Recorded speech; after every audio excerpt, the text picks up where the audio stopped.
All right. Well, welcome everybody to this live broadcast. It's the Ariza National Championships coming to you live right here from the James Athletic Stadium. I am CR John, and with me, Bernard Antoine.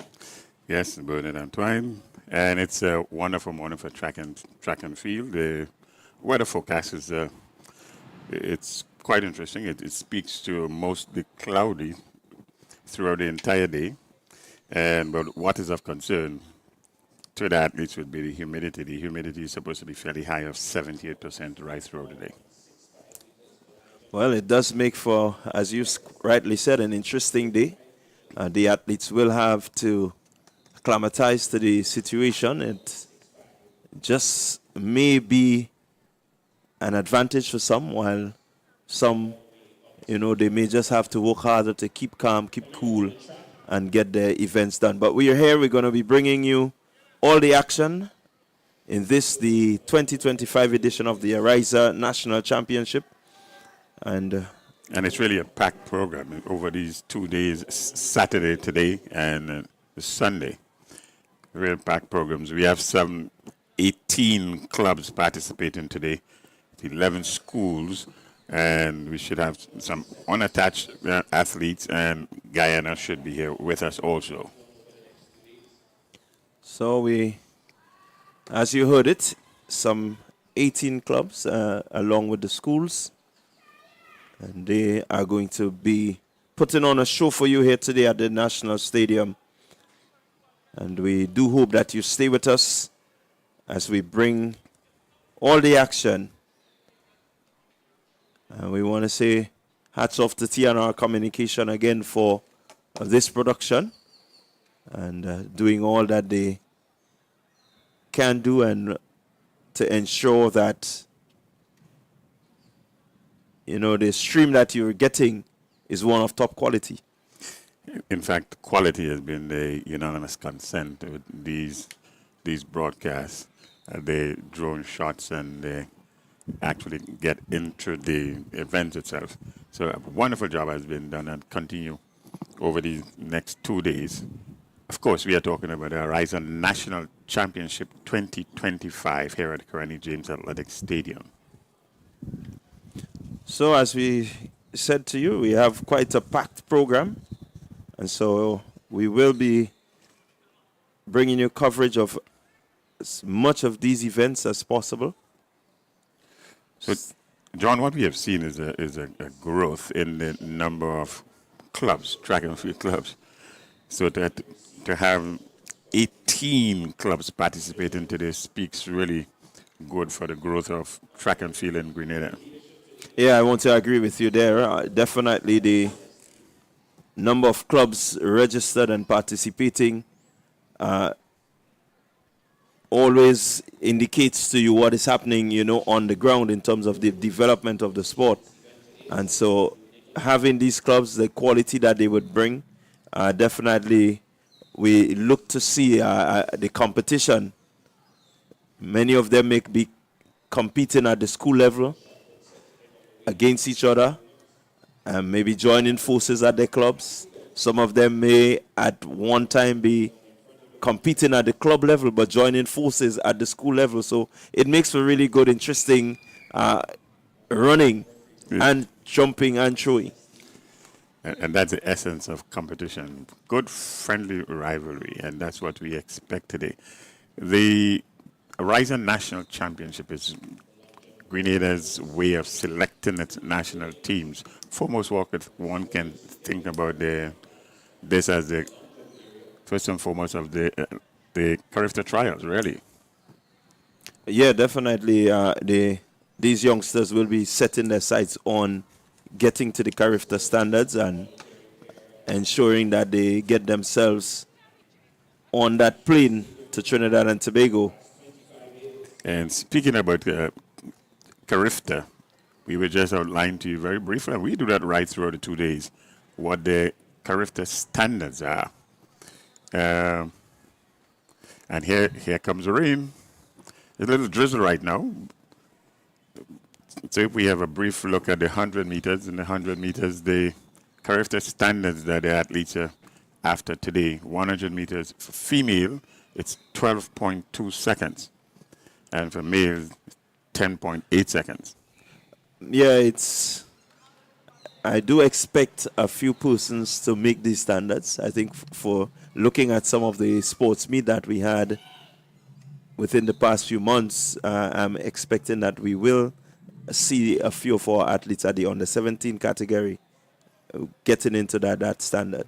Okay, so time would certainly will tell. And for the 200, female 24.5 seconds. And for the male, much more competitive at 22 seconds flat. Yeah, again, we're really hoping that, athletes will be in that sort of physical readiness, let's put it that way, to get that sort of timing. I know for the boys, the under 17 boys, we've had a few quick times over the sports meet, so we're looking to see if they can replicate that, and definitely once they can, we know that they will be off to Trinidad and Tobago once the funds are there. Yes, so it's really something to look forward to. Let's look at the 400 meters now. What we can describe as Grenada's premier events really at Carifta. This is where we would have gotten gold and gold and gold. For the female, 56.5 seconds, and for the male, 49 seconds flat.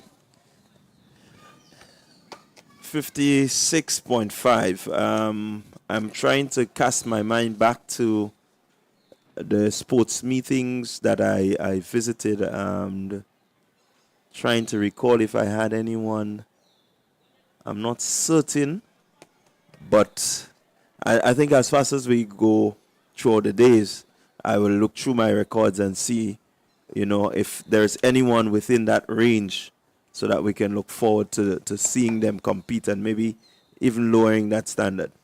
Yes, so again, this really is the big targets that we have before us for these athletes today to make that character team, the sister islands, Trinidad and Tobago. For the 800 meters now, 800 meters female, 2 minutes and 20 seconds. For the male, 2 minutes flat. Well, I think we definitely have. I've seen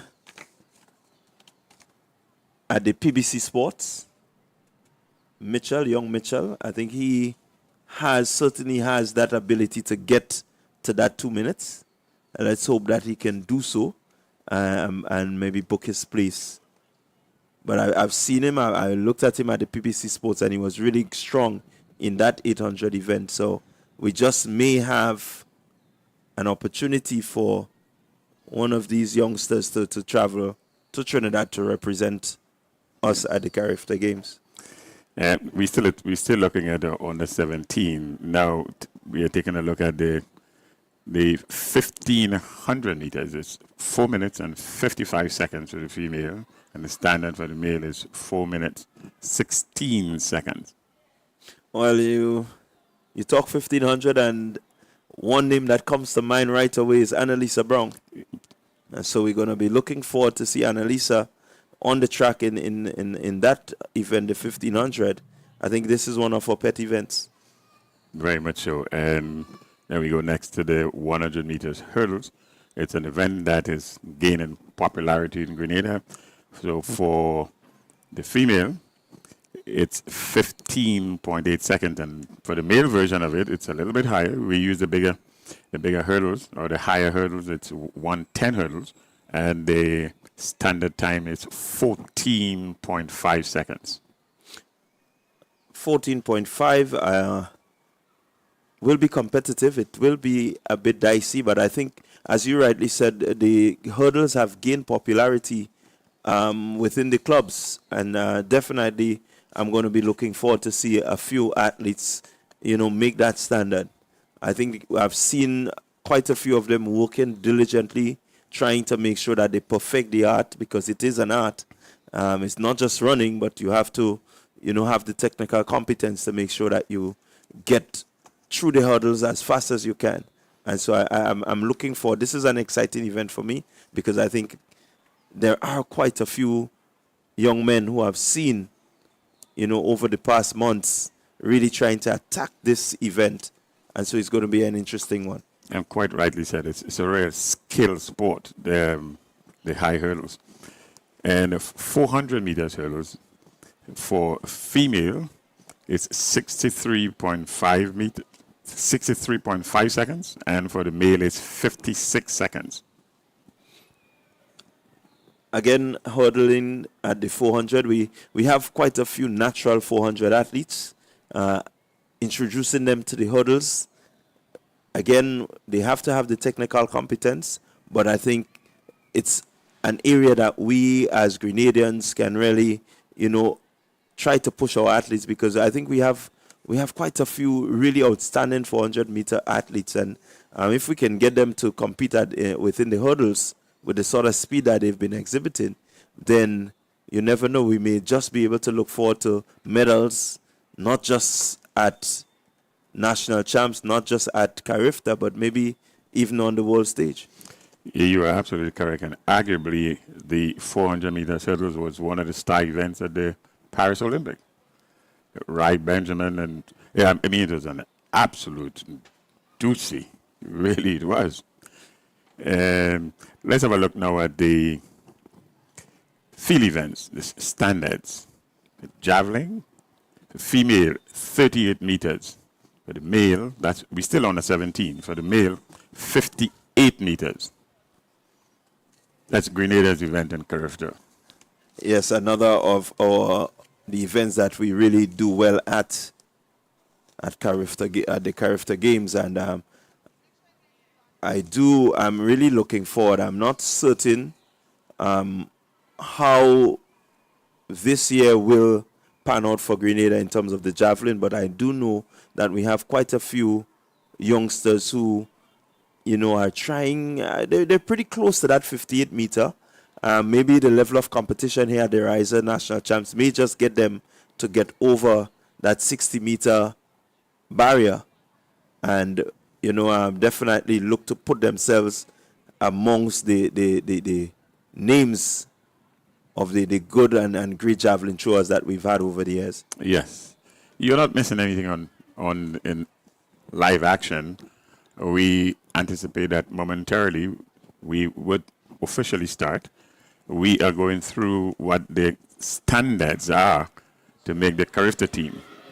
So if we continue with the discus throw, 36 meters female and 44 meters for the male. Again, the discus, one brings to mind Kelsey Muriel Ross, the shot put thrower. She threw discus also, so these things come to mind. Some of our Walt Williams and these guys come to mind when you talk about the discus. And so we're hoping that some of these youngsters can really put out the sort of performance that would get them to the CARIFTA Games to be held in Trinidad and Tobago over the Easter weekend. We are going to just update you. We are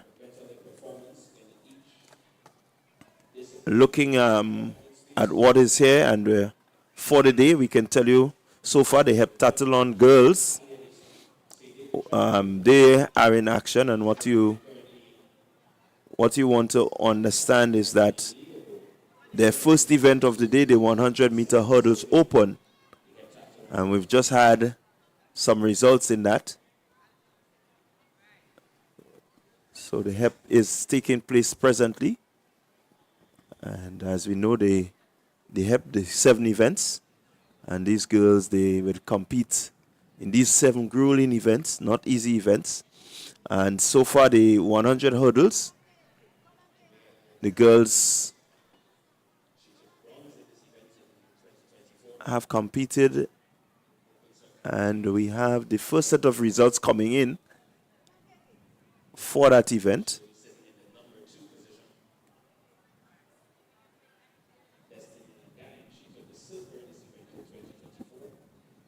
We just may have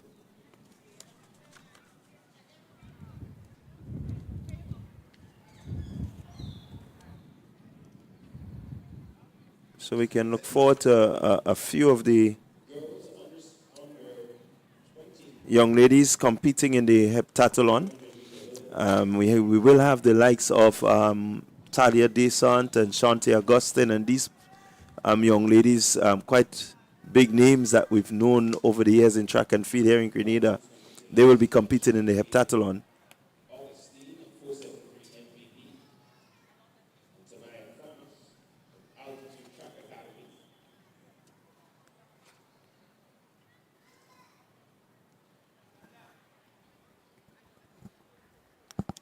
On your screen right now is the high jump 20 and 20 plus. And we're going to bring you some action while we will get back to the track shortly.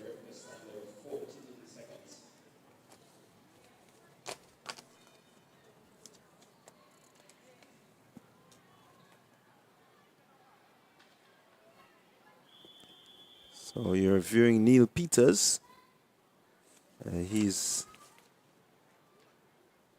looking to attempt 1.65 and does not clear it on his first attempt.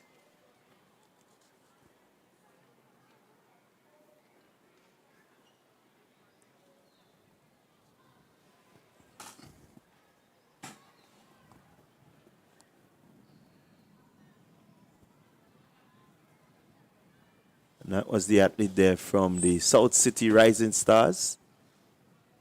And he has a first-time clearance at 1.65 meters.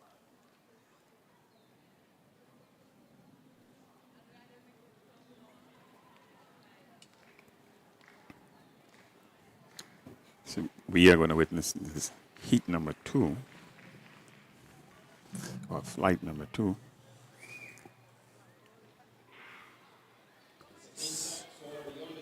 So there we go. That's the under 20 girls in the 100-meter hurdles.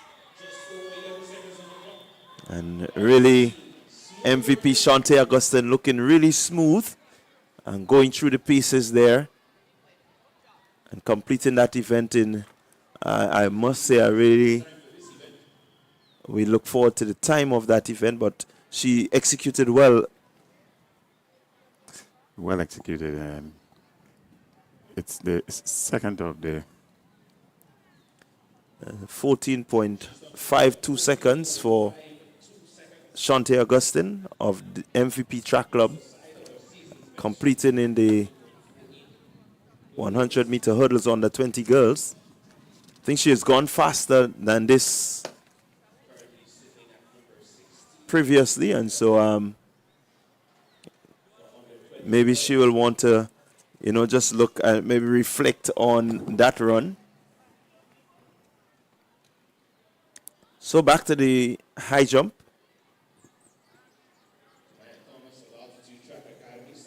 Kazim Lewis of finish line and classic lighting finish line. That was Kazim Lewis not clearing that 1.65 meter height.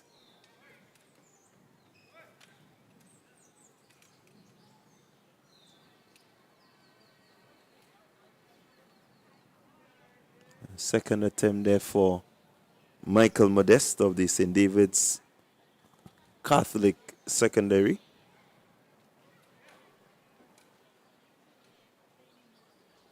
So the bar still set at 1.65 meters.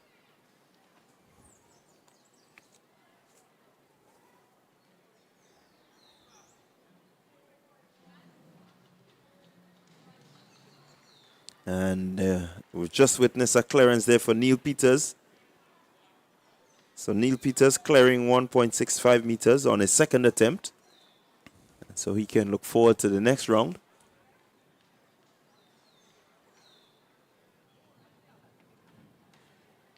So what you had earlier was the 100 meters hurdles for girls in the heptathlon.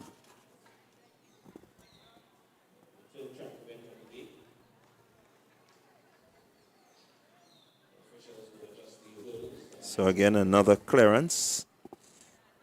That's Delroy Adams of Classic Lighting Westerhall Secondary,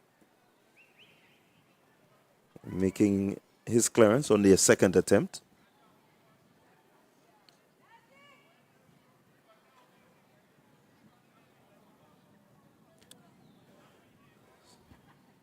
So next up on the track will be the under 17 girls 100-meter hurdles. That's event 24.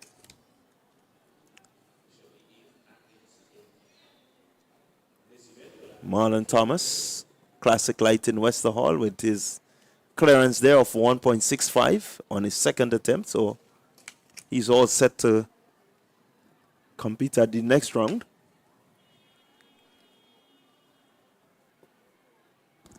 So up next on the track would be the under 17 girls 100 meters hurdles.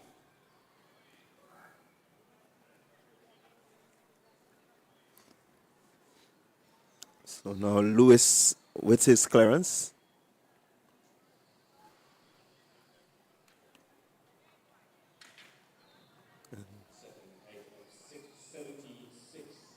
Third attempt. So far, these two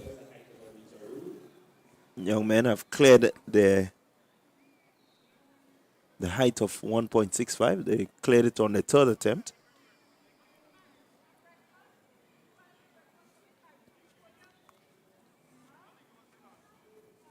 Again, clearance.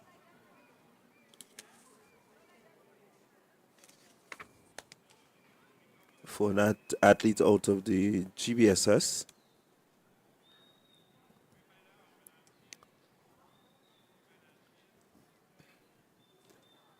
So far, all the high jumpers on show have cleared the opening height of 1.65 meters. And we're speaking about the high jump on the 20 and 20 plus.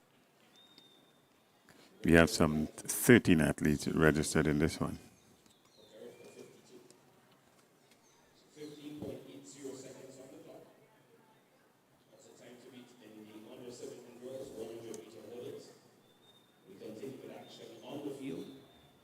At the southern end, the boys high jump under 20, 20 plus. So there you have it on your screen. The girls for the 100-meter hurdles on the 17 is 2.05 meters.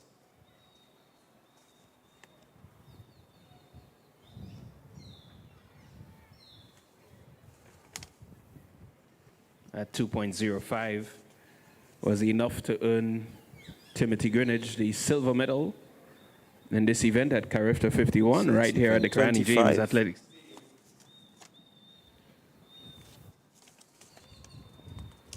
And he's going to have to replicate that performance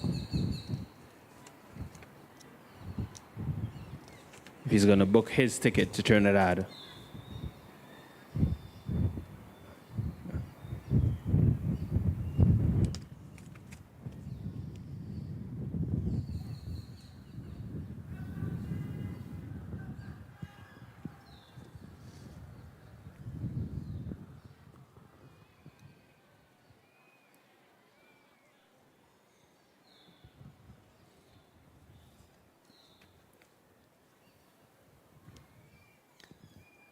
So the bar has been moved up to 1.70 meters.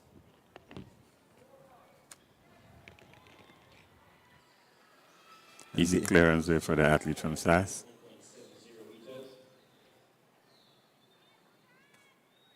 So first time clearance.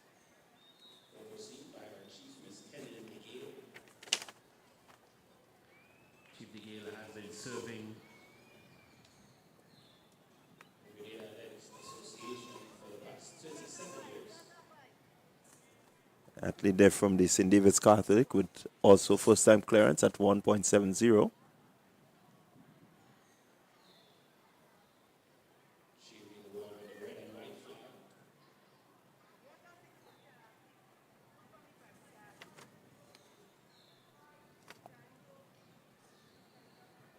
So far, good. Steady jumping from these young men. They've all cleared 1.70 meters and cleared it quite comfortably.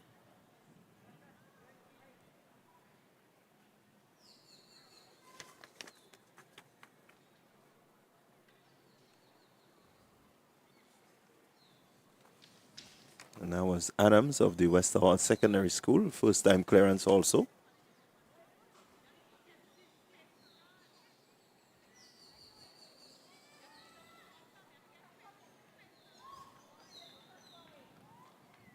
Linton from the GBSS. Clearance, just have clipped the bar there, but clearance nonetheless. Yeah, little bubble, but he's over fine.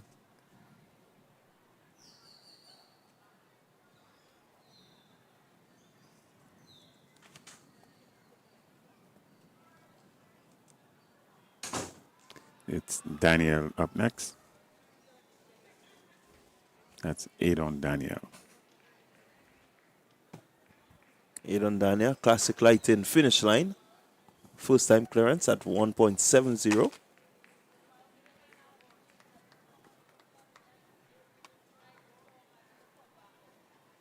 Jumpers do seem to be in some sort of form, making the height look pretty easy.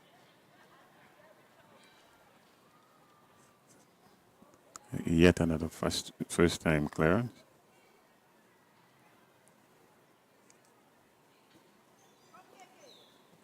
Marlon Thomas of Classic Light in Westerhall. Next up. And first athlete not clearing the height of 1.70.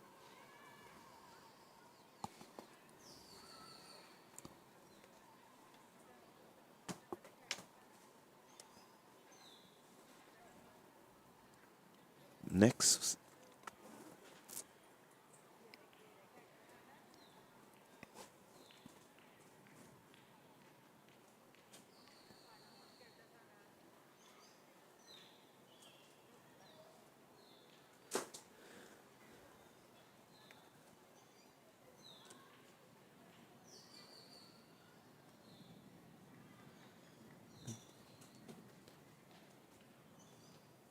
So the only athlete remaining in the pack, his second attempt at 1.70, failed attempt. Another failed attempt. So he has one more. Oh, he's the only athlete who has not cleared 1.70. We seem to be getting ready now for action back in the track. The girls under 17 100 meters hurdles. In lane 2, McCollum, Sass, lane 3, Mitchell, lane 4, Paul, 5, Joseph, 6, Hazard, and in lane 8, Sydney Douglas from St. David's Track Blazers.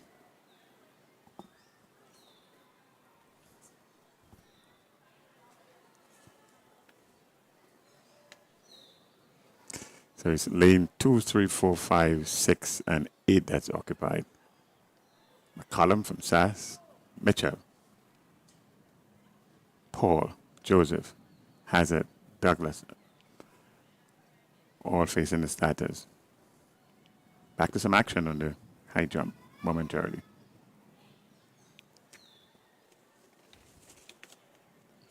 So it will be Marlon Thomas with his final attempt at 1.70 meters. He needs this height to stay in the competition.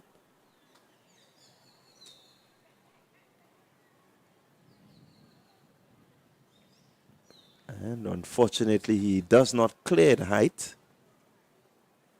Well, back to the track we go. It's the under 17 girls 100 meter hurdles.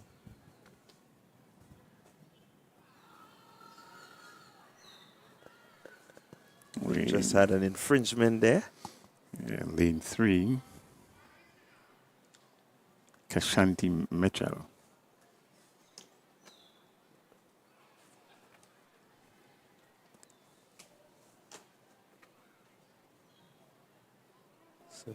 wait to see how the officials will treat with this. Mitchell of finish line. Yeah, Mitchell of finish line, just falling over there slightly.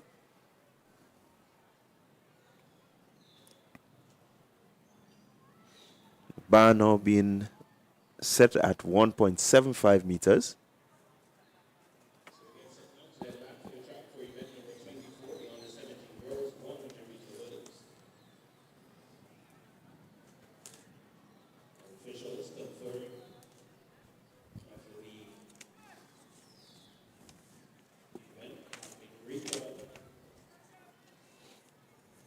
And so the sun is back with us. We seem to be having a mixed day, but so far it has cleared nicely. So a green card being presented to the field. So all the athletes are under caution.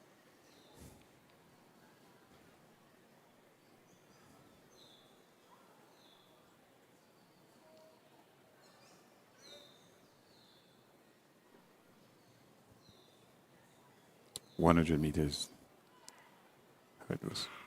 And here they go. It's the 110 hurdles on the 17 girls. Let's see who is in the runnings early. It seems to be that athlete from the St. David's Trailblazers, Anna Marie Paul. But closing fast in lane 8 is Sydney Douglas. Sydney Douglas in lane 8, closing really fast. So it seems as though it's St. David's Trailblazers 1 and 2. We look at it again. Pretty even break. Athlete from Sarsdale looked to be in good strides.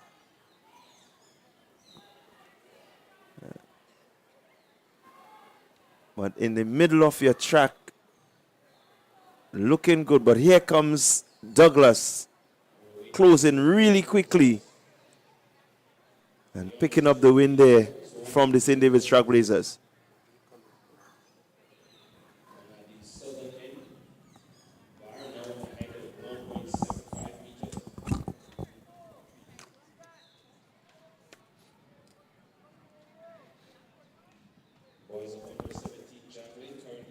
So we still await the times. It will be good to see the times we've mentioned earlier.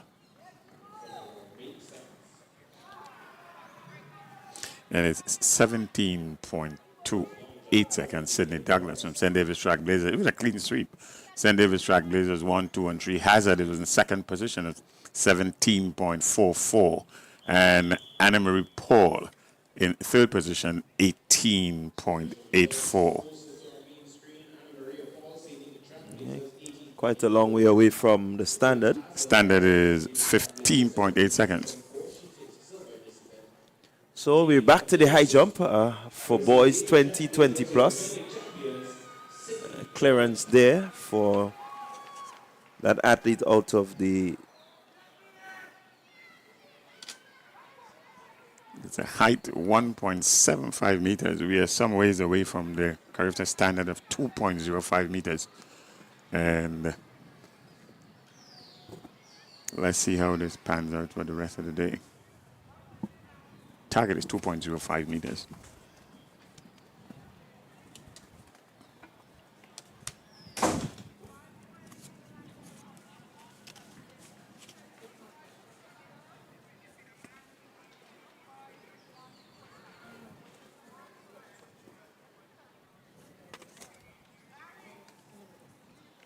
So again, Neil Peters coming through with the height of 1.75 meters.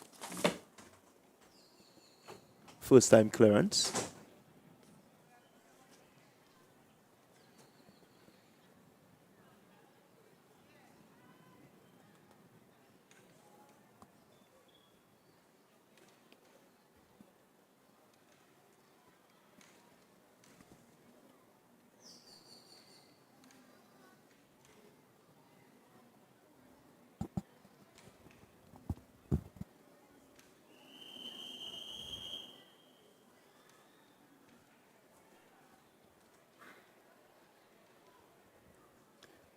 So out of the Westerhall Secondary, Classic Light in Westerhall Secondary, that was Delroy Adams. Not clearing the height. So he has another attempt.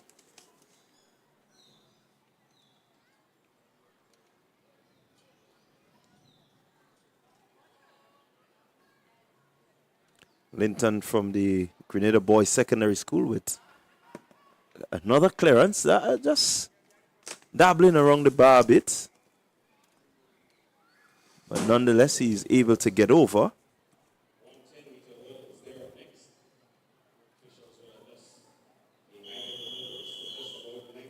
You are witnessing the high jump, 20 plus.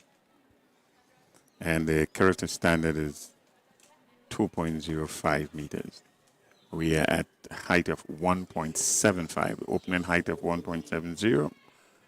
We have lost one athlete so far.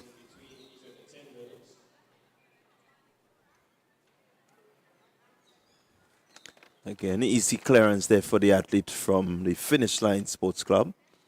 Just clearing that height really nicely. Quite a bit of daylight between him and the bar. Says that he has a lot more to go. First 3 attempts at the girls' long jump under 17 are complete. So we'll get an update the top 8 positions. Again, Lewis of Finish Line not clearing the height as his compatriot did.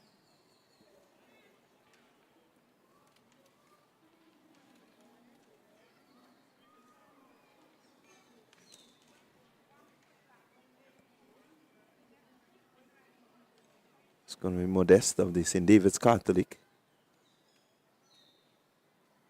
Second attempt, a field attempt.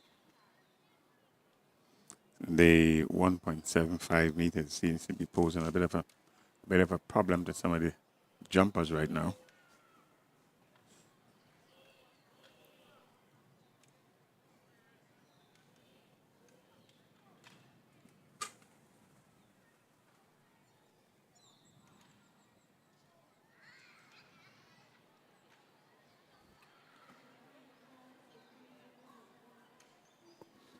So Adams, second time, not clearing the height. So Adams and Lewis. They're both from Westerhall Secondary School. That's they have their third attempt. Needs to make this to continue to the next round. So it's Lewis getting over the bar, but somehow not getting the legs clear. You may just want to give him a few pointers there, Mr. Antoine. So that's Lewis from Finish Line. He couldn't get his feet over. He got his body over. And the height is still 1.75. All right, so ladies and gentlemen, we're getting set to enter the final 3 jumps. For event number 5, final 3 jumps in the under 17 girls long jump. So The field is now down to That was Modeste. St. David's Catholic Secondary School, another failed attempt. 1.75 is posing a challenge, really it is. certainly posing a challenge. So Modeste will not be continuing. Also Adams of the Classic Light in Westerhall, they have failed to clear that height. Oh, Adams is up next, sorry. So it's Lewis that failed to clear the height. Let's see how he goes. Delroy Adams. And so Adams, on his third attempt, has failed the clearance. And so he will not be moving forward. We're getting down to the business end of the high jump for 20 and 20 plus boys. It's still some distance away from the character standard. We're still at 1.75.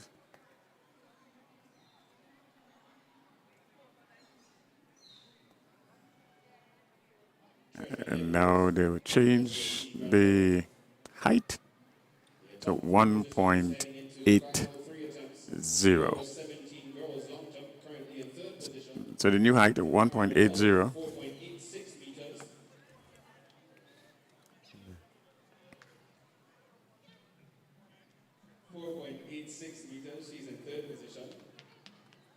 Currently sitting in second position, 5.03 meters, representing Bishop's College, Kayla Allen.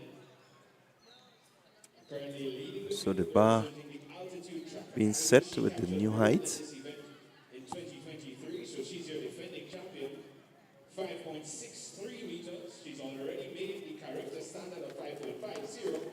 Please put your hands together, Christina Charles.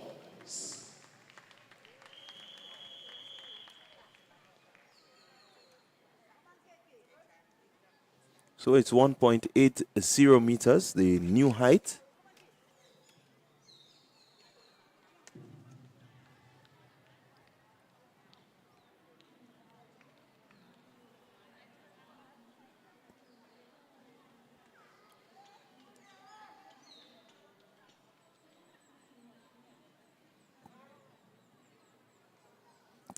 Timothy Greenwich, ace track lap. First attempt at 1.80. Let's see what he had. Again, Timothy has gotten up to the 2-meter height. Won himself a medal at the Carriacou Games. Yes, he did. And So this should really be an easy height for him. Timothy Greenwich getting himself all ready now.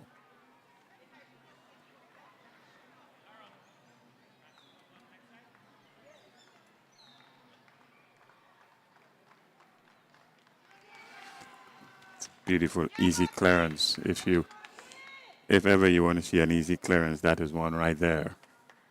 First attempt, Timothy Greenwich, 1.80 meters. so first time clearance there, look Very comfortable. very comfortable. So the bar now set at 1.80 meters. The under 20 plus high jump. That was Rennie from SAS. The character standard of 2.0. Rennie from SAS failed attempt there at 1.80. First attempt.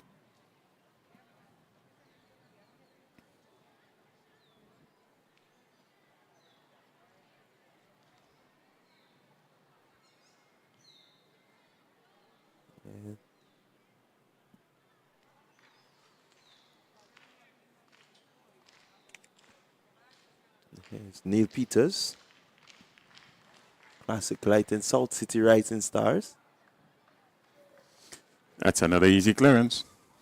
Yeah, Peters getting over the bar, looking well. So we take you to the track to bring you the boys 110 hurdles on the 17.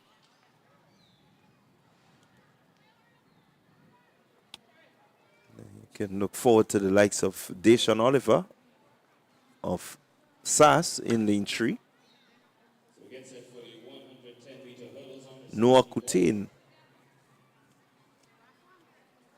will be in lane 6. Lane 4, Deshaun Jones of the St. David's Catholic Secondary. And in lane 7 will be Jamal Nichols of the Finish Line Sports Club. So the Carriacou standard in this one is 14.50 seconds. 110 meters hurdles. Under 17 boys.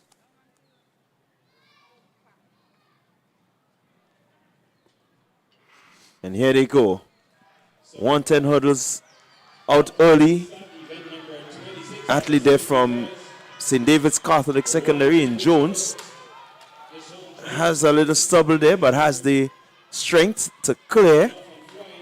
And he's going to take that one over the athlete there from SAS. Had a bit of a bubble, but was able to recompose himself and get himself over these hurdles. Yeah, there seem to be some technical challenges in this. Sean Oliver, Sachs 19.10. He's going to take the bronze. Jamal Nichols of finish line. He's going to finish. So Deshaun Jones of the St. David's Catholic Secondary winning this event in 17.04 seconds. So congratulations to him. So we see the flash times. Jamal Nichols of finish line coming in second. And Deshaun Oliver of SAS 19.10. Must give kudos to Noah Kutain. As we said earlier, these boys fairly new to the event. And so when you get whatever times you get, they must feel proud of themselves that they've completed that event. High jump, 20 plus. 20 plus. And that was Smith. A failed attempt there by DeAndre Smith. First time attempt. Failed attempt.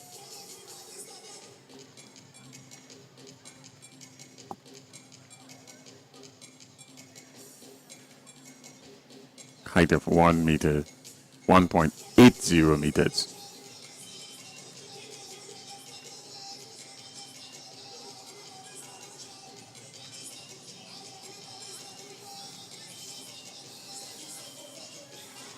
And there we had it. Clearance there by Zidane Rennie of SAS. That's his second attempt. Now, good clearance in the second attempt here. Certainly has gotten the rhythm right.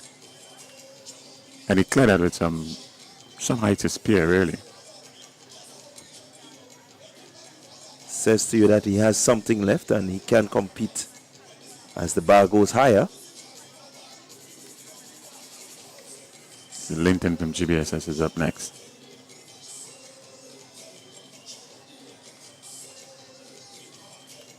And that's a failed attempt, a second attempt.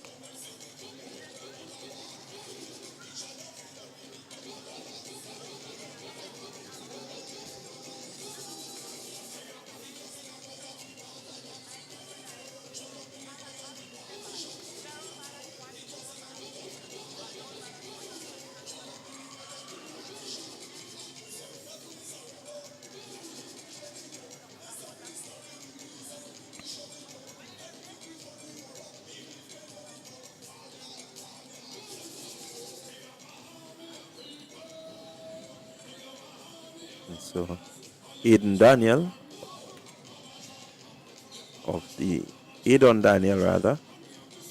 classic lighting finish line, second attempt.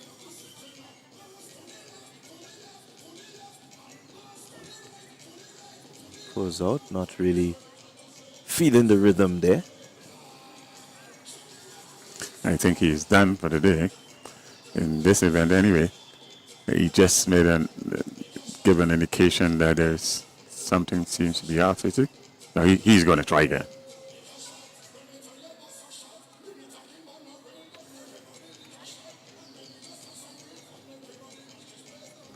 Certainly in some pain there. You see him grimacing there, says that something is not right. Seems to suggest the ankles. Yes, something is not right. I thought he was going to. Earlier, he gave a sort of an indication that he was not going to take the jump, but he did. And almost clearance, but it seems to be hurt. And that was his second failed attempt. And these athletes, they will want to put everything on the line, but they have to remind themselves that they still need to compete, and so you have to make sure that you bring that bit of caution Don't want to injure himself there and can't compete or has to sit out for most of the remainder of the season.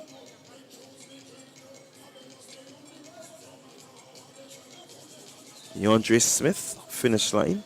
Classic lighting finish line, will have his second attempt.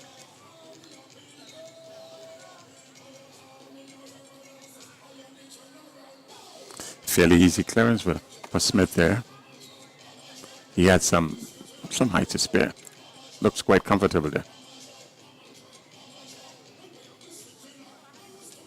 He has set himself for the next round when the bar will move up to 1.85. Linton, GBSS. It's a good clearance. It's a good clearance in his final attempt. It's Linton of the GBSS. Like he's into the next round.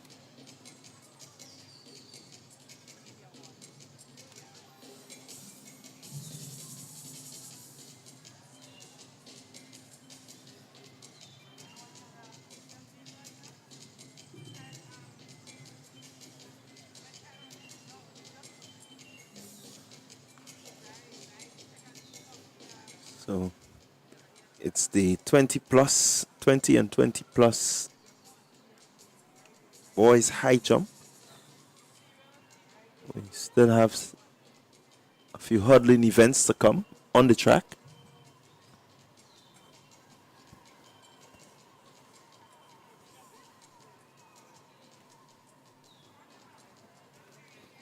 So it's the 110 hurdles on the 17 boys, event 26. That's the second flight. Second flight. Can look forward to Jaden Andrew and K. John Charles, lane 4 and 5. And that's your two competitors there.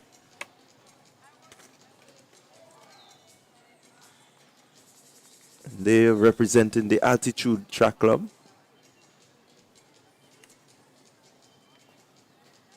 So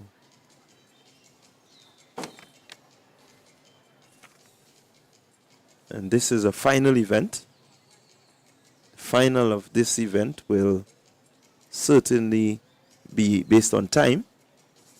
So if they run a fast time here, they just may be able to get. And here they go. Moving smoothly. Let's see who. It seems to be Charles. Charles getting over the hurdles there.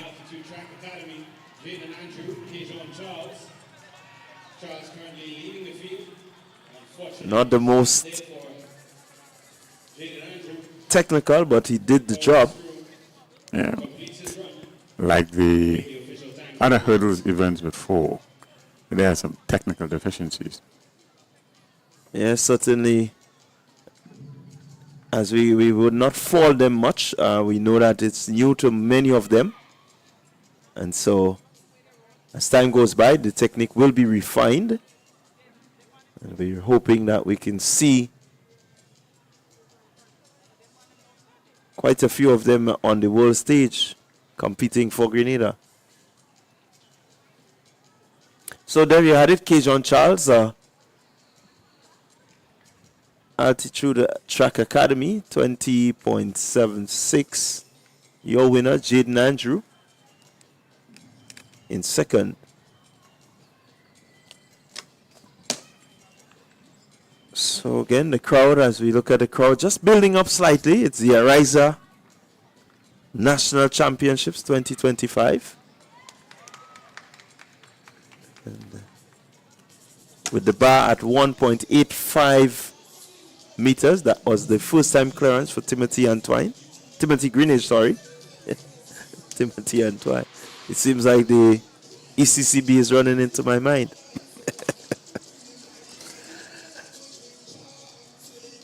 Zidane Rennie.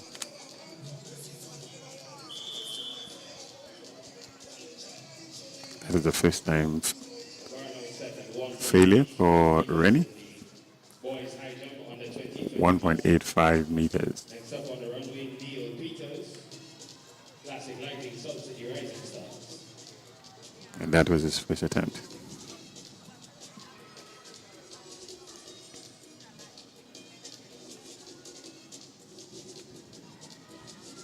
So it's Peters, South City Rising Stars with the clearance.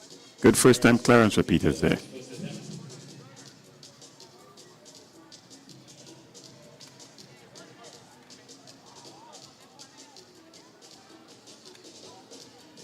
Josh Thomas, also of the South City Rising Stars, not getting over the bar there. First attempt nonetheless. Chasing a character standard of 2.05 meters.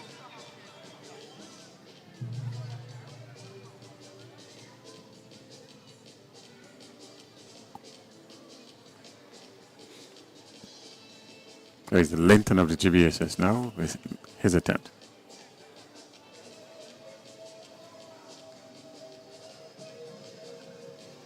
Aborted this attempt there. The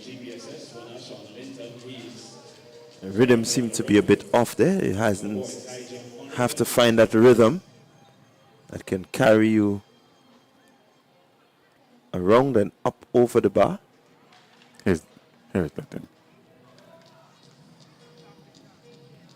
A failed attempt from Linton there. His first time failure at 1.85.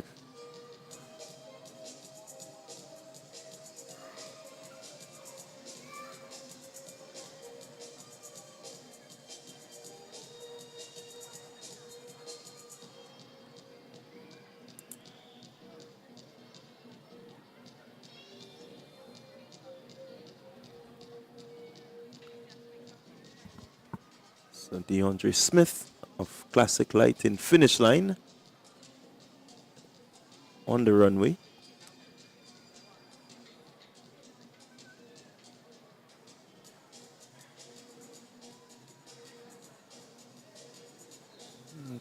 Just slight touch on the bar. It's what you would describe as an almost clearance.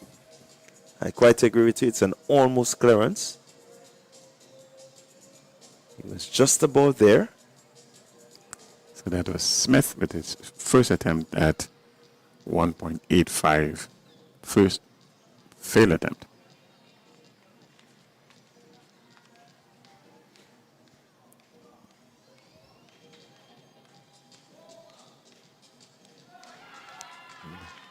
There goes Rennie of SAS.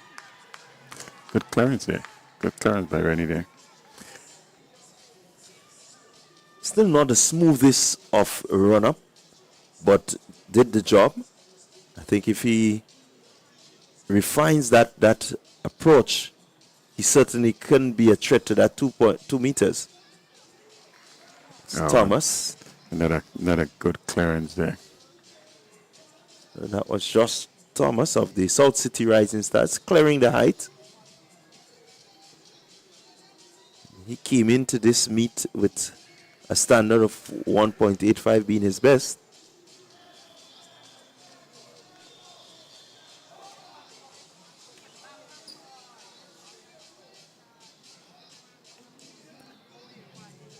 Yeah, you look at Linton and I think he needs to drive off that leg. He's not really driving off the leg to get over that bar.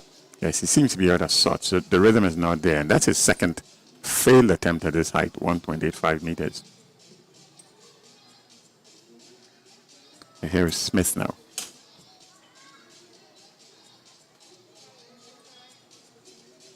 Second attempt.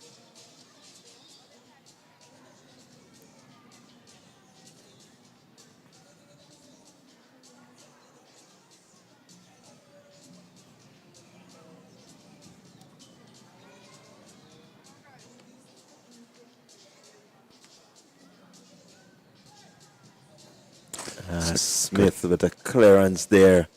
Good clearance. So we're getting back to the track and bringing you the 110 hurdle boys under 20. And this one you can look forward to Kale Lewis, Kiel Batiste, Shemrick Gibbs, Kyle Ned, and Michael Daniel. The early runnings seem to be Lewis, but lane 7, Ned of the Ace Track Club seems to have captured this one. Kyle Ned. We will wait the official results, but certainly Ned looking good. He did, and the technique is what really stands out to me here. He was actually hurdling. Very good run here. The 110 meters hurdles for under 20 plus 14.63 seconds. Just a bit off the character standard of 14 seconds flat. Kyle Ned, your winner, second position from St. David's Track Blazers.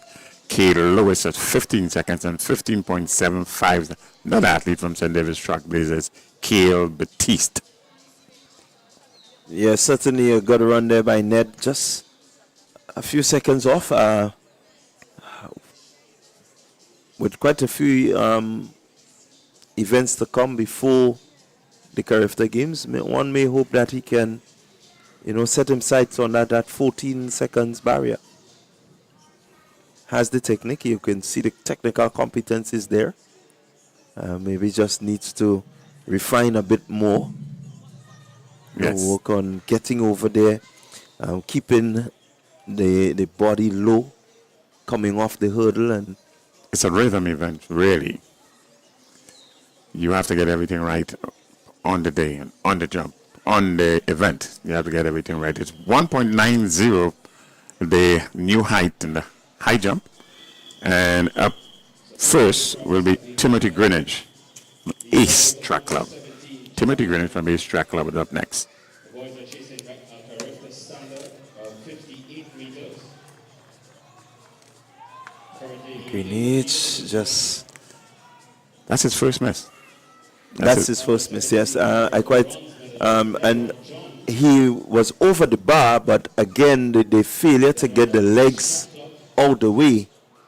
And so he may just want to work on that slightly, maybe delay a bit more in the drop, kick the legs a little bit higher.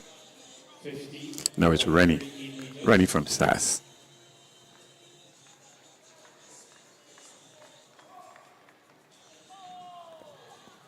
No, he was not close on this one, so that's a failed attempt from Rennie there. Again, you look at the athletes that have jumped 1.90 so far in Rennie and Greenidge, and they're actually over the bar. Just needs to get that little bit of that kicking of the legs. And they're seasoned jumpers.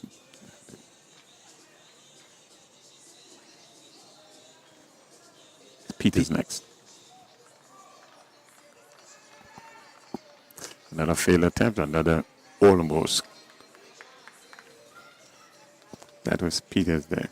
Yeah, Peter's just getting the shoulders tangled with the bar. So there's... The new height is 1.90 meters. So Thomas.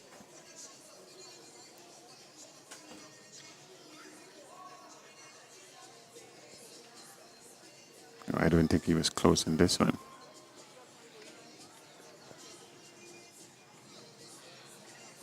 Again, the anticipation is there that these boys are going to clear this height. They have all showed that they have some more to give.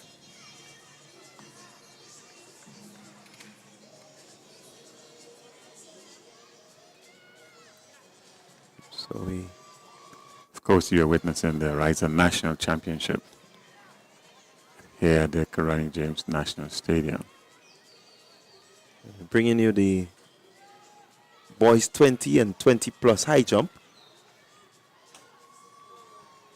That was Adrian Daniel with first time fail attempt. Still have some more action to come on the track, but focus now as these boys draw closer to the 2 meter mark, which is needed. They're trying to get past 1.9. We wait to see who will be the first to get himself over the 1.9. So far, we have not had a clearance.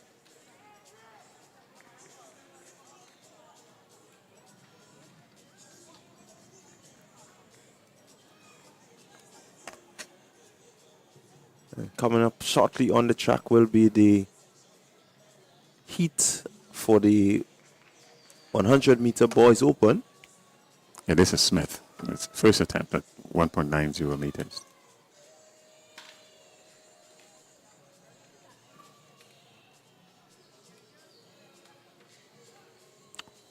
Another almost clearance there. Yes, again, the athletes showing that they're just about there. But, as you described it, an almost clearance. So it makes for a very interesting second round. So all six athletes there would have failed their first attempt. There we go, Greenage, 1.9. Something seems to have something seems to have impacted his negatively, that is his run up. So he aborted his run. He's going back to his starting position. It's Timothy Greenwich. It's his second attempt at 1.90. Seasoned jumper is Greenwich. So he seems to have forfeited that first attempt. Second attempt, sorry. So this is Daniel.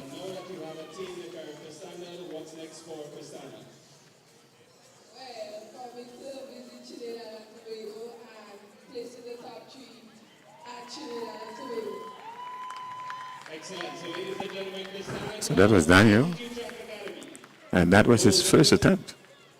So it seems as though Greenwich was jumping out of turn.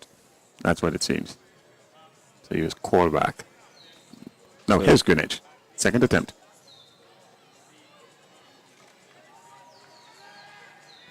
And this is the first clearance, and he had a lot more to give. Certainly, as you rightly said, Bernard, seasoned jumper, he knows exactly what he needs to do. You saw the height over the bar. He was able to really drive off the leg. Yeah. Wonderful. You can see the confidence, eh? He has been there, he's done that. And he wanted to put in people's mind that that first failed attempt was a bubble, and nothing more than a bubble. So that was Rennie. Rennie just had it completed his jump, his second attempt.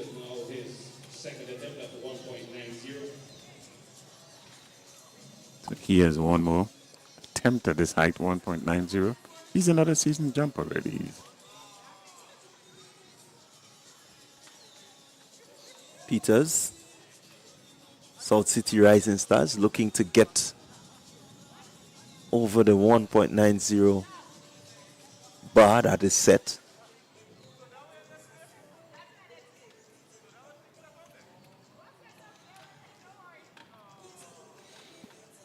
Just wants to set himself.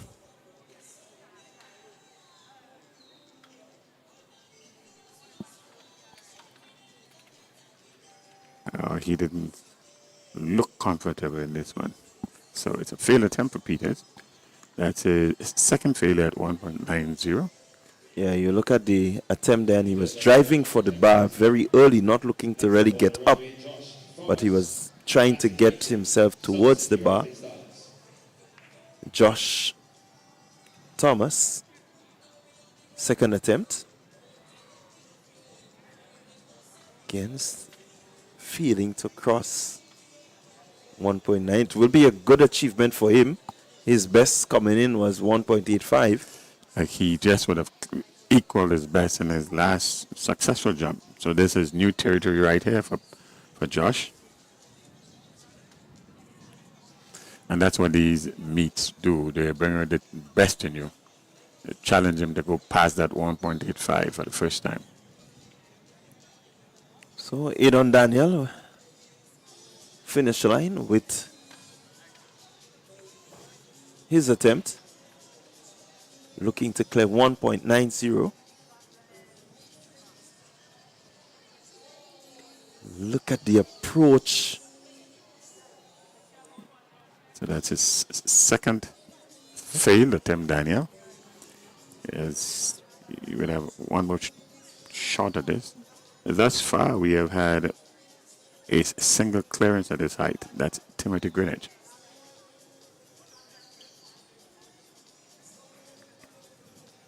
Next up to the runway, DeAndre Smith. Personal best in this event, 2.00 meters. He's going to attempt a 1.90 second attempt.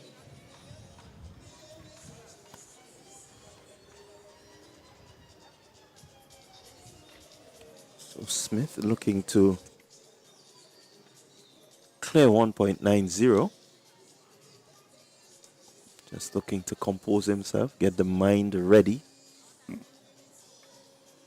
Let's hope the body can follow. Here he goes.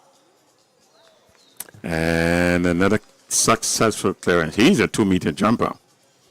Smith is. It's a beautiful, beautiful. So we're getting back to the track for the 100-meter dash open, heat 1. Is it Decathlon? Yes, that's the Decathlon boys. Lane 2, Aviel Williams, Ace Track Club. Lane 3, Daniel Douglas, SAS. Lane 4, Keishon Caliste, SAS. And lane 5, Joshua Richard, St. David Trackblazer. That's your 4 athletes competing in heat 1 of the 100-meter dash Decathlon boys.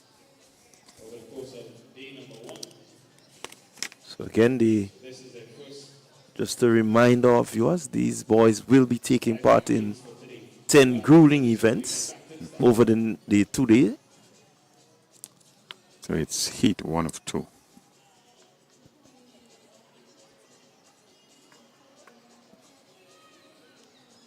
Be looking to get early points.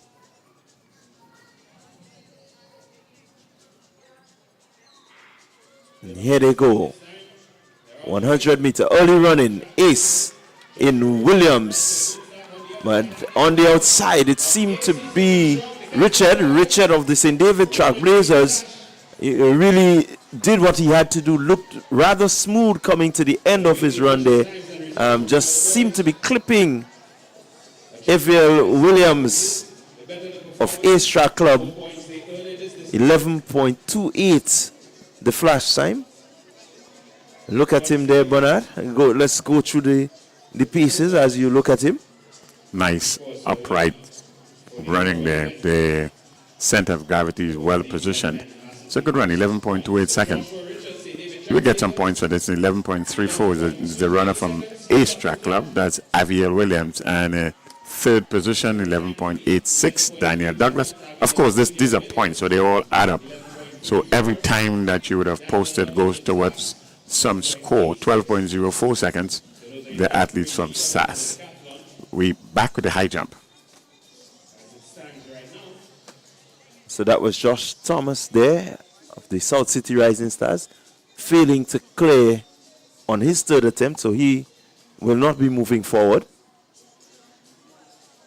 He had an opportunity today, really, to go past the 1.85, which is his PB, and so he would have another attempt at this, I imagine, at another meet. But that's it for today for Josh Thomas.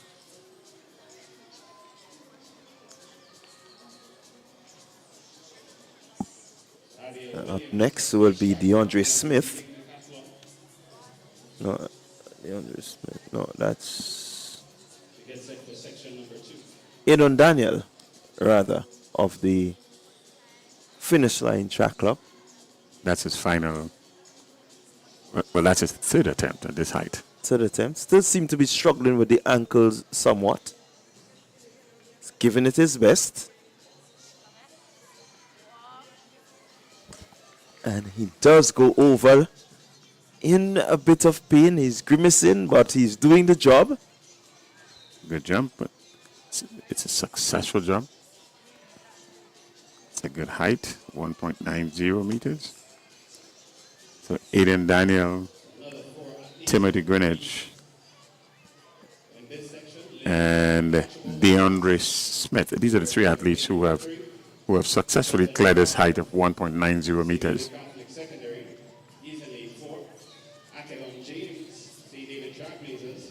So Michael Daniel, his attempt, final attempt.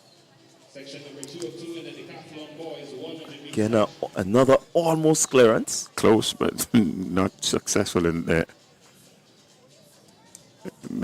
The next event on the track will be Flight 2 in the Decathlon boys, 100 meters open.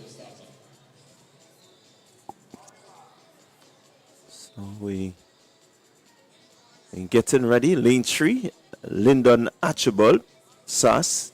Lane 4, Kenton Mahon, St. David's Catholic Secondary. Lane 6, Keaton James, St. David Trailblazers. Lane 7, Jermaine Donald. Finish line. Finish line.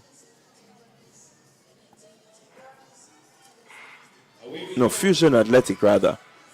And let's look at them as they go. It seemed to be Donald of Fusion. Fusion, St. David Trailblazers.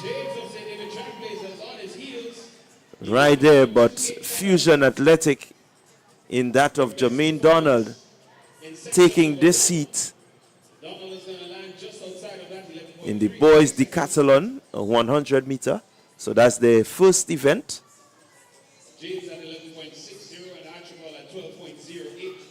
So the winner there is Jermaine.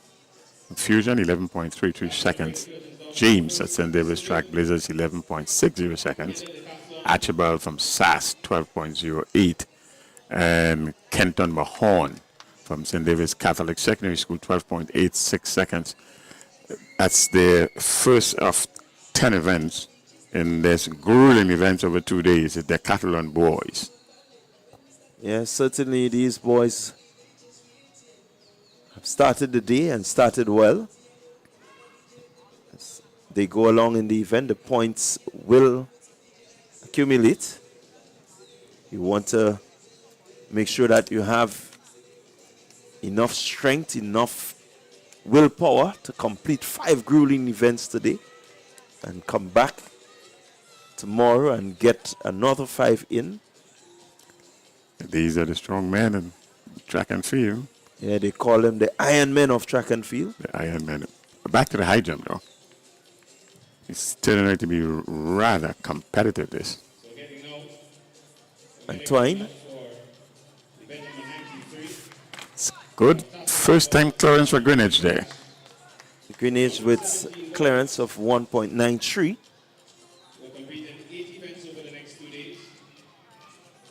So the bar not yet getting up to 2 meters. It's 1.93, but has done well. It's literally a showdown between these two.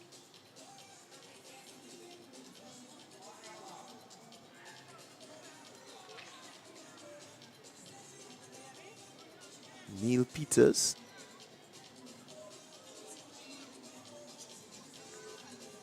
Feeling to get over that height.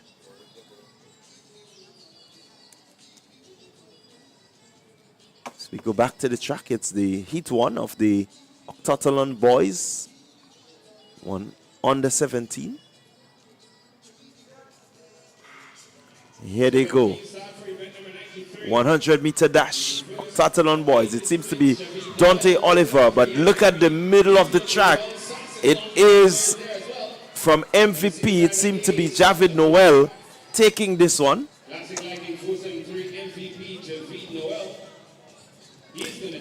So it's MVP in position 1, 11.58 seconds. SAS is second. Dante Oliver in 11.75. Anthony Phillip from Fusion, 11.87. And Tafari Williams from SAS, 12.08 seconds.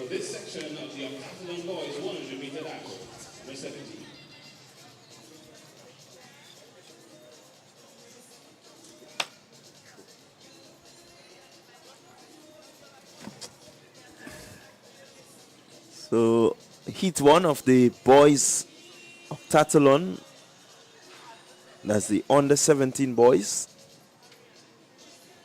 So these boys will be competing in 7 events. So we get back to the high jump. 8 events rather.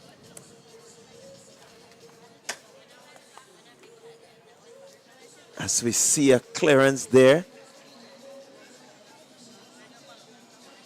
That's Noel. Peters rather. 212. So getting over the 1.93.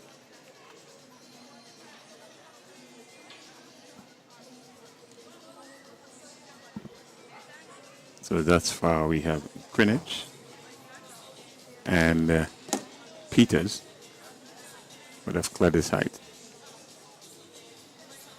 It's Smith now. Classic Lightning's South City Rising Stars. No, it's Classic Lightning. Finish line.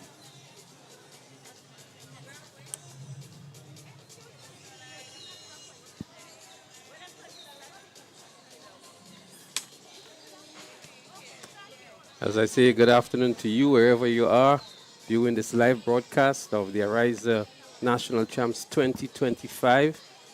We're into the high jump that's currently going on. Keen competition there amongst the athletes. Still have quite a number of athletes remaining in the high jump. Bernard, the likes of DeAndre Smith and others giving good competition. Yes, you would have noticed the unmistakable voice of Smith there. John would have taken his leave for a short period. We have the unmistakable voice of Mr. Smith, and you're absolutely correct. This is a keen competition in the high jump going on right now. Some familiar names there too as well, Bernard. DeAndre Smith is an obvious favorite. I see him on screen here now from Classic Lighting Finish Line. Yes, he's a two meters jumper.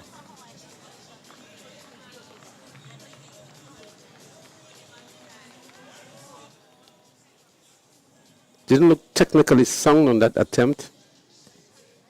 Actually clearing the bar sideways rather than in the conventional arching of the back and flipping of the legs. So something you may want to look at as he sharpens his craft.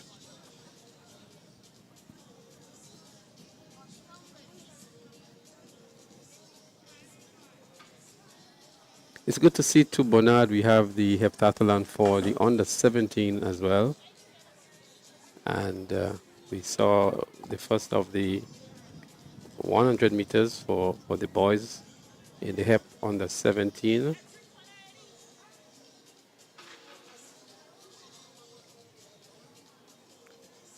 We cannot underscore the importance or the significance of these games, Bernard, the national champs. It's an avenue, an opportunity for athletes to measure themselves against each other, but even more importantly, for the selection of national teams. Selection of national teams. So really, this really is a creme de la creme.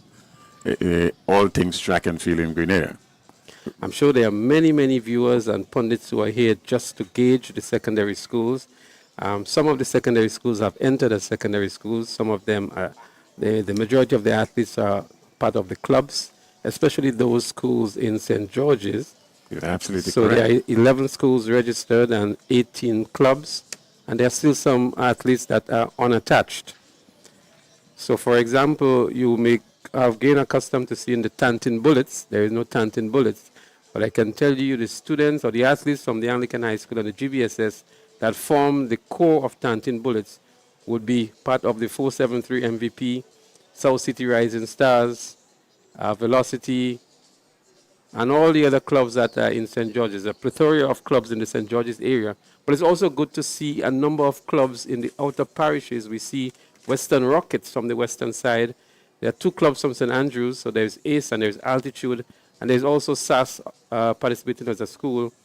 And then in the St. George's area, we have quite a number of them. Out of St. David's, we have the St. David's Catholic Secondary, and the unmistakable St. David's Trailblazers in the purple new outfits here today. So There's quite a lot. I also see Guyana being registered here to participate in Yes, Bernard. So yes. in addition to schools and clubs, we also have some overseas participation. And no doubt Guyana's presence here, I would imagine, would be to aid, assist, or determine the construct of the Carifta team. So the coaches would, I'm sure some of them would have prepared their athletes to pick today as a show or as a signal for Carifta selection.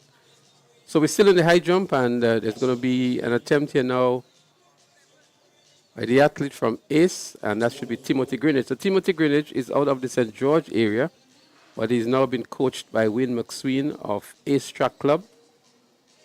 And we've seen that happen this year. A number of the athletes in the St. George's area, Shefunia Houston, another name that is now being coached by ACE Track Club. The McIntosh family or sisters, they're part of the ACE Track Club now. And traditionally, you would tend to find the athletes from the St. George's area remaining with the clubs in St. George's. So it means that ACE Track Club and the coach Wayne McSween is doing something of that is attracting some of the other athletes from St. George. It's all about comfort and what's being offered, really. So this is Timothy Greenidge here now. He has been putting on a good show, Greenidge has.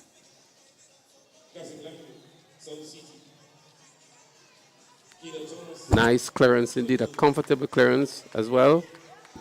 Himself and DeAndre Smith, I believe, would maybe be the two top contenders in their categories.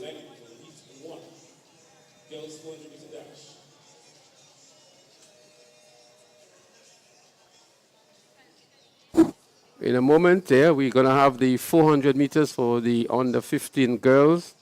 In lane 3, we have Nicola Noel, MVP, Sahana Hall of Finish Line, Olivia Latouche of South City Rising Stars, Kayla Thomas, St. Joseph Convent, Minna Lewis, also of St. Joseph Convent, Osana Batiste of Bolt, and Michaela Mark of Community Club.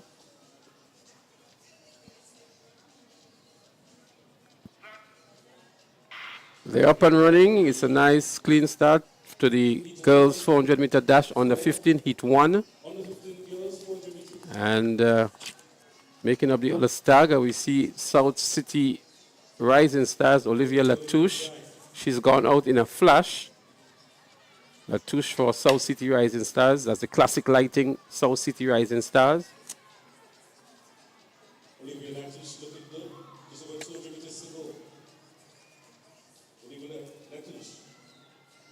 So it is Latouche, Olivia Latouche of South City Rising Stars.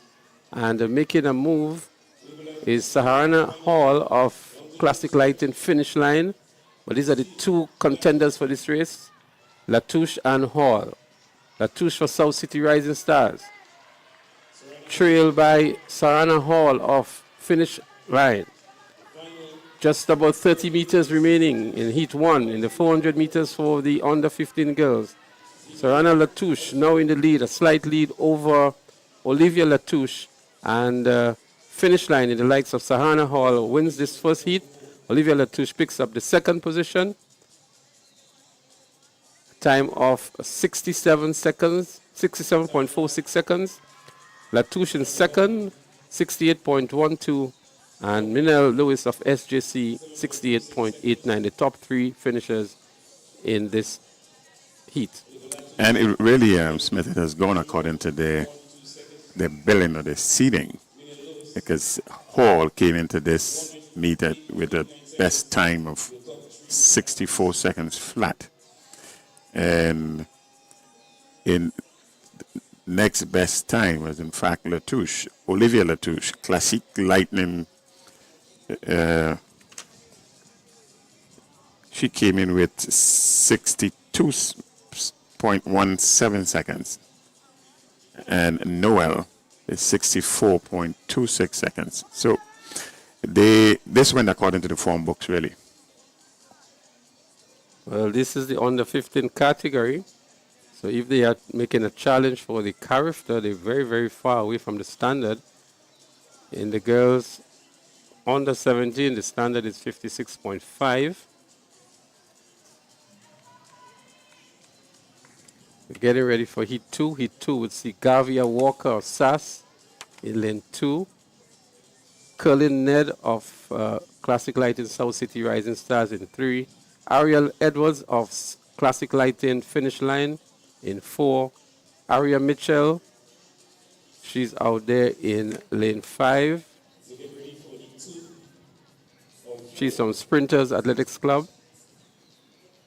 In lane 6 is Michaela Williams of the GCA. That's the Grenada Christian Academy. In lane 7, Sapphire Thomas of MVP. And lane 8, Teresa Fraser of SAS.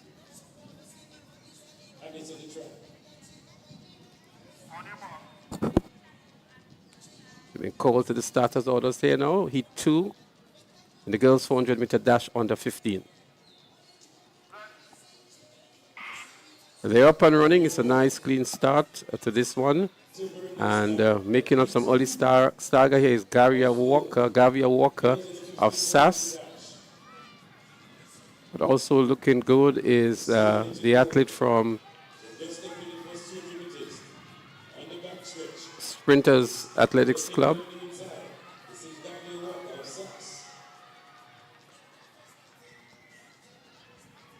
There they go down the back straight. On the outside for SAS is also Teresa Fraser.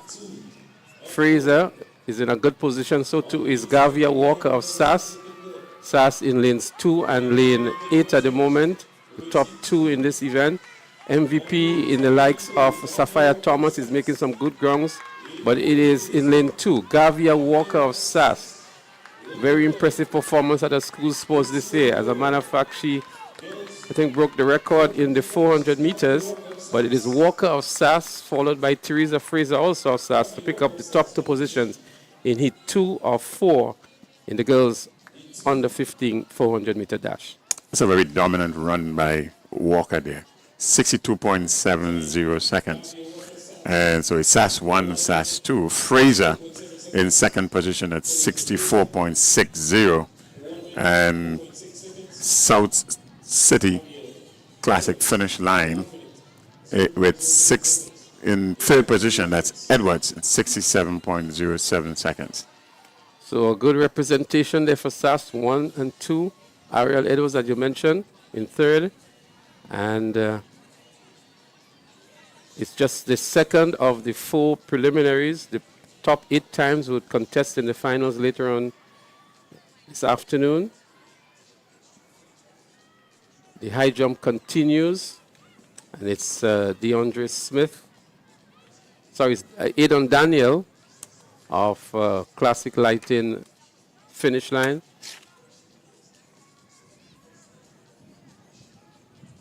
Field attempt here by Daniel.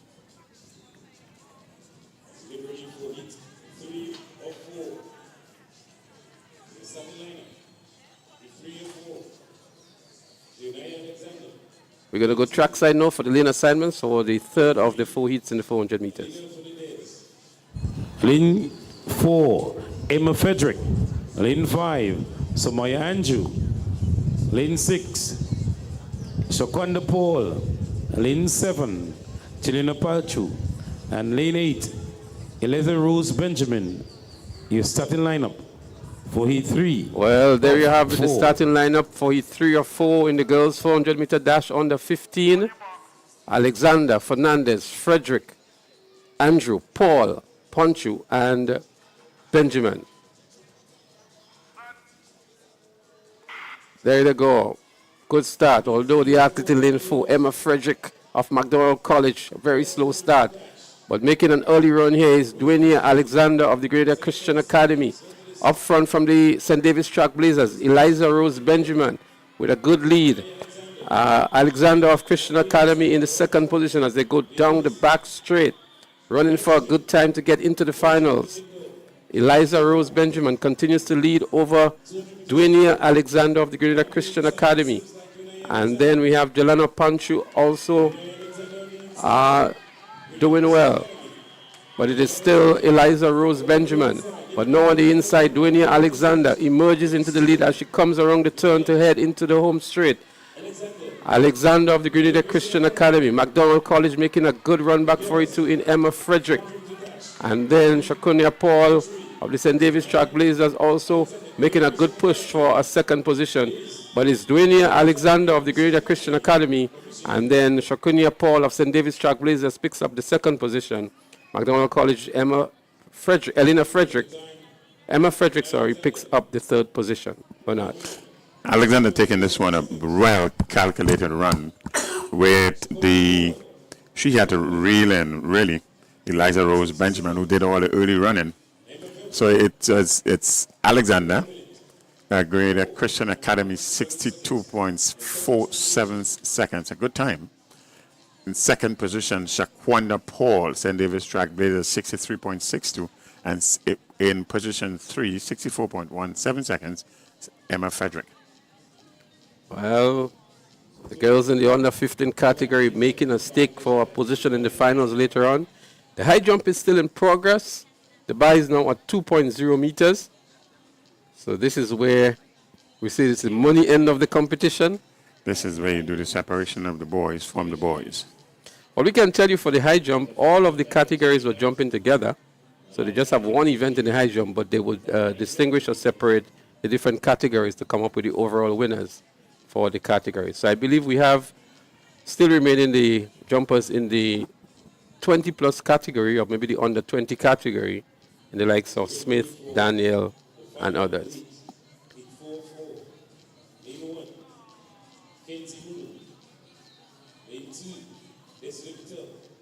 Lane 3, Deandra Henry. Lane 4, Michaela Patrick. Lane 5, Nicola Pierre.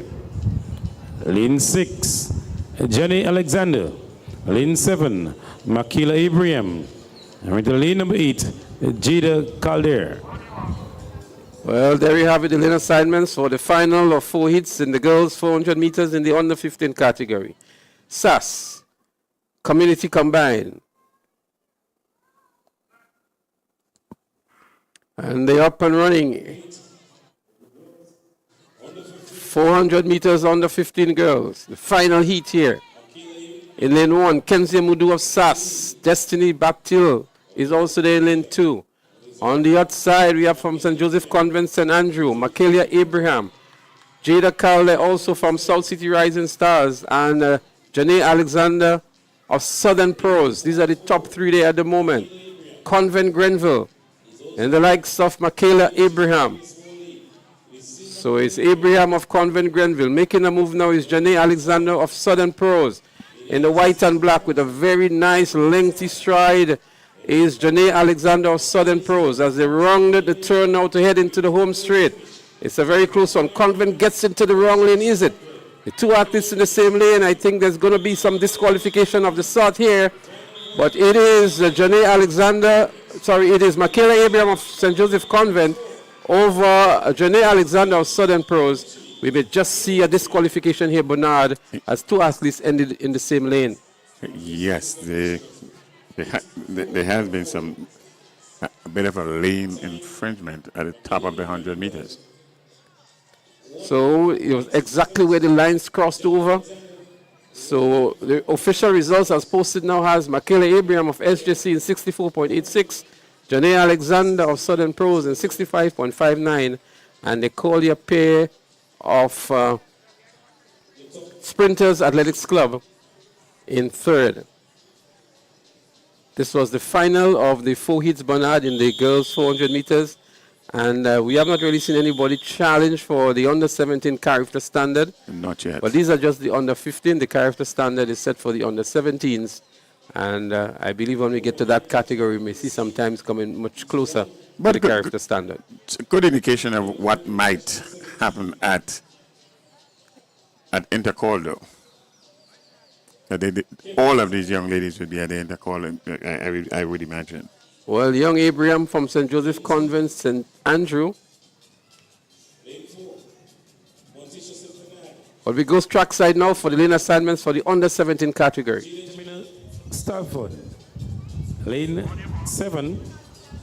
We move to the Well, the race is about to begin here. The girls 400-meter dash under 17. Kiva Alexander, she's in lane 2 for Convent Grenville. And then in lane 4, we have Montisha St. Bernard of Boca. And Sandyford is also there.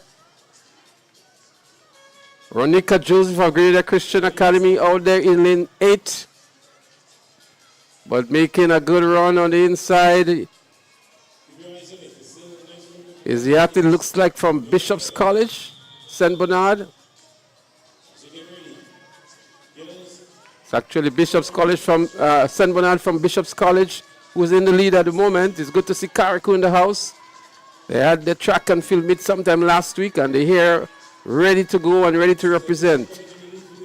It is Montisha St. Bernard, Bishop's College, in the lead here, and she's going to have a comfortable win here in the first of the 4 heats in the under 17 girls category. A virtual unknown to many is Montisha St. Bernard of Bishop's College. Came into this event though with the best seeded time of 58.95 seconds. Let's see what she did in this one. Convent Grenville in the mix, as well as the Grenada Christian Academy. But a commanding win here for Montisha St. Bernard in 64.50 seconds. So a little bit below her seeded time coming in. And from Peak Performance Bernard, we have Jada Jamina Sandiford. Rishana Charles of Grenada Christian Academy picked up the 3rd position. And Alexander of Convent Grenville, the 4th position. And this really is a business age in terms of the character.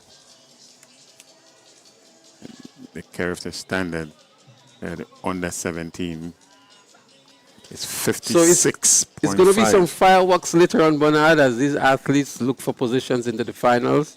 And if you look at some of the times that have been returned in the preliminaries, it's pretty much very close. And it's going to be some fireworks. So those of you who are able to come on down to the National Stadium, lots of space here for you. And those of you who are unable to, we urge you to stay tuned. Stay tuned to your mobile devices, your TVs, wherever you are, as we go back to the high jump. Greenwich of Ace. Missed his run up there. We'll have to take it one more time. Now we are the character standard right now. It's 2.05 meters. As we go back to the track, Bernard for the 2nd of the 4 heats in the under 17 girls. John of Sassis in lane 1, Hosford in 2. There they go down around the first turn. Maya Stanislav of Convent Grenville is also there. McDonald College in Kayla Olive. She's there as well. And from Fusion is Ariana James. Ariana James of Fusion in the lead here, just over McDonald College. Kayla Olive. Kalia Olive, I beg your pardon, of McDonald College. But it is Fusion in the lead at the moment. Fusion Athletics. That's Ariana James. McDonald College giving good chase here as they go around the turn here to enter into the home straight. The Grenada Christian Academy, not in this one, but it is Fusion. Ariana James of Fusion. McDonald College giving good chase in Olive. But it is Ariana James of Fusion. McDonald College, a very strong finish for 2nd. And that's the top 2 finishers in Heat 2 of the 400 meters under 17. Yes, in this heat, James from Fusion Athletics, she came in as the top seeded athlete at 60.13 seconds. And here she is 60.61. So I make it that this was a much quicker hit than the first one, Bernard. It was. We saw good competition there from the athletes from Fusion and McDonald College. So Greenwich one more time. Timothy Greenwich in the high jump. Jumping for ace in the 2025 Ariza National Champs.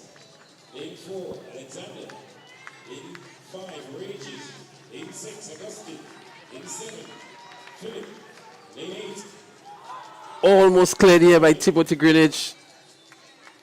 And a lot is happening here now, so we're going to go back very quickly to the track as the 400-meter heats continues in the under 17 category. Antoine in 1, Noel in 2, Bascom in 3, Alexander in 4, Regis in 5, Augustine in 6, Philip in 7, and Marian in 8. There they go, up and running. And making up the stagger already is Saraya Philip of finish line out there in lane 7. Also looking good is the athlete in lane 6. That's Ciara Augustine of the Grenada Christian Academy. So too is the athlete from Velocity Track Club, Ariza Regis. She's currently in second position. But still up front is the athlete for finish line, Saraya Philip. And making a good run too on the inside is another athlete from the finish line, Kayana Alexander. Alexander would wrong the turn in the lead heading into the home straight. As Kayana Alexander of Classic Light and Finish Line. Classic Light and Finish Line currently in positions 1 and 2 in Kayana Alexander and Saraya Philip as they head to the finish line looking for a good time to get into the finals. Classic Light and Finish Line 1 and 2, St. Joseph Convent, Samara Noel in 3. The top 3 finishers in heat 3 of the 400 meters for under 17 girls. It's almost like a photo finish. Well, 62.29 seconds, slightly slower than the previous heat, but I'm sure Kayana Williams would find a place into the finals. Saraya Philip might just be in there as well, 62.31. Top 8 times. The top 2 finishers in each heat, and then I think, yes, the top 2 finishers in each heat will make it through to the finals.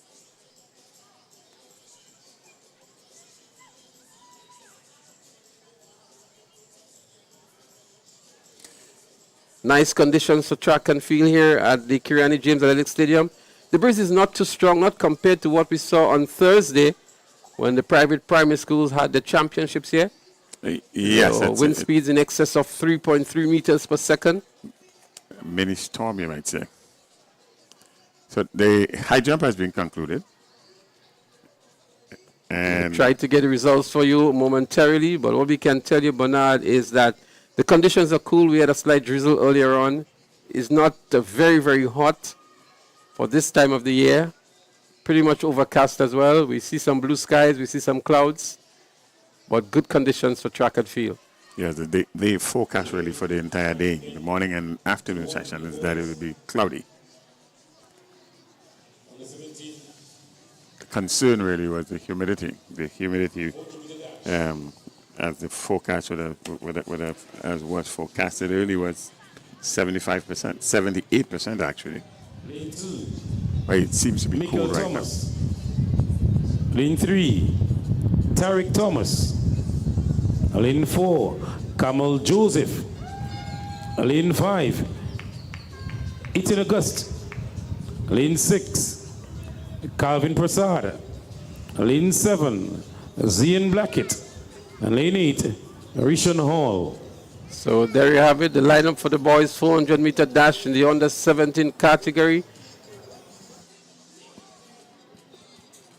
They're getting themselves ready. Thomas of McDonald College, 2 Thomases actually from McDonald College, Michael and Tyreek. Kamal Joseph from South City Rising Stars. Ethan Ogis, one to look out for from Classic Light and Finish Line. Calvin Passad of Bolt. Zion Blackett of St. David's Trailblazers. Rishon Hall, also of Bolt. He's scheduled to run here, but he's not on the line at the moment. And so these athletes will be looking to make the Carriacou standard in the 400 meters under 17 boys. And the standard here in the 400 meters is 49 seconds flat. Let's see who can return a time sub 49 here to make a quest and a claim to be part of Grenada's Carriacou team for 2025 on the Easter weekend in Trinidad and Tobago. The seeded athlete in this one is Kamal Joseph. Best time of 50.20 seconds. The 49 seconds flat will be a challenge for this field here. Well, if his training regime allowed him to peak for national champs, he may just do a 49 for us here, coming in with a 50.2. He's running out of lane 4. Zion Blackett. And he's from the South City Rising Stars. That's the Classic Lighting South City Rising Stars, coached by Lee Coffey.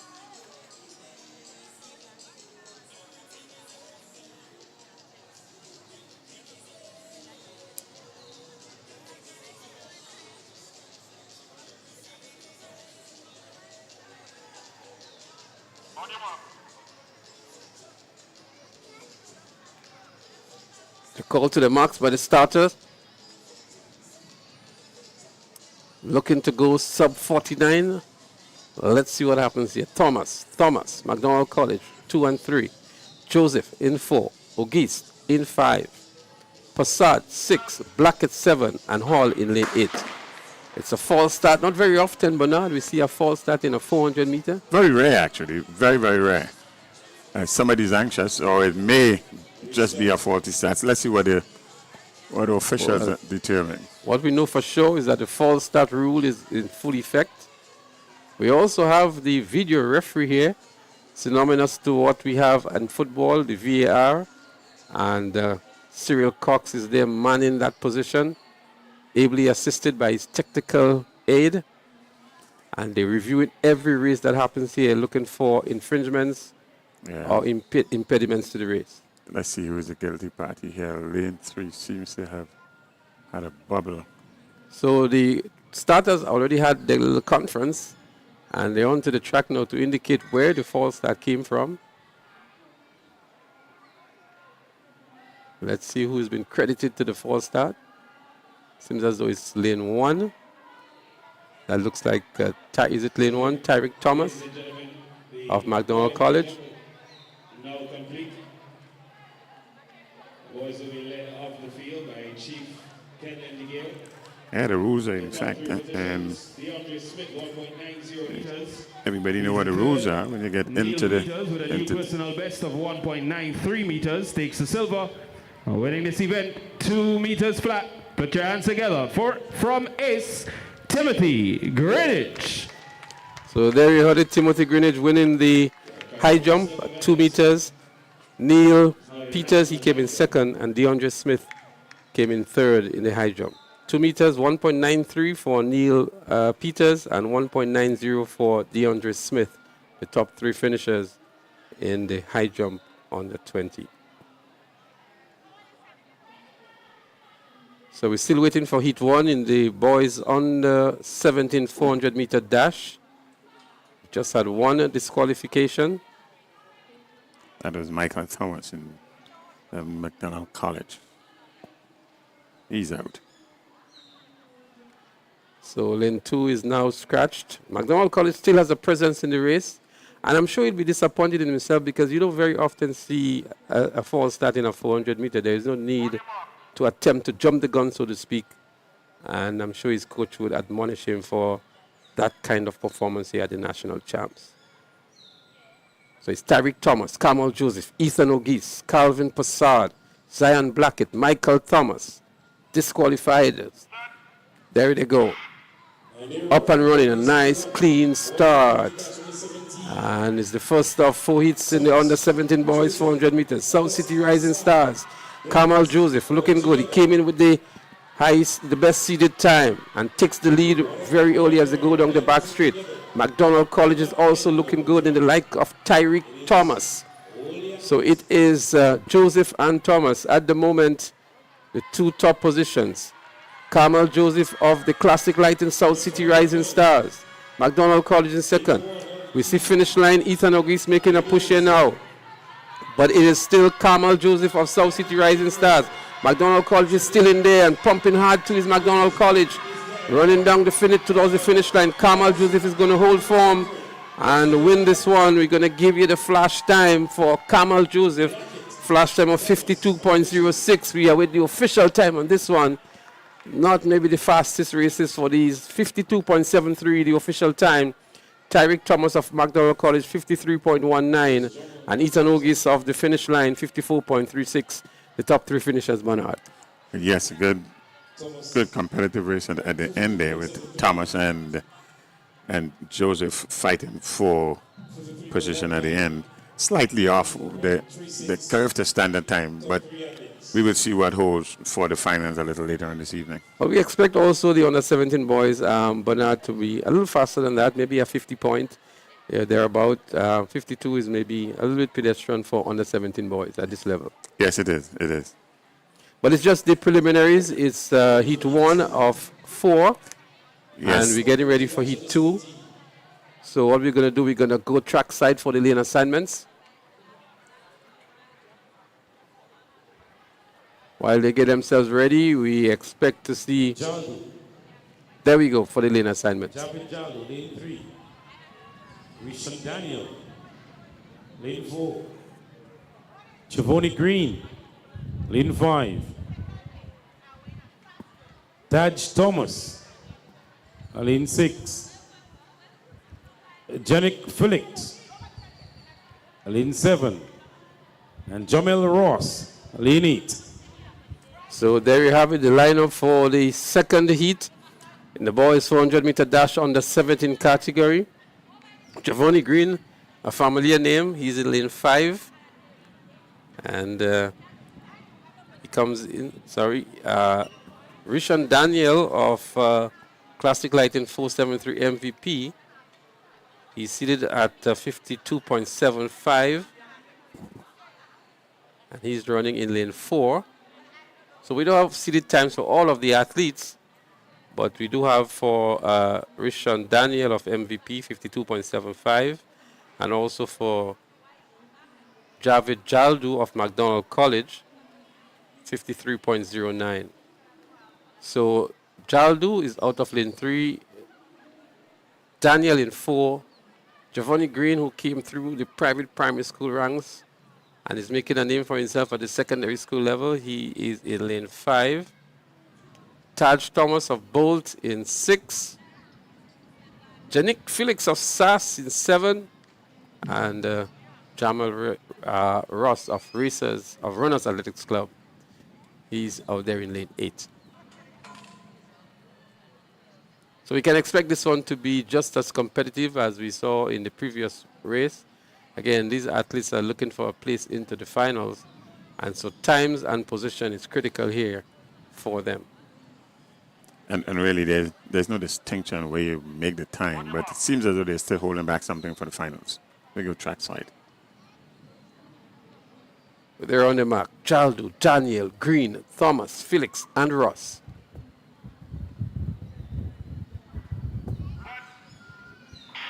Up and running, it seems as though lane 4 was out a little bit early in track blazers.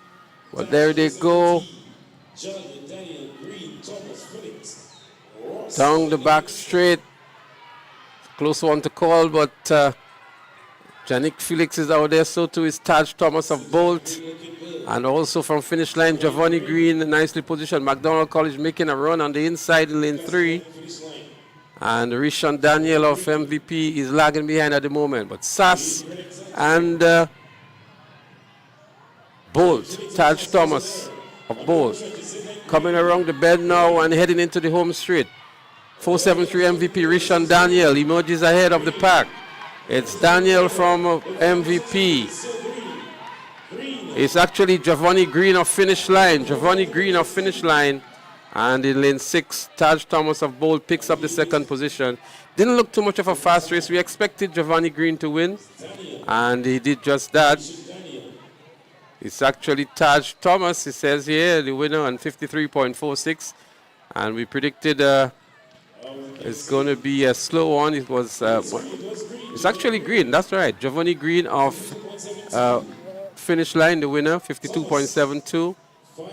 Thomas of Bolt, 53.46, and Daniel from MVP, 53.63, the top 3. Again, not the fastest of races. We saw that, and we saw them basically laboring to come down the home straight as well into the finish line. And I would not be too surprised if there is some lane infringement. But the winner here is from Classic Lightning. Classic Lightning finish line is Giovanni Green. So 52 seems to be the benchmark for these 400-meter athletes. Both 2 preliminaries so far. Winners in the 52 range. heat number one, the winner was 52.73. And the second heat here is 52.72. Very close indeed. We get it set for heat 3 momentarily. There's lots of more track and field action, so those of you within the vicinity of the Kiriani James Athletic Stadium, it's a good opportunity to come on down here at the stadium to witness live track and field action. It's the Ariza National Champs 2025. It continues tomorrow as well, so looking for somewhere to go or someplace or something to do. It's a good opportunity or a good place to be, the Kiriani James Athletic Stadium. Those of you viewing online, we say a special good afternoon to you as well. We know the likes of the Ali George and the Keezy Thomas and so on, always there to support the athletes, have never missed any track and field that's happening, and so we say a special good afternoon to you. The Alicia Charles, the Best Babs, the Wendy Ferguson, Melissa St. Rose, Cami George, Nikki Bourne, some familiar names for me as well, all glued to the screens looking at the live broadcast.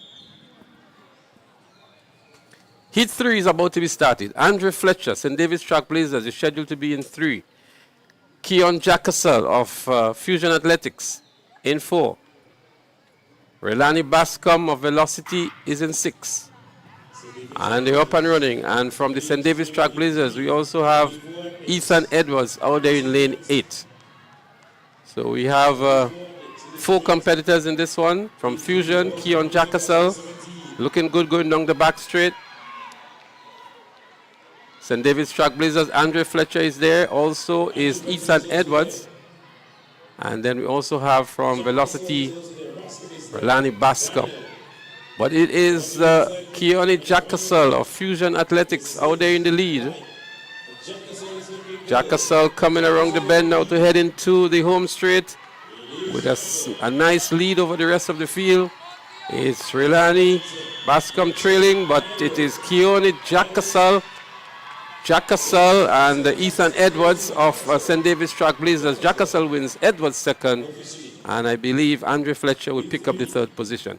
53.57, so not the fastest of times for Keone Jackassel of Fusion Athletics. Edwards in second with 54.03 and Fletcher in third, 56.15. Yeah. Bernard? Well, the 3 heats, the times are all fairly close, 52.72, 52.73. That's winners. And 53.57. So we expect a very, very competitive finals later today. The stage is set for that, so we ask you to come on down and be here and to be part of the electrifying atmosphere, as well as those of you who are at home or in your offices, wherever you are, and you're picking up the broadcast. You don't want to miss it. You don't want to blink too much. Get your snacks, get your drinks, and be there to witness the live action at the National Stadium. So that was the conclusion of the 400 meters for boys under 17. Up next is under 15. So the under 15 boys are getting ready for the 400 meter dash event. We go trackside for the lane assignments. Lane 3, Dickwan Finley.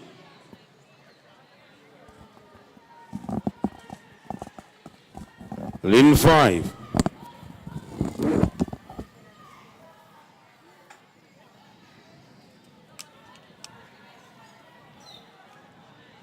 Farming Gill. Lane 6, Samson Philip. Lane 7, Dishon Olivier. Lane 8, Noah Coutin. Well, there you have it, the starting lineup for the 400 meter dash under 15. Kashe Stephen in lane 2 from South. 3 for the season so far in the 100 meters. Let's see if the 400 is one of his favorite events as well. We have Finley from Altitude Track Academy. Alion James of GBSS, scheduled to be in 4. There is no body in lane 4, that's scratched. From altitude, Olufemi Gill is also there. Samson from St. David's Trailblazers. They're up and running. There they go. Let's see who makes up the early stagger. We're looking at lane 2, Cache Stephen. He makes up the stagger on SAS. On altitudes, Finley already. As they go down the back straight here now, Cache Stephen looking good already and eating up some good track. Let's see what time he will return. Cache Stephen of South City Rising Stars.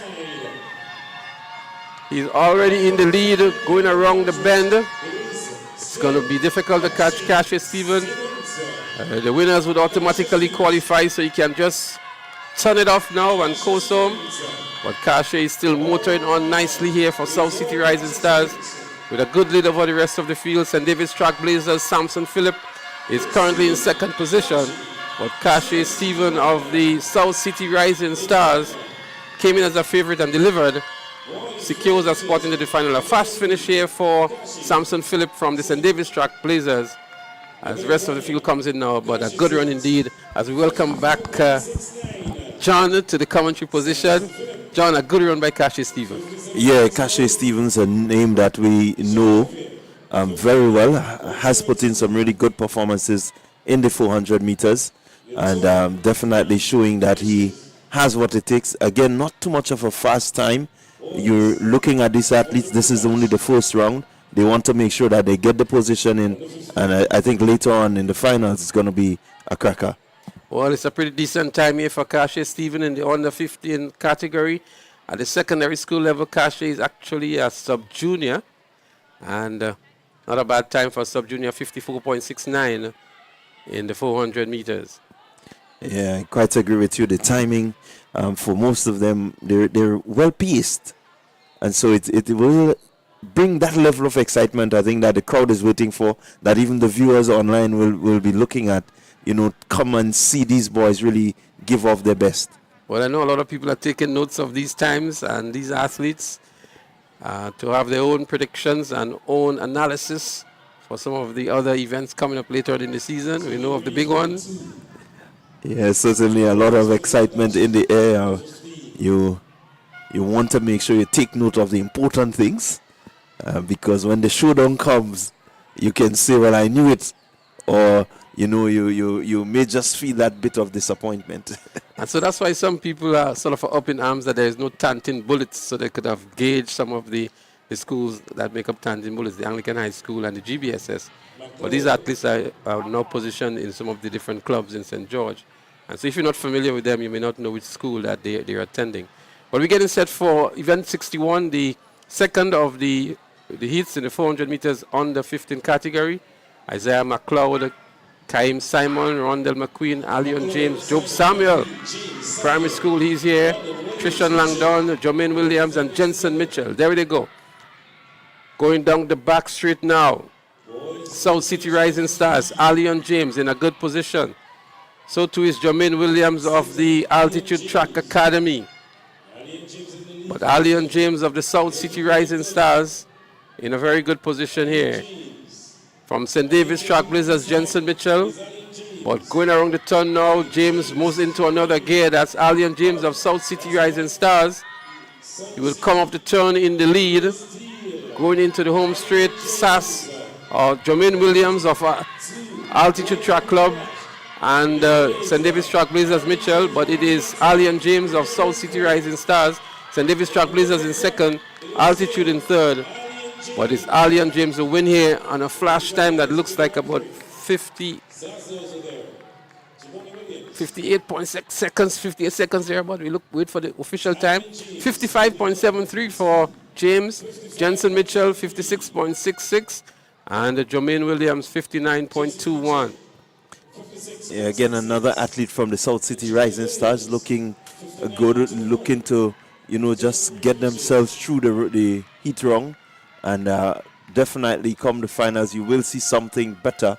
But what was notable there is that the way James ran his race, he came around the first 200, positioned himself, and then as he broke for the curve, he was just well ahead.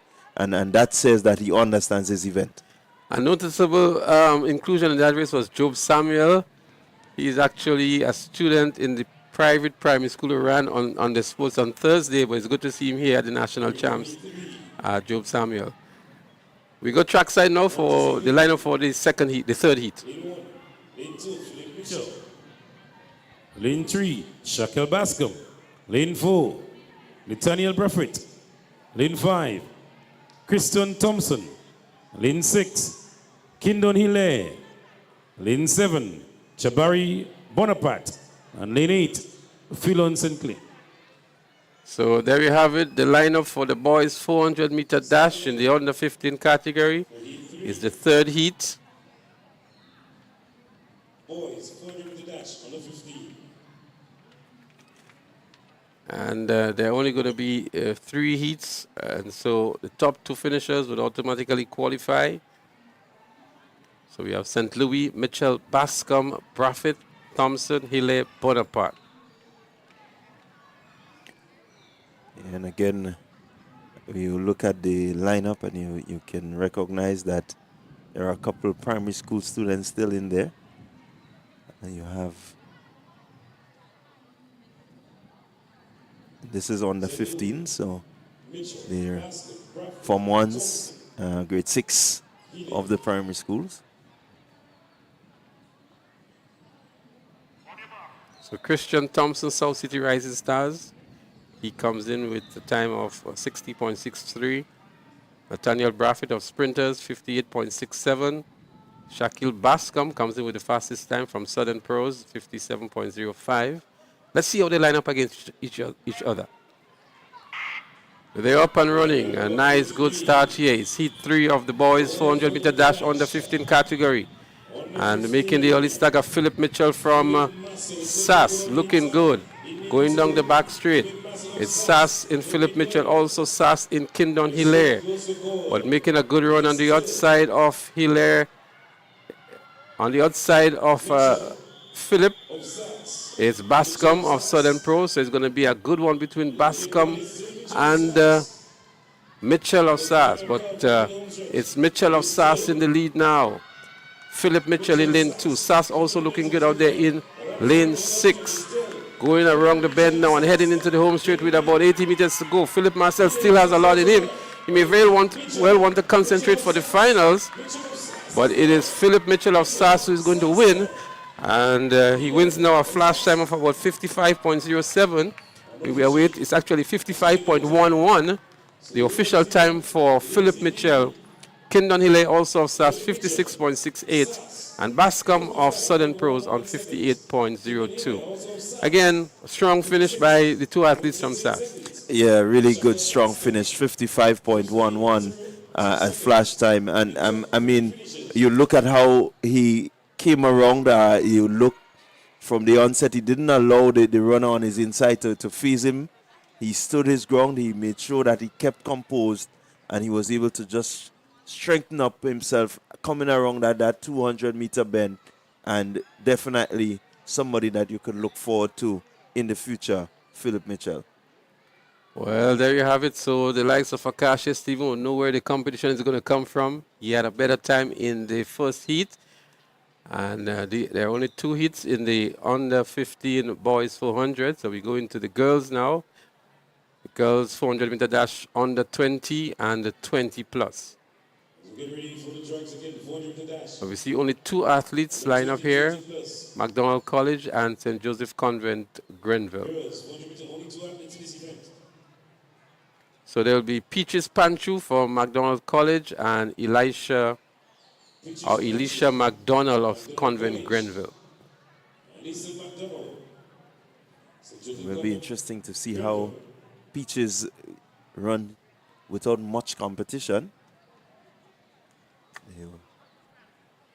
And definitely it's good to see that she's still there doing her stuff.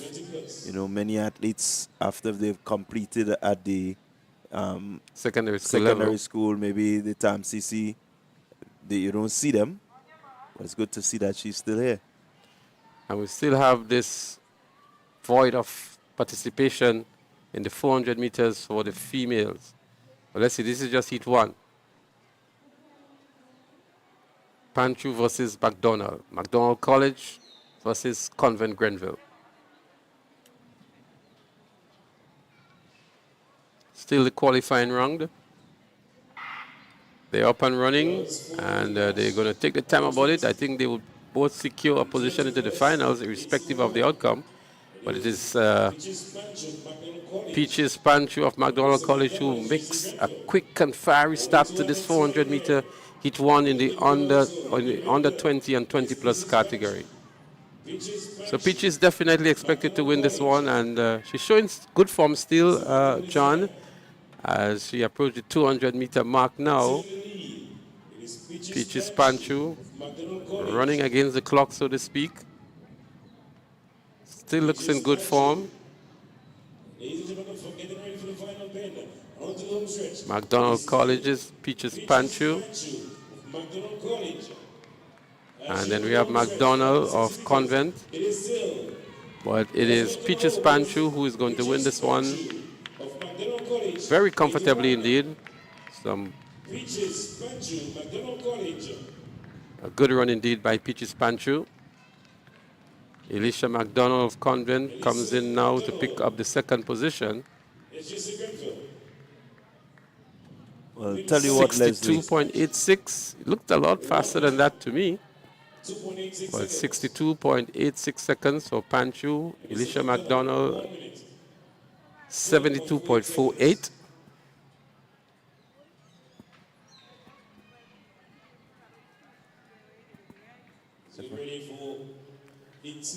As we get ready for Heat 2, and for those of you who... Girls, 400 meter dash, under 20 and 20 plus. Yeah, I was going to make the comment, Leslie, that you look at how Peaches ran that event, and it seemed to be a warm-up for her, not really exerting herself, and she was able to run 62. So it tells you that she definitely has something in the tank. Well, we will see when it comes down to the final what happens later on.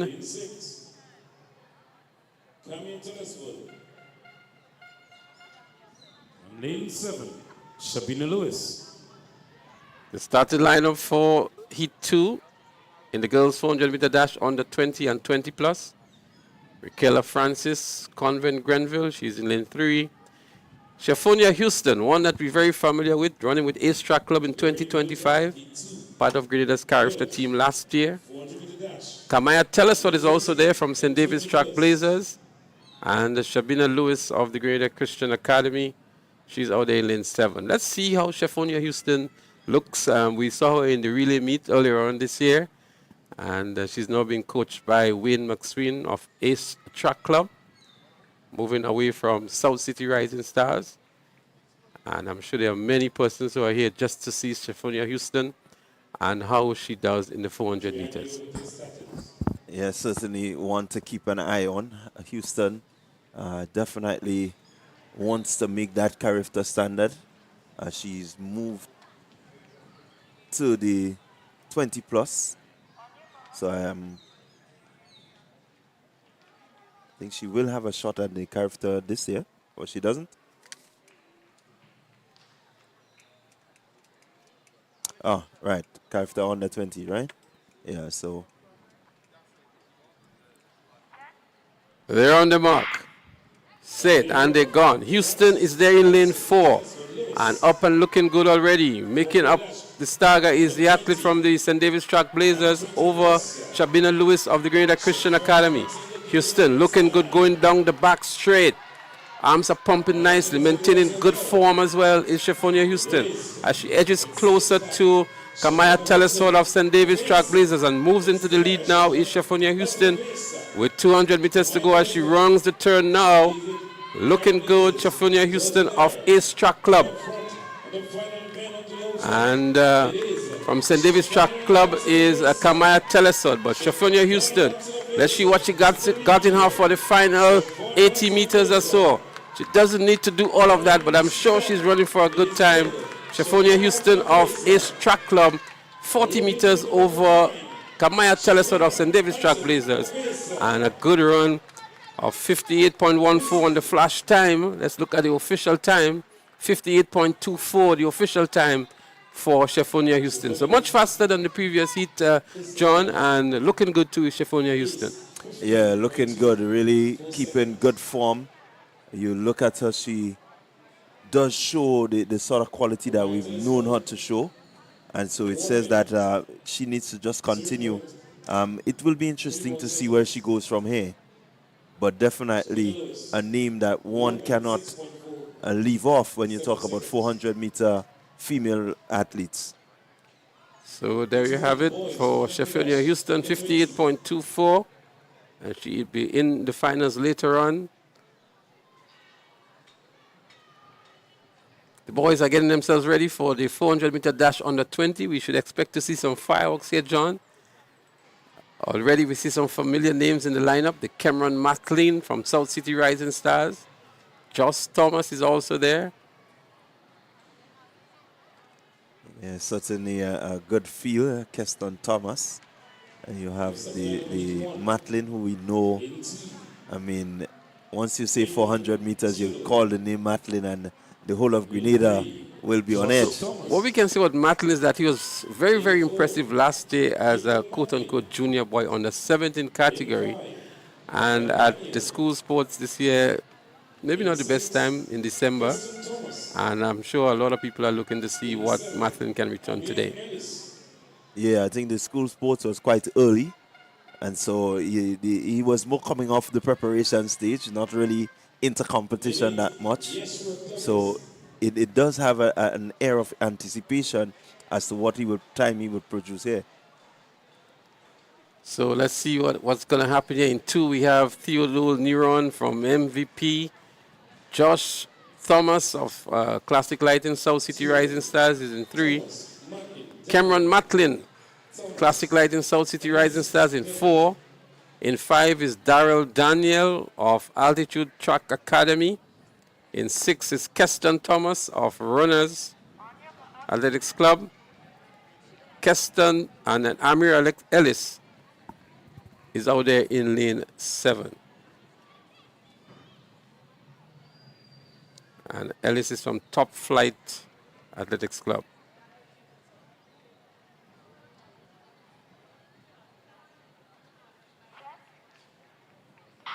And they're up and running. 400 meters under 20 is heat 1.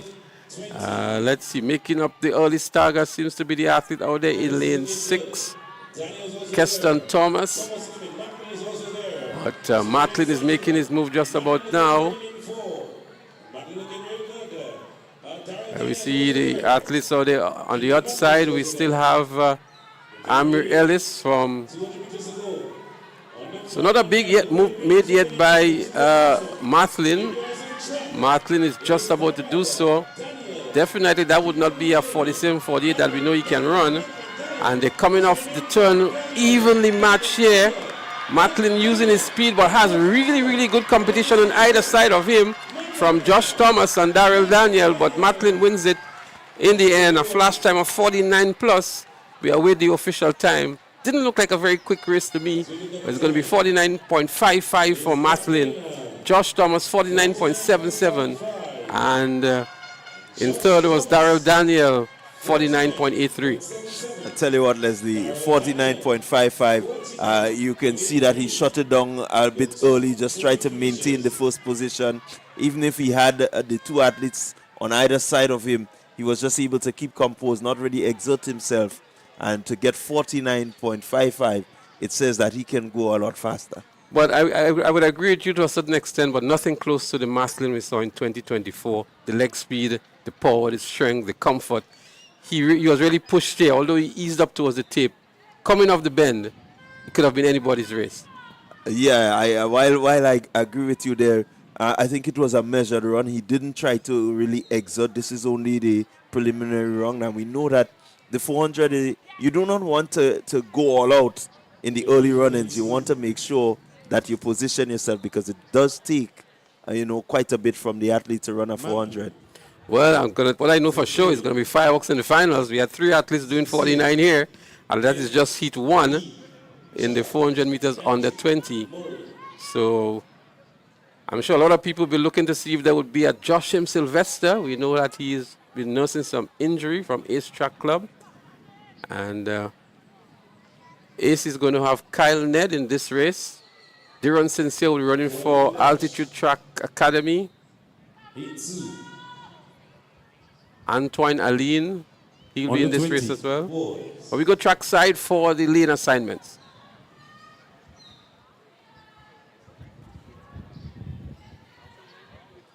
So while we wait on the lane assignments, I can tell you it's going to be a quick, this one's going to be a quick one. Maybe not as quick as the previous one from the list I'm seeing here, but we expect it to be very competitive. The likes of Kyle Ned, of Ace, Antoine Aline, Zakil Charles, Diron Sincere, Kimmel Murray from the Greater Christian Academy. They're up and running, and let's see who makes up the early stagger. Kyle Ned for Ace Track Club, he's in lane 4. And he has made up the stagger here. But out there in lane 8 is Kimmel Murray of the Greater Christian Academy. And Shamar Andrew is also there from Top Flight. And then we also have Zakil Charles from McDonald College. It's too early to call this one with about 200 meters, or just under 200 meters. On the outside of Kyle Ned is Anton Aline. But Kyle Ned comes up the turn in the lead. We saw him winning the hurdles earlier on today. That's Kyle Ned with the headband there for Ace Track Club. And Greater Christian Academy would pick up the second position. But Kyle Ned on a flash time of 49.37. We are with the official time here, but a good run. Kyle would have run maybe 50 point something at the school sports a week and a half ago. And it looks like a 49.38. A little faster than Matlin is Kyle Ned of Ace Track Club. And Andrew picked up the second in 49.94. And Kimmel Murray of Greater Christian Academy 50.76. So we have 5 49ers so far. The finals is well set. Finals definitely well set. Ned doing the business. I looked at him. I looked at his approach. And certainly, Ned, he was reserved. He didn't try to do too much. And so it does make that sort of intrigue for that final Ned versus Matlin. And I can tell you, Kyle Ned already did one race for the day. That's the hurdles. And that's a pretty demanding race as well, the 110 hurdles. A race which he won. And here we see him running an impressive time in the 400 meters. Very competitive time. Not maybe impressive, but very competitive. 49.38, fastest of the heat so far. Well, we're getting set for heat 3. We will see Sabazan, Howard, Alexander, Moses, Nelson, Hilaire, Young. The lineup is Lateral Sabazan of Top Flight. He will be in lane 2. In 3 would be Edison Howard of South City Rising Stars. Lane 4, Junior Alexander of Altitude Track Academy. Well, that lane is scratched at the moment. Lane 5, Keelan Moses, St. David's Track Blazers. Lane 6, Norville Nelson, McDonald College. And in lane 8, Rion Young of Western Rockets. So Young is not there, so lane 8 is actually scratched. So we have 5 athletes competing in heat 3 in the boys 400 meter dash under 20. The fastest time so far, 49.39. Second fastest, 49.55. These are the top 2 winners in the previous preliminaries. Let's see who can return a 49 or sub 50 in the third heat.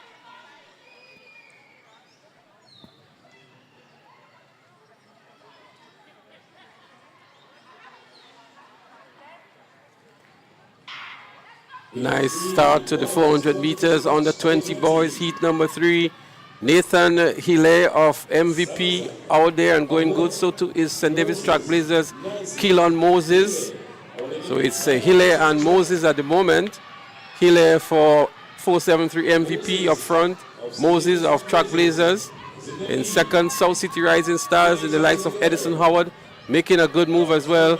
But Keelan Moses should have a walk in the park here with this one. As they go around the turn, it is still MVP Nathan Hilaire Hilaire comes off the turn in the lead. Keelan Moses looking for the extra speed. He looks like the stronger athlete. And he eases now, go past MVP, 473 MVP. So it's Keelan Moses with the faster time. Hilaire for second. 51 point something on the flash time. 51.06. So not as fast. The official time 49.22, and that will actually be the fastest of them. 49.22 Keelan Moses, and Hilaire 49.46 to have the third fastest time of the preliminary so far, and Edison Howell 51.14. So there we have it. As the preliminaries went on, we saw faster and faster times. So it started with Matlin with 49.55, Kyle Ned with 49.39, and Keelan Moses 49.22. Even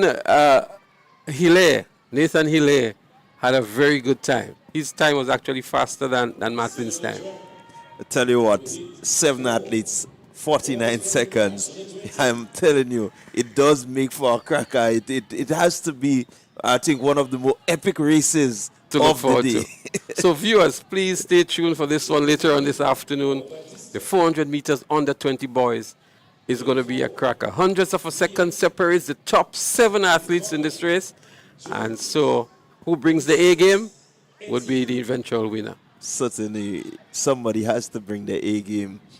You look at the field, and I mean, names that we know, you've seen them come through the ranks. And just looking at them now, there is just that awe about how they are able to keep themselves.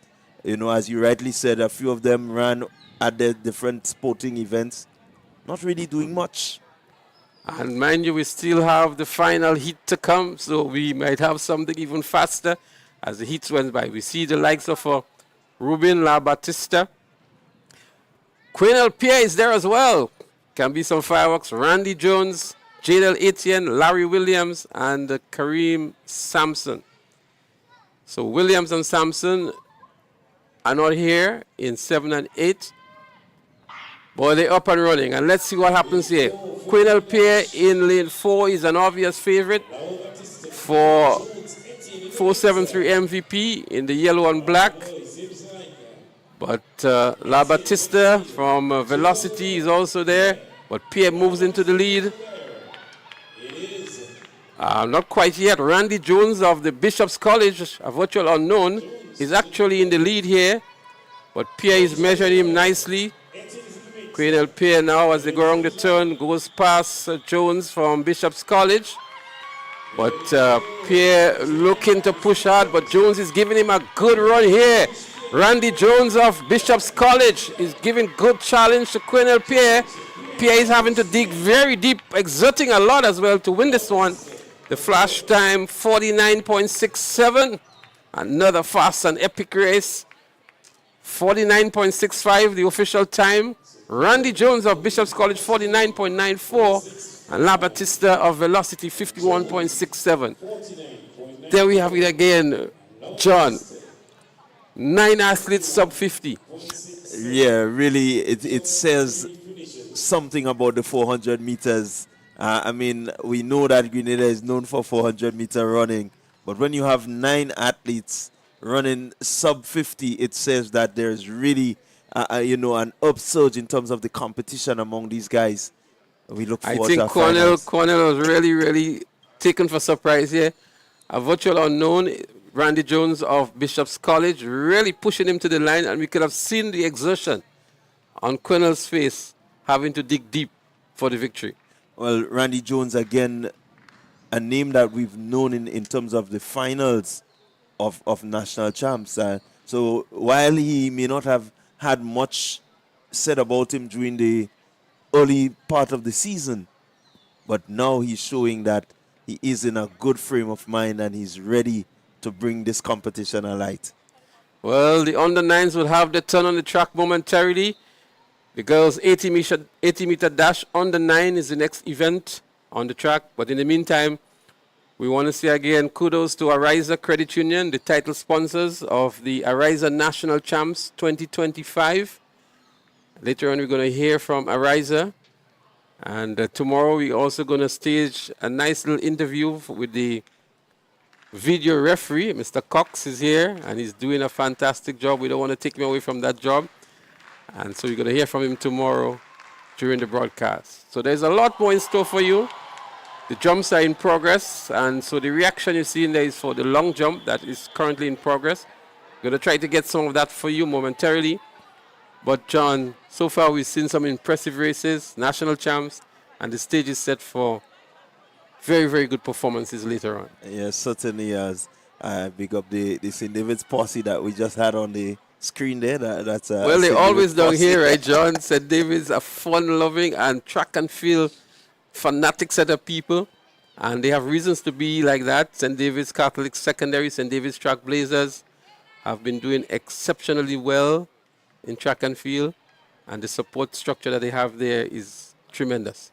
Yes, certainly tremendous, and it's good, to see the level of support. Once you say athletics, you talk about anywhere in St. David's, you will get a crowd. Will get that turnout that makes sure they tend to support and support passionately. Well, we saw this year for the first time the Virgin Parish relay meet, and I'm sure the fans in St. David's were thrilled to be there to experience their own relay meet in their parish, Virgin Parish, as it's affectionately known now these days. Yeah, the Virgin Parish relay meet, not really coming out as one anticipated, but I can tell you, most of the fan experience, I think this is what many of them will speak about. Just having that experience where even the supporters could come out and run races and win prizes. I mean, it says a lot Well, it's about only that. going to get better from here on. It's a start, and with many things, it grows, it develops, it evolves, and it's something that we can put now on the athletics calendar in Grenada here.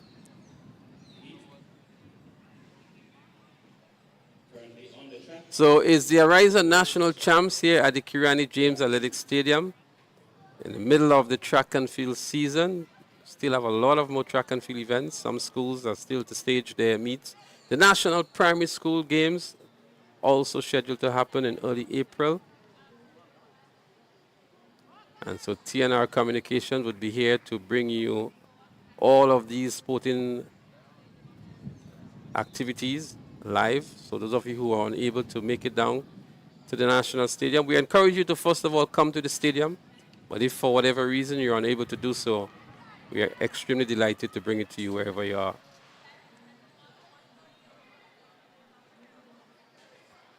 Looking at the schedule, John, just to alert our viewers on some of the events still to be staged. So we saw the 400-meter events, the girls javelin throw under 20 and 20 plus, the Heptathlon boys shot put, the Decathlon boys high jump. We also have some 80-meter races for the under 9s, high jump for the under 20 and 20 plus, the 100-meter dash under 11, under 13, under 15, under 17, and 20 plus. So we have the 100-meter dashes to go as well. And then we're going to have some exciting relays, the 4x100 meter in the under 15, under 17, and under 20 and 20 plus. So all the 4x1s will be today. So we encourage you to come on down for some of that or to stay glued to your screens.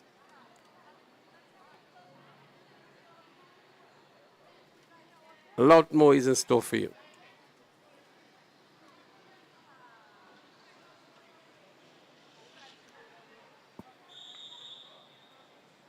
As we look at the high jump that is currently happening, and we just saw an athlete from SAS with one of the traditional jumping style we call the scissors, not the flop as we know it, which is more commonly used these days. Yeah, the scissors is known as the what do we put it, the basic. Another athlete using the same technique here. So the girls are all into the flop, the scissors, I beg your pardon. Yeah, most of the athletes that you see use the scissors. It's athletes that are, just looking to get acquainted with the event. when you look at the flop, you can tell that these girls have been, really putting in, because it does take an effort to get the flop going. The technique. Yeah, that's right. Yeah, yeah. So for We just many saw of, an athlete there from South City Rising Stars using the flop technique, so it's good to see them exploring all the opportunities.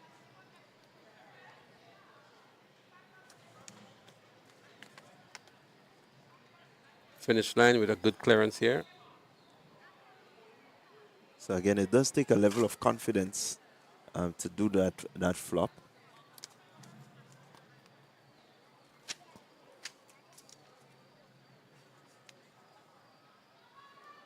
High jump to me still is one of the events that we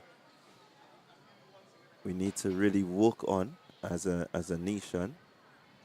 All right, so ladies and gentlemen, just for your clarification, the heat that was scheduled has been advanced directly to the final. So, John, we just learned that the 80 meters that are currently scheduled to run off, they'll go straight to the finals later on.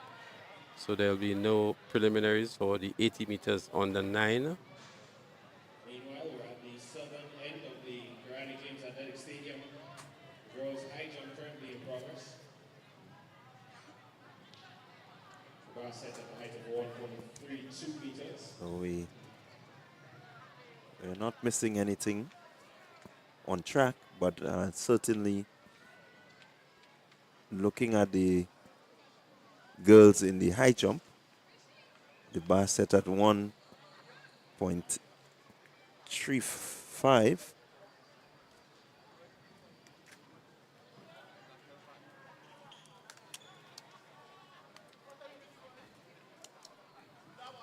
So the bar now moves up to 1.35 meters. The character standard for the under 17 girls. High jump is 1.60 meters.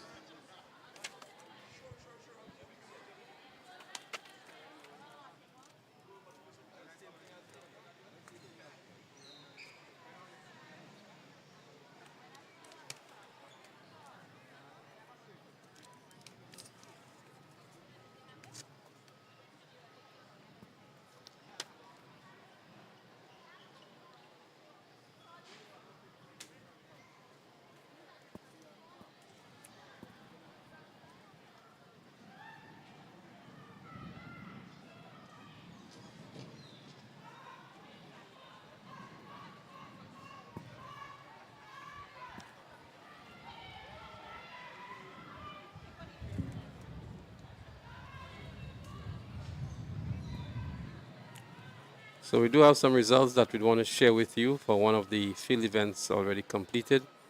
That's the girls' long jump under 17. In first position was Christiana Charles of Altitude Track Academy. Second was Kayla Allen of Bishop's College, and Charles jumped a distance of 5.63 meters. I mentioned Kayla Allen of Bishop's College picking up the silver, 5.03 meters, and Samara Noel of St. Joseph Convent, Grenville, she was third in 4.86 meters. Treasure Edwards of Convent, Grenville also 4.86 to get fourth. Raisha Joseph of Bishop College, she came in at fifth. Kelena Modeste of SAS, she was sixth. And Dominic Joseph of Fusion Athletics, Dominic is a primary school athlete, 4.61. Natalia Strawn of Classic Lighting, South City Rising Stars, she was eighth, the top 8 positions. I can tell you Christina Charles, although running or jumping here for Altitude Track Academy, she's also a student of SAS. So too is the 4th position, the 6th position, Kelena Modeste. And we have 2 from St. Joseph Convent, Grenville, Samara Noel and Treasure Edwards. So 5.63 meters, the winner in the girls under 17 long jump.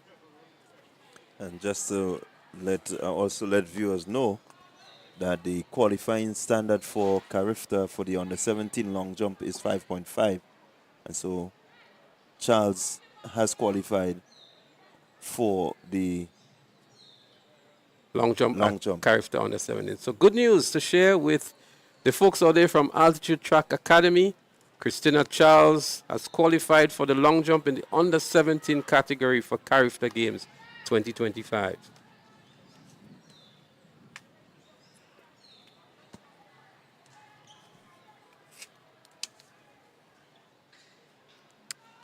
Track Blazers.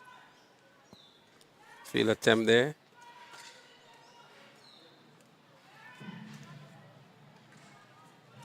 We also want to share with you the results of the boys high jump under 20 and 20 plus.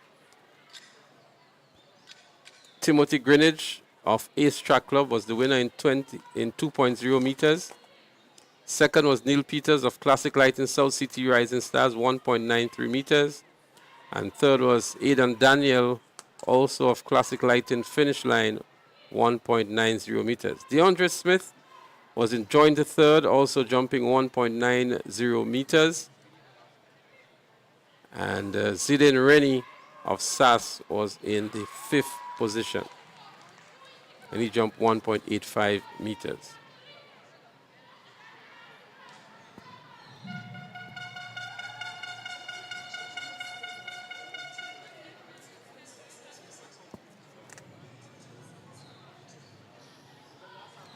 We can also, while the young ones are getting themselves ready, we're going to share with you some of the results in terms of the qualifiers for some of the events completed so far. And we're going to do that right after we do the 80-meter dash on the 9 girls. So for this event coming up, we will see Anna Grace DeRiggs of South City Rising Stars in 2.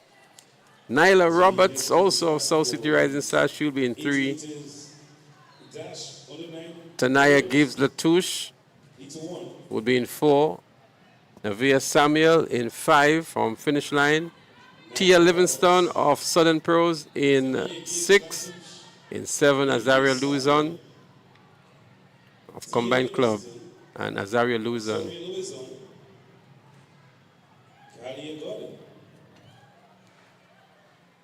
And Kelia Gordon of Runners Track Club, she would be in lane 8.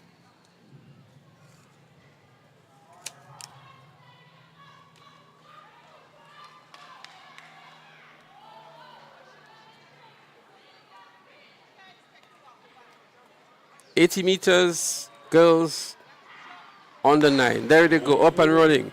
Seems to be a problem with the start for the athlete.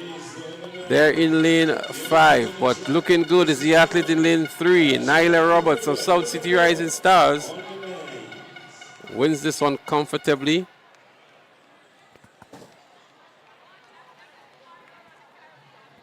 We await the official results.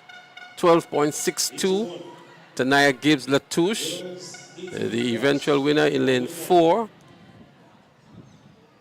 And Tia Livingston came in second from Southern Pros, 13.36. Kalia Gordon of Runners Athletics Club picked up the bronze medal. Straight finals here for the 80 meters on the 9. Tanaya Gibbs Latouche, the eventual winner, 12.62 seconds. Yeah, Gibbs Sprinters Athletics Club. Gibbs did pretty well at the parish meet at the St. David's branch. So looking good is Gibbs Latouche. I want to look forward to definitely at the primary school games. Well, it seems as though there's going to be a second heat, so this is not the finals actually. We were given information that we're going to go into a straight finals, but now we see a second heat for the girls 80-meter dash on the 9.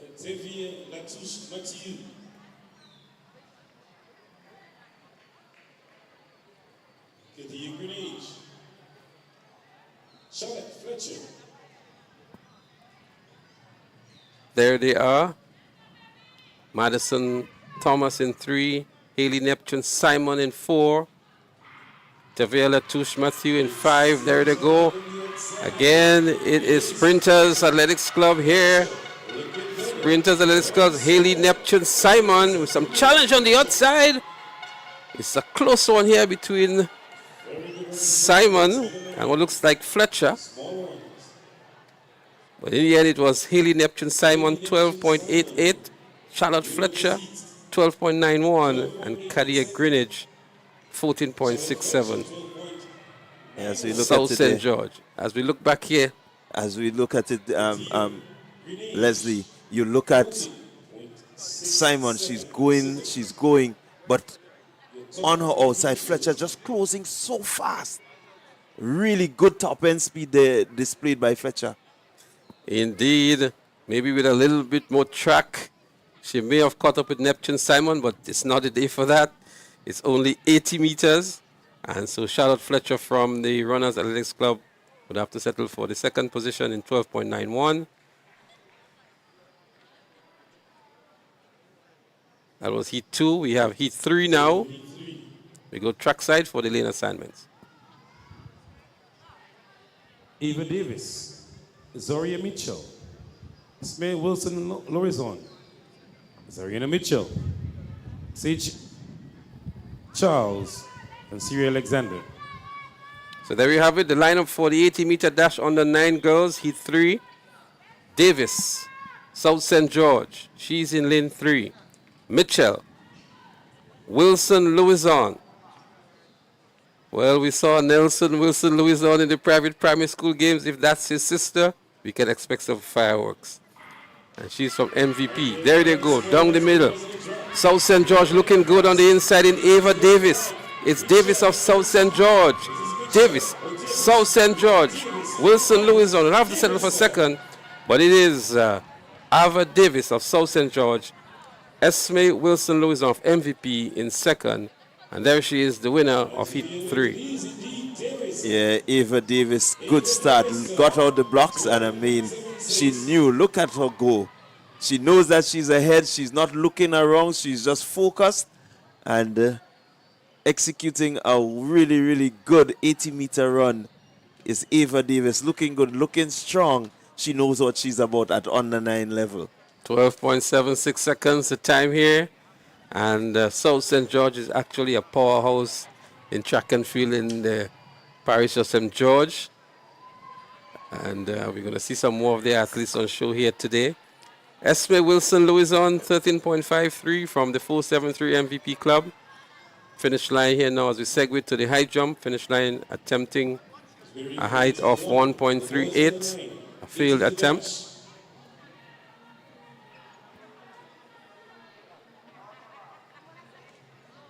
Next on the track would be the boys 80-meter dash in the under 9 category. We have Omari Williams, Reese Ledlow, Nelson Wilson Louison is there. One to definitely look out for in lane 3. We saw his sister, I believe, moments ago. Abraham Clark is in 4. Hayden Albert in 5. Tavian Buckmeyer, South St. George, he's in 6. Antonia Spall of Runners Athletics Club is in 7. And Kevin McEwen of Western Track, he is in lane 8.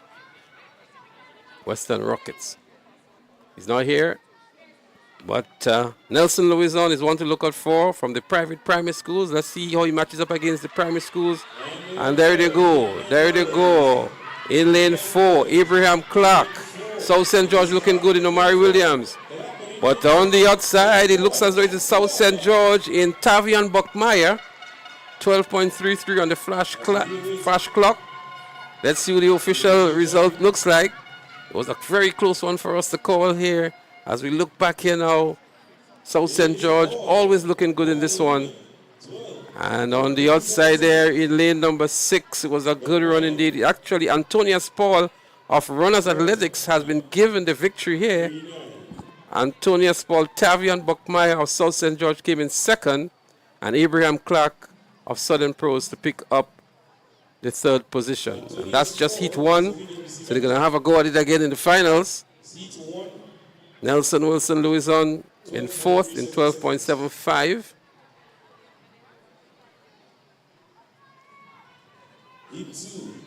We go trackside for the lane assignments for heat 2. But they're called to the marks by the starters. Cameron Nelson, Christian Hood, Stefan Johnson, Amir Rennie, Kalon St. Louis, Samuel Bob, Odilan Twain, and Rashid Romain. There they go. Looking good already is the athlete out there in lane 4, Amir Rennie. Amir Rennie it is. Amir Rennie with some challenge from South St. George, but Amir Rennie wins it now. South St. George and the likes of Samuel Bob picks up the second position. And a good run, 12.26 the official time for Army Rennie. Good run for Army Rennie. Yeah, Amir ready. From peak performance. Look at him. Look at the arms. Look at the way that he gets the body into that position. He has the makings of a really good top-class athlete already. Good challenge from Samuel Bob from South St. George and Kaylan St. Louis from 473 MVP. Top 3 winners in the second heat. They're already on the track and waiting for heat number 3. The boys 80-meter dash under 9. We will see Sean McQuilkin, Nashon Philip Hood, Tyler Bain, Chaim Pear, Trevor Blackman. They're up and running already. There they go. Let's see who wants it more. McQuilkin on the inside is looking good in lane 1 for Runners Athletics Club. It is McQuilkin on the inside. Sean McQuilkin. Sean McQuilkin of Runners Athletics Club wins this one. A flash time of 12.47. Official time 12.52. Nashon Philip Hood in second and Tyler Bain in third. Yeah, again, these youngsters really putting on a show here at the National Stadium. You look at that young man go. You just see the raw pace. Leg turnover is really quick. And he's pumping the arms. I love his finish. He dipped for his line. He knew he had it. Good run indeed by Sean McQuilkin of Runners Athletics Club. That was the completion of Heat 3 in the boys 80-meter dash under 9. Kids are really looking good and giving off the best. High jump continues in the meantime. Classic light and finish line still in contention. Failed attempt on this occasion at 1.41 meters. That was a second attempt.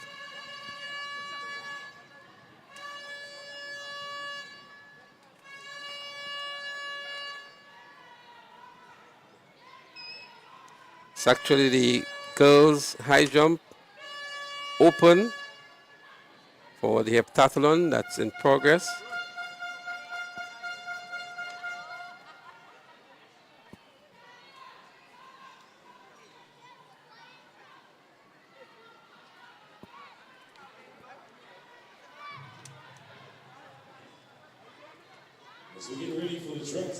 Only a few competitors remaining in the heptathlon high jump open. Seems as though it's only classic light in finish line. The girls 100-meter dash under 11 up next on the track, and we're going to segue to that momentarily.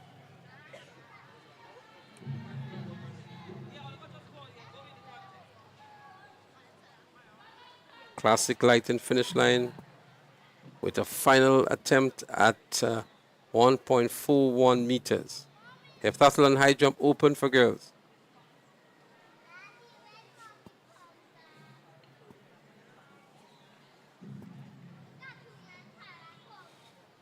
There they are, the competitors for the girls 100-meter dash under 11. Keziah George, Jewel Moraine, Jazion Johnson, one to look out for.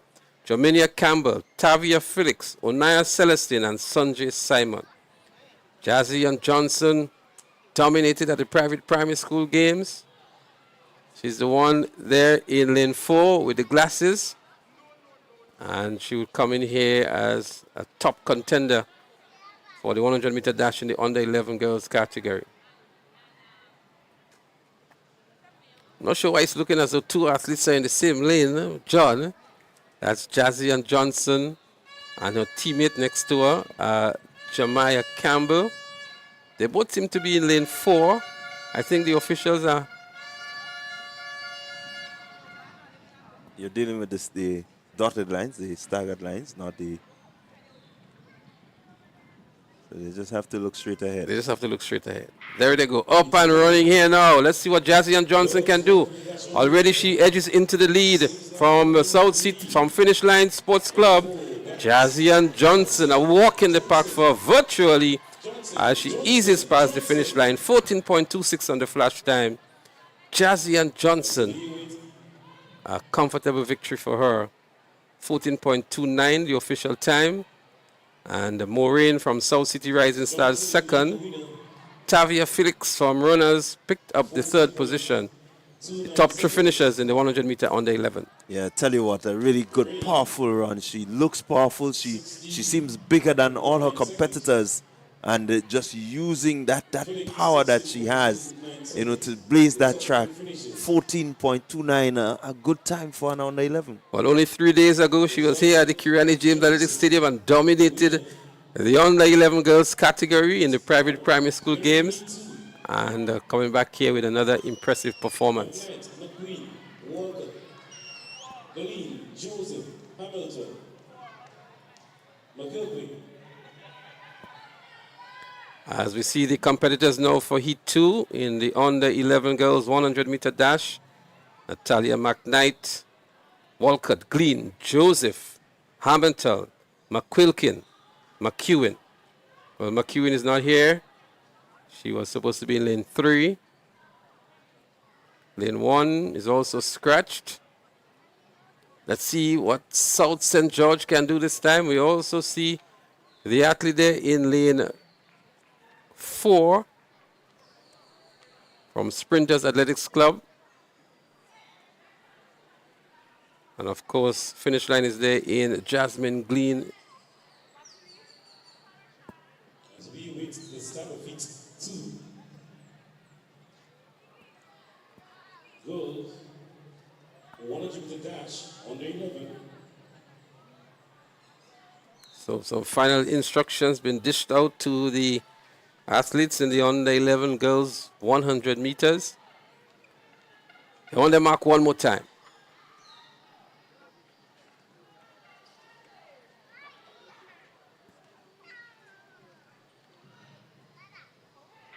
And they're up. A nice clean start this time. Let's see who emerges first. It looks as though it's the athlete from the Sprinters Athletics Club, Kalisha Walcott. Walcott it is. South St. George giving good chase, but Walcott wins it now. And McKnight picks up the second position. 14.49 on the flash clock. Actual time 14.49. Walcott from Sprinters Athletics Club. Natalia McKnight of South St. George Government in second. And Sidney Joseph of Velocity in third. Yeah, good time, good run there by the young athlete from the Sprinters Athletics. Certainly a good matchup for later on. 14.49, 14.29. It says that, you know, that young lady from the first event, Jazian Johnson. Jazian Johnson. She would have her work cut out for her. She would get some good challenge. As we move swiftly now into Heat 3, the events are flowing very, very quickly now. John, and we have Bain, Pierre, Antoine, Neptune, Lake, Thomas, and Sylvester. The lineup here. Sylvester is not here from South City Rising Stars, but there they go, up and running now. Let's see who comes into the picture early. 473 MVP, Jaylene Antoine is looking good, but so too is Kaya Pierre. It's actually Pierre of Sprinters Athletics. Sprinters doing very well today in these categories, in this category, and it's actually Kaya Pierre of Sprinters, 14.44, another very competitive time. Jaylene Antoine from MVP picked up the second position, but John, we're going to have a cracker into the finals. Definitely it's going to be a cracker. Pair 14.44, so we've seen 14.44, 14.29, 14.49. It will come down to execution. These three athletes looking really good so far. It may very well call for the photo finish from the way things are looking here into the finals. We expect really, really good competition. So these are two events that we see. The timings in the preliminaries are extremely close. The 400 meters in the under 20 category and the 100 meters in the under 11 girls category. And we still have Heat 4 to come in the 100 meter dash under 11. Janaya Charles, Avia Braffett, Skylar Regis, Janelle Kanhai, Kyra Sandy. These are the competitors that we have here. Lane 5 is scratched.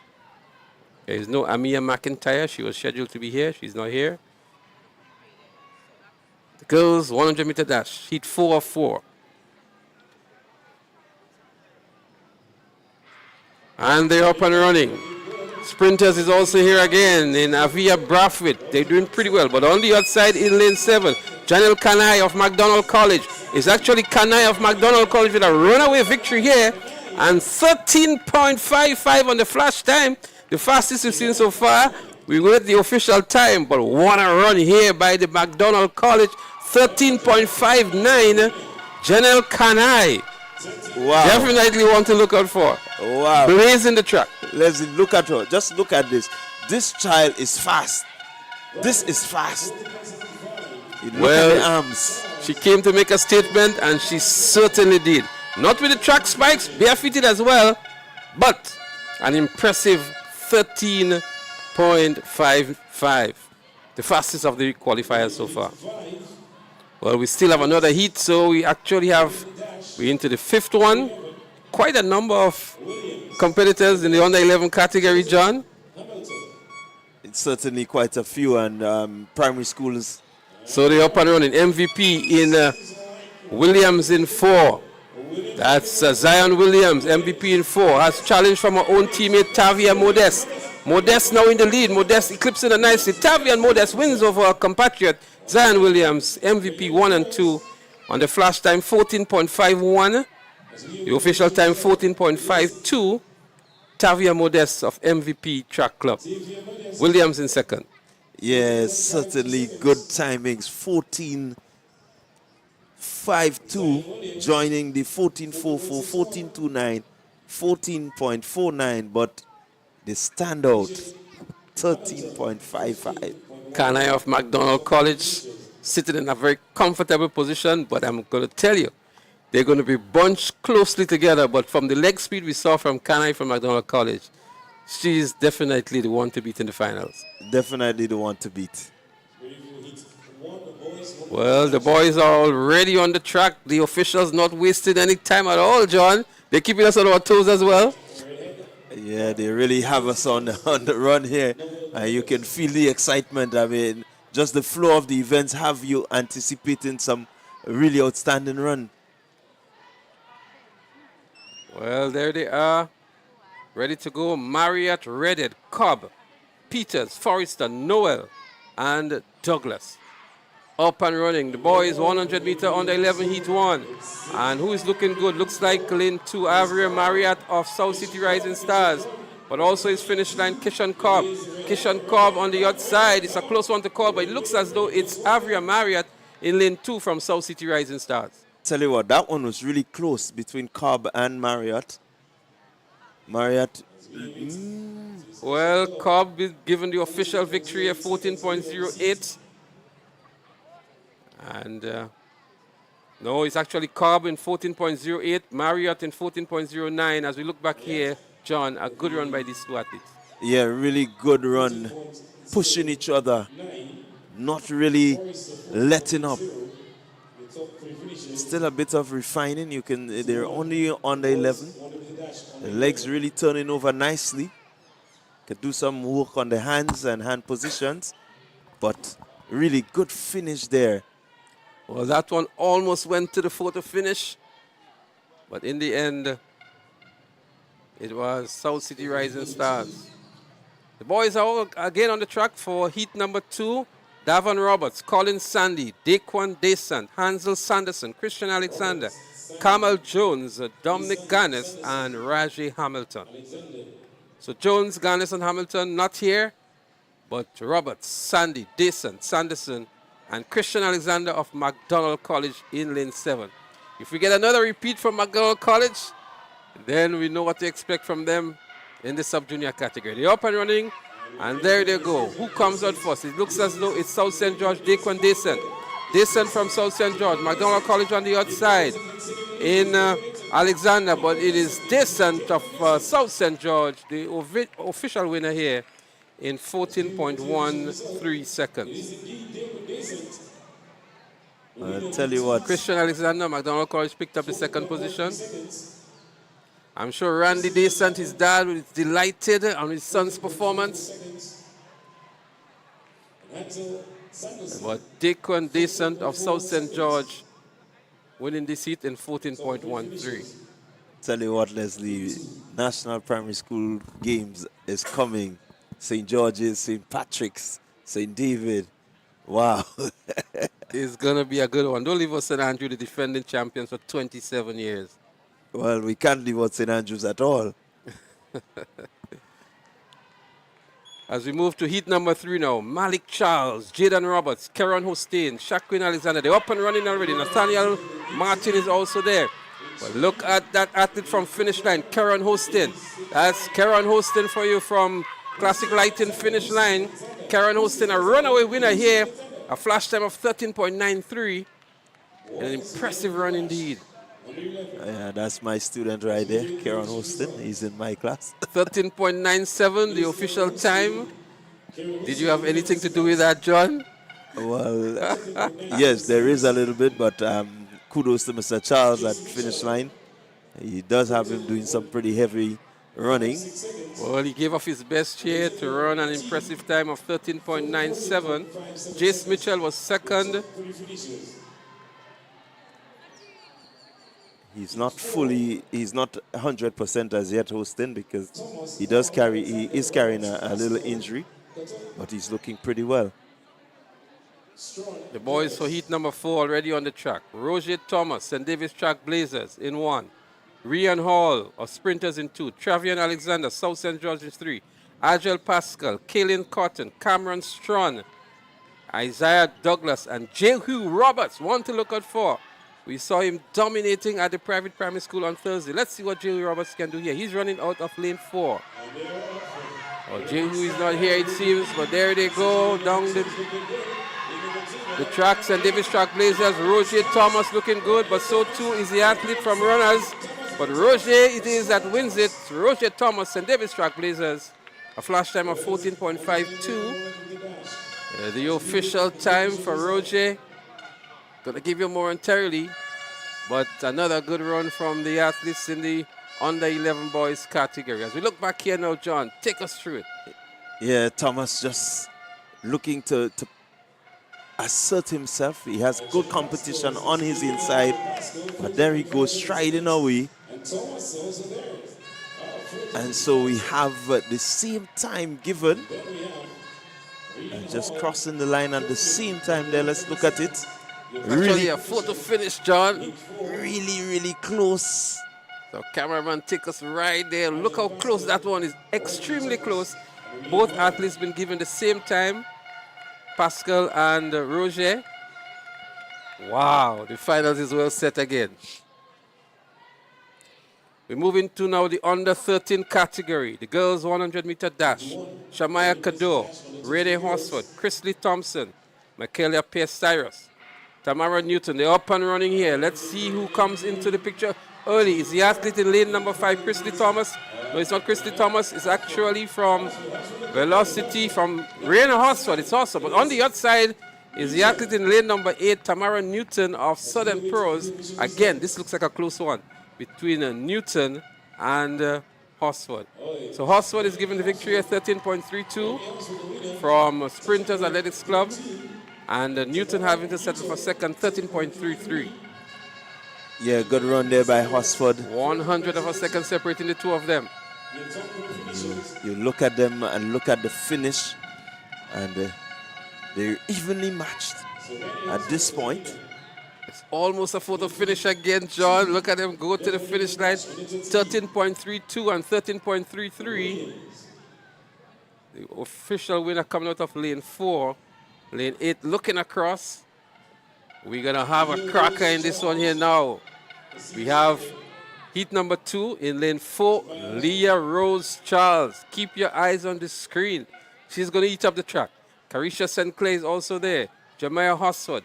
Shanika Williams is carried to be here, but she's not here. And we also have South City Rising Stars, South St. George Government in lane 8, Jemiah Horsford.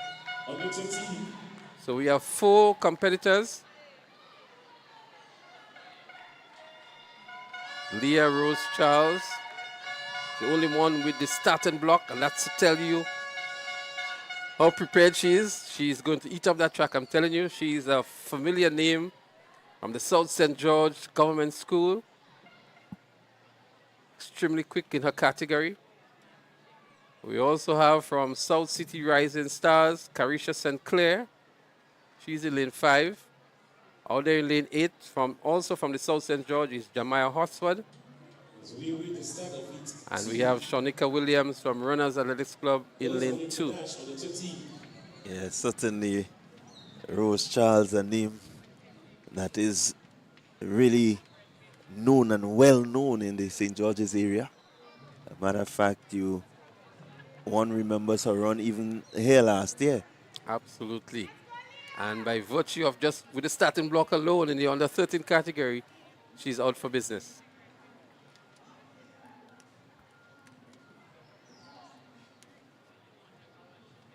They've been called up by the starter. Maybe a little tense moment, maybe equipment malfunction as well. A lot of room for you here at the stadium still coming down. A lot of excitement is in store. Heat 2 in the girls 100-meter dash under 13, about to be started. Rose Charles, Carissa St. Clair, Jamiah Hosford, Shanika Williams, your 4 competitors. This is just the preliminary. There they go, up and running. Leah Rose Charles already coming out nicely here from the dry phase. Leah Rose Charles, South City Rising Stars, Carissa St. Clair is also there. But a walk in the pack for Leah Rose Charles, 13.22 on the flash time. And as again, a walk in the pack for 13.27 the official time. Carissa St. Clair, 13.84. There is your winner, Leah Rose Charles. Yeah, really living up to what we've come to know from her. Good, powerful drive and getting up and just using the power that she has. Really executing her race well. Well, she came with a certain level of expectation, and that's just the preliminary. And she looks really, really great going into the finals later on this evening. 13.27. St. Clair, not a bad run by St. Clair as well. Heat number 3 coming up. Under 13 girls.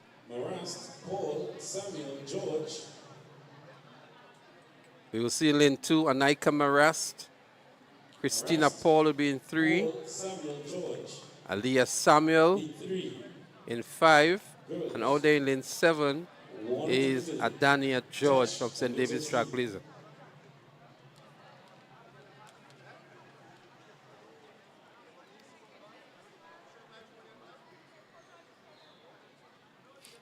So right there we're getting a preview of the under 13 girls at the primary level. Absolutely. Another one with the starting block at lane 5, Aliyah Samuel from the from the Peak Performance Track Club.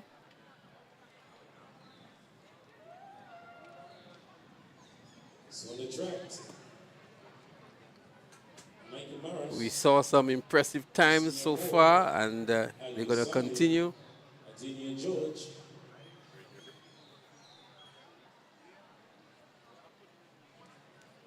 There they are.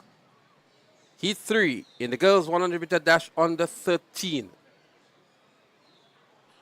Marast from Combined Club. Christina Paul, MVP. Aliyah Samuel, Peak Performance. There they go. Samuel already establishing herself. Aliyah Samuel of Peak Performance Track Club. She's going to win this one. Samuel for the victory into the finals. Flash time 13.84. Not as fast as the previous one with Rose Charles, but again, making a statement going into the finals.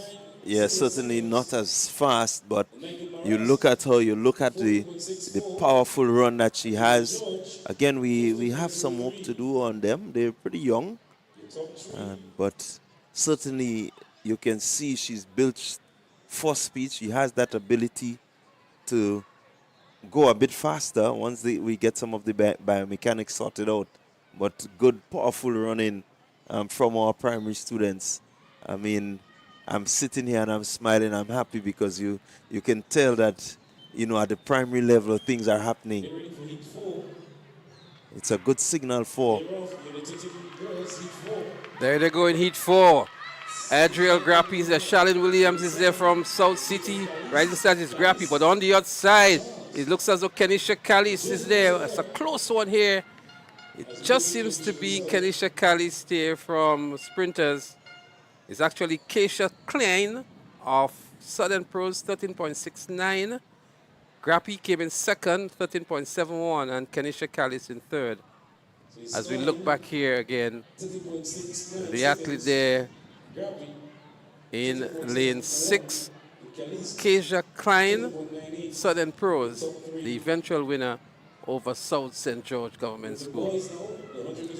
Tell you what, Keisha Klein, again, an athlete attending the St. David's Catholic School in Bellevue, is one to look forward to, because 13.69, we saw the athlete a while ago run 13.84. We had 13.22. So some good times coming in from some of these young athletes.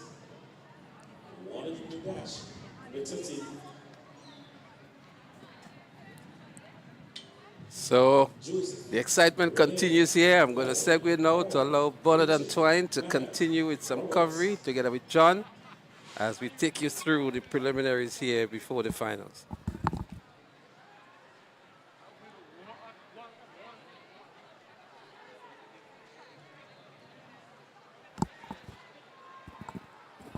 Well, the action is fast and furious, not unlike a 100 meters.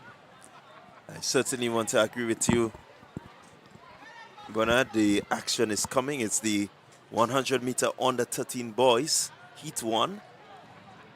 Have this one, Jamal Joseph, Joshua Redhead, Jonathan Labari, and here they go. It's the 100 meter under 13 boys, and your leader there in lane 4, Jonathan Labari, a Fusion Athletic, 13.02 seconds, running away with this one. A really good, strong run there from Jonathan. So Jonathan Labari is definitely the winner, 13.02 seconds. Jonathan doing very well here. 13.02 to win the heat 1 of the under 13 boys 100 meter. And this is the first of 4 heats. First of 4 heats. So heat number 2 is up next. So we're moving pretty speedily. Officials on point.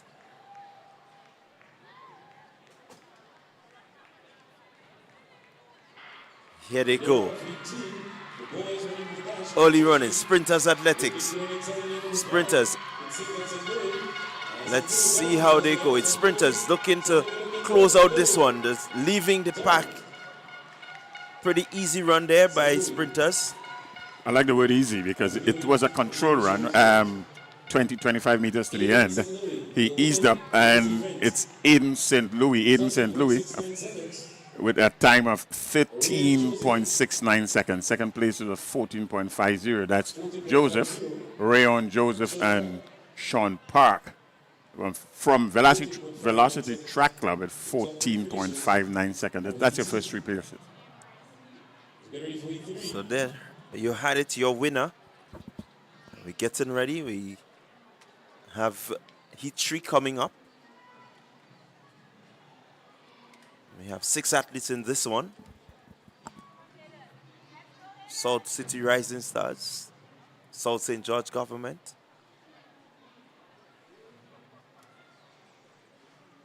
So lane 2, 3, 5. Here they go. Oh, let's see who makes the early runnings. On the outside in lane.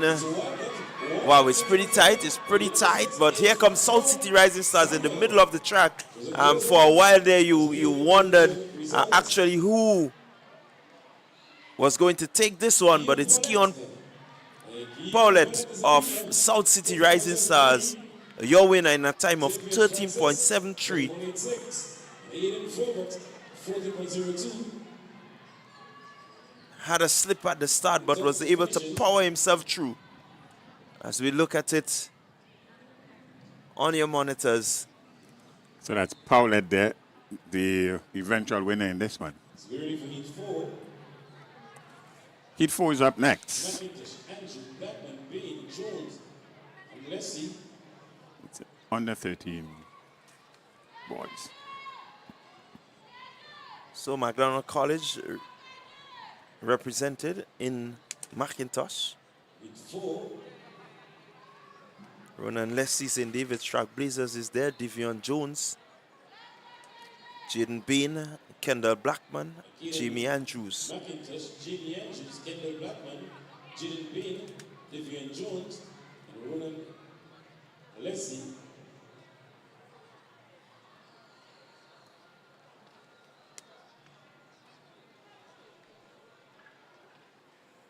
So it's anybody's race. There are no seeded persons in this one.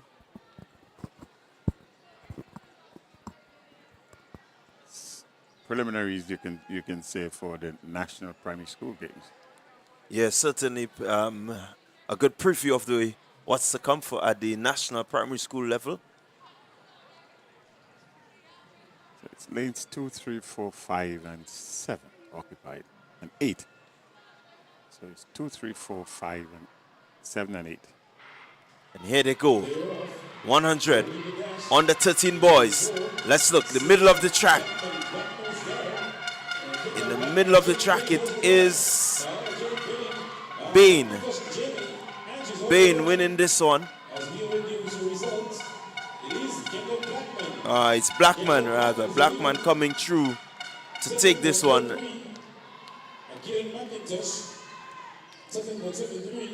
Caden McIntosh of the McDonald College. So it's Blackman winning this one at 13.43. McIntosh at 13.73. What we notice here, John, is that the times in all of these preliminary races, they're quite similar, which seems to suggest we are going to have an extremely competitive finals later in this evening. Yeah, I quite agree with you. It's going to be competitive. The times are really closely bunched, so it boils down to execution. Who can hold the nerve in the final? Certainly a final to look forward to. I would say final to look forward to. It's heat number 5. Heat number 5 is up next. Bernard in lane 3. Perryman in lane 4. Gilbert 5 and 6. Mitchell 7. Williams and Sean Adolphus. He's in lane 8 from MVP. So again, quite a good field to look. So far, we've seen all of the winners, 13 thereabout. So let's see who will come bring this one home. Mitchell, St. David's Trailblazers in the middle of the field with the starting block. So it tells you that he has something to bring. Let's see what happens. Here they go. South St. George Government. And look at the athlete at the outside, McDonald College. It's going to be McDonald College first, Trailblazers in second position.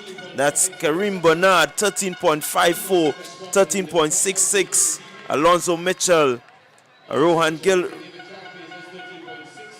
Gilbert, South St. George, 13.72. Again, 13 Bernard within the winning grouping. Very, very competitive. If the heats are this competitive, the times are all similar.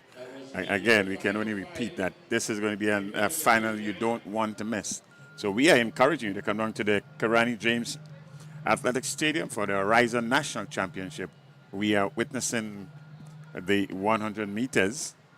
And up next will be the girls' 100 meters under 15. Eliza Rose Benjamin, she's in lane 3. In lane 4, Sumara Andrew. In lane 5, Alea Campbell. In lane 6, Ovani Alexis. In 7 is Minel Lewis. In lane 8, it's Haley Terrell. And those are your starters for the under 15 100 meters girl first heat. Well, I can tell you it's certainly some names to look forward to. Eliza Rose Benjamin, we knew of her from the last year's under 13s, right here at the Ariza National Champs. We also have Campbell, Velocity Track Club.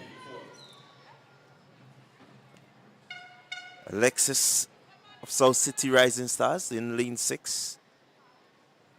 Haley Tyrell of the St. Andrews Anglican Secondary, someone to look forward to. You have some names there, we're going to... Yes, names that we have seen in so far for the season. Campbell at Velocity Track Club, she would have ran for Westmoreland Secondary, Westmoreland Primary. It's primary, so it's under 15, so it must be Westmoreland Secondary.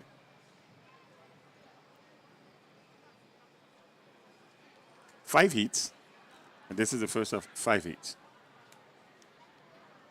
Girls, 100 meters under 50. They're on the starters orders. It's a faulty start. Let's see if it's going to result in any sanction. Yeah, you had that athlete there who just had a fall over, I would put it.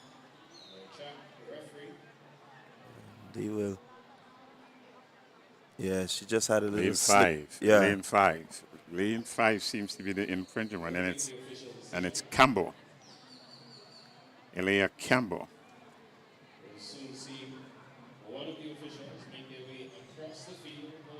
No, well, it's lane 6, actually, lane 6. It's a green card.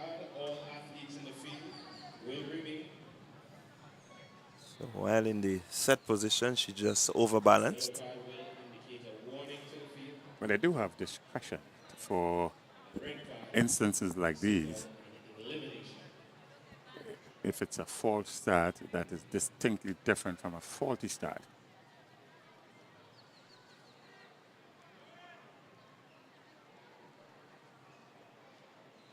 Generally, with a faulty start, the entire field has been warned. There we go. So it was a faulty start, so the entire field is warned. And no particular athlete has been sanctioned.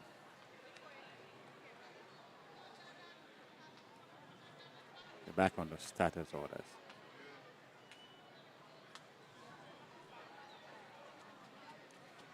John, the young lady seems to be quite excited. They have been called back up to the standing position.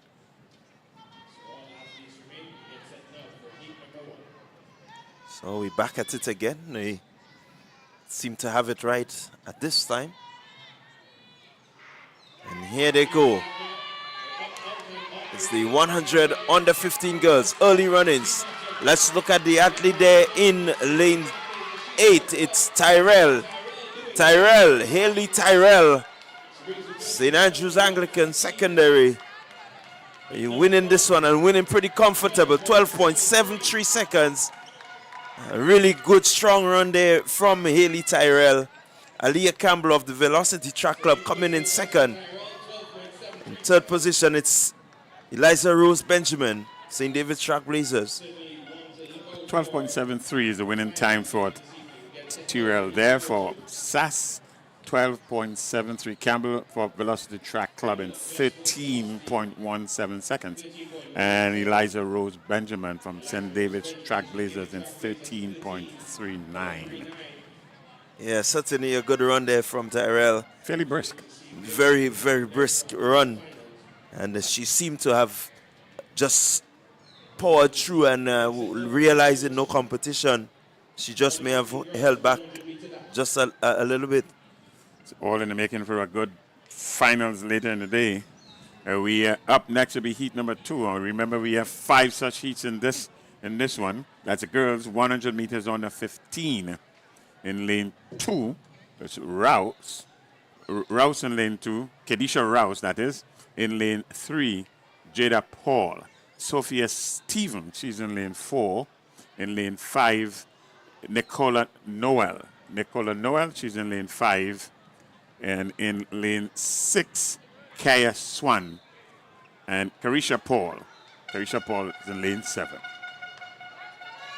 So the officials doing their bit to ensure that these 100-meter events are run off in a timely manner, where they're coming quick and fast. Just a slight delay as we are with the reset. And here we have it. The reset is on. So you're gonna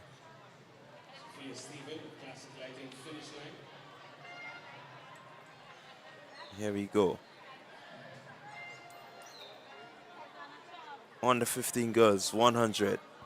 Rose, Paul, Stephen, Noel, Swan, Paul.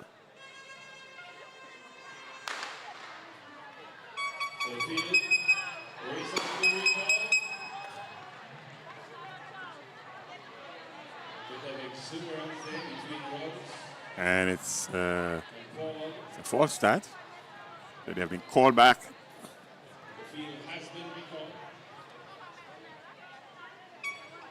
And there seems to be some movement there from lane 5. There seems to be some early movement from lane 5. Let's see what the officials. Well, I'll tell you what, it's up to the officials, and we do have the technology which can assist on them if they need it. But the starters will do their bit. They must determine whether it was a false start or a faulty start.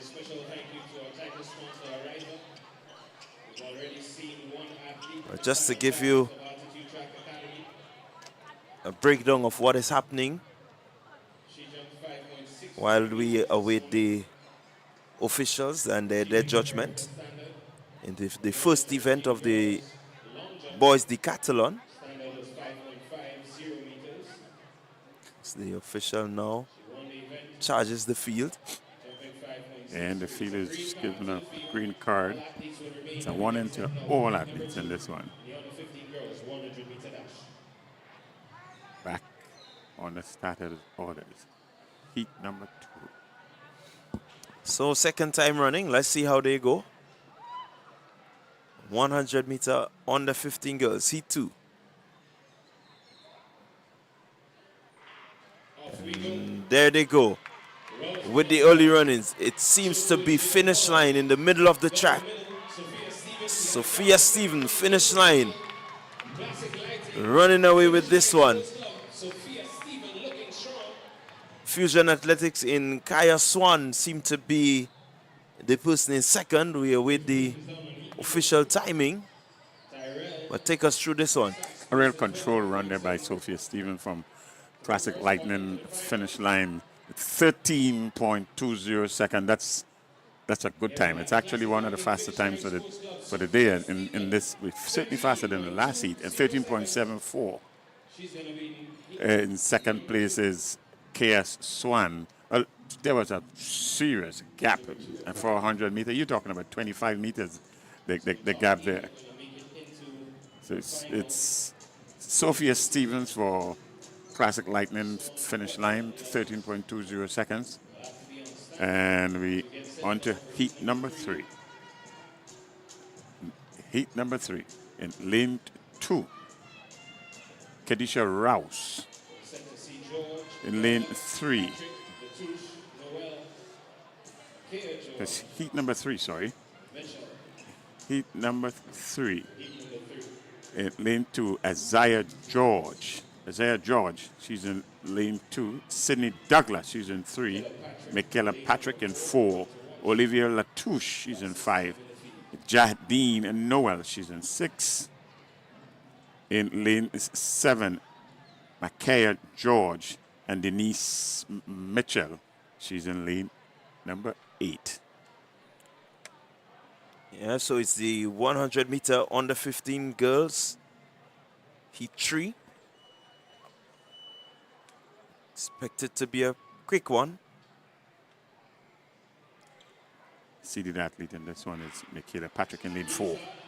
And here they go with the early run-ins. It seemed to be in the lane number 2.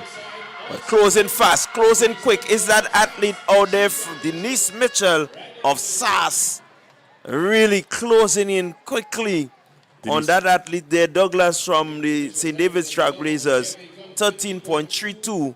Denise Mitchell, St. Andrew's Anglican Secondary, running away with this one over Sydney Douglas of the St. David's Trailblazers, Michaela Patrick of the Finish Line Track Club, 13.91, third position.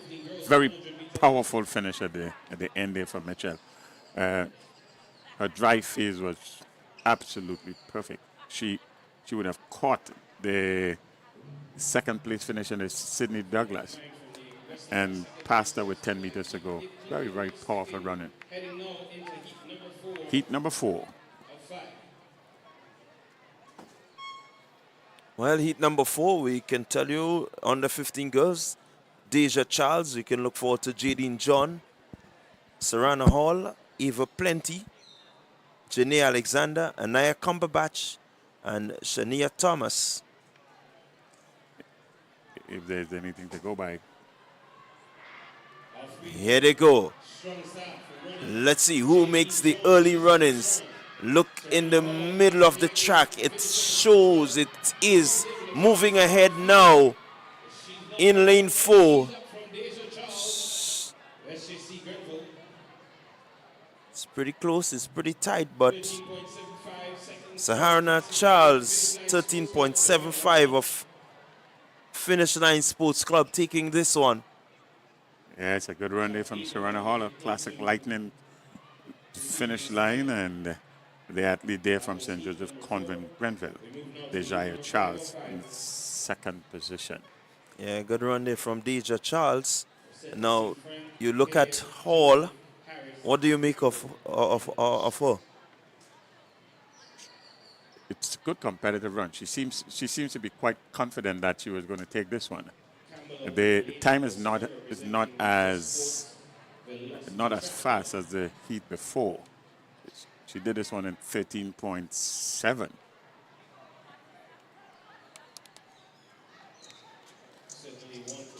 So it's heat number 5 of 5. Down to the final heat. This girls 100 meters dash under 15. Janelle Frank, she's in lane 3. Janelle Frank should be in lane 3, but she's a scratch for this one. So in lane 4, Nicolia Pierre. In lane 5, Kevon Joseph. Zia Harris, she's in lane 6. Leah Campbell, she's in lane 7. Angelica Street, she's in lane 8. So here they go. Under 15 girls, 100, heat 5, early runnings. Seem to be Nicolia Pierre. But here comes Leah Campbell. Leah Campbell taking this one, Velocity Track Club. We await the flash time. 13.23. And it's one of the faster times for the day. It's the second of the Campbell sisters. 13.23 from Velocity Track Club, Leah Campbell. Taking this one in second position. It's Nicolia Pierre, 13.63, and Angelica Street, 13.85. Certainly that 13.23 is one of the faster times in this event. The finals would make for a very, very interesting finals. Very competitive, I would add also. Yeah, for sure it will be a pretty competitive finals. They just completed the 5th heat, and we're moving swiftly now. We're going to go over to the under 15 boys, and they are going to go through their preliminary stage of the 100 meters. 5 athletes lined up in this one.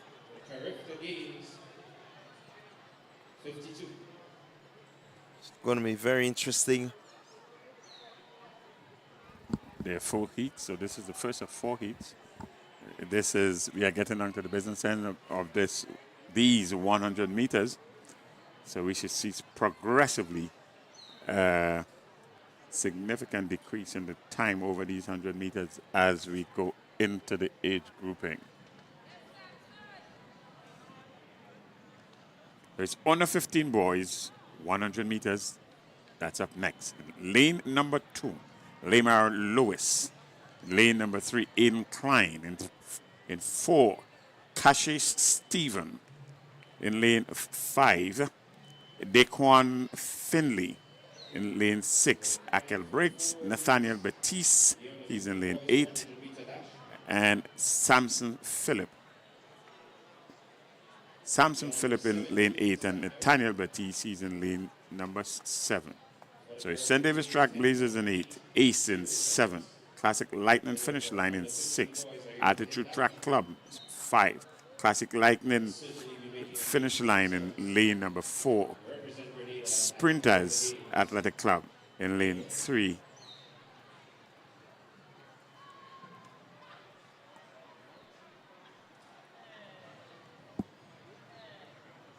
and McDonald College in lane number 2, Lamar Lewis.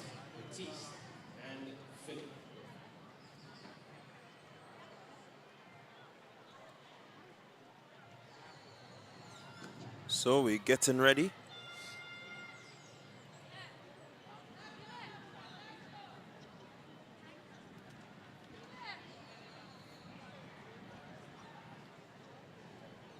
Boys just restarting.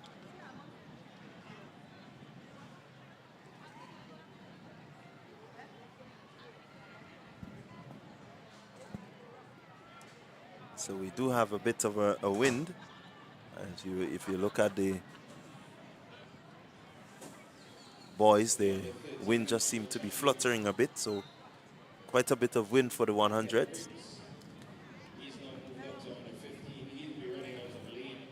Does seem to be blowing towards the finish. It's pretty strong, 2.4 for the last under 15 girls event.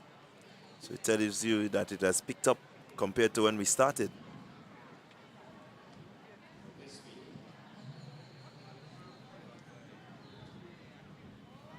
So we're getting ready, 100 meter under 15 boys. It's Lamar Lewis, Aiden Klein, Cassius Stephen, Daquan Finley, Akel Briggs, Nathaniel Batiste, Samson Phillip. Quite a pretty stacked field. You can look forward to Cassius Stephen and also Akel Briggs.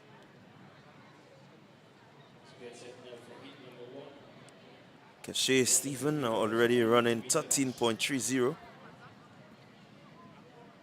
11.30 this year. So pretty fast for under 15 boys. So we look forward to see what he brings here at the Ariza National Champs. It's going to be a fast one. You have Samson in the mix, Briggs also there. So they will push each other, Briggs and Stephen. Both representing Classic Light in South City Rising Stars. Here they go. It seemed to be a faulty start. We are with the officials. But, wow. Well, the officials will do their job. 10.80 seconds if you're to stand up. 10.70. So the boys are with the judgment of the officials. Record set in 2003 by Michael Joseph.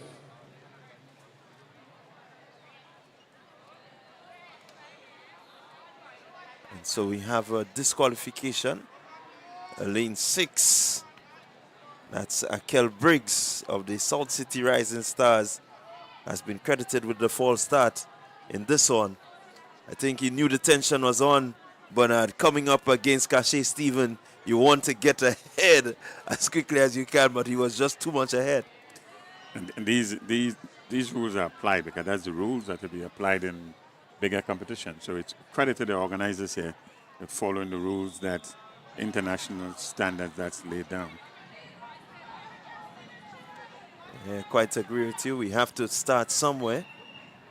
We want to make sure that these boys understand that when they get to the higher level, there is no second chance. Got to get it right first time running. Absolutely. So the field has been reduced to 4 athletes, 1 disqualification and 2 non-starters. So it's lane number 3, lane number 4, lane 5. Here they go. 100 under 15. And here goes Cache Stephen, leaving the rest behind and just running away with this one. It's Cache Stephen. Let's look. We are with the flash time. This is what is important. Here we knew flash time 11 credited 11.20, so going much faster than he did earlier in the season. Cache Stephen, a really good strong run. It's only a heat, but he took it very serious. 11.2 seconds, but we have a tailwind of 2.2, so it would not go down in any of the record books or anything, but all conditions, 11.20 is not a bad time at all. Yeah, and we're saying he's still on the 15s. Still on the 15s. But certainly the gap, the distance, 25 meters with the second place finisher tells you the story in itself right there. So there you have it, your winner, Cache Stephen, 11.20. Samson Philip, St. David's Trailblazer, 11.92. Definitely some good sprinting there from Stephen as we moving speedily into Heat 2. Can look out for Philip Mitchell of SAS, Giovanni Daniel, St. David Trailblazers, DeAndre Wint, South City Rising Stars, Adon Bishop, McDonald College, Jaquan McKee of the Runners Athletic, and Trishon Langdon. Not in this one, but he was slated for lane 8. So that's your competitors. And we await the time. Can anyone get close to 11.20? That's the time that will determine the sort of competition that we can expect at the finals of this event. Heat number 2, under 15 boys, 100 meter dash. So heat number 2 of 4. Lanes 3, 4, 5, 6, and 7.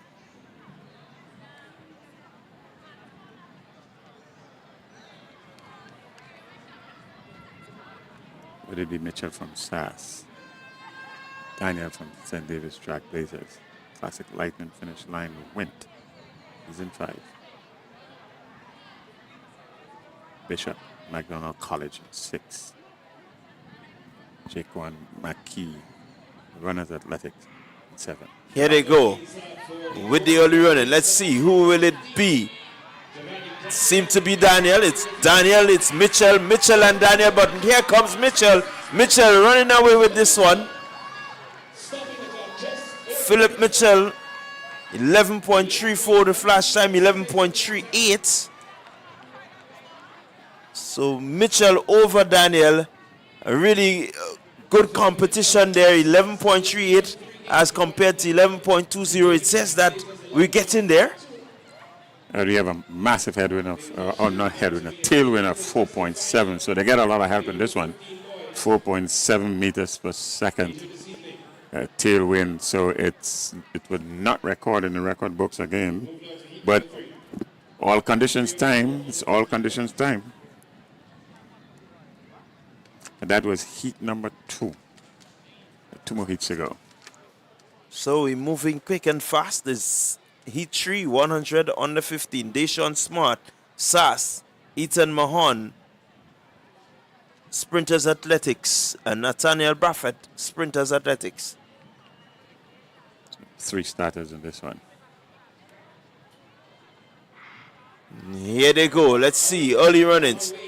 Seems to be Smart. Smart. Braffett. Smart running away with this one. Braffett still keeping composure, finishing fast, but Smart did all that he needed to do, and he's going to run away with this one.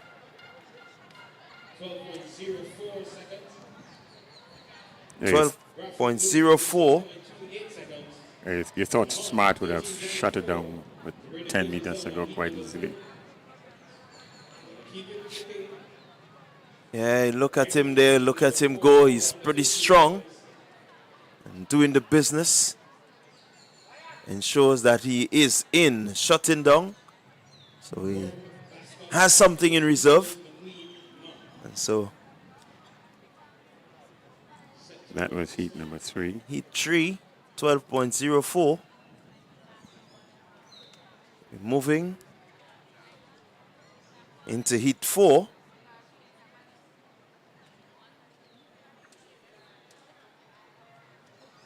Six competitors in the lineup.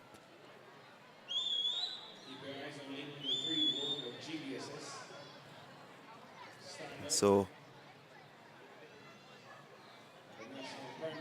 we can look forward to lane 3, 4, 5, 6, 7, and 8 all occupied. Well, lane 6 seemed to be missing, and that's Kate Peters.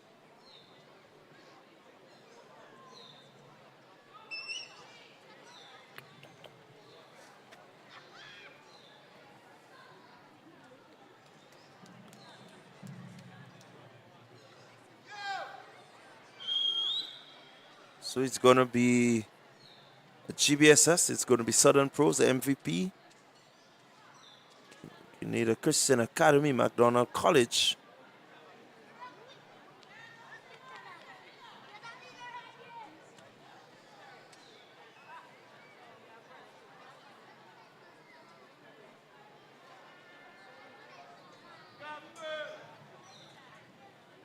On the 15, 100 meter.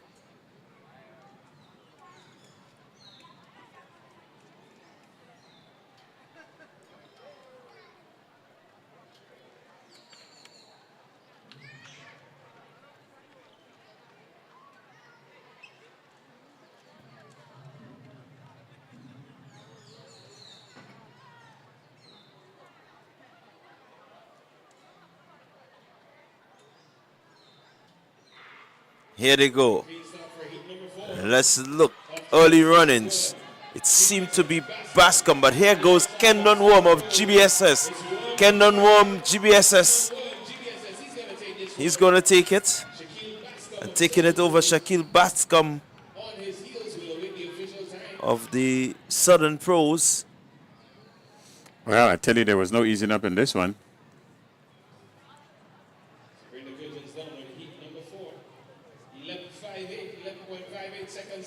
So what do you make of Worm? 11.58.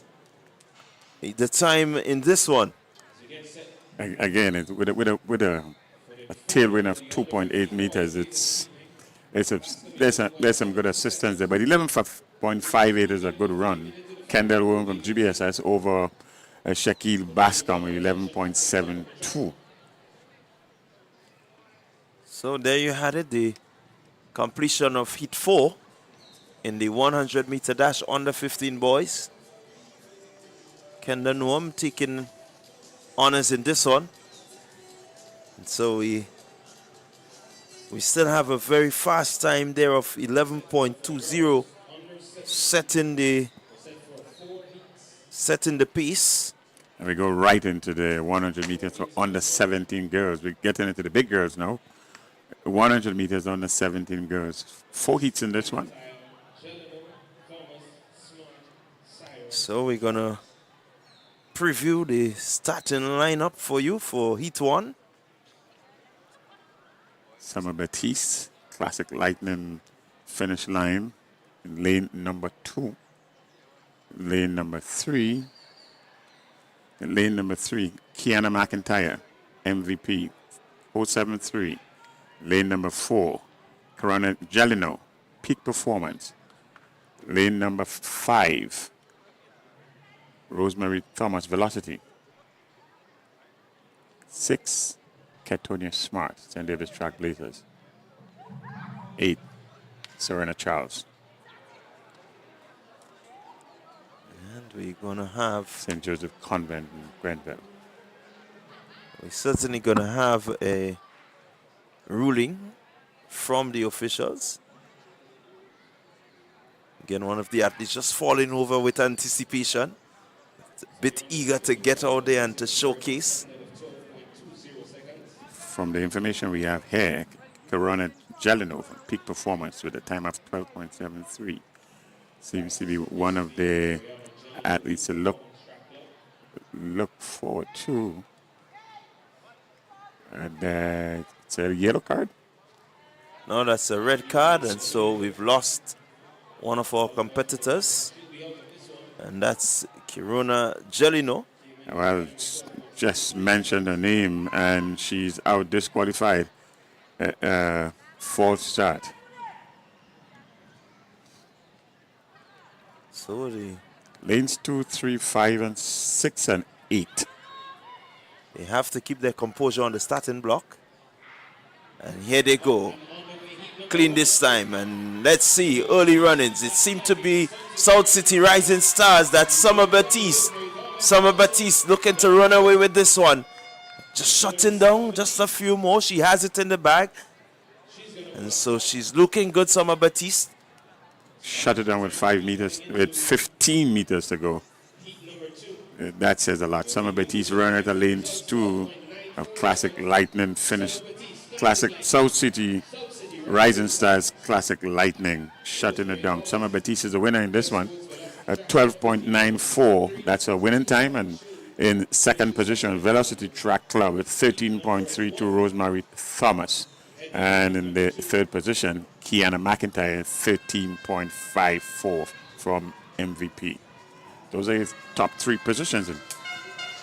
So there you had it, heat 1. That's one of the under 17 girls, and it's a very powerful running by Summer in this one. Very, very powerful running. She realized she had this one in the bag. She turned off the engine and coasted to the end. yeah, just to remind viewers that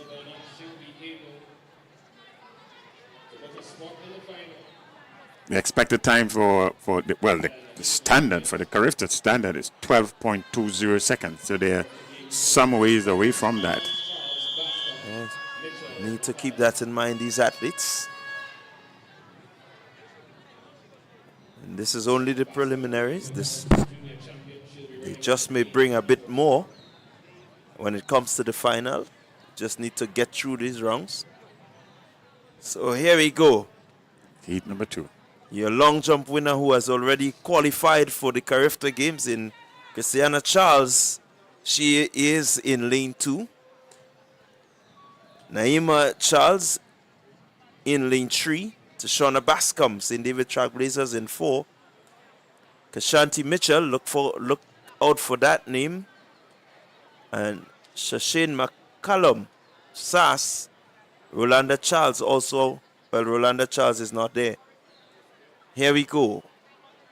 5 athletes. And a clean start. Even break. Let's see. With the run-ins. It seems to be Christina Charles.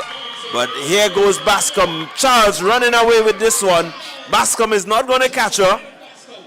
Bascom is not going to catch her. It's Christina Charles. And let's look at the time. We're going to look for her time.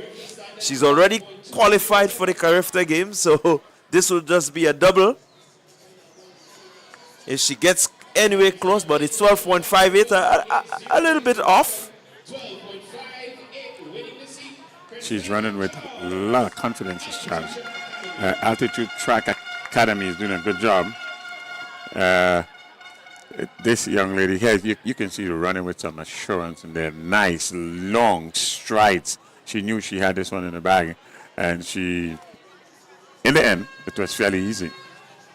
Yeah, fairly easy running there for Charles. She will be filled with confidence, already qualifying for the Carifta Games. But we're moving swiftly. We're not going to be wasting time. We're getting into heat 3. Heat number 3 in lane 2. Denia Smith in lane 3. Jamala Martin. Jamala Martin in lane 3. Kayla Allen in lane 4. Shadeja Walcott, she's in 5. In lane 6 is Kedona Rogers. In lane 7, Angelique Mitchell. In lane 8, Rishana Charles. So that's your starting lineup for the heat 3 in the girls 100 meter under 17. If you're close to the National Stadium, we want to encourage you to get in quickly. The afternoon promises to be one of excitement. We have a number of finals. Remember, these are the national championships. National team selection is on the line. Carifta standard in this one is 12.20 seconds.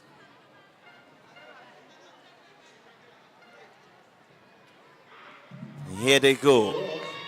100 under 17. Early running. Finish line. Finish line. Khadijah Walcott looking good. She seems poised to run away with this one. Walcott with some distance over the fast closing Rishana Charles. It will be Walcott's 13.03. Not as fast as the previous heat. So it is Shadeja Walcott. In the end, it's a control run. It's a control run. There's some daylight between her and the second place runner from the Grenada Christian Academy, Rishana Charles, in 13.52. So in a sprint race, 100 meters, 0.50 seconds is actually quite a lot. Yeah, I quite agree with you. We getting into the heat 4. And this is the last of the heats for the girls. 100 meters under 17. Lane number 3. Ala Alexander, MVP. Rihanna Thomas. Risha Joseph. Tamara Harriman. She's in lane 6. In lane 8, Samara Noel, St. Joseph Convent, Grenville.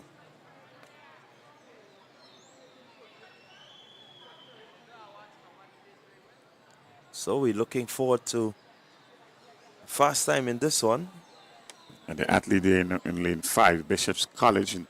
Always good to see representation from Carriacou here.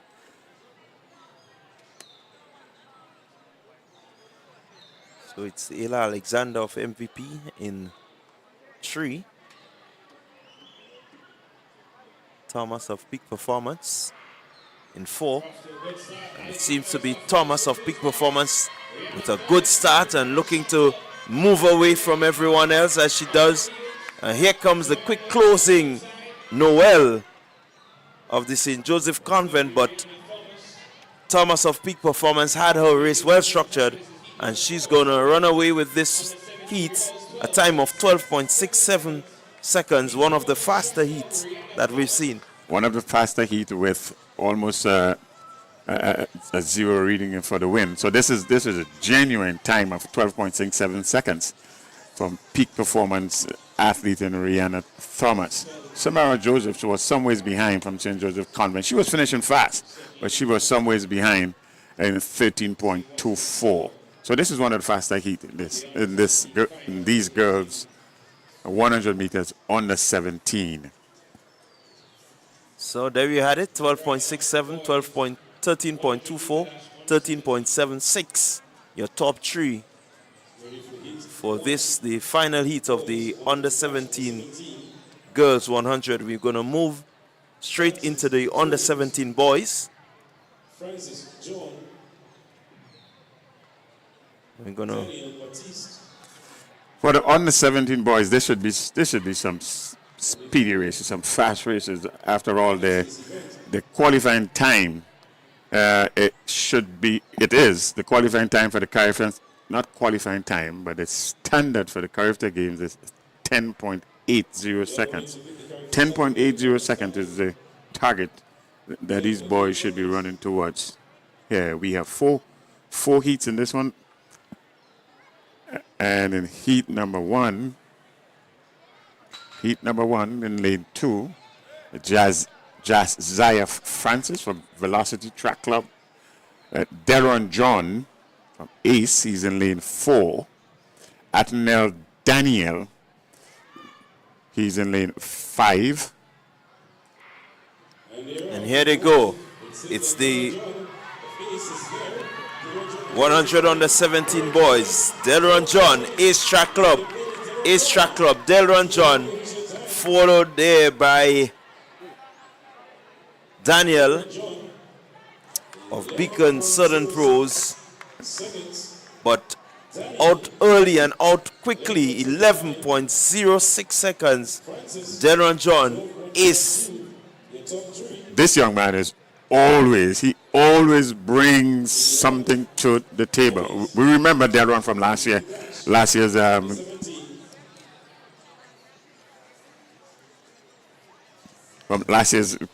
championship, and of course he was a third place finisher at Carifta. Although it was in javelin, but he is a Carifta athlete, Delron John. We remember him from last year and the year before. He is a character, mind you. He is a character, but he has some talent. This guy has some speed. Well, this is the best place to bring the speed that he has. The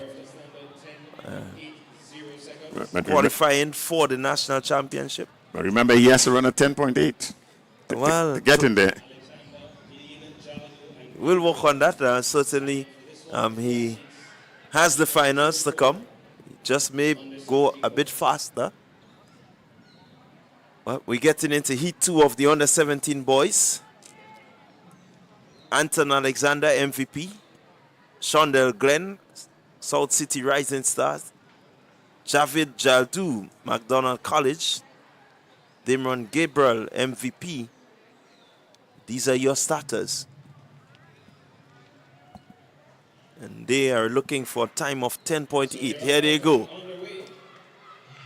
Looking good out early. Anton Alexander in lane 1.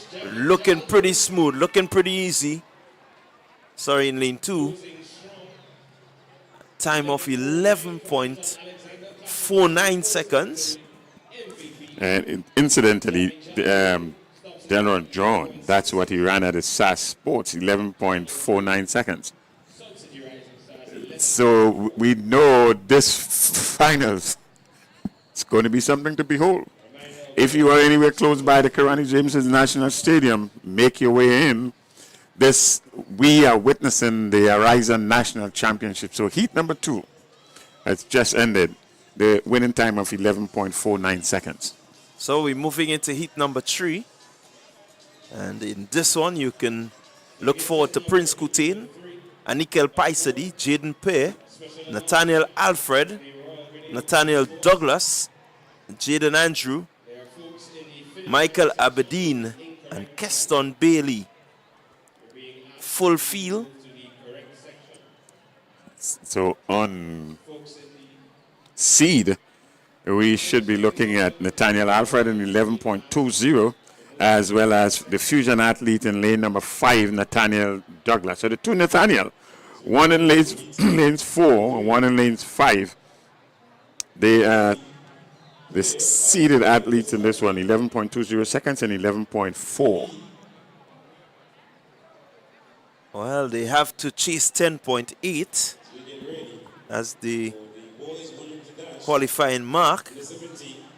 but they may not look to want to do it here. It's only preliminaries. They just want to get themselves across the line, get their position in, and later turn it on so that the crowd and the supporters of good, strong athletics, the Grenadian supporters can feel proud of them getting ready to jump that plane to go to Trinidad and Tobago. It's all about strategy, all about strategy. And many athletes would qualify in the preliminaries and make the standard and forego the finals. All about strategy. Heat number 3, up next. Coutain. I know he's out. So It's Paisady, Pierre, Alfred, Douglas, Aberdeen, Bailey.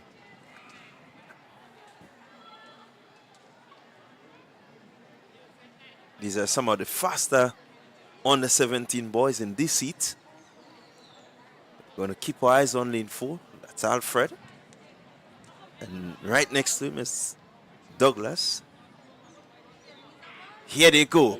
Clean break. Let's see who makes the early run. It seems to be Alfred. Alfred ahead of Douglas. Alfred Douglas. The showdown is on. Alfred Douglas. Douglas seemed to be the one taking it.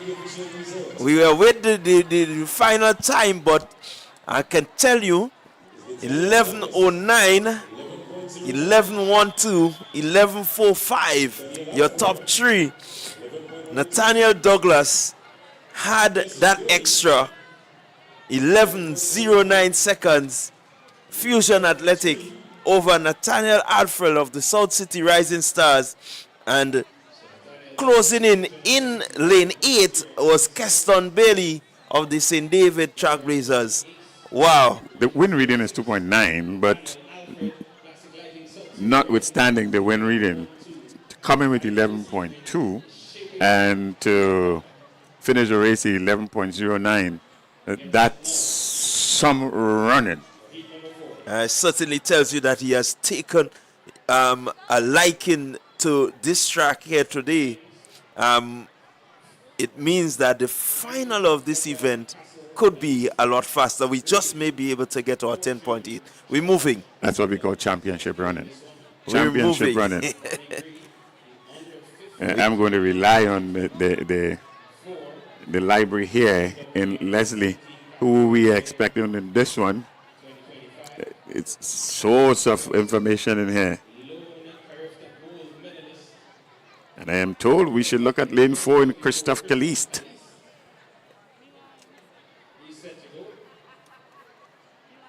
Well, this will be Caliste really first time featuring. He has been out with injury. We know that he's been out with injury, but he's back. And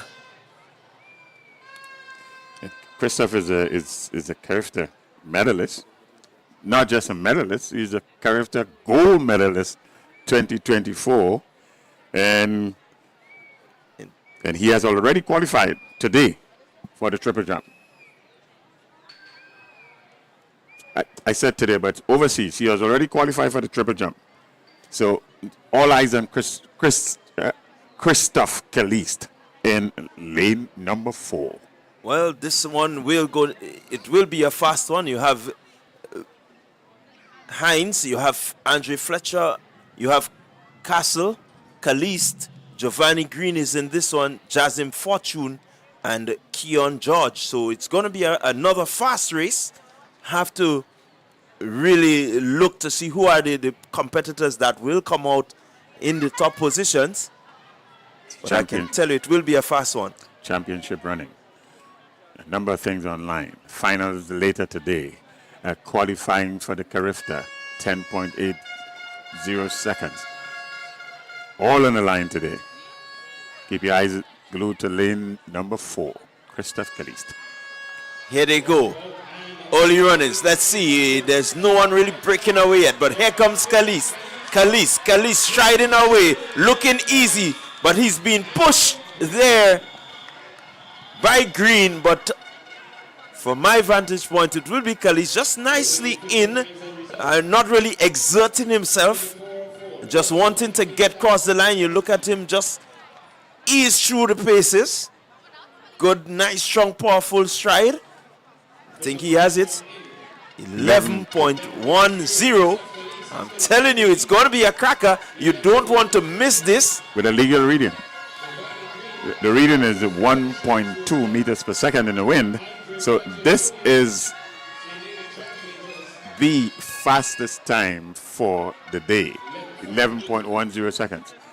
With a legal wind. So it's heating up. It's heating up. Even if we still have a little bit of cloud cover, it's heating up. All the indications are there that we will dip under 11 seconds in those finals. I'm looking forward to it. I think the fans should be looking forward to us having. Should look forward to having somebody qualify among these under 17 boys for the Carriacou Games. So we are now into the girls. The girls, 100 meters, under 20 and 20 plus. We have 3 heats, and the first of these 3 heats is up next.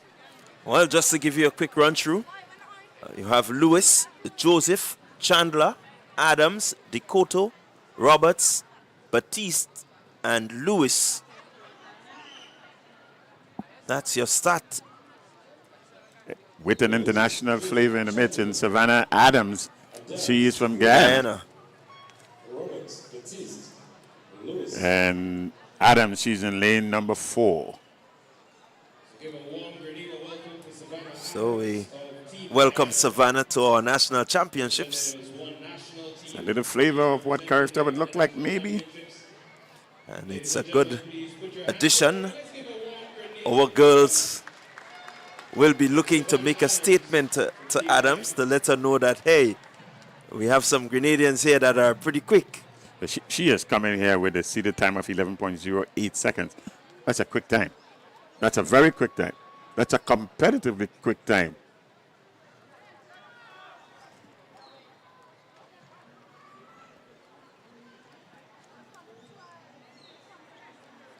Full field. Here they go. Here they go. 100, 20, and 20 plus. And here we go. Chandler Adams. But Adams just pulling away.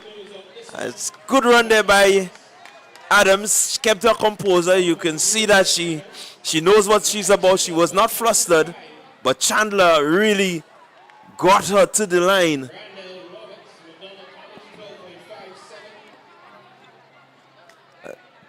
Adams a time of 12.08. Amaya Chandler 12.25. And Roberts of McDonald College 12.57. All 3 athletes in the 12 seconds range. 12.25 at local athletes now. 12.25. Amaya Chandler. That's a good time. Yes, certainly. Good time. They need 11.8 to qualify for the under 20s. So it's right there. It's 12.25, 11.8 in the finals. Within reach, I would say. I want to agree with you. We're moving to Heat 2.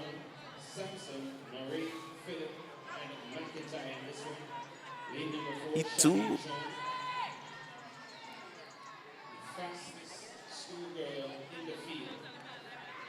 And we're looking at Trishana Bain, Sophia Patterson, Zena Belfont, Shade John. Shade John is a name we should look for.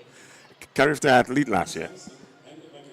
Khadija Norrie, Kenia Phillip, and Talia Sampson. So let's see if John can repeat what she did last year in making this Carriacou team. The time to get in here is 11.8. These are the girls 100 meters under 20 and 20 plus. So here we go, lane 1, lane 2. Here we go, early runners. Let's see who's up first. It's John. moving, but she's been pushed by Patterson, but it's John taking this one. Shade John, St. David Trailblazers, Zafina Belfont, 11.98. 11.98. 11.98. Just about. The character standard is 11.8. And these are the preliminaries. We have to keep that in mind. These are the preliminaries. Again, within touching distance. Yeah, really good, strong run there from John. It says, look out, she just may. There was some easing up with about 5 meters to go. She did not run through as maybe she should have. There we go. There we go. That's easing down right there. And that might have cost her the automatic qualifying standard of 11.8. Well, what I would tell you, Bernard, it's still the qualifying rounds. With a bit more competition, you just may have that time getting lower. 11.98, 12.32. So it's good, strong run. We're moving into heat 3. Heat 3 of 3. And this one, going to have the likes of Shantae Augustine, Rihanna Frederick, Lauren McIntosh is in this one. Shauna Phillip of Ace is also there. This should be a really, really competitive one. We have a few athletes here who would have graced the field at Carifta. Shantae Augustine being one of those, as well as Rihanna Frederick.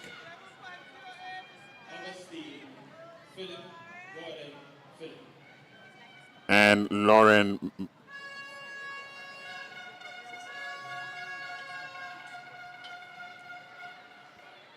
let's see how the competition unfolds in this one. There are 5 ladies on this starter's gun. So the final heat in the 20 and 20 plus 100 meters. Here we go. And they're off. It is with the early running. It seemed to be Philip of Ace. Frederick is there, but Philip, Augustine, Frederick, it's pretty tight, but definitely we know that Philip has gotten the win here. What is important will be the time. We have a flash time of 12.11. So we're going to wait for 12.14. 12.14. That's Keshona Phillip of Ace Track Club.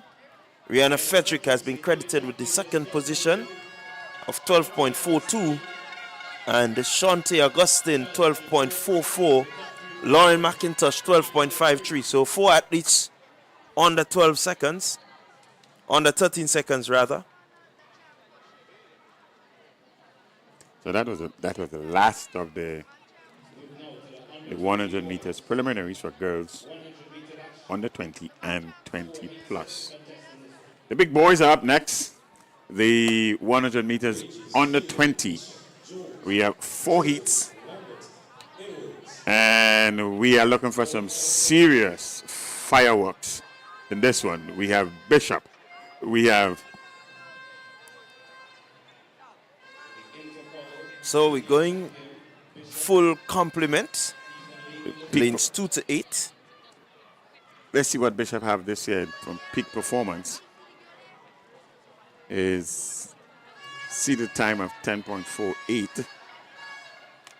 Randy Jones from Bishop's College, another one to look out for. He's in lane number 5. Bishop is in 4. So let's see. Regis, Bishop, Jones, Joseph, Lambert, Edwards.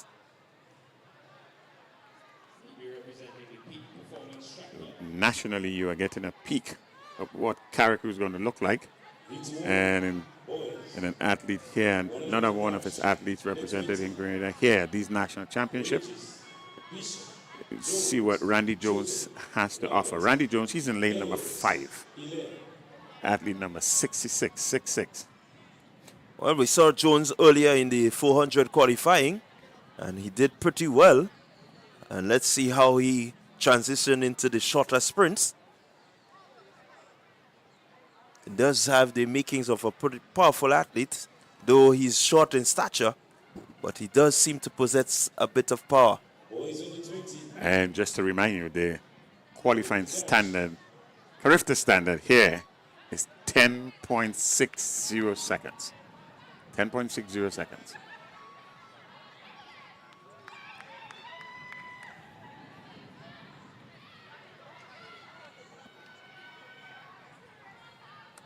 So we're enjoying the action here at the Kirani James Athletic Stadium. I want to invite patrons to come on down. You don't have to sit in front of the screens. You can always come and get it in live. Even if you're on the screen, we appreciate you there. But there's just a vibe when you're in the place and you can, really get the full view of all that is happening. So it's Bishop in lane number 4. Yeah. Odds and favorite to take this one. Coming in here with a seated time of impressive 10.48 seconds. Let's see what he has. 2025 National Champs 2025. And here they go. 100. Under 20 boys. Bishop up.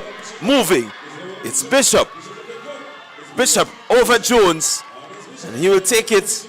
He will take this one. Looking pretty comfortable there. Very easy. Seem to have just gone through the paces there. Very easy. Not much competition in this one. With a time of 10.71 seconds. Rather impressive, I would think. 10.71 seconds with nobody around you in a sprint, a 100 sprint.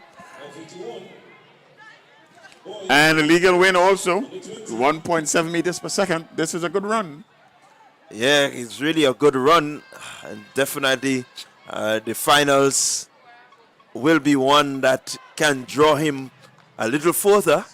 And the young man from Carriacou that we were talking about, he would have finished in second position. Heat number 2 is up next. 10.71 as we get the start of heat 2.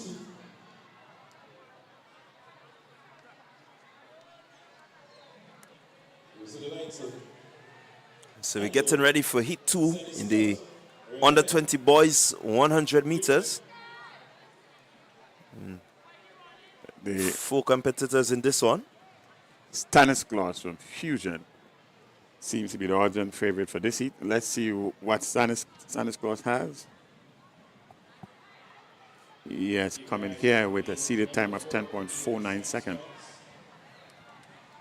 So it's DeAndre Andal, Keon Stanislaus, Mikel Redhead, and LeBron Granger. Your 4 athletes competing in the heat 2. And Andal would have been a seated athlete in this one of 10.99 seconds. Andal of Ace. So certainly looking forward to him going. And rather than lane 5, St. David's Trailblazers is 10.86. 10.86. So looking for the athletes in lane number 3, number 4, and 5.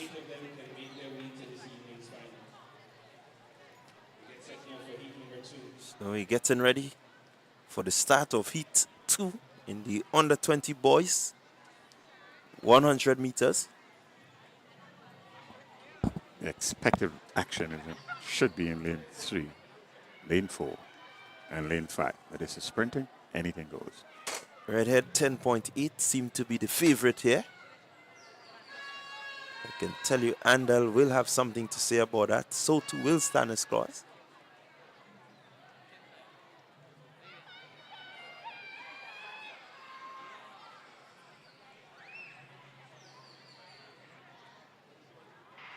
Here they go. Nicely bunched together. They're running and running pretty tight, but here goes Fusion. It is Fusion. It's Stanislaus. Stanislaus easing up. He looked to his left. Looked really comfortable there, Stanislaus. And then he 10.63, and he was so comfortable. Looking to his left, looking to his right. 10.63 with a legal win. What a magnificent run by Stanislaus here. 10.63 from Fusion. Wow. Says he has something there in the tank. 10.63, 10.94 redhead, and Andal with a legal win. Oh, it's a negative 0.3. So we have a headwind. So he was running to a headwind of 0.3 meters per second. All the better. 10.63. This young man has something. Yeah, really good, strong run there from for the finals. For the finals, it will come down to execution. It will come down to these boys holding their nerves, because some big names and some big times. Oh yes. If you can shut it down with 20 meters to go and finish with 10.63, it means you are doing something well on this day. Well, Bernard, what I can tell you is that when you have big names in a big competition, it does do something to the mind of these athletes, and so Stanislaus will want to keep that mind as relaxed as possible. And heat number 3 is up next. We have George in this one. 10.61 is his seeded time coming into this one from Velocity Track Club, as well as Kevin Martin, 10.78. So it seems that the athletes in the lane number 4 and lane number 5. So 3, 4, and 5. 3, 4, and 5. Yeah, again, the action is getting fiery. It's getting hot. 10.63 with a shutdown of about 20 meters. I mean, this just raises excitement. And looking left and looking right. Tells you that, hey, let's see what the others can bring. And so we're getting ready for hit 3. Rayshawn Charles, he will go in lane 2. O'Neal Joseph in lane 3. Ian George, lane 4. Kevin Martin, lane 5. Amari Francis, he's out. No, he's in. And Keston Thomas. Yeah, Mary Francis in Fusion. He's in 421. He's here.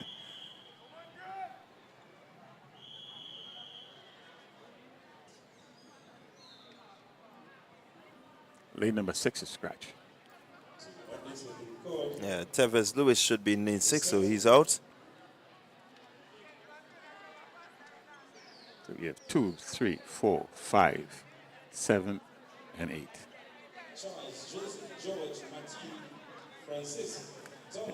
Expected run to come from lanes number 3. That's O'Neal, Joseph, Ian George, who we remember from the intercall games representing Shaper, as we call it, and lane number 5, Kevin Martin, VTC, Velocity Track Club. Oh, wow. Now, there's a false start in this one now. Let's see what happens here. There's a false start in this one. And you can tell by the body language sometime who the offending party is. Yes, certainly a heart-wrenching moment there for the athlete in lane 5. That's Kevin Martin. Looks like Kevin Martin from all indications from Velocity Track Club. He seems to get in some consolation there from his club mate Ian George. And they were the 2 big guns in this one. Seeded times of 10.61 and 10.78. But that's all up for grabs now, because the red card is here. And as we predicted, in lane number 5, Kevin Martin of Velocity Track Club has been disqualified for a false start. Back to the drawing board. So it's down to 5. 5 in this one.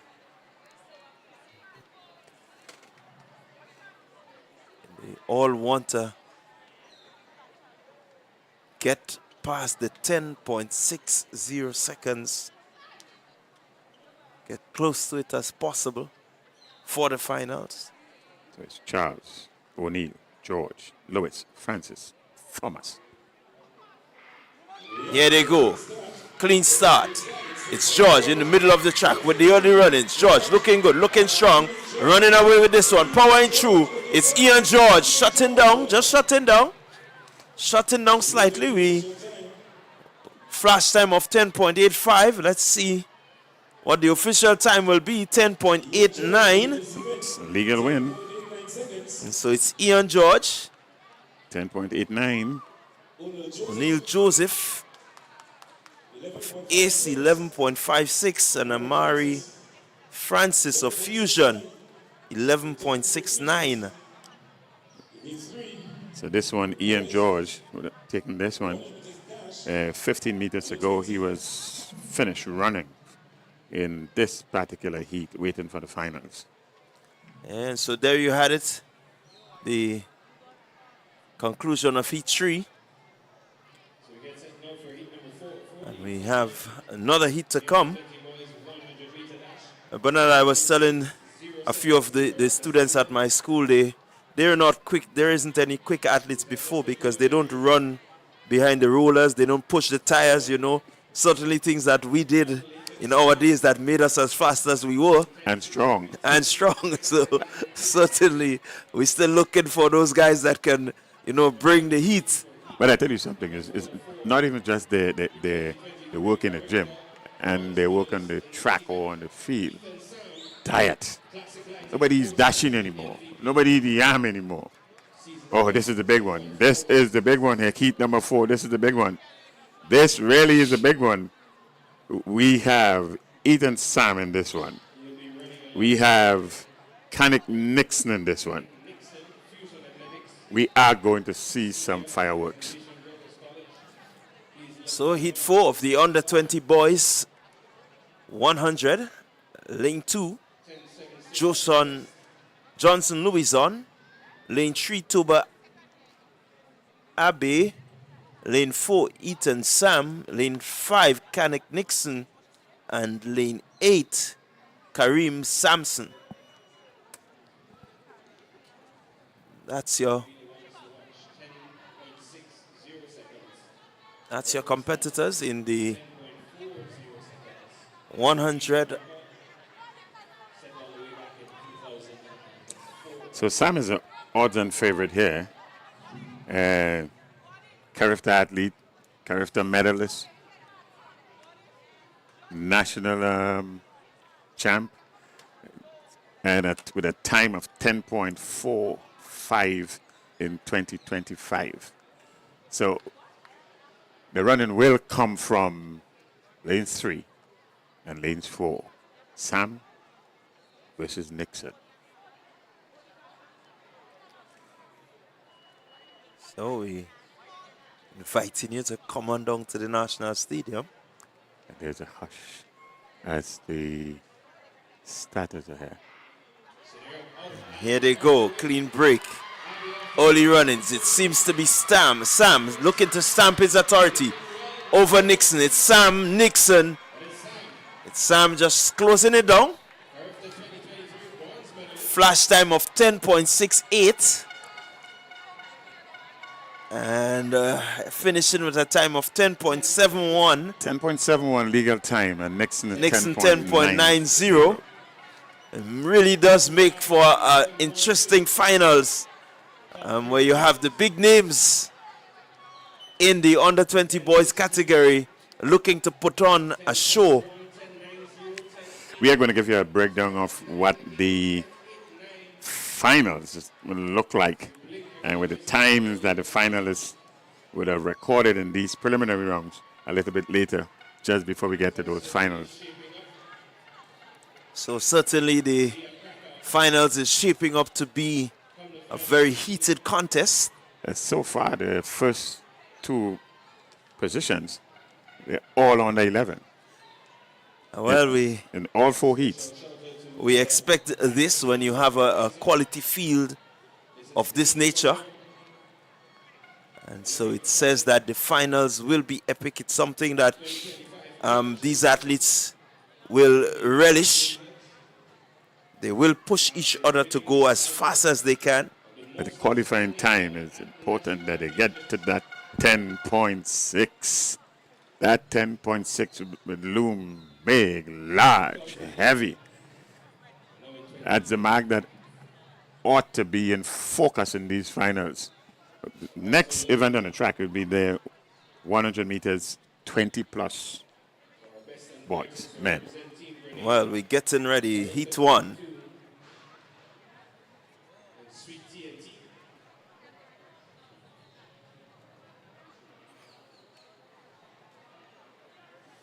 And we have 2 athletes.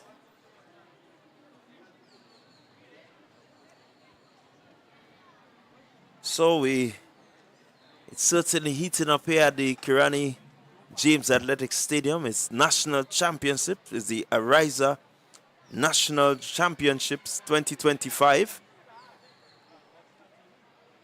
We're getting closer and closer to what I would make an exciting day of athletic competition. We've seen some good 400-meter running. We've seen some good on the 9, on the 11, on the 13 running. We've had some really competitive on the 17 running. And the under 20 boys have just crowned it off. We're waiting to see what will happen. I would now make way, and back with you will be Leslie Smith.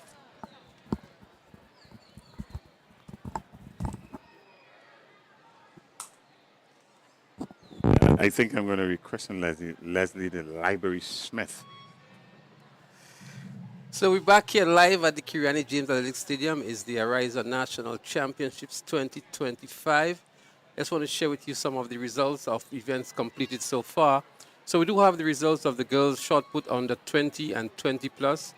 And the winner there was Zenia Collins of St. David's Trailblazers, 10.16 meters.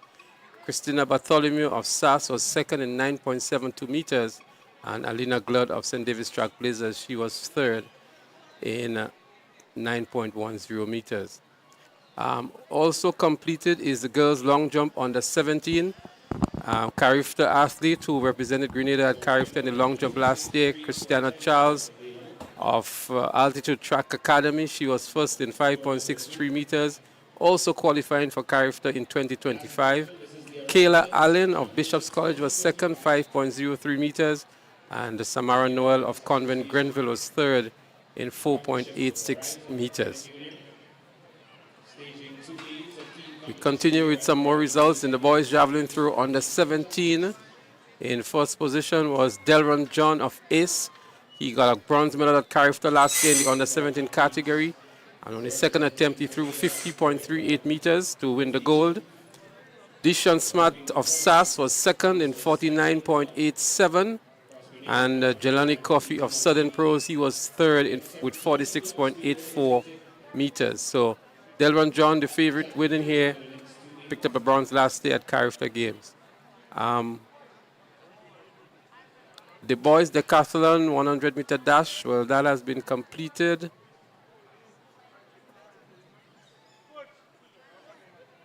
We can see what other results we have here for you. The girls 100-meter hurdles under 17. Sydney Douglas of St. David's Trailblazers, 17.28 seconds. Janaya Hazard of St. David's Trailblazers was second, 17.44. And Anna Maria Paul of St. David's Trailblazers was third. So a clean sweep here by the athletes from the St. David's Trailblazers in the hurdles.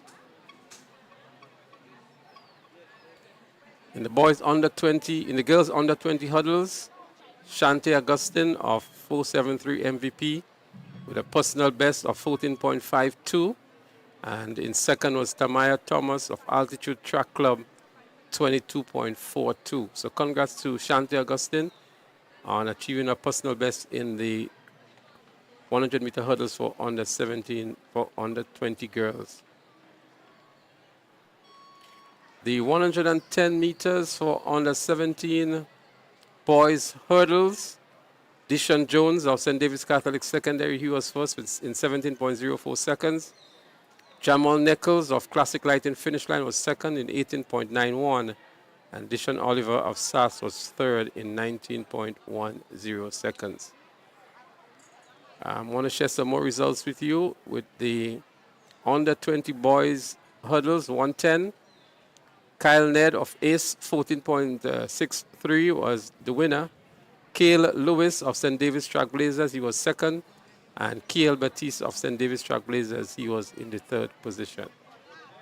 That's the 110 hurdles for the under 20 boys.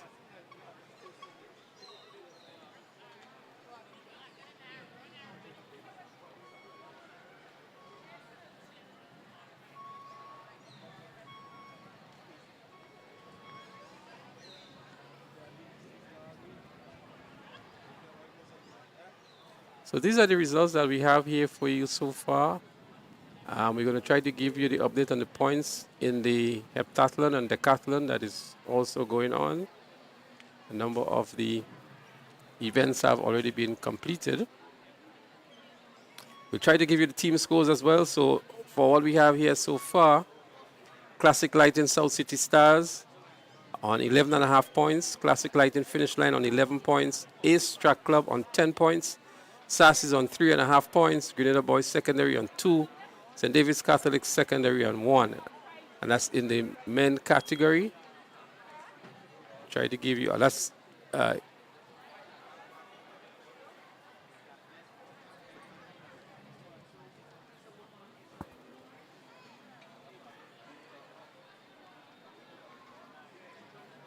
so as we continue to get more of these events, we will share them with you.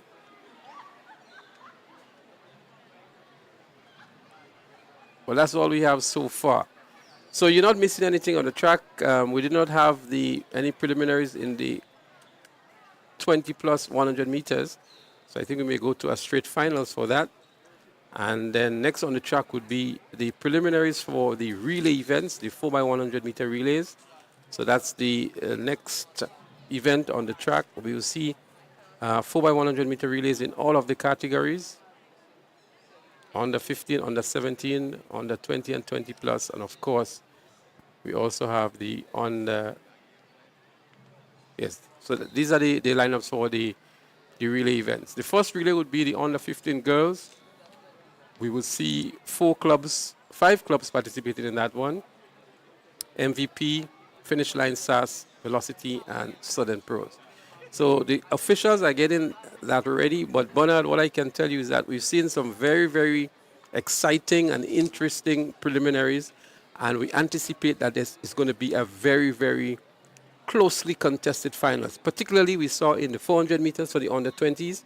We also saw in the under 15 100 meters, even the under 20 100 meters in the likes of Sam and Mathlin and others, Jones from carriacou. These events, all of the 100 meters, I would think, and the 400 meters for the under 20 boys, to me, these are going to be some very close events. They're going to be standout. They are going to be standout races as the evening progresses. And you are absolutely correct. It's with bated breath. I am anticipating the finals of the 100 meters, both under 17 and under 20. I think it will be something to behold. The times have been rather interesting. The times have been rather interesting in the sense that we have had a ebb and flow of the wind in one sense, but on many occasions the winners eased up. So you really couldn't judge the true depth of what's on offer, because a lot of these athletes actually ease up on the line. What we're going to share with you now, viewers, are the results of some of the preliminaries and the qualifiers going into the final. So we're going to start with the girls 400 meter dash in the under 15 category. Duania Alexander, Grenada Christian Academy. She's in. Gavia Walker of SAS. She's in. Janae Alexander of Southern Pros. Sahana Hall of Classic Lighting Finish Line. They were automatic qualifiers, and based on next best time, Shaquanda Paul, St. David's Trailblazers. Emma Frederick, McDonald College, she's inside there. Teresa Fraser of SAS is also into the finals, and Samaya Andrew of Classic Lighting McDonald College. The top 8 finishers going into the 400 meters for the under 15 girls. In terms of the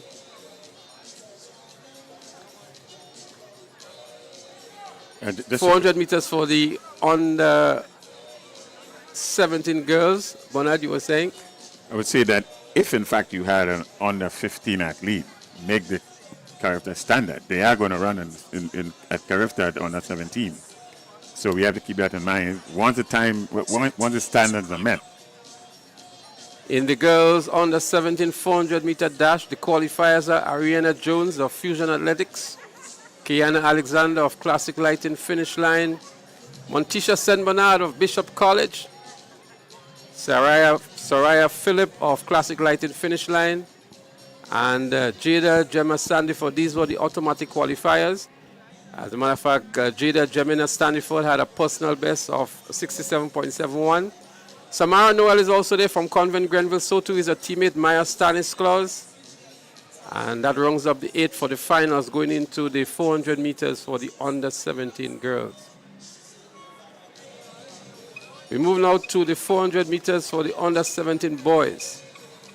Kamal Joseph of Classic Lighting South City Rising Stars. Taj Thomas of Breakout Legends together, that's Bolt. Keon Jackasal of Fusion Athletics. Tariq Thomas of McDonald College.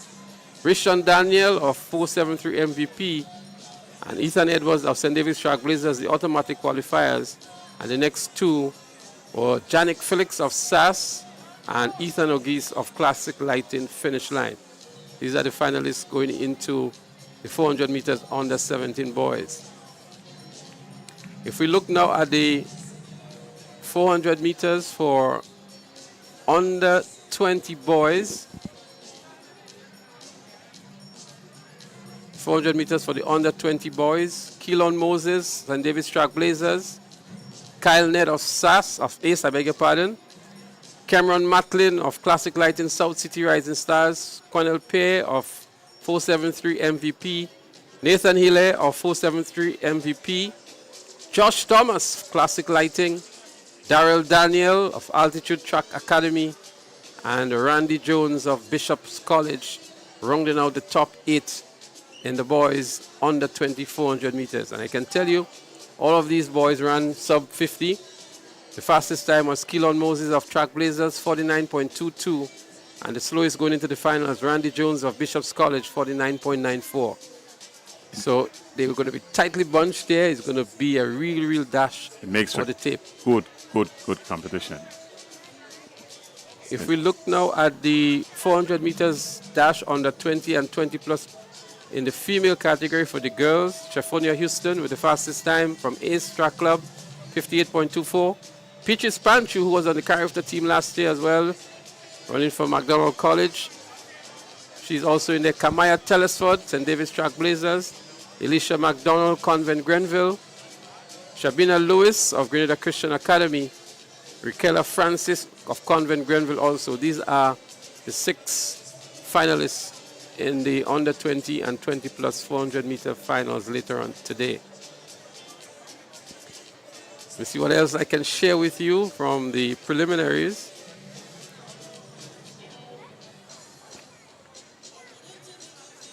So these are the results in so far from the, we're going to share with you some of the 100 meter ones now.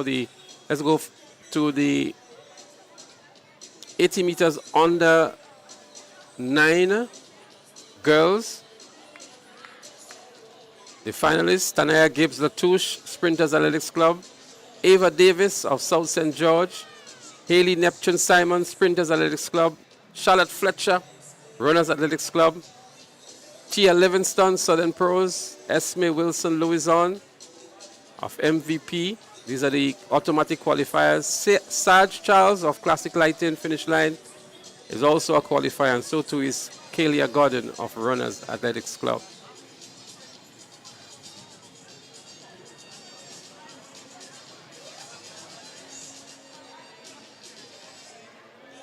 The boys 100 meters in the under 11 category. Karen Hostin, Classic Lighting. Kishan Cobb, Classic Lighting finish line. Daquan Descent, South St. George. Angel Pascal Sprinters. Avery Marriott, Classic Lighting South City Rising Stars. Christian Alexander, McDonald College. Jace Mitchell, Altitude Track Academy. Roger Thomas, St. David's Track Blazers. The finalists in the boys under 11 100 meters. I want to go back to the boys under 9 100 meters.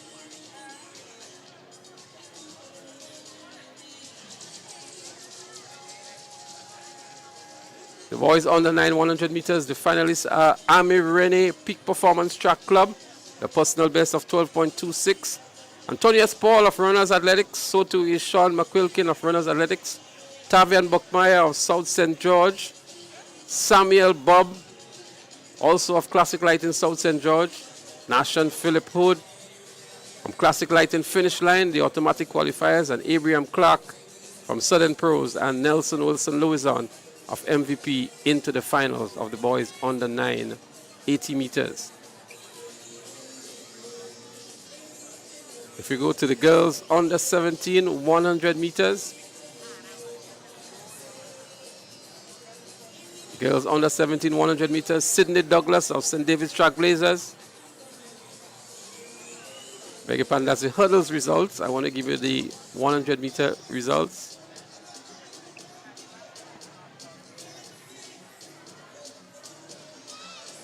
So we go to the girls 100 meter dash under 11s. Janelle Kanai of McDonald College, we saw her in ripping form, 13.59 seconds. Jazian Johnson, Classic Lighting Finish Line. Chea Pierre, Sprinters Athletics Club. Kalisa Walcott, Sprinters Athletics Club. Tavia Modest, MVP. Zion Williams, also of MVP. Avina Braffett, Sprinters Athletics Club. And Natalia McKnight of the South St. George Government School.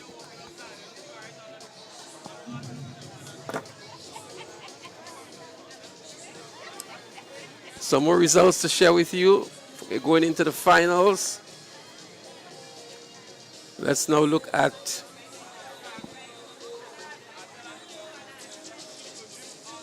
the boys under 11. Karen Hostin, Classic Lighting Finish Line. Kishan Cobb, Classic Lighting Finish Line. Daquan Descent, South St. George. Agile Pascal, I think I called this one for you already, so I'm going to move ahead to the under 13 boys category.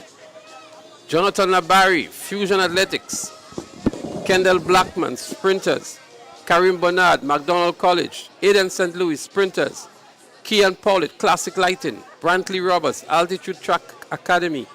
Alonzo Mitchell, St. David's Track Blazers. And Roani Gilbert of Classic Lighting South St. George, the finalists for the boys 100 meter in the under 13 category.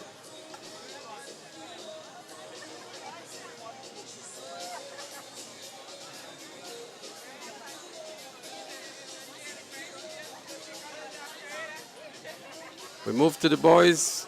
So the girls under 15 100 meters. Haley Terrell of SAS, fastest qualifier. Sophia Stephen of Classic Lighting Finish Line. Leah Campbell of Just Sports Velocity Track Club. Denise Mitchell of SAS.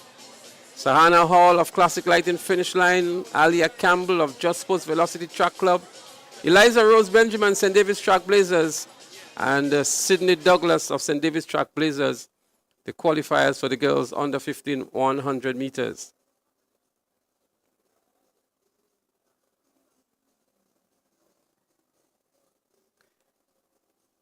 The boys 100 meters under 15, Kashe Stephen, an impressive 11.2. Philip Mitchell of Classic Lighting South City Stars. Philip Mitchell of SAS, 11.38. Dishon Smart of SAS. Giovanni Daniels, St. David's Track Blazers. Samson Phillips, St. David's Track Blazers. Dickwan Finley, Altitude Track Academy. Nathaniel Braffett, Sprinters Athletics Club. And DeAndre Wint of Classic Lighting South City Rising Stars, the top 8 going into the finals in the boys under 15 category. The girls under 17, Christina Charles, she already won the long jump earlier on today, representing Altitude Track Academy. Fastest qualifying time, 12.58.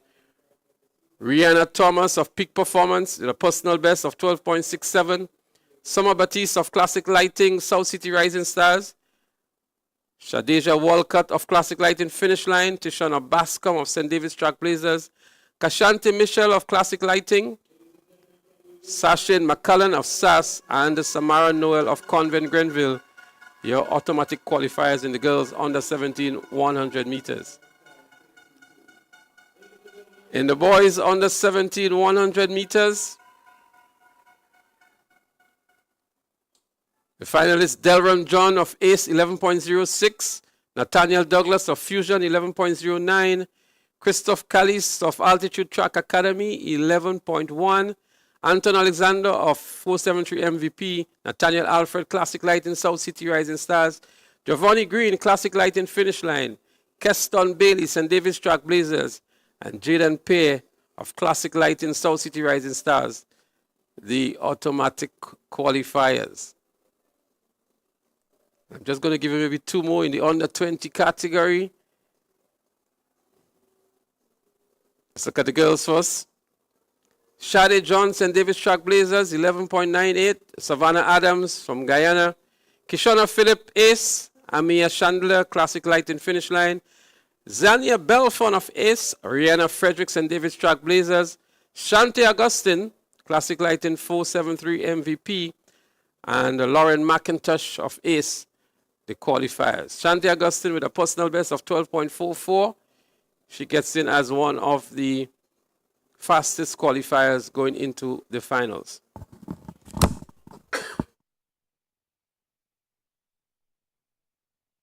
Another one I'm going to give to you is the boys 100-meter dash under 20. Neon Stanislaus Fusion Athletics 10.63. Emilio Bishop with a personal best of 10.71. He's inside Ethan Sam, Carriacou athlete from 473 MVP, 10.71. Ian George, Just Sports Velocity Track Club, 10.89. Kanik Nixon, Fusion Athletics, 10.90. Michael Red at St. David's Track Blazers, 10.94. Randy Jones of Bishop's College, Carriacou, 11.02. And rounding up the field, DeAndre Andal of Ace Track Club, 11.04. So that's just to give you an idea of what is to come later on in the final events, as these athletes would have already competed in their preliminaries and going to get themselves ready to give off all in the Ariza National Champs Finals later on this afternoon. We still have a number of other events to go, both in the field and on the track. And so we're going to bring that to you as live as they come. What we're going to do now, we're going to take a short break. And when we return, we're going to return with more live track and field action right here at the Kirani James National Stadium in the Ariza National Champs 2025. Request, repay, repeat with Ariza's FlexiCredit Evergreen Loan Facility. Qualify for a FlexiCredit with limits up to $25,000 or use your home equity to qualify for more. Extra cash at your fingertips whenever you need it, accessed using your debit card and managed using AMI, Ariza's mobile internet experience app. FlexiCredit allows you the flexibility to top up to your approved limit any day, anytime. Already a member? Send us a WhatsApp on 423-4987. New members join today to apply. Request, repay, repeat. Use your FlexiCredit for vacations, shopping, wedding, general expenses, and more. Ariza loan terms and conditions apply. Ariza Credit Union. Your financial freedom, your future.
Request, repay, repeat with Ariza's FlexiCredit Evergreen Loan Facility.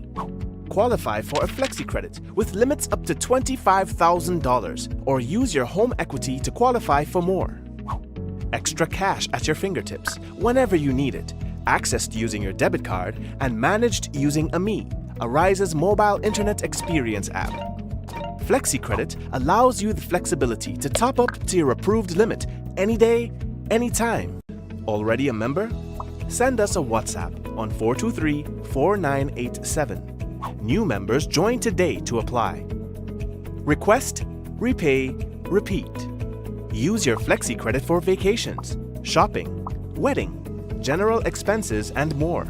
Ariza loan terms and conditions apply. Ariza Credit Union. Your financial freedom, your future.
While we already see action in the Ariza Credit Union National Championship, we now go into the official ceremony. At this time, we will be commissioning the championship, and we invite the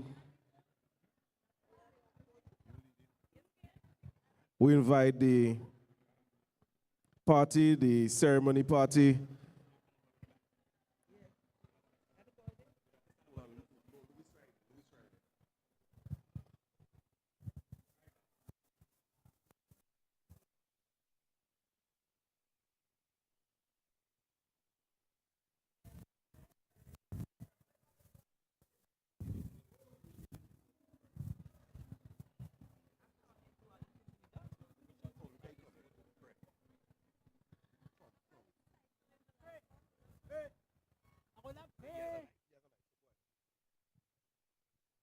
We now welcome the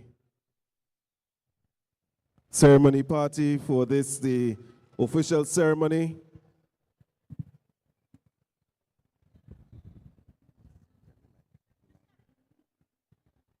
The official ceremony party for the Ariza Credit Union National Championship.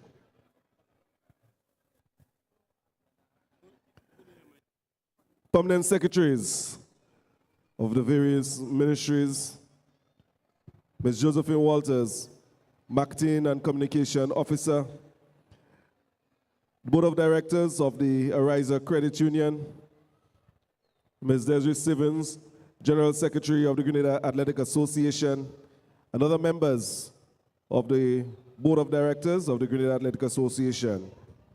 Other sponsors, athletes, coaches, spectators, good afternoon.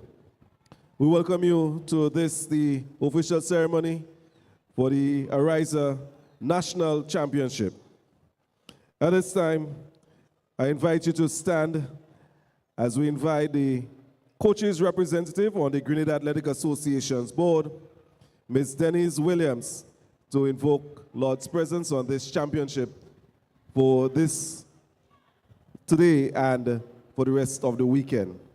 Please stand as we pray. Okay. Good afternoon, everybody. May we all stand, please?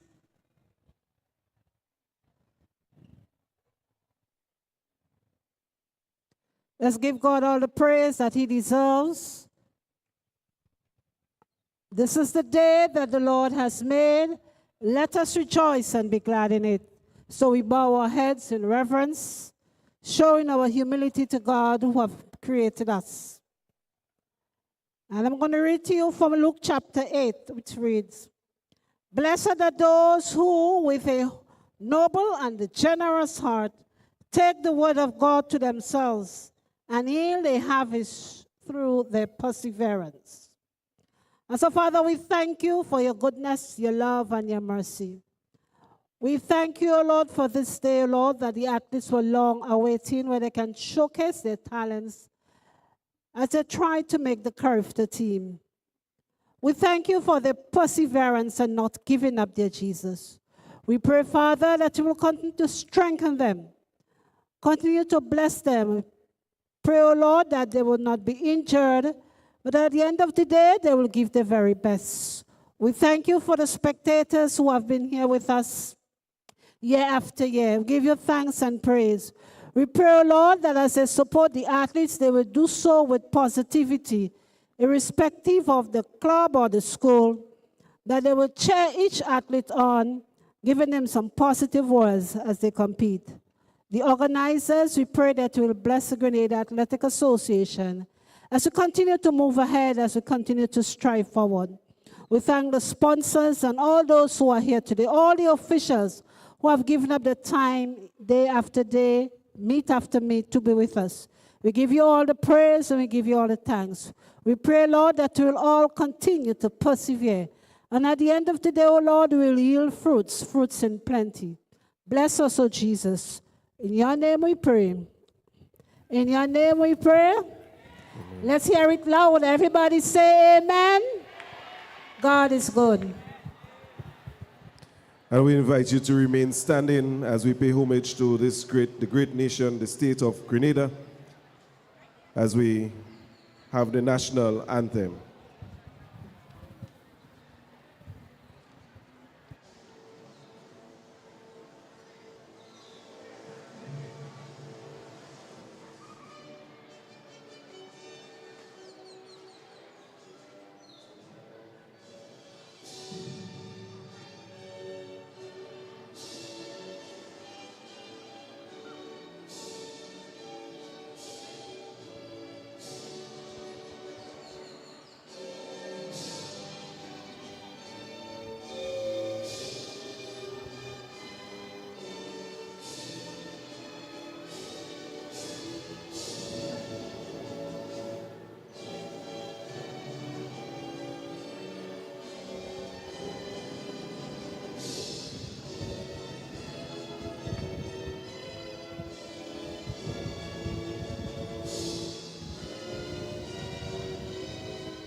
Thank you very much. You may be seated.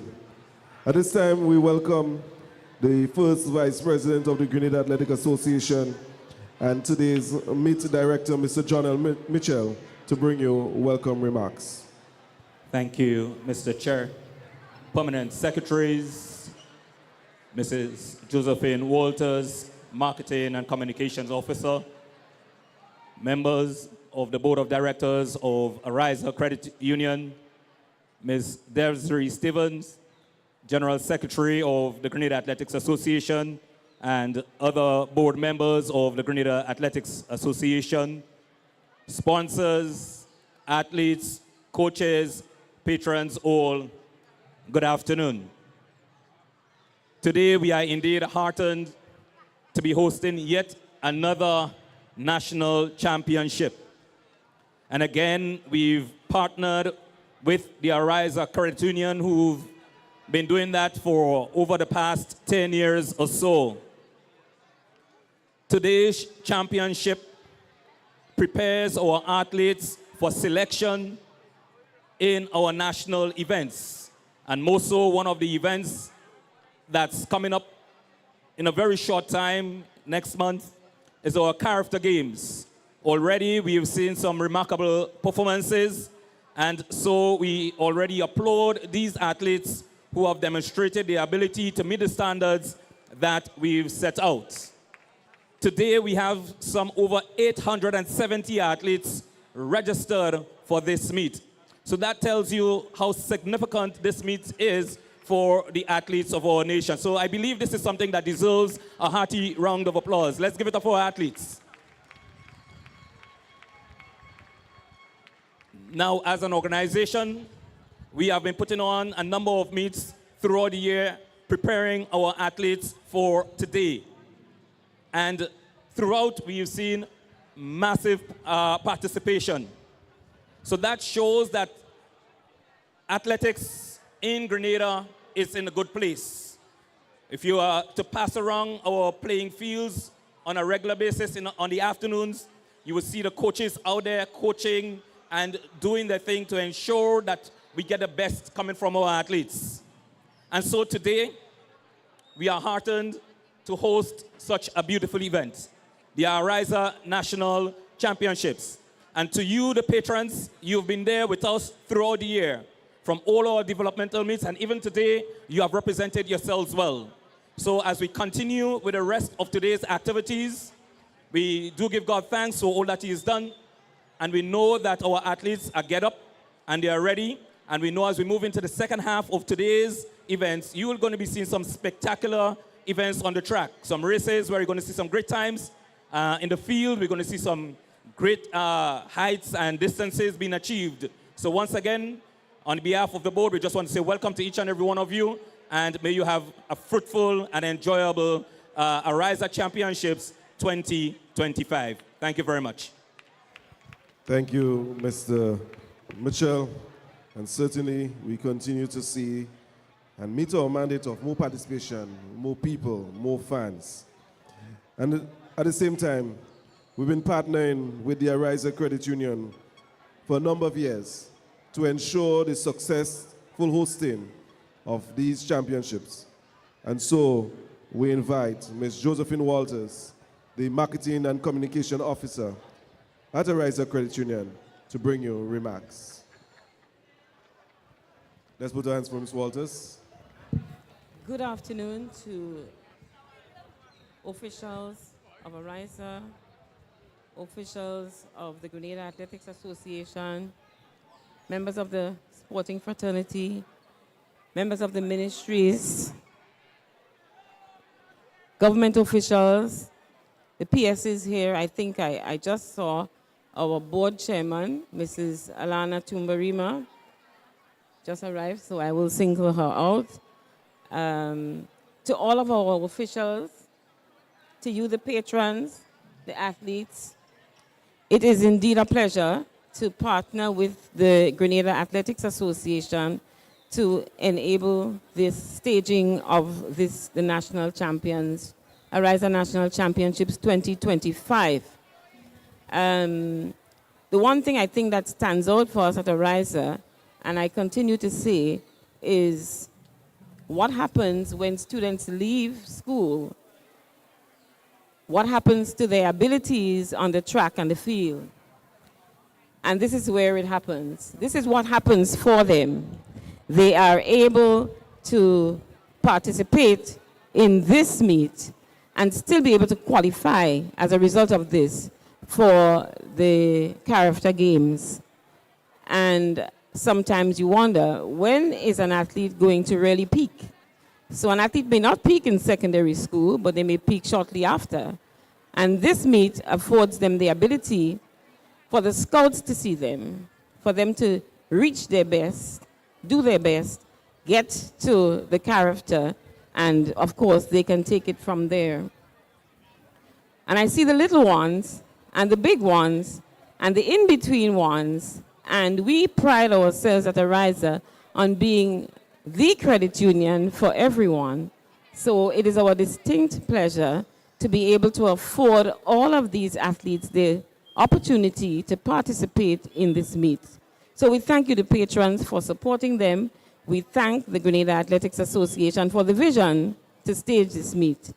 We wish the athletes the very best. We wish them an incident-free meet, and the prize to the one who earns it is what we say. Enjoy. Thank you very much, Ms. Josephine Walters, and certainly that continued support of Ariza Credit Union, we're able to have more of our athletes participating.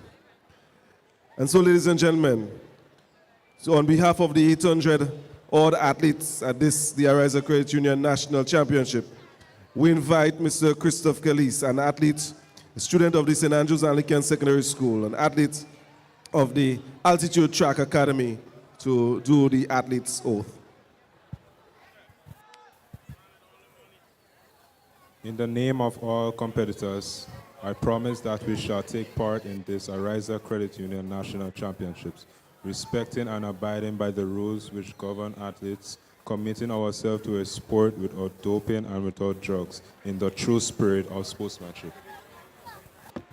Thank you very much, Christophe. And as you know, Christophe, already earlier on in the season, surpassed the qualifying mark in his event, and he's also the gold medalist at last year's Carriacou Games. Let's put our hands together for Christophe, ladies and gentlemen. And on behalf of the 100 odd officials present here today, we invite one of our esteemed technical officials who served in various capacities and in recent times as meet director. We invite Ms. Shakira Kolimo to do the official's oath. In the name of all the judges and officials, I promise that we shall officiate in this Ariza Credit Union National Championships with complete impartiality, respecting and abiding by the rules which govern the sport, in the true spirit of sportsmanship. Thank you. Thank you very much, Ms. Kolimo. We say hats off to all our athletes and officials. And so we thank our ceremony party for being a part of this afternoon ceremony. Ms. Williams for the prayer, Mr. John L. Mitchell and Ms. Josephine Walters for the wonderful remarks brought on behalf of your varying arms of this meet.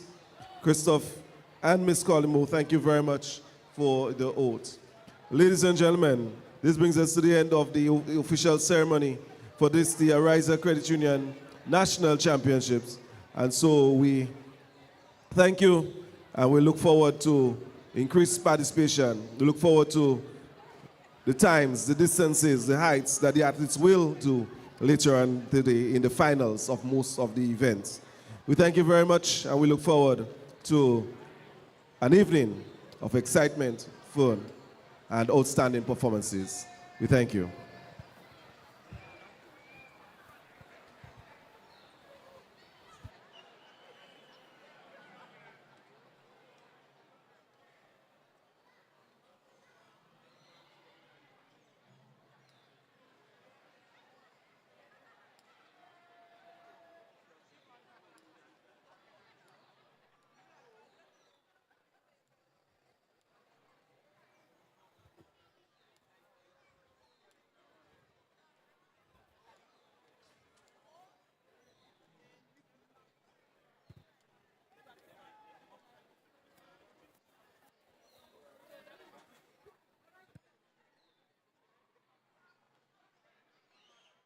Request, repay, repeat with Ariza's FlexiCredit Evergreen Loan Facility.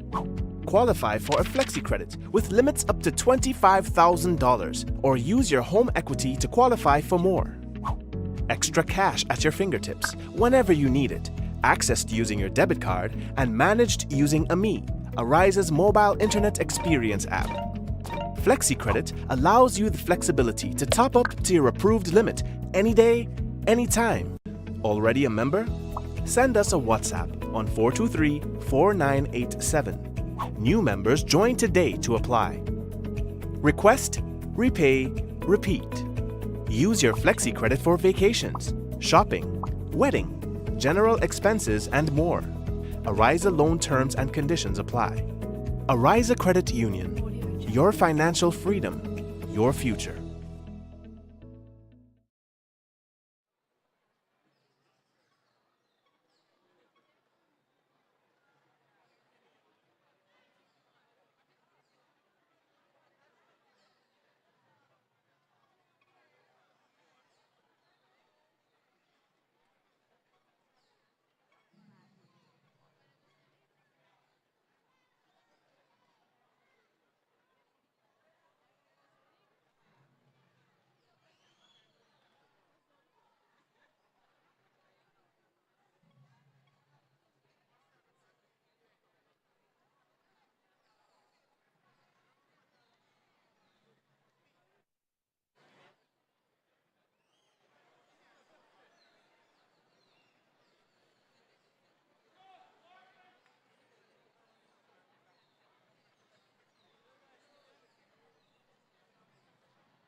See, the staff of Ariza Credit Union. So you would witness a staff race. It's really not the entire field is used. This is a really for the staff of Ariza Credit Union.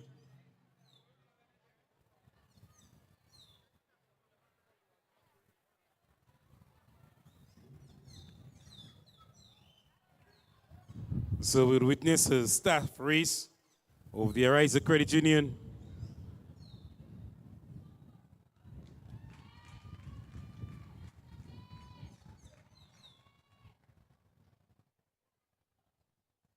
Come to us in. We say good afternoon to you one more time, and we welcome you back to the live track and field action here at the Kirani James Athletic Stadium. It's the Ariza National Championships 2025, and I have with me here John, myself, Leslie Smith. We're going to also be joined by Bernard Antoine a little later on as we bring to you the live action right here at the Kirani James Athletic Stadium. Lots of room for many of you who are thinking about what to do this afternoon, but for those of you who just can't make it here at the National Stadium, we encourage you to stay tuned for the live and riveting track and field entertainment and activity here. The event on the track that is about to begin is the sponsors race. So we see a number of the members of staff of the Ariza Credit Union. They're going to have a 4x100 meter relay. It's actually a 4x50 meters relay. So we have a lot of staff members participating in this relay. And the Ariza people are going to show us that they're not only able to count money and to give us loans, but they also have some athletic ability, and they're going to put it on show for us here. It's good to have them. High jump is also in progress, but we look at the 4x50 in place, and they've just started. Wow, in the blue here, already making up the stagger and going past. Is the first handover for 50 meters. She stumbles coming off there in the transition, but she maintains good momentum with a 20-meter lead. The men are at it now. On the second changeover, about to make the final changeover. There's still one more changeover to go. But it's Ariza in lane 4 against Ariza in lane 5. The final handover. And it's going to be a very easy victory. He's running with his head up in the sky. The money's in the sky as well. Good run for the final. The Ariza 4x50 meters. That's the young man there in the customer service. I make him out winning for his team. The sponsors race just completed. I'll tell you what. John, it's good to see the sponsors getting involved. They're not only here to provide the financial support, but as well to entertain and to provide a different dimension to the games as well. Well, Leslie, if they're gonna run away with my money like this, I don't want them. I don't want them to really continue this running. But well done to the Ariza group, showing that they're not just about the money, but they can also come and entertain. And so certainly we want to encourage them. Maybe the team that has just lost will want to go back and maybe do a little bit more training to come back next time. Absolutely. So we look forward to Ariza continuing with the support of the national champs. Between today and tomorrow, we're going to try to get a hold of Mr. Conrad Francis, but certainly we're going to have Ms. Josephine Walters. We're going to have a chat with her today on Ariza's contribution and the continued support for these games. And the feature address tomorrow is with Mr. Cyril Cox, the video referee. He's going to tell us all about his role and how important it is and why the coaches and athletes must be aware of the rules and regulations of the games. Yeah, the video referee. It's something that is really an important feature. It has been upgraded from track umpires to video referee. And so now the keen eyes of the cameras are roaming the track and ensuring that there isn't any infringement happening. The good thing about it, he doesn't have to do it same time. He has the luxury of review.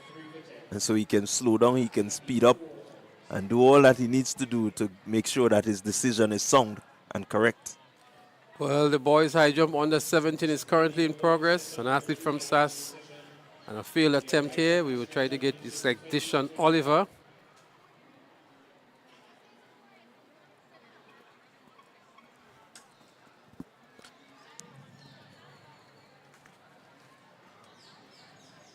Another SAS athlete is on the road that looks like Lyndon Archibald. But as I mentioned to you earlier on, we're going to hear from our title sponsors and the significance of their valuable contribution to the games, support that they have been providing over the years. We just witnessed the official opening ceremony, and we heard some messages from Ariza Credit Union.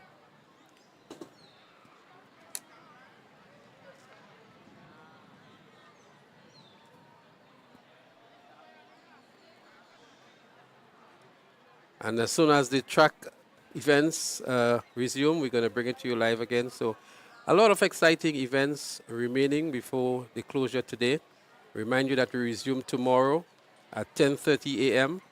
So those of you who can come on down to the National Stadium, we encourage you to do so.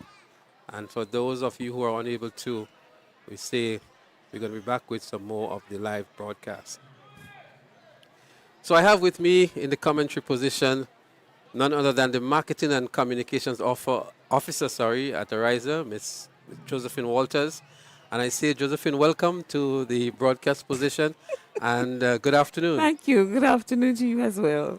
Well, we heard you moments ago in the official opening ceremony delivering remarks on behalf of Ariza Credit Union, but I'm sure you must be very pleased with the outcome so far.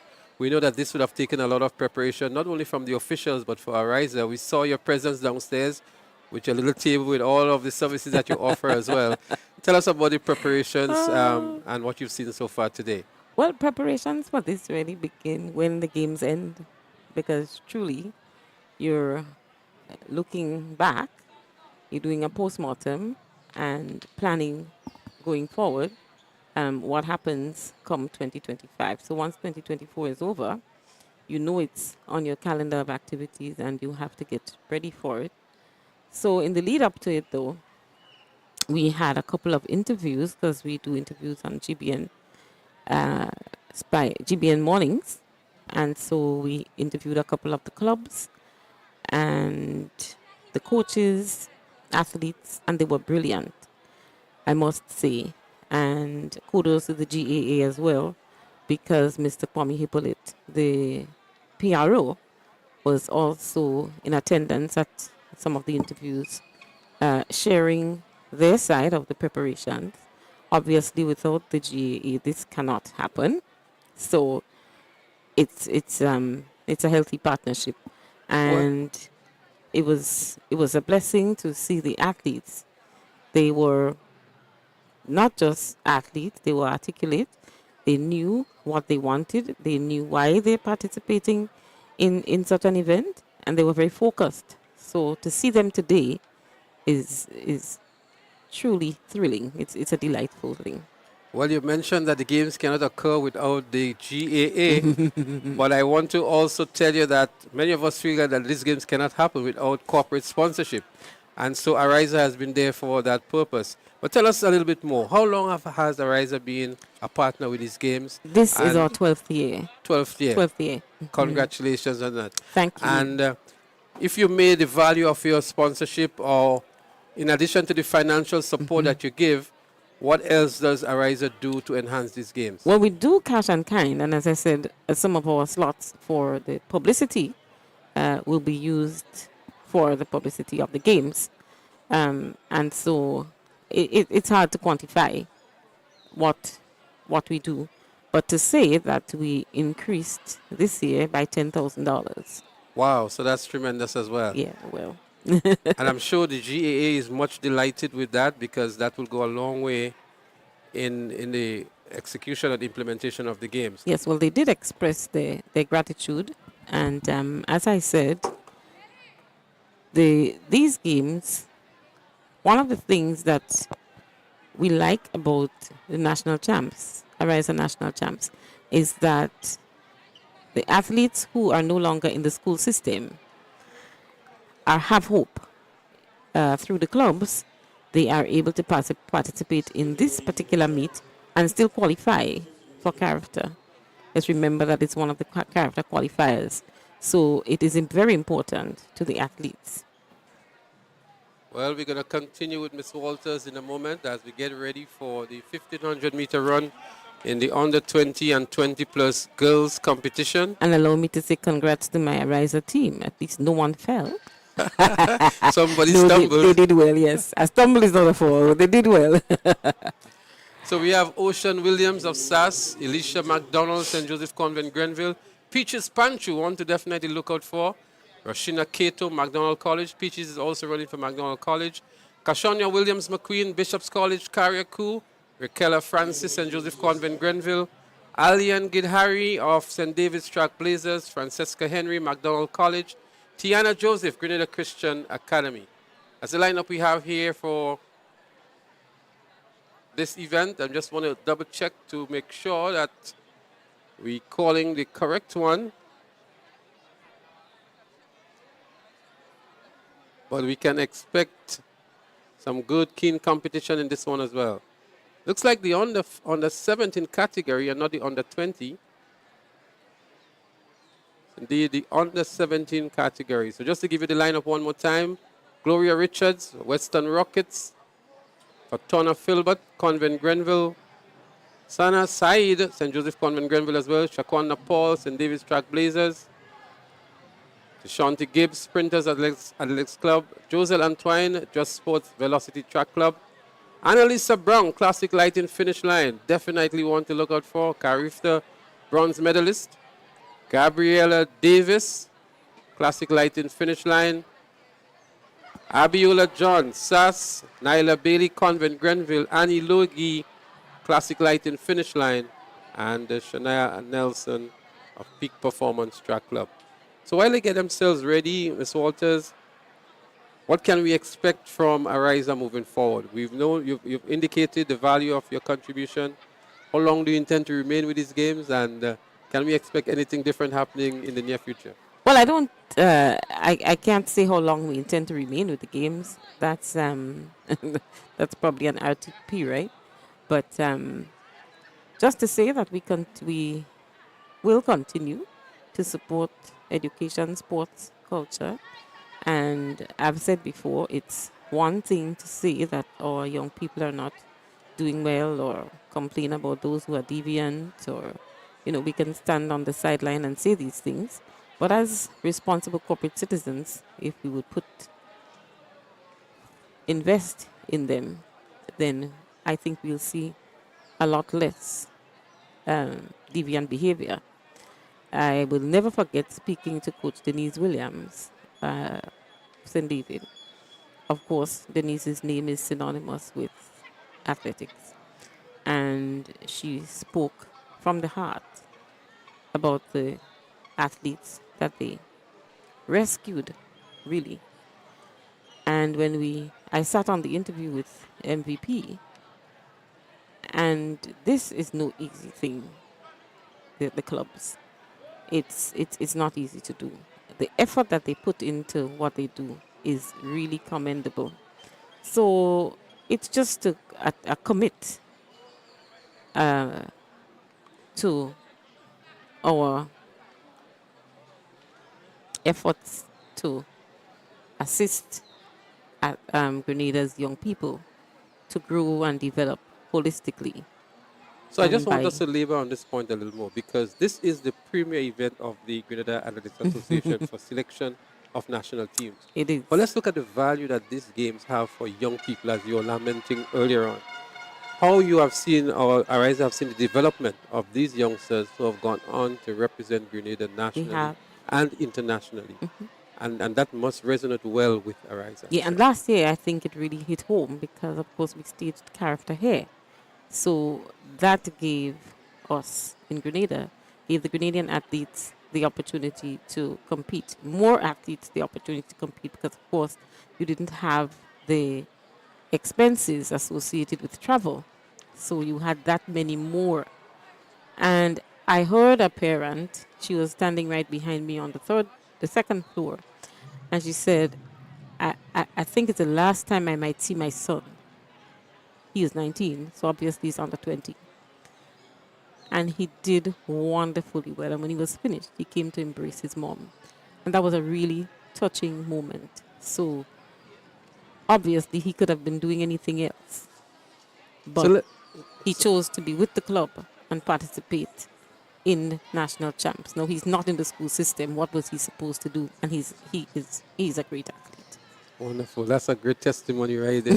But let's look at what else Ariza is offering in this game. So there's a booth downstairs with a lot of your products. It just means that we're going to invite everyone to come to the booth, and anything that you want to know about us, about our operations, you'll find out. Can we walk away with a loan today? Wonderful staff there. No, but you can certainly walk away with an appointment, and we'll ensure that you get to the right person. And of course, we have financial advisors as well. So it's not just about offering you a loan; it's also about offering you financial advice.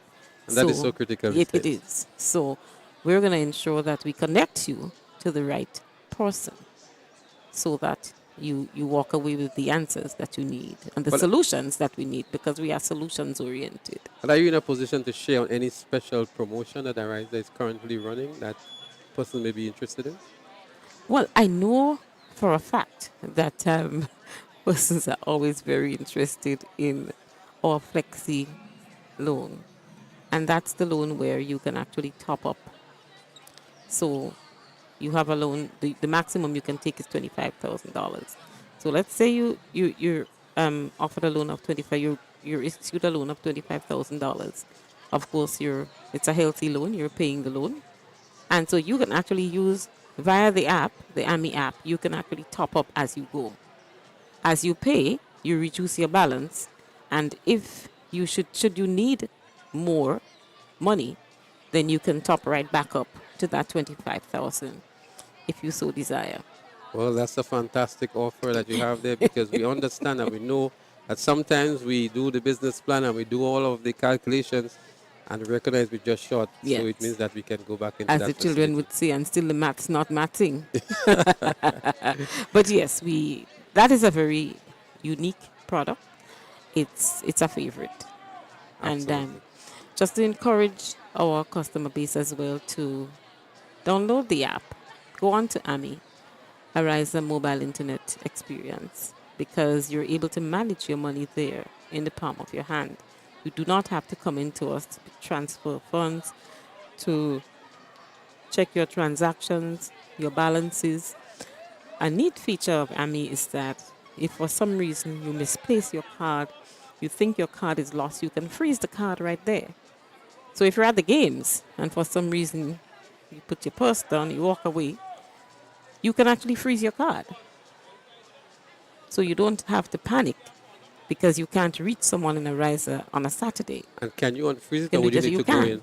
Okay, You so can. You can freeze it. So when you and find your unfreeze it. purse, you can unfreeze. Yes. Wonderful, wonderful. Yeah. So let you me know. ask you this question now, Ms. Walters. Are you here? Is there any particular athlete or club that you're looking forward to see? No, he's trying to put me in trouble.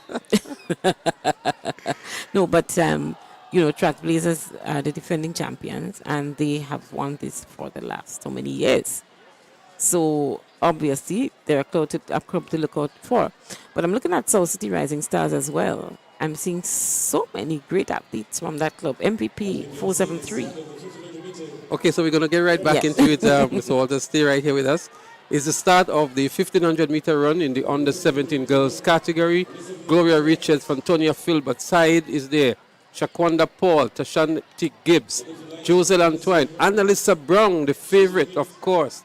Gabrielle Davis, Abiola John, Nyla Bailey, Annie Logie, and Shania Nelson. These are the competitors. Annalisa Brown, she's running for Classic Lighting finish line. There we see her leading the charge already. Carifta, bronze medalist last year in the 1,500 meters, I think it was. And the two athletes from Classic Lighting finish line, Annalisa Brown and Gabrielle Davis, leading the charge so far. St. David's Track Blazers is currently in the third position.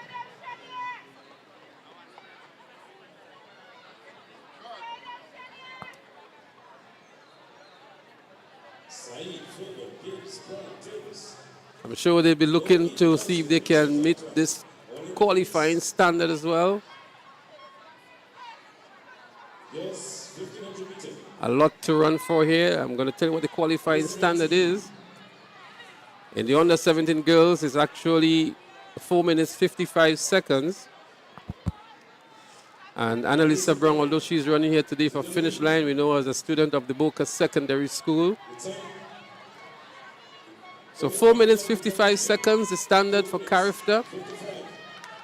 Annalisa Brown in the lead at the moment. That's competitor number 90. A lot of potential, a lot of ability, and she's still under 17. I feel stretched out quite a bit. Coming up to the 2-lap mark, so they'll have 2 more laps to go.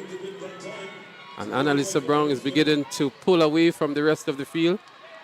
She has with her her teammate, Gabrielle Davis. St. David's Track Blazers also in the lineup in third position. And Annalisa Brown begins to distinguish herself from the rest of the field. Looking smooth as well, very comfortable, good form, maintaining a good leg turnover. Maybe a little bit too much movement with the arms, but nonetheless, she is motoring on nicely. Looking to carry for time. It's a 1500-meter run. Annalisa Brown it is, of the Classic Lighting Finish Line Sports Club. As she extends the lead. So that's her right there for you. Very, very focused. As we hear the bell in the background here, indicating one more lap to go. So she has just about 440 meters to go. She begins to pick up the pace a little bit as well. And I'm sure we're going to see a sprint to the finish line. She's that good. Annalisa Brown, 400 meters left in the 1500 meters under 17 girls. Gabrielle Davis is in second position. And from the St. Davis Track Blazers, they're currently in the third position. It looks like Shakonda Paul.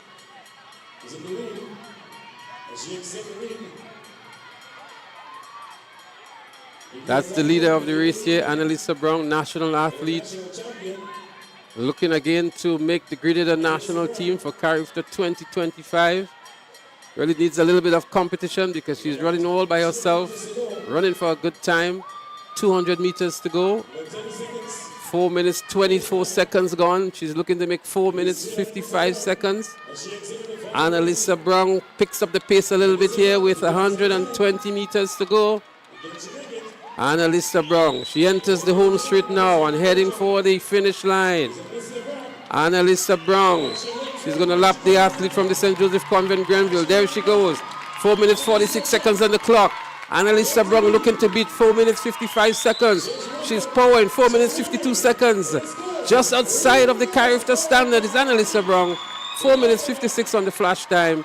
But nonetheless, a spirited and well-run performance by Annalisa Brown of of Finish Line Sports Club. A tremendous run indeed. Josephine, I'm sure you remember Annalisa Brown. Strange that you asked me just before this race about my favorite athletes, and so she is by far one of my favorites. And Annalisa, just her form, her stride, her composure, her focus. She just has it going on. And under 17, absolutely, we're going to hear her name for a long time. The official time, 4 minutes, 56.56 seconds. Annie Logie was second from finish line in 5 minutes, 6.7 as the rest of the field rushes in here looking for a good time. Yeah, finish the race. So Annie Logie was actually second, and Shania Nelson of Peak Performance was in third. Shaquanda Paul, St. Davis Track Blazers, she went back to position number 4, but a tremendous run indeed by Annalisa Brown of Classic Lighting. Oh, wonderful run that was. Wonderful run that was. I was also looking out for Ethan Sam because in character, obviously, last year, he wasn't well. He was unable to run, but he came and tried, despite him being unwell. And he didn't disappoint me. I saw him run over here, and he ran. He was so spirited. He runs with a lot of heart. Well, he's into the finals of the 100 meters later on today. And I can tell you he has a season best this year. There's Cameron as well. He has a very good run as his season best this year, and is one of the favorites going into the finals. So I'm going to be looking out for Cameron and Annalisa, and of course, there's Shanti. I haven't seen Shanti. She placed, I think, 4th in the 100 meters preliminaries. I haven't seen her. I think but she's going to be in the finals later on. I haven't seen her. She actually ran her personal best, 12.44 She did a PB. In the 100 meters earlier and when she was interviewed, and I said to her, I want a PB. She actually won the 100 meter hurdles earlier today as well. So, I didn't see that. Where was I? Yeah, she won already in the 100 meter hurdles. So I'm gonna check out the finals later. Good. So it's glad to know that you are not only providing the support, but you you integrated or actively involved in what's happening on the track and on the field as well. Tremendous, tremendous. Well, you know, you need to be. So I'm going to ask you this question now. You went to St. Joseph Convent, St. Of course, George. I went to St. Joseph Convent. St. So, George. and you participated in which events or which sports, or you were just there on the sidelines? Lime cheering and on? spoon, sack race. Catching the school bus? No, I didn't catch the school bus, but you can catch me in the choir. Right. And singing. Those were my things. So but, that's your forte. or the march past. Well, everybody in I Convent. tell you what, the march past. And I was a good spectator. As I am today. Well, everybody in Convent must be an expert at perfected match pass. spectating. So we see another very large field of athletes for the under 17 boys 1500 meters. It's a very packed field. It looks like an accident waiting to happen of some sort too. I make it a list of 30 athletes registered for this event. Well, we hope there are no And accidents there. We're hoping so as well. And that shows the level of interest Yes. and the willingness of these athletes to want to meet the qualifying standard for Carifta. This is a huge lineup here. The standard to beat here is 4 minutes, 16 seconds.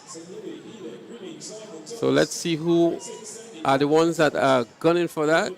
If we go through the starting lineup, there is Caleb Simon, Michael Thomas, Jensen Mitchell, Malachi Francis, Cordell Sandy, Caleb Williams, Zion Blackett, Vashon Phillip, Delron Dumont, Najon Greenwich, Rogel Cummins, Malik Samuel, Trevon Joseph, Kindon Hilaire. As they go to the starters line here, there is also Trevon Joseph, Malton Lindsay, Renard Williams, Josiah Braveboy. The race has started. It is the 1500 meters under 17 boys. Grenada Christian Academy takes off in the front here in positions 1 and 2. It's going to be a very interesting event here, the 1500 meters for under 17 boys. Keith Charles from Grenada Christian Academy, he's there. And it's going to be a nice event here. So many athletes competing in this one. And so we're yet to see what's going to happen. It's very early to call. They still have 3 laps to go. So they've completed 2/3. They have 3 more laps to go. Keith Charles of the Grenada Christian Academy is the athlete in the lead. We saw him a couple of years ago doing very well in this event and then sort of disappeared for a while. It's good to see Keith Charles from the Grenada Christian Academy. The Grenada Christian Academy, one of the newer secondary schools in the Pearls area. And one of the few schools at a very early stage of won the football competition. And here we see them looking good in the 1500 meters under 17 boys category. So that's Keith Charles, and his teammate with him is Malton Lindsay. Coming up to 2 more laps to go. Nobody else really exerting some pressure on Keith Charles except his teammate. Looks an athlete from Fusion in 3rd position. McDonald College. Over the years, I've had some very good middle and long distance runners. They're in 4th position as well. 2 laps to go. Keith Charles still in the lead. The field stretched out almost halfway around the track. But Keith Charles looked very comfortably indeed up front. Grenada Christian Academy. The folks in Pearls must be delighted to see their homeboy doing so well in the under 17 boys 1500 meters. Once he maintains that and he maintains the position, he's in for a very good time. 2 minutes 35 seconds gone so far. The standard, as I mentioned, is 4 minutes 16 seconds. The Fusion making a move here to move into the 2nd position. Fusion Athletics Club, but Keith Charles still up front. The bell is sounded, so it indicates the bell lap, but the final lap, just over 400 meters remaining. The gap is really closing in now on Keith Charles. Looks like an athlete from Fusion Athletics. As he goes past Keith Charles now into the lead. Is Keith going to respond? Is his teammate going to respond? But the athlete from Fusion Athletics is pulling away from them. Keith Charles would have to respond. He picks up the pace a little bit, trying to close the gap here on the leader. It's going to be a sprint for the finish. Who has the faster kick could maybe be the eventual winner. But Keith Charles is looking a little bit locking up here as the lead is extended one more time.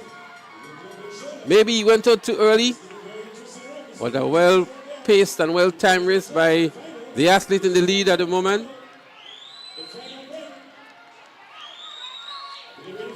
.200 meters to go. Keith Charles moves into another gear. Is it too late? A lot of grimace on the face of the athlete in the lead here. Keith Charles is pumping all, but it's going to be a difficult one. It's a lot to recover from. They're going to be sprinting into the home straight now.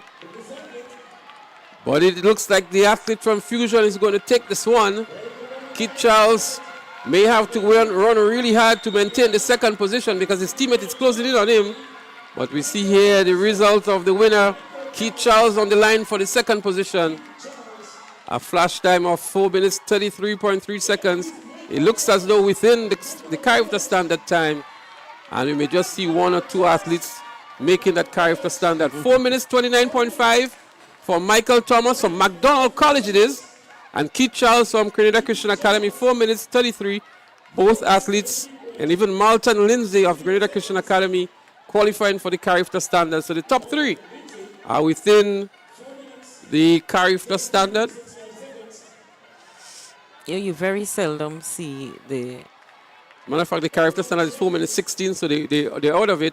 But a good run, a well-timed run by Michael Thomas from McDonald College. We really couldn't pick him up clearly, so we are calling him as for Fusion. But it's McDonald College. The glory goes to the Northern Parish, Crown City. Your boy has delivered well to win the 1,500 meters in the under-17 category. Yeah, I had my eyes on Keith Charles there because you very seldom see the athlete who sprints out ahead winning the 1,500. It is very hard to keep that pace up. So it wasn't surprising, but it still is great that he was able to place second. So we say a special good afternoon to Sarana Patterson. She would have been a long-distance runner in a day, and we thank you for joining us on the broadcast, Sarana. Should have been here at the stadium. McDonald College continues to do well in these long events. Josephine, the excitement continues. Yes, it does. It's wonderful. Let's invite everyone to come down to the stadium, and of course, we're here again tomorrow. Any final words before you leave us today? Just that we're happy to, we're delighted actually to be associated with the games, to be able to stage this, and the very best to all of the athletes. So thank you again, and we want to say a special thank you to Ariza Credit Union, and I'm encouraging the folks out there, if you're looking to invest, if you're looking to open a new account, Ariza might just be the best option you have at the moment. Not might, is the best. So you've heard it yourself from the Marketing and Communications Officer of Ariza, is Josephine Walters, and again, we say a special thank you. Thank you too. Enjoy the rest of the game. Thank you so much. So, ladies and gentlemen, we're moving quickly into the next event, and the next event would be the 1,500 meters in the under-20 category. And we have a much smaller field here now in the 1,500 meters under 20 and 20 plus. We should see Ocean Williams of SAS, Elisha McDonald, Convent Grenville. Peaches Panchu, McDonald College can very well do a double here. Roshina Cato, McDonald College. Kashona Williams McQueen, Bishop's College. Raquel Francis, Convent Grenville. Alian Gidhari, St. David's Track Blazers. Francesca Henry, McDonald College. And Tiana Joseph of the Grenada Christian Academy. So, McDonald College listed here with 3 athletes. Convent Grenville, 2 athletes.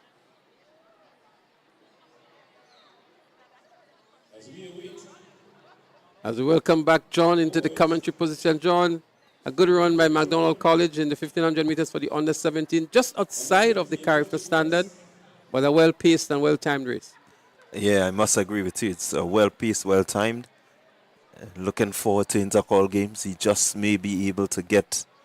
that standard, now that he understands what he needs to do. Well, the race has started. We have 7 athletes competing in this one. A little stumbling and bumping into each other. St. David's Trailblazers in the likes of Alian Gidhari, McDonald College, Grenada Christian Academy, Tiana Joseph, pushed nicely in the second position as we see Ocean Williams making a move to the front now. That's Ocean Williams of SAS. Another set of stumbling and running into each other. They tightly bunched together. The lead pack of 5. Ocean Williams.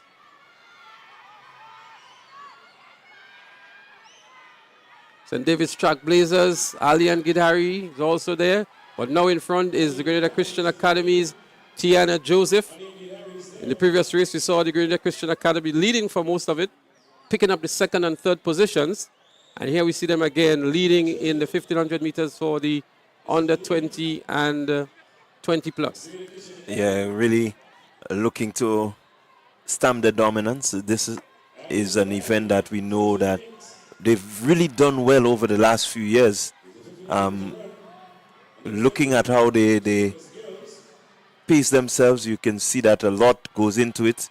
There seems to be a lot of training happening with Keith and the others in terms of that distance running. And so you can expect the results for them to be one that showcases what they're all about.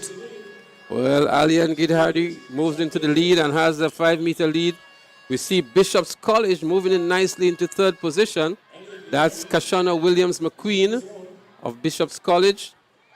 She's into third position and right on the heels of Tiana from Grenada Christian Academy. But Alian Gidhari continues to lead. Bishop's College now moves into second position. That's McQueen, Kashana McQueen. Top 3 on your screen here now. They still have 2 laps to go. But Gidhari looking very comfortable indeed up front. But a good run by the diminutive figure from Bishop's College. That's Kashana Williams McQueen, one of the smallest in the field. But holding her own nicely, John, in second position. Yeah, she does look good. She's just pacing herself really well. Always seem to be keeping her sights set on the athlete out in front in Gidhari. Not allowing Gidhari to get out of her sight. The gap seemed to be widening somewhat, but I do believe looking at her, she has what it takes to close that gap and to really maybe cause a major upset. So it's still Gidhari as she comes around the bend. She's out front looking to just extend that 20-meter gap to maybe about 30 as they go around. Heading into that straight, we're going into the bell lap now. So does Gidhari have what it takes to extend that lead and to really get herself away from the others? It seemed to be lengthening. It does seem to be lengthening. Well, Alian Gidhari continues to establish a lead here. It's 400 meters remaining, and she has an almost 80-meter lead over the youngster from Bishop's College and Kashana Williams McQueen.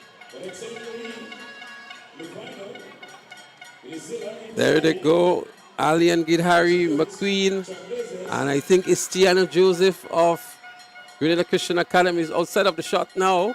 But that's the leader of the pack here, Alian Gidhari, St. David's Trailblazers. A very consistent run so far. 4 minutes 24 seconds on the clock. The Carriacou standard in the under 20 girls, 1500 meters, 4 minutes 50 seconds. Would she be able to fall within that, Alian Gidhari? 200 meters to go, just under 200 meters. And she has an almost 100-meter lead on the rest of the field. She rounds the turn now and enters into the home straight. has her eyes on the finish line already. She picks up the pace as well. 5 minutes just elapsed here. Alian Gidhari is going to take this one home easily. Gold medal in the bag, we can say. Unchallenged. Running against the clock. 5 minutes, 15.77 seconds on the flash time. Alian Gidhari, St. David's Track Blazers. And it's going to be Bishop's College in the likes of Kashana to pick up the second position. McDonald College moves now into third. As we see Williams McQueen crossing the finish line here now. But here is a run back from Tiana Joseph. It's going to be a sprint for the finish between Tiana Joseph and McDonald College. McDonald College giving up in the end. And so Tiana Joseph of Grenada Christian Academy is going to pick up the bronze medal. She did most of the hard running earlier on, but nonetheless still been able to maintain some form to pick up the bronze medal. Tiana Joseph, Grenada Christian Academy. Yes, with a really determined run there by Gidhari. You saw the determination, you saw the focus, you know, as she went around.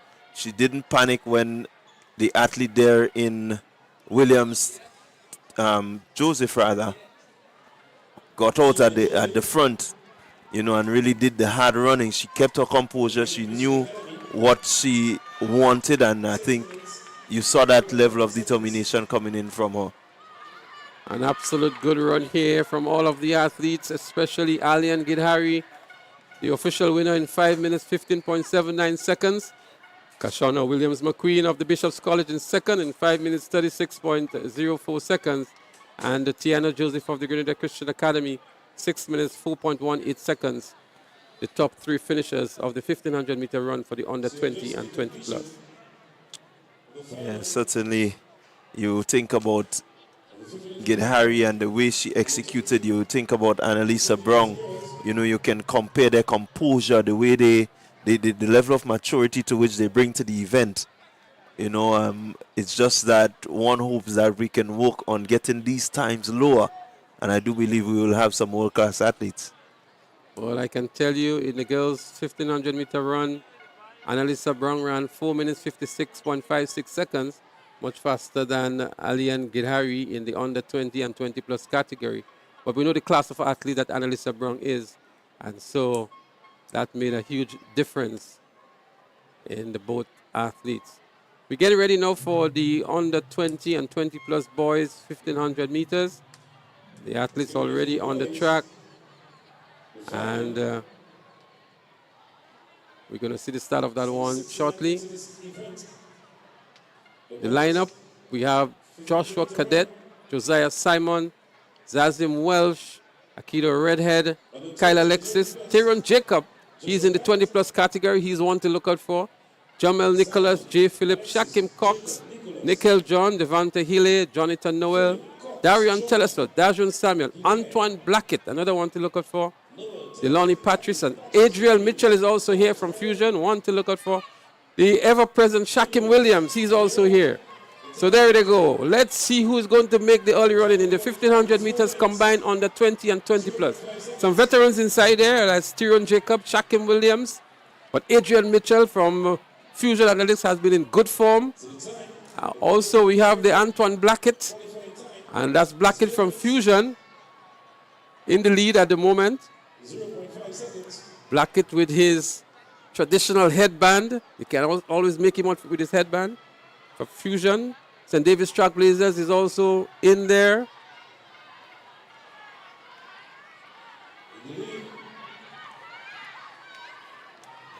Early days in this one. The athletes looking to just set the piece.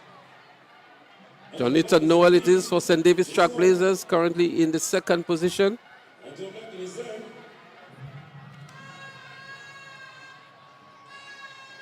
Still tightly bunched together, no.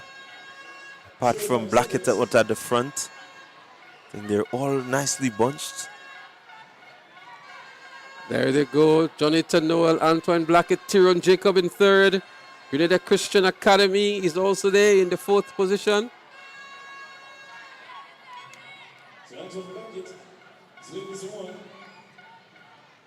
It's going to be a close one. McDonald College making a good run as well. But it's still Antoine Blackett here. Tyrone Jacob on the outside, making his move.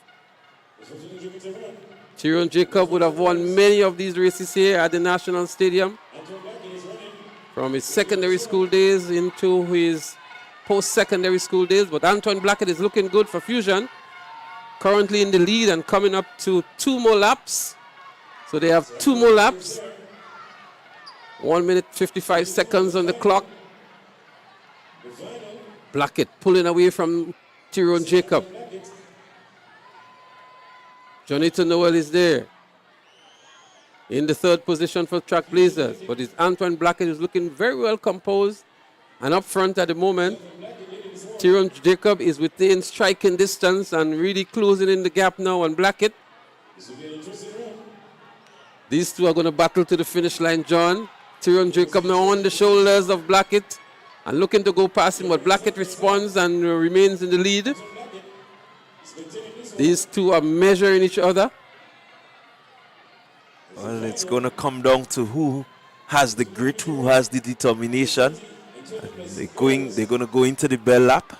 Well, from what I know, Tyrone Jacob would want to push Antoine Blackett hard now because Blackett has a bigger kick than Tyrone Jacob. So he'd want to tire him out a little bit. But I like the response that Antoine Blackett is giving to all of the challenges from Tyrone Jacob. Keeping him at bay at the moment. 400 meters to go. 1,500 meters under 20 and 20 plus boys. Track Blazers still in 3rd position, but the race really is between Antoine Blackett and Tyrone Jacob. The veteran Tyrone Jacob. Going down the back straight for the final time. We can see some more effort now put in by Blackett. The arms are going up higher. The legs are going up higher as well. Can Tyrone respond to that challenge? Blackett is pulling away from Tyrone, man. Blackett still has the faster kick than Tyrone. Approaching the 200-meter mark here now. Can we see a change in speed, a change in gear? Tyrone is locking up a little bit here. Antoine Blackett is pulling away and pumping harder. He's beginning to accelerate even more. What a run indeed by Blackett as he enters the home straight now. And he's pumping for all. He's got 3:59 on the clock. Antoine Blackett powering his way to the finish line. Fusion Athletics it is. And Antoine Blackett has done it. 4 minutes 8.75 on the flash time. Tyrone Jacob would have to settle for 2nd at the Ariza Games in 2025. An event he has won on previous occasions. But a spirited run indeed from Antoine Blackett. Grit, it's determination. He was challenged. Jacob looking to intimidate him. He came up onto his side, but somehow he was just able to keep that composure, to focus himself and say, hey, you gotta catch me. I am the man to catch you. You're not ahead. I am ahead. And he stayed ahead. Antoine Blackett. Well, another good run indeed. Just been informed that Shanti may not be running into the finals. She's nursing some soreness from the relay meet that she participated earlier on. Although she ran a personal best in the 100 meters today and is into the final, we've just been informed that she may not be participating in the finals. But nonetheless, some interesting results so far. Antoine Blackett really proved himself as a superior athlete in the 1,500 meters for the under 20 and 20 plus boys. So out here on the northern end of the Carani James Athletic Stadium. We're into the 3rd round of throws. So we've resumed with some very exciting results. We saw Annalisa Brown doing well. We saw Alian Gidhari doing well. We've just seen Antoine Blackett. Young Mitchell from Presentation College, who was in the event. We didn't see his result there, but he's one of the athletes. Adriel Mitchell didn't start, so although listed to run here, he didn't participate in the event.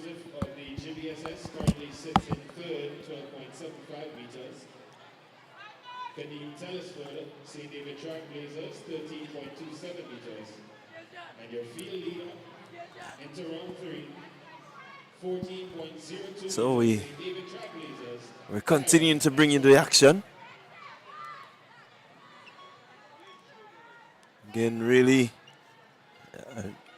era of excitement as we anticipate the remaining events of the evening. Still have a few events to be completed. Stepping into the circle now, Jamari Williams, classic lighting, finish line, sports club. So we still have a couple of field events happening. Well, one of the discus has been completed. We see some athletes, boys going across for the high jump. We have one of the high jump events remaining. I'm going to update you on some of the events that are remaining. For those of you who are keeping check on the schedule. So we still have to come in the field events. The boys long jump under 17. The girls heptathlon, shot put open. The girls discus throw. I think that finished just a moment ago. The boys decathlon high jump. The boys shot put under 17. And then we also have the 400-meter events. That's what's going to be upcoming on the track. In all the categories, the shot put under 20 and 20 plus boys is on the list. The javelin throw 20 and 20 plus is also on the cards. And then we have the long jump under 20. The boys decathlon 400-meter dash as well. So quite a lot of events remaining. We still have the 100-meter finals and, of course, the exciting relays. The 4x100-meter relays are on day one as well. Final of the 400-meter under 15. So the next event on the track would be the 4x100 meters for the under 15 girls. As they're looking forward to this final. This is one of the events that really caught the attention earlier in the prelims. So it's going to be very interesting to see how these girls go around this one lap.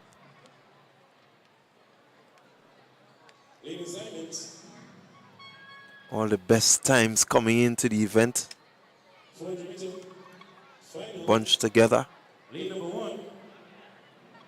We go track side for the lead assignments. Running for lane number 3, Shaquanda Paul. Lane 4, Dunaya Alexander. Lane 5, Gavia Walker. Lane 6, Emma Frederick. Lane 7, Teresa Fraser. And lane 8, Johnny Alexander. Well, there you have it, the starting lineup for the 400 meters under 15. The athlete coming in with the fastest time, Dwayne Alexander of the Grenada Christian Academy, 62.47. Gavia Walker of SAS, 62.70, very close indeed. And I can tell you, Gavia Walker was very impressive at the school sports at SAS. And I believe she might have been just one of the new finds for SAS. In the sub-junior category, she had a record-breaking performance. I think it was in the 800 meters. And here she is running the 400 meters in position number 2 going into the finals. She's running out of lane 2. She's running out of lane 5, I beg your pardon. That's Gavia Walker. Johnny Alexander is also there. She had the 3rd fastest time. Sahana Hall of Classic Lighting Finish Line. Shaquanda Paul, St. David's Trailblazers. Emma Frederick of McDonald College. Teresa Fraser of SAS. And Samaya Andrew of McDonald College. These were the top 8 finishers from the preliminaries. And Dwayne Alexander and Garia Walker would be the obvious 2 to pay particular attention to, as they came in with the fastest time, and not by much, 62.47 as compared to 62.70. And so it's going to be a real battle between these two into the finals, John. Certainly expecting that battle. The times, really, when they ran the prelims, they were the best of their lot. So the competition was not really there. But now they have to be mindful of each other. And so it presents a different aspect of racing that these two girls will really have to, take into consideration for the whoever is going to win this event? Well, we told you earlier on today it's going to be a lot of excitement and close finishes in the finals from what we saw in the preliminaries. And this may just be the very first of many exciting races this afternoon. I quite agree with you. The excitement is there. It's really something that we're looking forward to. And definitely, I know the viewers and even those here at the stadium, they are anticipating a really good finish from these two youngsters. So it seems as though we're getting ready for a medal presentation ceremony. So what we're going to do, we're going to take a break and go down trackside for the medal presentation ceremony. And as soon as the events resume on the track, we'll be back to bring it to you live wherever you are. So it's an opportunity for you to see the presentation of the winners of events completed earlier on today. And when the track action resumes, we'll be here to take it to you. So until then, stay tuned, keep viewing. We'll be back with more live action shortly. He was tied with Adon Daniel, also from finish line. Second position, Neil Peters. And your winner for the boys high jump under 20 and 20 plus, representing Ace Track Club, Timothy Greenidge, a height of 2 meters.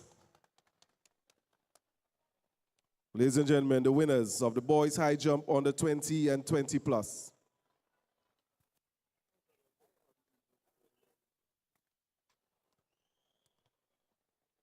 Medal presentation. For the girls, 1,500 meters run under 17, event 72. Third position, represented peak performance, Shania Nelson, a time of 5 minutes, 26.8 seconds. Second position, Annie Logie, finish line track club, a time of 5 minutes, 6.7 seconds. And your winner, also representing finish line track club, Annalisa Brown, 4 minutes, 56.56 seconds. The winners of event 72, girls 1,500 meters under 17. Medal presentation for event 73, the boys 1,500 meter run under 17. Third position, Malton Lindsay, Grenada Christian Academy, 4 minutes, 33.65 seconds. Second position, Keith Charles, Grenada Christian Academy, 4 minutes, 33.38 seconds. And the winner from the McDonald College, Michael Thomas, 4 minutes, 29.45 seconds. The winners of event 73, the boys 1,500 meter run under 17. Medal presentation for event 74, the girls 1,500 meter run under 20 and 20 plus.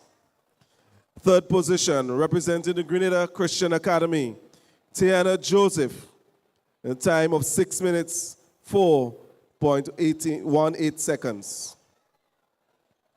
Second position, Kashona Williams McQueen, representing Bishop's College, 5 minutes, 36.04 seconds. And your winner, representing the St. David's Track Blazers, Alian Gidhari, in a time of 5 minutes, 15.79 seconds. Your winners for the girls 1,500 meter run under 20 and 20 plus. Medal presentation for event 75, the boys 1,500 meter run under 20 and 20 plus. Third position, John Tia Noel, St. David's Track Blazers, 4 minutes, 23.82 seconds. Second position, Tyrone Jacob, South City Rising Stars, 4 minutes, 16.67 seconds. And your winner from the Fusion Athletics Club, Antoine Blackett, 4 minutes, 8.79 seconds. The winners of the event of 75, the boys 1500 meter run under 20 and 20 plus. This concludes the medal presentation. This concludes the medal presentation. We want to thank Ms. Alana Tumbarima, the chairperson of Ariza Credit Union Board, for assisting with this distribution. Okay, viewers, we welcome you back to the Kirani James Athletic Stadium for the live commentary action, as we just witnessed the first medal presentation for the day, in which medals were presented to a number of the winners on some of the events completed on the track and on the field. We still have on the lineup for the next event the 400 meter dash in the under 15 girls category, and the athletes are already on the track. An interesting development here as I look at the list here of the athletes, and I'm looking at the two athletes from SAS.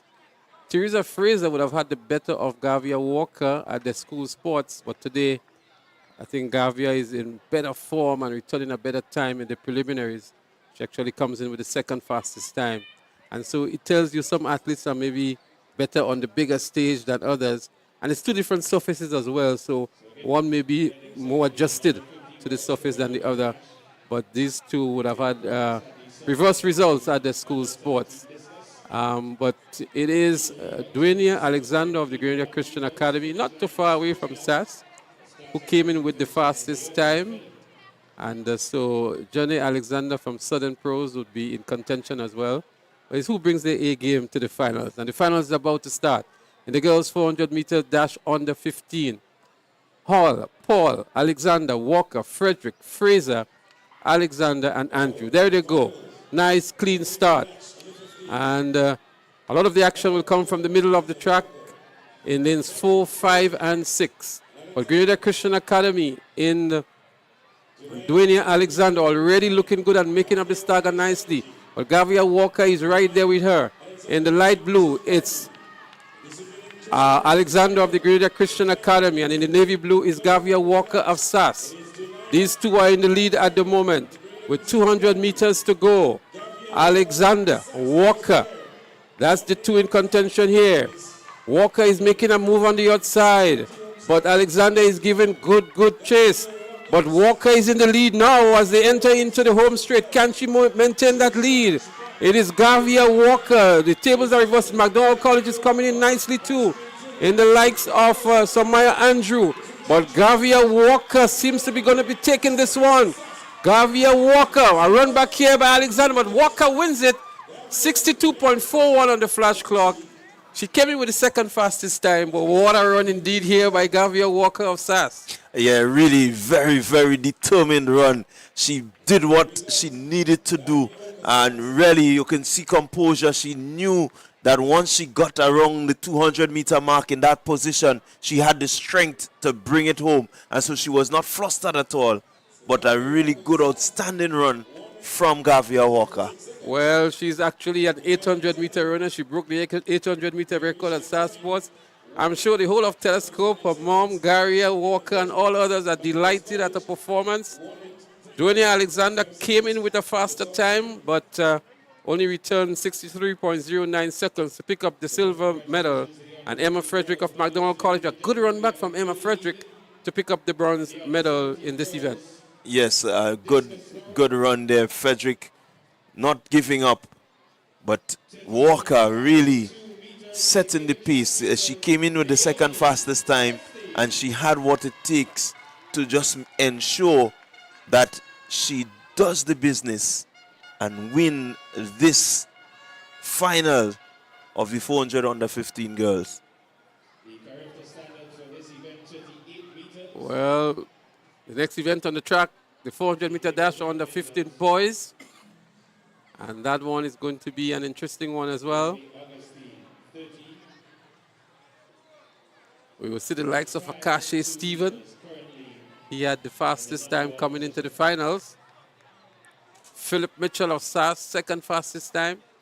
So whereas Kashi would have done 54.69, Philip did 55.11, not too far from each other. Get ready for the boys. 400 with the dash. And then we also had Alion James of Classic Lighting, South City Rising Stars in 55.73. So these three would be the top contenders for the 400 meters in the under 15 boys category. Well, it certainly will be interesting to see how they start. I think the start will give you an indication as to what is going to happen. We saw a while ago Alexander and Walker. Alexander had the faster start, but Walker kept composed. She knew just when to turn it on. Let's see if the boys can repeat. Well, Kashi Stephen has better top end speed. We saw him returning at 11.07, I think it was, in the preliminaries in the 100 meters, and came in as a favorite. He is maybe one of the finds in the secondary schools for this year in the sub-junior category. And with his top end speed, if it comes down to that in the end, he may just get the better of Philip Mitchell of SAS. But these are the two that are really going to be pushing hard. So we see here Gavia Walker was disqualified in the 400 meters. So it means that the young lady from Grenada Christian Academy would ascend to the gold medal position. And so it's very unfortunate for young Gavia Walker being disqualified from the 400 meters. Yeah, it's really unfortunate. Athletes have to remember that there are rules governing the game, and it's things that they have to be mindful of. So wherever the infringement happened, maybe on the line, past touching the line more than twice, could get you disqualified in a 400 event. So they need to be aware. So we remind you that we have the video referee in full effect here, similar to what we call the VAR in football, and they are reviewing every race as they go. And they may have picked up some infringement here by Gavia Walker. Most likely might be stepping on the line more than twice, and that can result in a disqualification. It's the rules of the game. That's what we play by. Very unfortunate, but as we say, it's the rules of the game. So we're going to have Kashi Stephen, Philip Mitchell, Alion James, Jensen Mitchell, Kindon Hilaire, Dishan Oliver, and Shakil Bascom. The lane assignments, Dishan Oliver of SAS will be in lane 1, Shakil Bascom of Southern Pros in 2, Alion James of South City Rising Stars in 3, Kashi Stephen also of South City Rising Stars, he will be in 4, Philip Mitchell will be in 5, Jensen Mitchell in 6, Kindon Hilaire in 7, and Samson Philip in 8. So Kashi Philip would have Philip Mitchell to gauge because he's in lane 5, Kashi is in 4, and it's a recall here, it's a false start. Again, we saw a disqualification in one of the preliminaries from McDonald College in the 400 meters. It's very unfortunate if we see another DQ here, especially in a 400 meters. Yeah, definitely. In a 400 meter, you want to make sure that you keep as composed as possible. Though the field may be tough, you have to keep yourself composed, wait on that gun. So one will hope that it's not an infringement per se, but maybe a faulty start. Well, we just need to look at that replay one more time to see if we can pick up where that false start may have came from. Going to take a closer look at it now. Looks as lane 7 to me. I'm not sure what you're seeing here. In lane 7 is Kindon Hilaire of SAS. Let's see where the officials are heading. Is it a lane 2 or lane 7? In lane 2 is Shakil Bascom of Southern Pros. Well, the standards are not hearing us. They're not seeing this replay as well. So we are not influencing the judgment at no point in time. And they do not require the video referee to determine the false start. It's an electronic system, so they're going to be conferred now. You see Job Alexander there. I think he might be the chief starter amongst the other starters. A decision is made. Let's see what the decision is.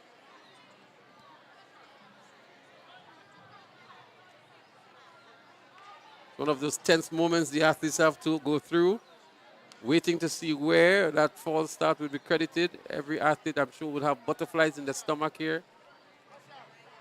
It's not the best position you'd want to be in as an athlete just before a major event, a finals to decide. I quite agree with you.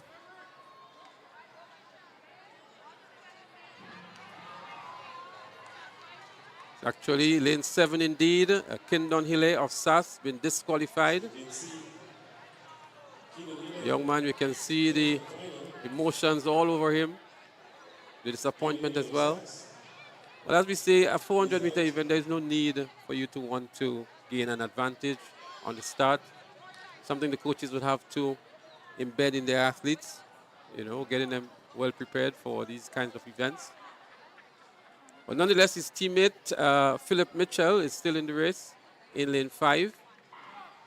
This time it's a nice, clean start, and they're up and running. Kashe Stephen gauging nicely Philip Mitchell. Mitchell already making up the stagger on Jensen Mitchell. Kashe moving on nicely as well, there in lane 4. That's Philip Mitchell there from SAS. Kashe Mitchell now from South City Rising Stars closing in nicely. He has greater top-end speed, so Philip Mitchell would need to pace himself nicely.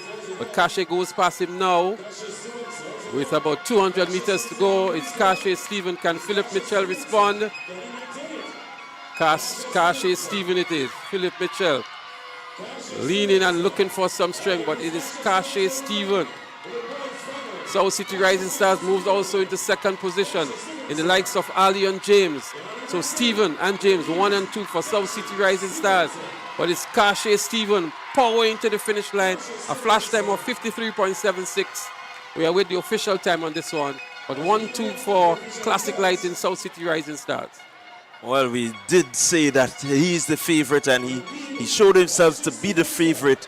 Really commanded his race. Took a lot from him, but really a good job. Well done, well run. 400 meters, Kashe Stevens. Well, his dad was right there to shoulder him into his arms. One of our cameramen here for TNR Communications as well. But an impressive run by Kashe Stephen, 53.81. Alion James, also of the same club, was second. And Samson Phillip of St. David's Trailblazers picked up the bronze medal. Philip Mitchell relegated to the 4th position in 56.25. Yeah, really, you look at him just powering home. He knows that he has this one, but he's still looking to push, looking to drive himself towards the line, running against the time. This is what you want from your athletes. You don't want them to just settle for winning, but you can see the drive, the determination to get that time as low as possible. Well done, Kashe Stevens. Well, these are the under 17, these are the under 15 boys, so they're some way away from the under 17 character standards, but just consider them to be the sub-juniors at our secondary schools age group category. And Kashe Stephen here, an impressive time of 53.81.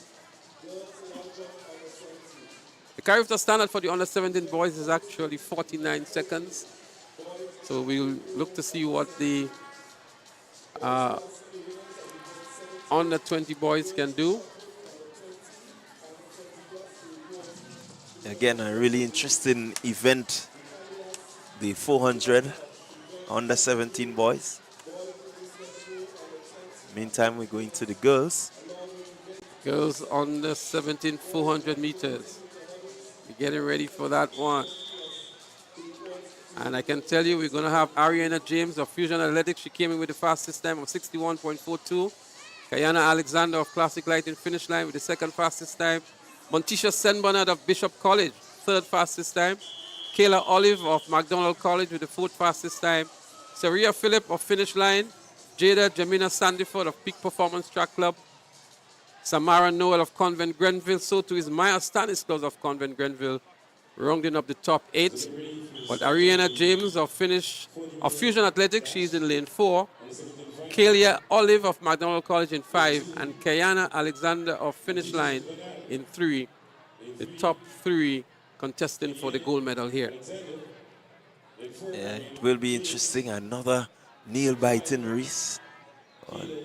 If they stay true to form, Leslie, the winner will definitely be James, coming in with the fastest time. Jada Jemina Sandiford from Peak Performance. She had a personal best, 67.71. Let's see if she can lower that. But Ariana James would be definitely the one to beat in this event. She's running out of lane 4. They're on the starters orders. 400 meters dash under 17 girls. The final it is. And there they go. A nice, clean start to this one. Bishop's College is there. Ariana already making up the stagger on McDonald College's Kalia Olive. Convent Grenville out there in lane 8. Samara Noel is also doing some early running. But look out for Ariana James from Fusion Athletics in lane 4. But Convent Grenville, Samara Noel, still there and looking good. So too is the athlete from finish line, Kiana Alexander. Ariana is going to make a move just about now, but Convent Grenville is also looking good in Maya Stanisklaus as they run the turn to enter into the home straight. Here is where Ariana is making a move. Ariana James of Fusion Athletics. There she goes, pulling away from the rest of the field. Down the home straight, heading for the finish line. Maintaining good form too is Ariana James. Ariana James going to win this one by 20 meters or so. A flash time of 59.94. An impressive run from Ariana James. Yeah, certainly staying true to form, Ariana. Really running well. She came in with the fastest time and she showed that she has the composure to really defend that time and defend her position as the fastest 400-meter athlete on show here today at the National Championships. Well, 59.96 for Ariana James. Saria Phillip was second in 61.53, and Kiana Alexander also a finish line in third. Kelia Olive of McDonald College picked up the fourth. Samara Noel Convent Grenville picked up the fifth position. Tisha Senmanan of Bishop's College was in sixth. Stanislaus of Convent in seventh. The official results. But again, Ariana James, a class above the rest. Yeah, quite composed, very much, alert as to what needs to be done, how she got the middle lane. She knew exactly how to position herself. No panic, no rush, just really good rehearsed 400-meter running. There you have it, the official results. Again, congratulations to Fusion Athletics' Ariana James, the winner of the girls 400-meter under 17. In the meantime, the boys are already on the track for the 400-meter in the under 17 category. And that's going to be another cracker here. The likes of Kamal Joseph, Taj Thomas, Keon Jackasal, Tyreek Thomas, Rishon Daniel, Ethan Edwards, Janik Felix, Ethan Auguste, the top 8 here. So Auguste will run out of lane 1. Edwards in 2. Taj Thomas will be in 3. Kamal Joseph in 4. Tyreek Thomas in 5. Rishon Daniel in 6. Keon Joseph Jackasal in 7. And Janek Felix, he'll run out of lane 8. So really some good names in the mix here. This one is one that will be, for me, very, very interesting because I do believe that they all ran 53 thereabout. Well, Kamal Joseph did 52.73 as the top qualifier, and Taj, together with Keone and Tyreek and Rishon, were all in the 53s. So definitely, it's going to be interesting. Can any one of them really get Taj into maybe a flustered position where they can have that advantage over him? We wait to see. We wait to see. Taj might be the one doing that to Kamal Joseph. Kamal Joseph running for Classic Light in South City Rising Stars, coached by Lee Coffey. Taj Thomas running for Bolt. Keon Jackasal for Fusion Athletics. Tyreek Thomas, McDonald College. Rishon Daniel, 473 MVP. Ethan Edwards, St. David's Trailblazers. Janik Felix Sass, and Ethan Auguste, Classic Light in finish line.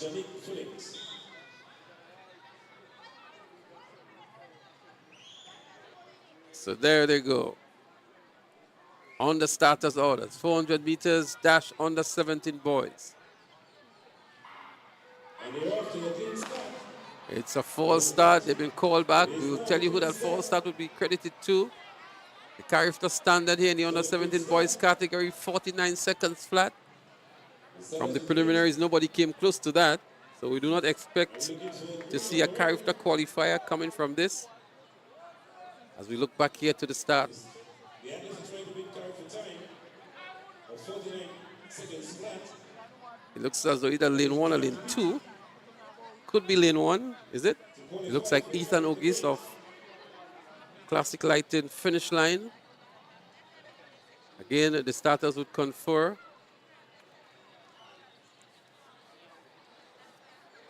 But lanes 1 and lane 2 certainly look as those that came off the block a little early.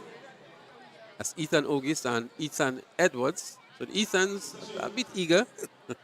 Yeah, the eager Ethans will have the entire field in a position which they do not want to be. So a mini conference, a convention, if you will call it that way, between the starters. Job Alexander seems to be the chief starter here today. And so it's good to see that level of collaboration. And decision is made. Seems as though the entire field will be cautioned. That's the decision. So the false start accredited to the entire field. So maybe it was not the fault of any of the athletes, but maybe equipment or the starters themselves. Yeah, definitely the athletes have to remember with the starting blocks, you have to be as firm as possible. The system is going to pick up any shake, any shiver. And so you want to make sure that everything is really well placed, well positioned, and there's not too much movement before the start. You're dealing with highly sensitive equipment. So any little disturbance does register as a faulty start. 400 meters dash under 17 boys.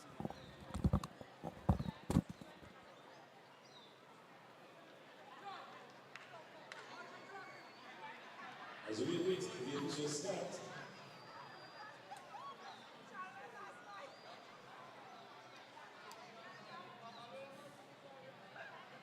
August, Evans, Thomas, Joseph. It's the Ariza National Champs 2025 here at Kirani James Athletic Stadium, downtown St. George's, Grenada. And we're about to see the start of the 400-meter dash under 17 boys. It's the second bite of the cherry, so to speak, considering that there was a false start earlier on. And they're back under the starters' instructions. They're on the mark. This time it's a nice, clean start. The likes of Ethan Ogis, Edwards, Taj Thomas, Kamal Joseph, Tyreek Thomas, Daniel, Kieran Jackasal, and Janik Felix. Kamal Joseph, running out of lane 4, came in with the fastest time. He's running for South City Rising Stars.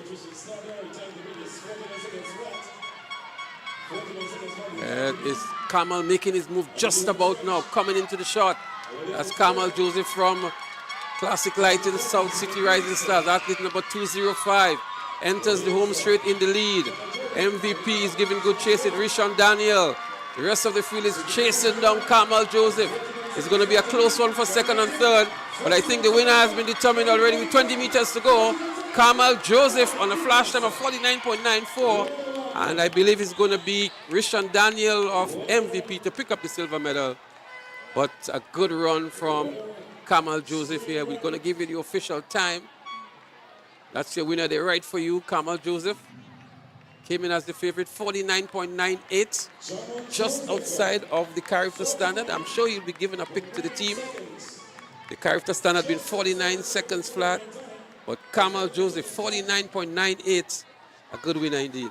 A good winner, and definitely showing that he has the pedigree to win and win comfortably. He knew exactly what he needed to do. And you look at the arms pump, you look at the movement, you can tell that he's running not even against the field, but he's running against that time that is set as the character standard. Well, I believe maybe with a little bit more push from the other athletes, he may have just dipped under 49 seconds. He was really running against the clock for a good time. Rishon Daniel was second in 51.42. And Tyreek Thomas from McDonald College just edged past Taj Thomas for the bronze medal. Yeah, again, the time of 49 seconds being a bit elusive, but certainly we have the intercall games to come.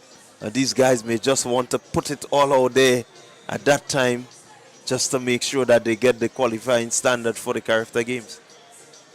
Absolutely so. And that's a statement that that's made for intercall as well. Kamal Joseph of the GBSS running for South City Rising Stars.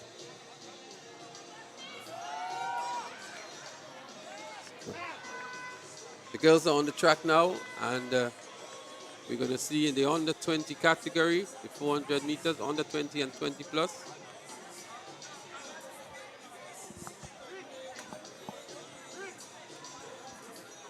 Girls 400 meter dash, under 20 and 20 plus. Shafronia Houston would be in this one from Ace Track Club. Peaches Panchu from McDonald College. Kamaya Telesot St. David's Track Blazers. Elisha McDonald Convent Grenville. Shabina Lewis, Grenada Christian Academy. Rikella Francis, Convent Grenville. These are the 6 finalists for the girls 400 meter dash under 20 and 20 plus. So Shafronia Houston, we go trackside now for the lane assignments.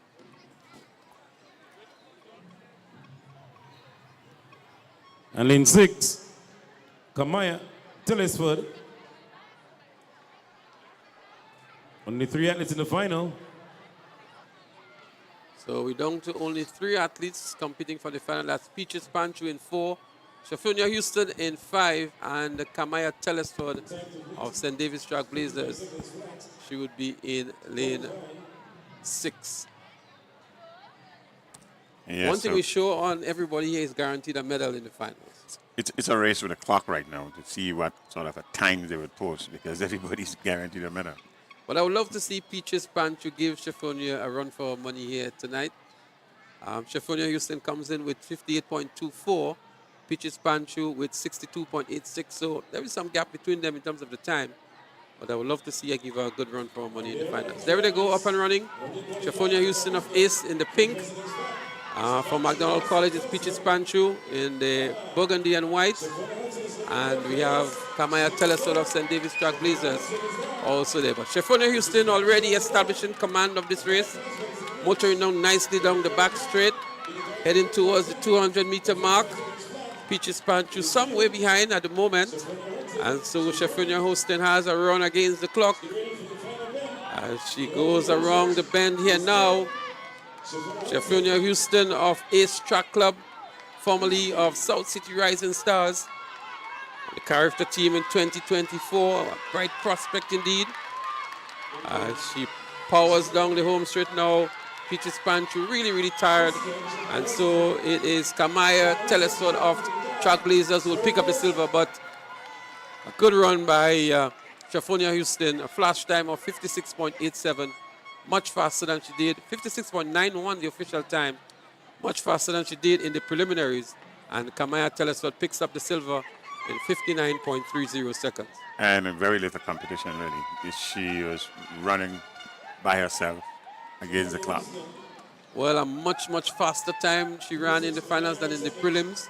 So she was actually holding back quite some, Bernard, and 56.91 to win the 400 meters in the under 20 and 20 plus category. Yes, ideally we would have liked to have seen a 55. So it's there about a 55. That's the standard for Carifta. And to do a 56 with literally little or no competition, it's with competition, there would be a lower time than this, I would imagine. Well, guess what, Bernard? We're just about the time for the cracker. We have 8 athletes running under 50 seconds, competing in the 400 meters under 20 boys. This should be good. This should be good. Let's hope there are no false stats. I'm still puzzled as to why we are false starting 400 Somebody meters. may need the advantage over the other, but I can tell you, going into the finals, Kilon Moses of St. David's Trailblazers with the fastest time of 49.22 seconds. Kyle Ned of Ace Track Club, second fastest time, 49.38. Cameron Matlin, we know him on the character team last year, of Classic Lighting South City Rising Stars, 49.55. We know he can go faster than that. Quenel Pierre from 473 MVP, 49.65. Josh Thomas of Classic Lighting South City Rising Stars, 49.77. Nathan Hilaire, Classic Lighting MVP, 49.46. Daryl Daniel of Altitude Track Academy, 49.83. And Randy Jones from Bishop's College, 49.94.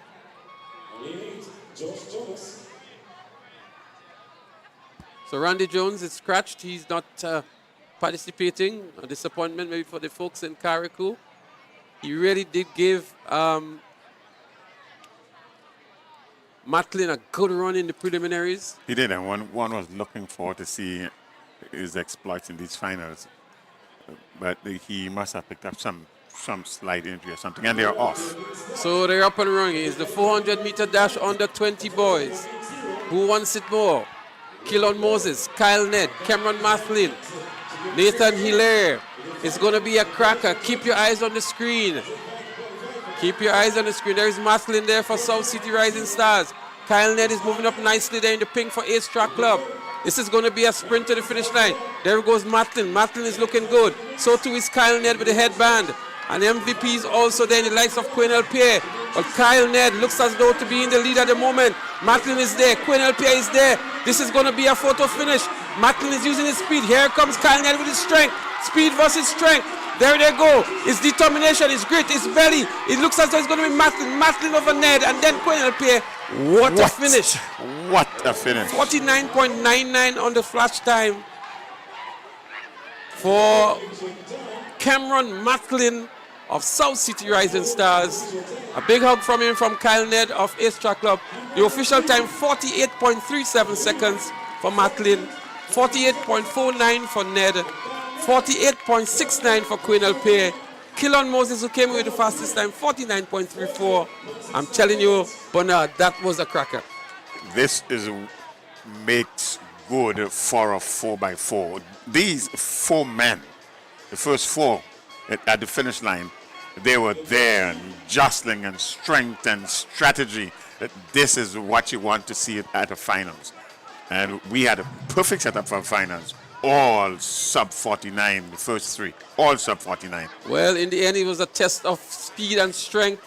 Matlin with the greater top end speed, Ned with the greater strength, and speed overpowered strength on this occasion.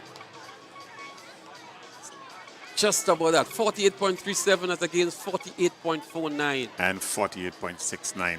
They're all there, and they're about a second here, a second there, a point of a second here. And this was a classic final. And again, I'm making a point that you can see the setting of a good 4x4 team right here.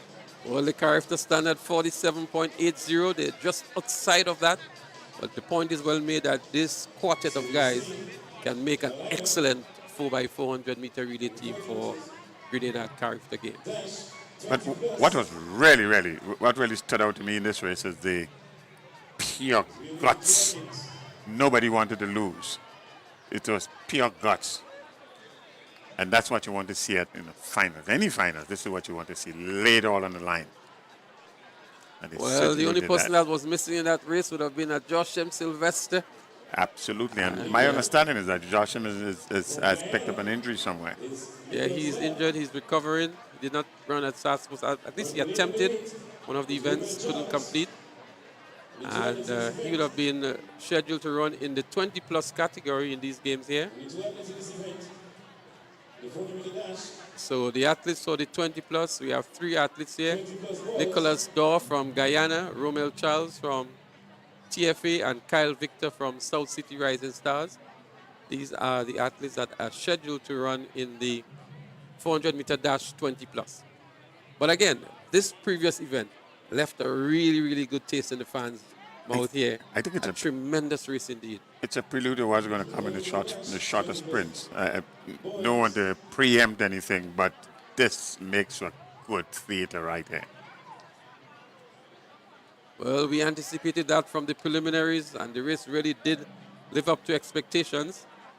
Mathlin coming in, I think, with the fourth fastest time and still able to win. As the event is in progress now, Nicholas Daw of Guyana in lane 1, and out there in lane 8 is Romel Charles. So only 2 competitors in this one. And Romel Charles is from Top Flight Athletics. That's Romel Charles there. On the inside in lane 1 is the athlete Nicholas Daw from Guyana. Let's see what time that these 20-plus athletes can return. But Romel Charles from TFA, Top Flight Athletics, in the lead going into the home straight. Let's see what Daw has in it. Nicholas Daw is making his move now, but it's still Charles versus Daw. Charles and Daw. Daw just slightly ahead.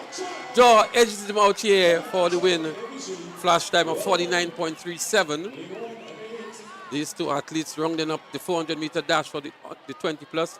The official time, 49.40 seconds for Daw, and Romel Charles, 49.83.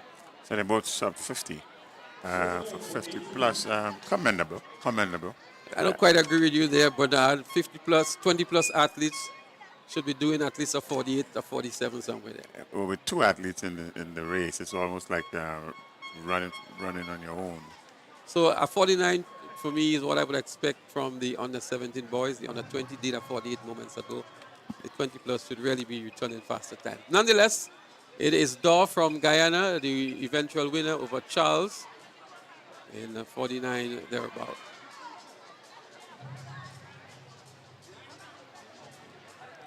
These are some good 400 meters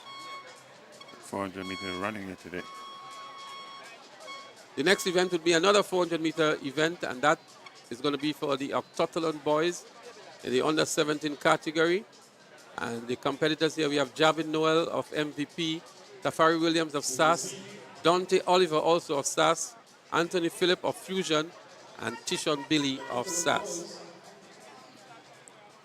400 meters on 17. The Decathlon is there. It's 8 events. You do 5 events on the first day and 3 on day 2. So we just want to alert our Facebook viewers that the live would cut off somewhere around 7:30. But at 7:15, we're going to be starting a new live, so look out for that. But if you're on YouTube, there'll be no interruption in the broadcast for you. It's just for our Facebook viewers. So we might want to encourage our Facebook viewers to join the live on YouTube on TNR Communications. But expect a short cutoff at 7:30, or you can refresh your browser maybe just about 7:15 for the new live on Facebook. So it is the Heptathlon for boys under 17. Grueling first day for them for 5 events. Finish off tomorrow, day 2, with 3.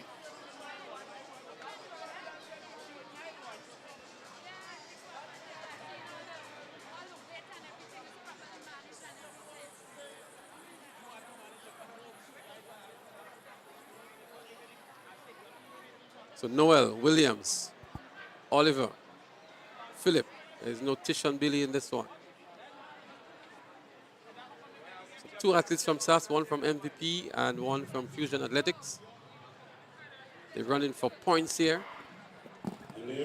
And they're up and running in the Heptathlon boys 400 meters under 17 category. 400 dash under 17. Noel, Williams, Oliver, Philip, all together. And there they go down the back straight. We see Anthony Phillip of Fusion in second. And on his inside is Dante Oliver of SAS. MVP has Javid Noel on the inside. Dante Oliver it is. Javid Noel of MVP moves into the lead now, entering into the home straight. Javid Noel, MVP, leads the Heptathlon boys 400-meter dash in the under 17 category, picking up some valuable points. Javid Noel, Fusion Athletics, pulls in for second, and looks as though it's Tafari Williams of Stars who eventually picks up the third position. Again, they're going for points here. 53.39 in a very long day. I am sure that these athletes cannot wait to get out of the center cool down. So it's Javid Williams from MVP at 53.39. The top time in this, of course, these events, it's all about points based on the times or the distances or the height that you would have achieved.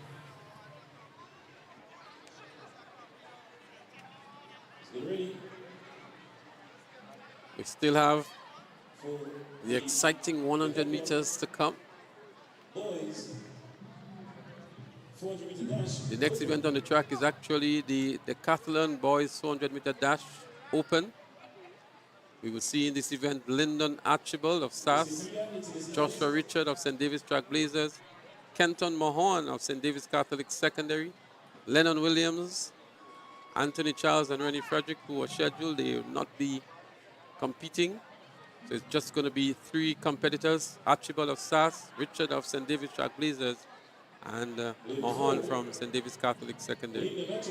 And the Decathlon is pretty much like the Heptathlon, and it's only that the Heptathlon is under 17, and the Decathlon is for the older boys. It's 10 events compared to 8 events.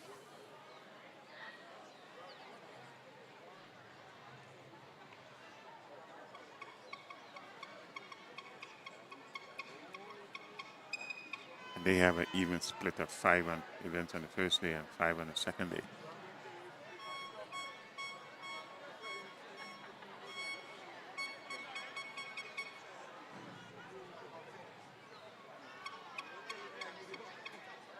So they have completed a number of events already, these decathletes. We're going to try to get you some points standing for them.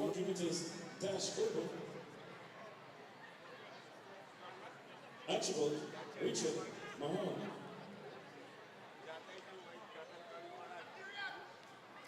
So in this flight, we have 5 athletes who are facing the starters.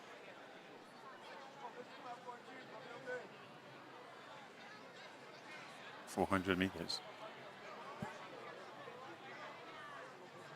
So indeed, this is a very grueling event for these athletes, having to complete 10 events over 2 days. They're on the starters orders. Archibald, Richard, and Mahon. There they go. The 400 meters dash open, the decathletes. Trailblazers in Joshua Richard making the early running here. Archibald is in close contention. That's Lyndon Archibald. Kenton Mahon of St. David's Catholic Secondary trailing behind. But it is Joshua Richard of St. David's Trailblazers. Archibald of SAS. These are the top 2 in this event so far. With about 200 meters, just about 150 to go. It is still Joshua Richard, followed by Lyndon Archibald. Trailblazers in Joshua Richard. Archibald for second. They're running for points here. Not about who comes first or who comes second. It's for a good time and it's for great points. But it is Joshua Richard of Trailblazers. Lyndon Archibald picks up the second position. And Kenton Mahon of St. David's Catholic will pick up the third position for points again. And that's in flight 1. There's going to be a second flight. 53.42 for Joshua Richard. 55.05 for Archibald. And Mahon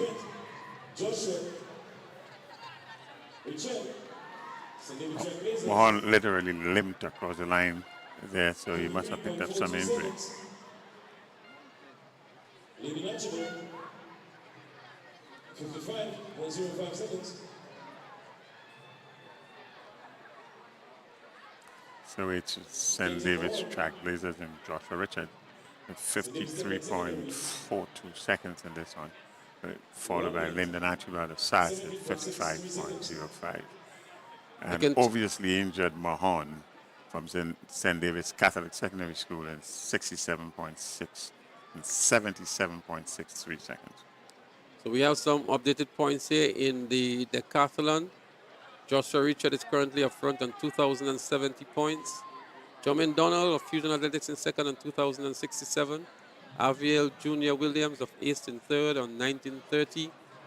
Lyndon Archibald is currently in fourth in 1,857. Akido James, Trailblazers, 1,821.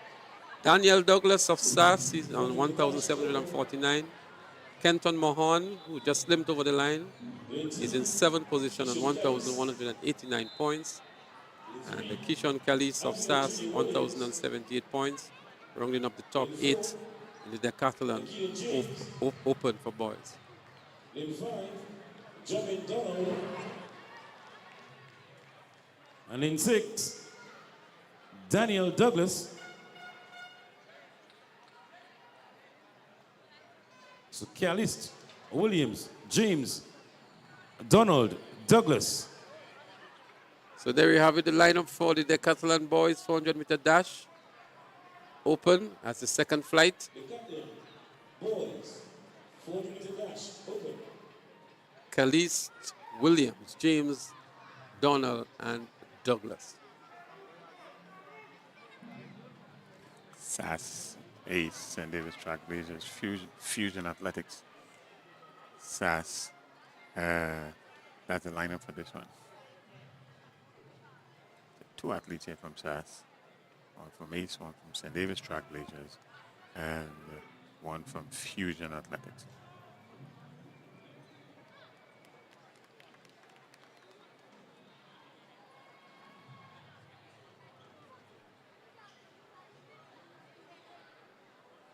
I think the fans have gotten a really treat so far. We have been blessed with some wonderful weather. Started a bit cloudy and seems as if it was going to rain at any time, and that didn't happen. Well, the only thing that was in the way was, not in the way, but was providing some support for them was the wind speed. That has subsided quite a lot now. Flight 2, off 2. And another false start in a 400 meters. Let's see where we are with this one. And to make it worse, the deck athletes as well. And it's a deck athlete. Well, they probably have an excuse. They're probably terribly tired, I imagine. Let's see if we can pick up where that false start was. Which lane it was. Looks as though it was lane 2. It looked like a big false start in lane 2. Looks as Kishon Kalis of SAS in lane 2. As we look back here again, indeed it looks like Kishon Kalis from SAS. Not too sure why we having so many false starts in the 400 meters. Yeah, false starts are normally reserved for the very short sprint, 100 and 200 meters, 60 meters, trying to gain an advantage right at the start because the distance is so short. But 400 meters, you do have some time for a bit of recovery. Even at 200, you have a bit of a time for recovery. Well, that's the third false start in the 400 meters so far for the day. We saw one in the preliminaries that saw an athlete from McDonald College being DQ'd.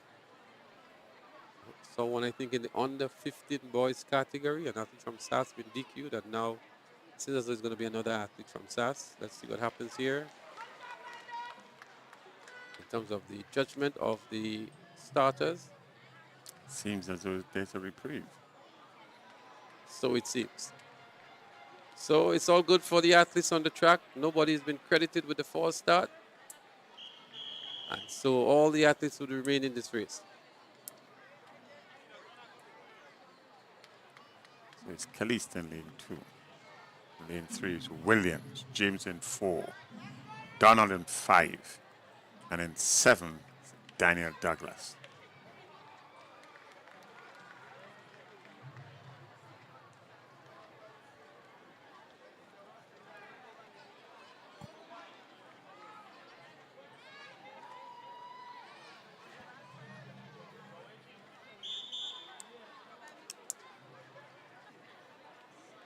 They're on the mark one more time. This time it's a nice, clean start. Flight 2 in the Decathlon 400 meters. Ace Track Club looking good in Aviel Junior Williams. He's in the pink. Kishon Kellis of SAS is looking good in lane 2. So too is Daniel Douglas of SAS out there in lane 7. St. David's Trailblazers, Akido James is also looking good and gaining a lot of ground now is Akido James. Going past the athlete from Ace and sandwich between Fusion and Ace. But here comes Akido James. Held back quite a lot, but motoring on nicely now is Akido James of St. David's Trailblazers. Tiring up a little bit here now, but has a good lead. Fusion Athletics, Jermaine Donald is moving forward, but you'd have to settle for the second position here as we see Daniel Douglas of SAS moving into the third position. But it was Akido James from the 200-meter mark, Bernard, really pushing himself through the two athletes and running a good race in the end for some valuable points. A very spirited run, and well calculated too. As you would have alluded to, from the 200-meter mark, he said, "Look, I'm going to go," and he 50. went, and nobody could have stayed with him. There was an attempt from the athlete from Fusion, but that panned out in the end, and so a very good run there from the young man from St. David's Trailblazers. 50.91 seconds for Akido James. Jermaine Donald of Fusion, 51.39, and Daniel Douglas of SAS, 52.45. A good finish.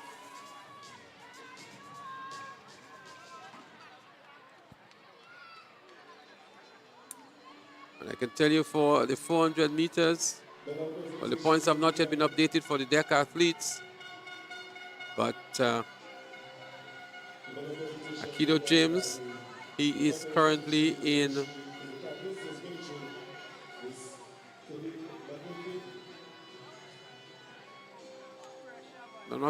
in fifth position.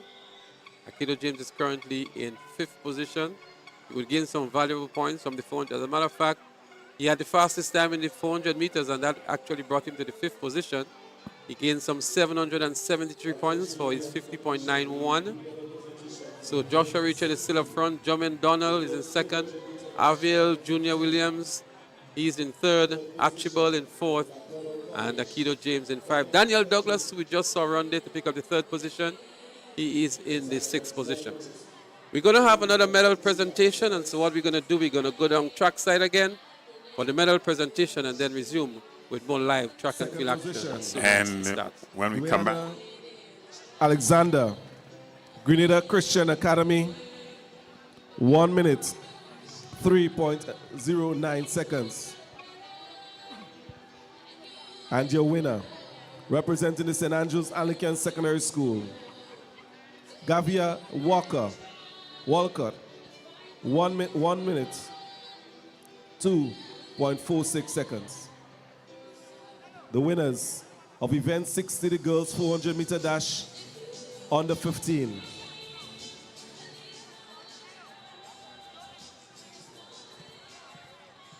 Medal presentation for event 61.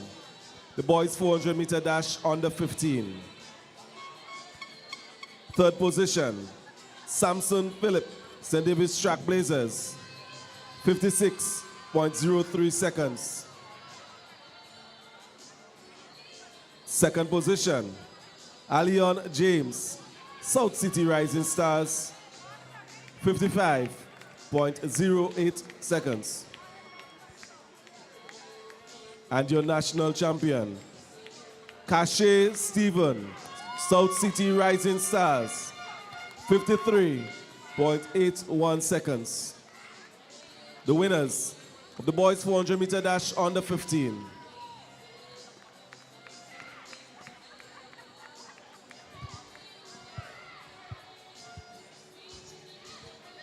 Medal presentation for event 62.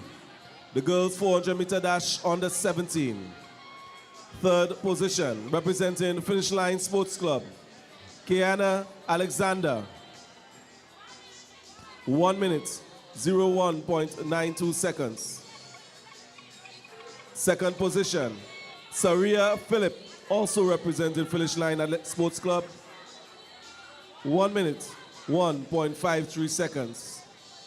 And your winner, the national champion from the Fusion Athletics, Ariana James, a time of 59.96 seconds. Ladies and gentlemen, the winners of event 62, the girls 400 meter dash under 17. We move to the medal presentation for event 63, the boys 400 meter dash under 17. Third position, Tyreek Thomas, McDonald College, 51.55 seconds. Second position, Rishon Daniel, 473 MVP, 51.42 seconds. And your winner, representing the South City Rising Stars, he ran a time of 49.98 seconds. Ladies and gentlemen, Kamal Joseph.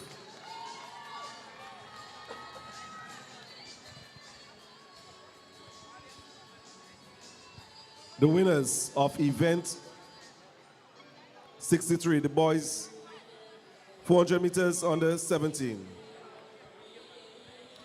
Medal presentation for event 64, girls 400 meter dash under 20 and 20 plus. Third position, representing the McDonald College, Peaches Panchu, 1 minute, 2.35 seconds. Second position, Kamaya Telesford, St. David's Track Blazers, 59.30 seconds. And for yet another year, the national champion, representing the 8th Track Club, Chefonia Houston, 56.91 seconds. Ladies and gentlemen, these are your winners for event 64. The girls 400 meter dash 20 and 20 plus. Medal presentation for event 65. Boys 400 meter dash under 20. Third position, 473 MVPs, Quanel Pair, 48.69 seconds. Second position, representing the Ace Track Club, Kyle Ned, 48.49 seconds. And your winner from the South City Rising Stars, Cameron Mathlin, a time of 48.37 seconds. Your winners of event 65, the boys 400 meter dash under 20.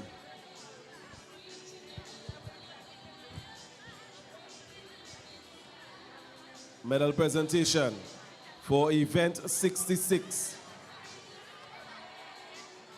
The boys 400 meter dash 20 plus.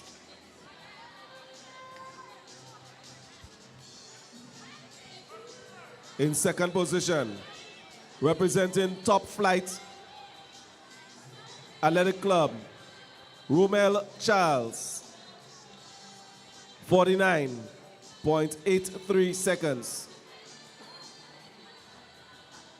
And your winner from Guyana, Nicholas Dew, 49.40 seconds. The winners of the event 66, the boys 400 meter dash 20 plus.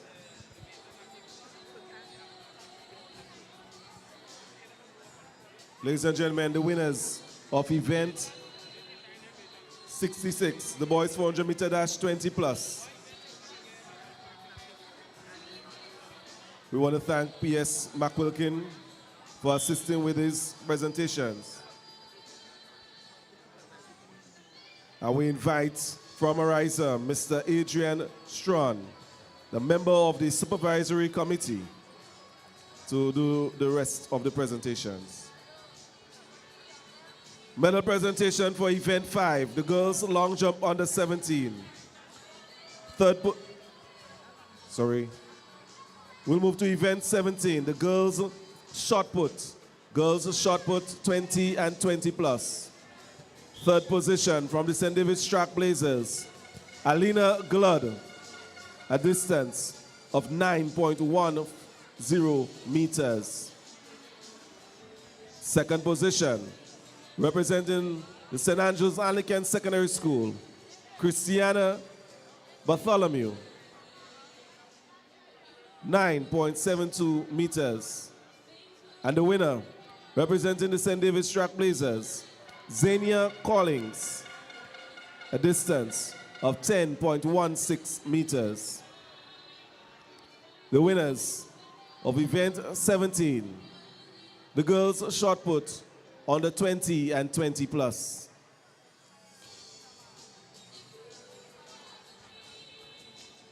Medal presentation for event 23, the boys discus through 20 and 20 plus.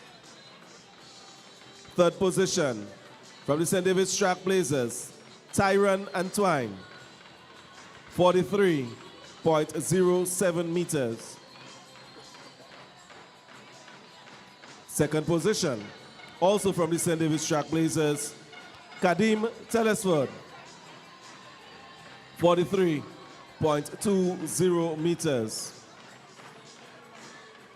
And your winner from the Grenada Boys Secondary School, Oswald Charles, a distance of 46.23 meters. Ladies and gentlemen, the winners of event 23, the boys discus throw 20 and 20 plus. Medal presentation for event 27, the boys 110-meter hurdles under 20. Second position from the St. David's Track Blazers, Kiel Batiste,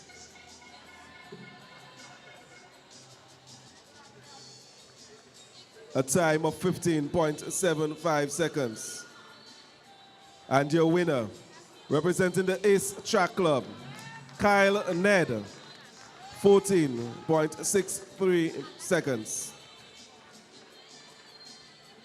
Ladies and gentlemen, the winners of event 27, the boys 110-meter hurdles under 20. Medal presentation for event 27, the boys 110-meter hurdles 20 plus. Your winner, representing the St. David's Track Blazers, Cale Lewis, a time of 15.00 seconds.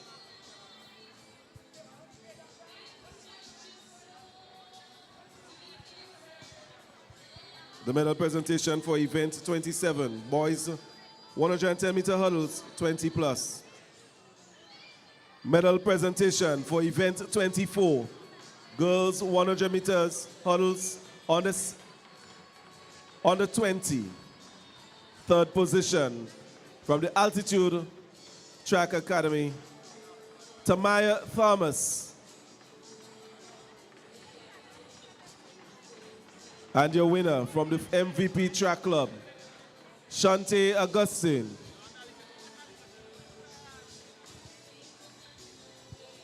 A time of 14.52 seconds.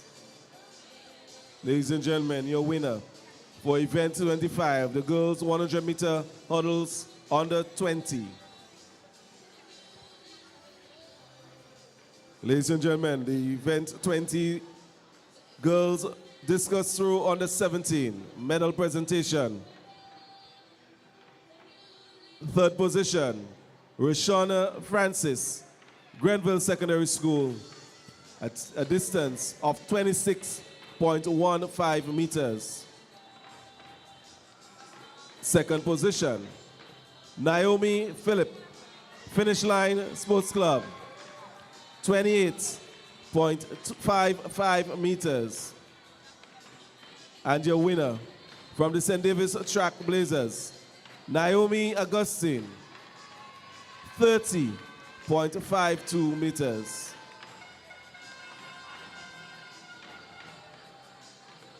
Your winners of event 20, the girls discus throw under 17.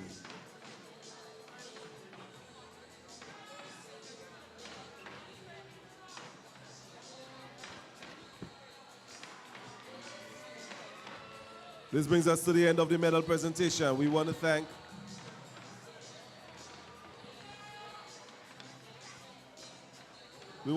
Mr. Adrian Strawn, the member of the Supervisory Committee, for assisting with these presentations.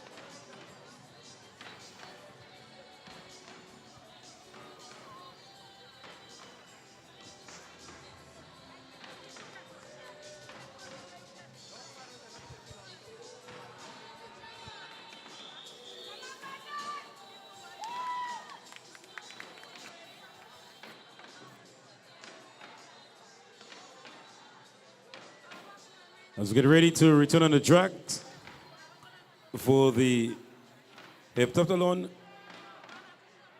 girls 200-meter dash open.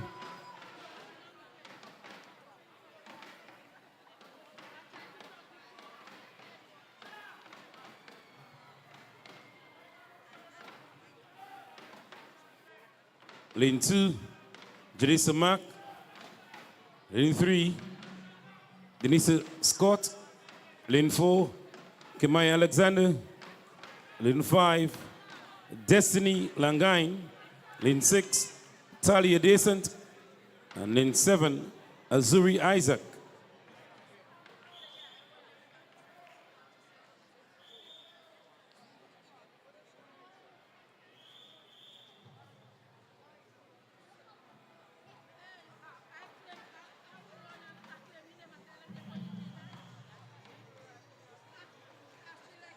So it's Mark, Scott, Alexander, Langain, Decent, Isaac. Okay, folks, we welcome you back to the live broadcast of the Ariza National Championships 2025. We're going to be resuming with the Heptathlon Girls 200-meter dash open. In lane 2, we'll see Jatsa Mark of SAS, Denisha Scott, St. Davis Track Blazers, Kemaya Alexander of SAS, Destiny Langain of South City Rising Stars, Talia Decent of St. Davis Track Blazers, and Azuri Isaac of Finish Line Sports Club. These are the competitors for the Hep Girls 200-meter dash open.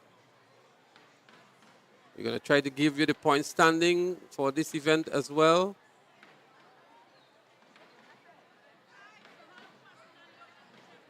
I can tell you up front is Talia Decent of St. Davis Track Blazers on 1,153 points.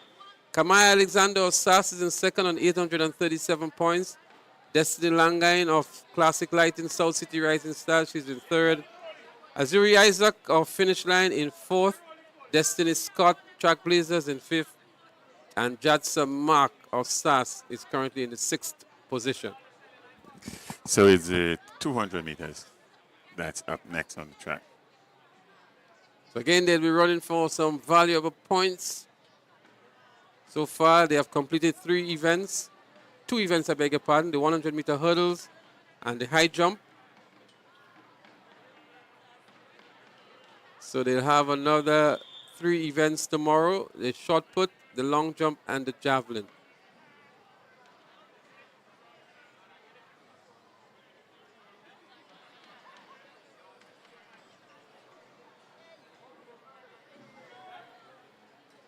They're on the starters' orders. Jadsa Mark, Denisha Scott, Kemaya Alexander, Destiny Langain, Talia Decent, Azuri Isaac.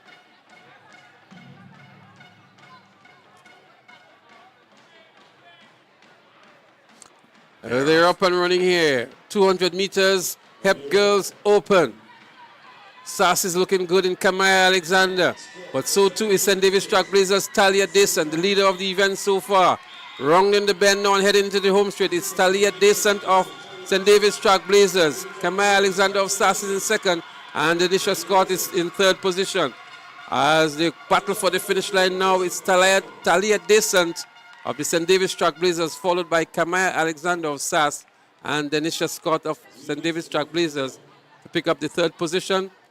The official time, 27.35 seconds for Descent, Alexander 27.88, and Scott 28.96. Again, the ladies there, quite spirited run really from the leader of this event, this HEP event. 27.35, good measured run. And competition for the second position was rather tight. It's 27.88 and 28.96. Alexander and Scott fighting for second and third position. Well, the time of 27.35 gave Talia Descent 683 points. Kamaya Alexander with 27.88, she got 640 points. And Destiny Langine, who came in third in 30.01, picked up 481 points. So Descent continues to lead. Alexander remains in second position. And Destiny Langine is in third. The top three so far in the heptathlon overall for girls. So they would have run this 200 in keeping with how the competition has been going so far. First, second, third.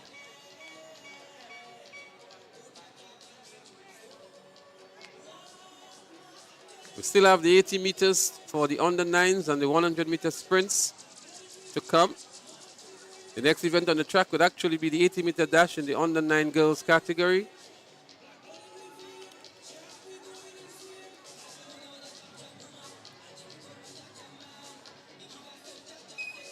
And a nice lineup here for that event. We have Kelia Gordon, she'll be running lane 1, but the athlete coming, and she's the athlete coming in with the fastest time.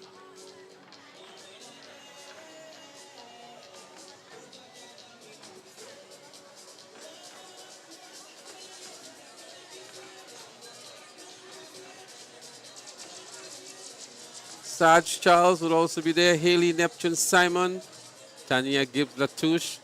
She was impressive in the preliminaries. Ava Davis, Charlotte Fletcher, Tia Livingston, and Esme Wilson Louison. Wilson Louison, that name was repeated many times in private primary school games. Is that the same name? Well, I'm not sure, but I can tell you Talia Gibbs Latouche from Sprinters Athletics Club. Only 8 years old. She had the fastest time, 12.62, and she'll be running lane 4. The second fastest time was 12.76 by Ava Davis of the South St. George Government School, and the third fastest time, Haley Neptune Simon of Sprinters Athletics Club, 12.88 seconds. They're on the starters orders. The girls' 80-meter dash under 9 is the final.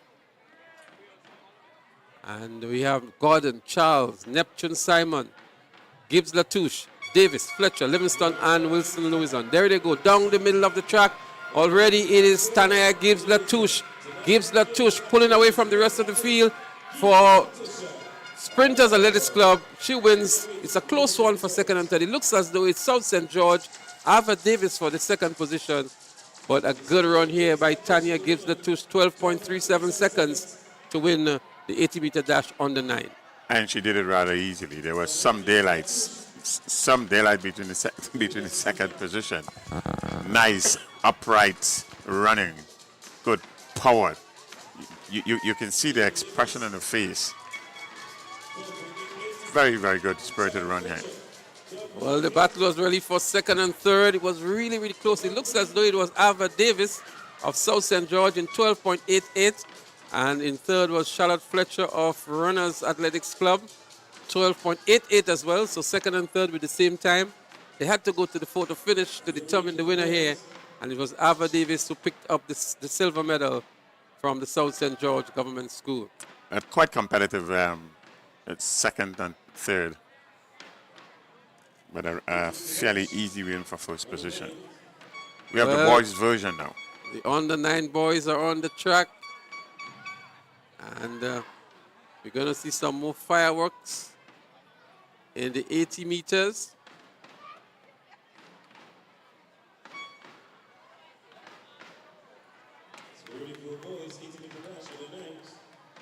Boys 80-meter dash, we'll see the likes of a Nation Philip Hood, of Classic Lighting, of Finish Line.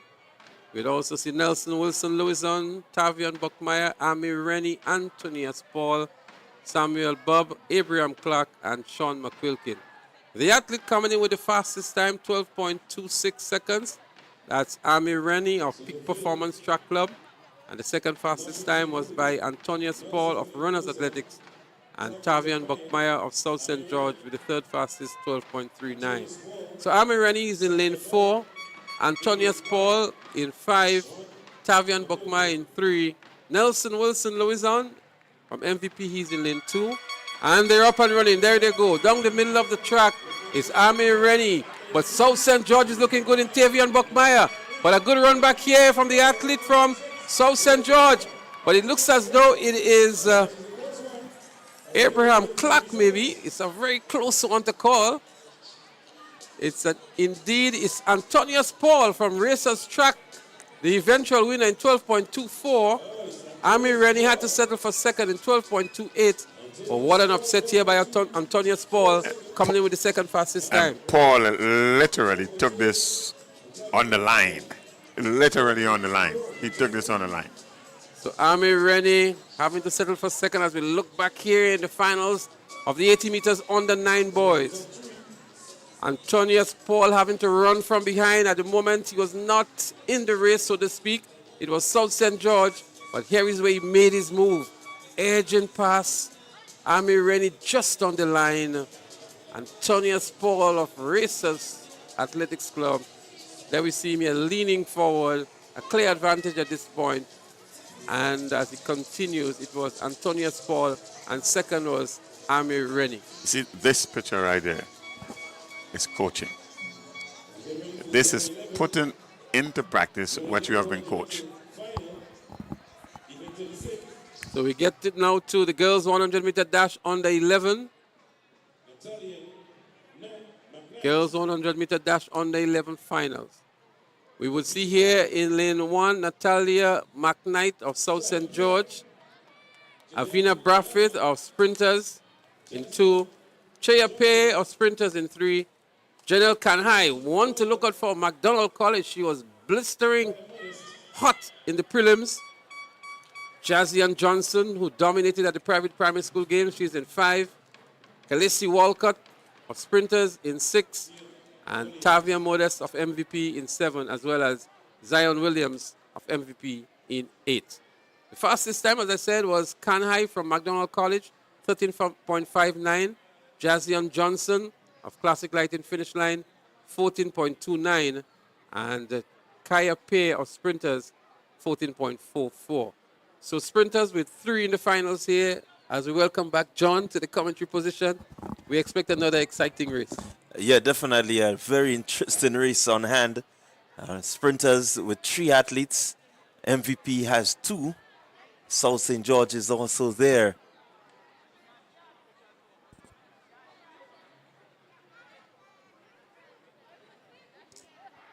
The up and running is the 100-meter dash under 11 girls. Let's see who makes the early running. Where is Kanai from McDonald College? There she is in the middle of the track and moving away from the field. It is Janelle Kanai of McDonald College. Kanai of McDonald College wins by 7 meters over Jazzian Johnson of Finish Line. Living up to true form here. Good leg speed and a bright prospect for the future as well. Yeah, really, really bright prospect. You look at her movements. She's composed. She backs herself. She knew that she had it. As we look at the replay here, she gets off really nicely, looking to assert her dominance. And there she goes. Hands, feet moving in synchronization. Really good power sprinting there from Kanai from the McDonald College. Well, we saw her in the preliminaries and she looked in ripping form. And maintaining that in the finals here, comfortable win, 13.80 seconds. over Jazzian Johnson of finish line 14.29, and Kaya Pei of Sprinters Athletics Club picking up the bronze medal in 14.61.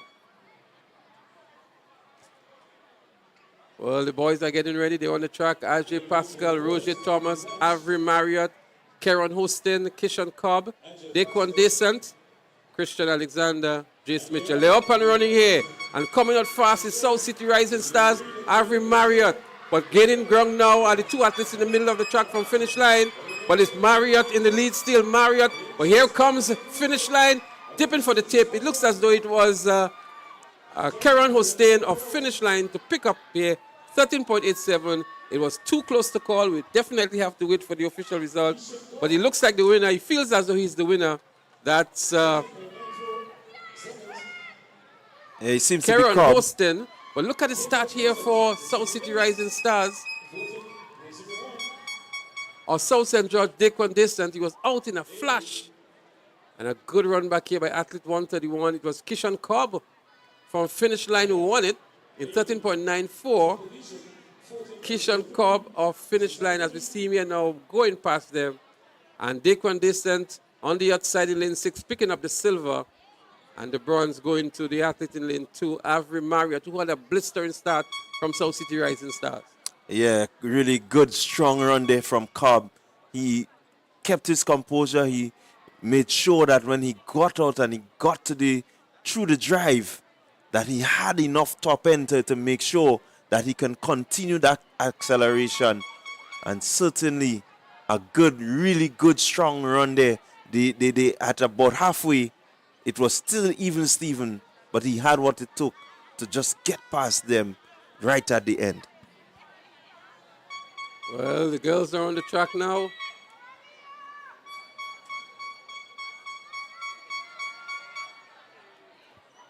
For the 100-meter event.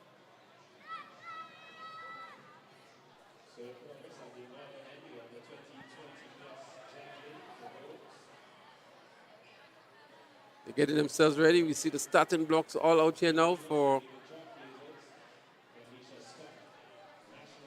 the young ones.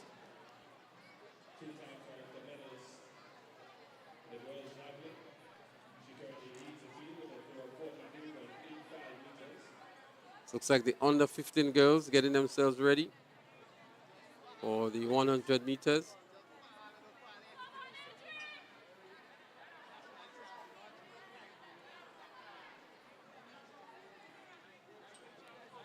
The under 13 girls, 100 meters about to be started.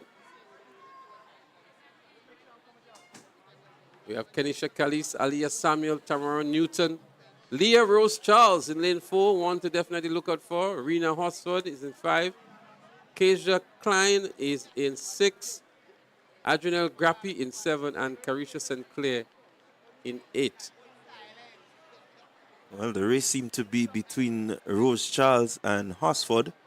13.27 for Charles and 13.32 for Horsford. I can tell you, Leah Rose Charles has a lot in the tank. And she's an obvious favorite here. It will be an upset of some magnitude. If she's been beaten here by Rena Horsford of Sprinters Athletics Club. The both of them know their abilities quite well. They've competed against each other before. And Leah Rose Charles, a lot of confidence. She's running out of lane 4 for South St. George Government School, and she has a teammate with her in this race as well. Adrianelle Grappi, she's running out of lane 7. Tamara Newton from Sprinters, from Southern Pros is also there in lane 3. Nice clean start, 100 meters under 13 girls in progress. Leah Rose is expected to do well here, but she has some challenge on the outside from Rena Horsford. But Rose Charles is moving away now. Rose Charles is in the lead. Leah Rose Charles dips for the tape now. She tumbles in the process. But nonetheless, the gold medalist here, a flash time of, well, we didn't quite get a flash time on this one. But leaning for the tape because she had real competition on her right from Rena Horsford. 13.35 for Leah Rose Charles. 13.38 for Horsford. That's how close it was. Wow. No, this is under 13 running. Imagine these children at this stage running with that sort of competition and have the they have the tenacity just to hold their focus, hold their poise. Look at them going, and they're going to the line. No one really wanting to give up. The dip for the line came. Charles knew she was under pressure, dipping, and it was just the dip that separated the two. I'm going to tell you, Rihanna Hossel will look back at this race maybe 10 years from now and said, I made her fall for that victory. That's true. What a race it was. 13.35, 13.38, 13.67. The finals of the girls 100-meter dash under 13. And that's what we expect in 100-meter finals. Well, Leslie, if the under 13s are doing me what they're doing me now, man, later on it's going to be epic, because right now I don't think I can sit down and look anymore. I have to, come on. At the age of 12, you have these children competing at this level, holding their composure and running a race like this all the way to the end. It says that the future for athletics is really, really very bright. Well, the boys 100-meter dash under 13 is about to be started. And quite noticeable, there is a young man we saw on Thursday from the private primary school games named Ethan Gunport. He didn't participate in these games, but it would be nice to see him measure up against these other athletes in the under 13 category. He's only 11 years old, and he ran 58.85 in a 400 meters. And that in itself tells a big story. But we have Keon Powlett from South City Rising Stars in lane 1, Rohan Gilbert in 2, Karim Bonnard in 3, Jonathan Labari, the favorite here, is in 4, Kendall Blackman in 5, Brantley Roberts in 6, Alonzo Mitchell in 7, and Aiden St. Louis in 8. Jonathan Labari comes in with the fastest time, 13.02 seconds. A false start here. He looks as though he's the athlete out there from the St. David's Track Blazers in lane 7, Alonzo Mitchell. And that's just from the naked eyes looking at it here. We will get the replay on it very shortly, and we'll be able to get a better picture here. Indeed, it was lane 7, Alonzo Mitchell of the St. David's Track Blazers. Yeah, the tension is on. You really don't want to be false starting on a big stage of big finals. He was just up and out too early, way too early. And as the starter is making his way over, maybe to indicate the disqualification.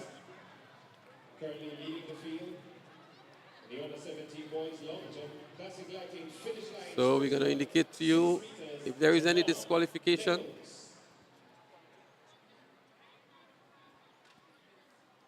But it's Powlett, Gilbert, Bernard, Labari, Blackman, Roberts, Mitchell, and St. Louis. The status has conferred, and the decision is going to be made now. The red flag is in the hands of the starter, and it's going to be issued now to Alonzo Mitchell of St. David's Track Blazers. Maybe it was an easy decision to make.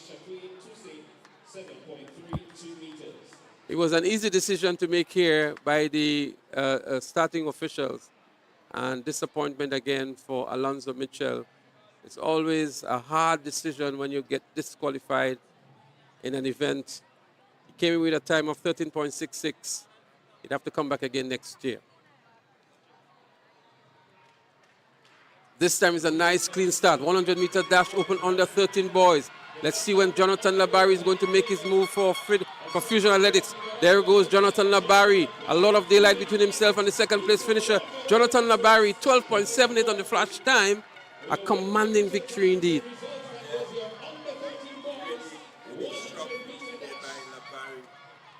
.81 his time. Good indeed. Kendall Blackman was second in 13.45 as we look back to the 100 meters under 13 boys.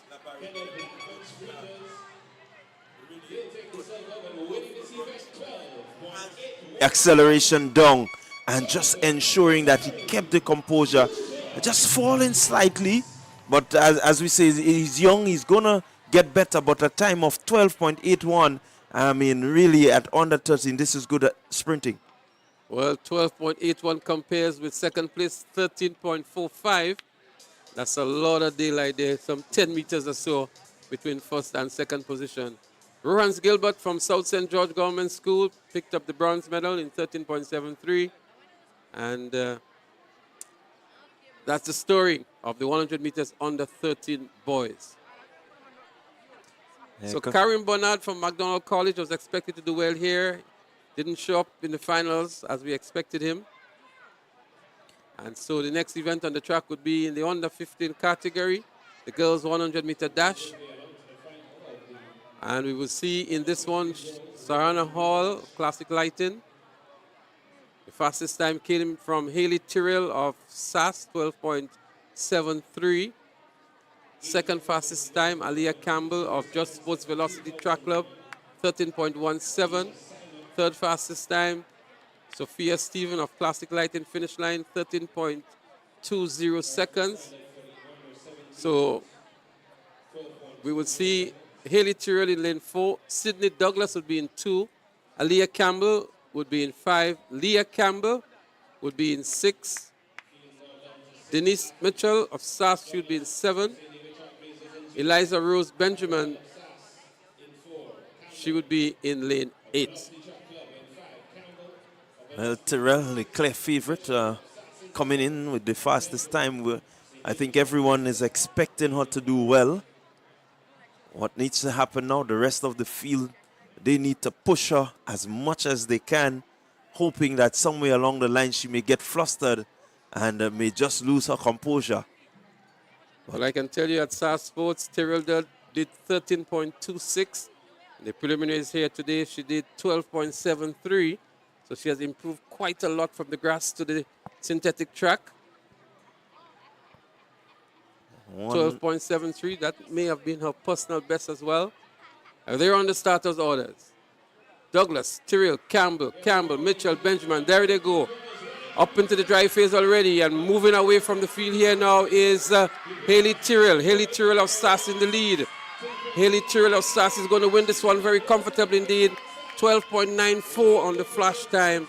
She came in with a personal best of 12.73. The official time, 12.95. Here is your winner of the 100-meter dash under 15 girls.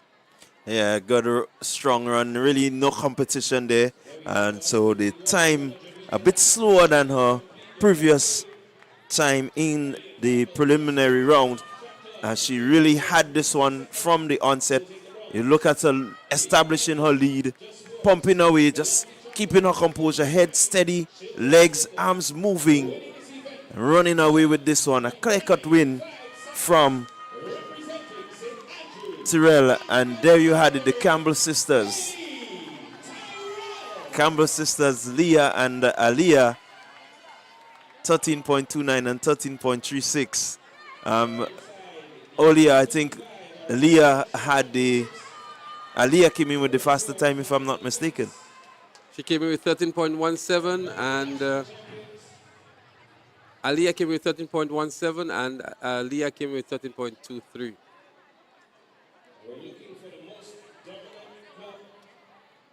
So the under 15 boys are getting themselves ready now. We're going to see Kashi Stephen one more time for today.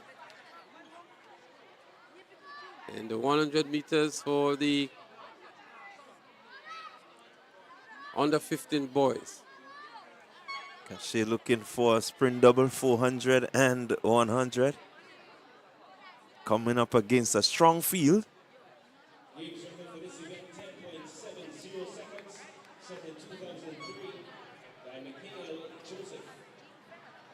So Dishon Smart will be in 2, Giovanni Daniel in 3, Kashi Stephen, the favorite, in 4. Philip Mitchell is going to give him a good run. He's in 5. Kendon Worm in 6.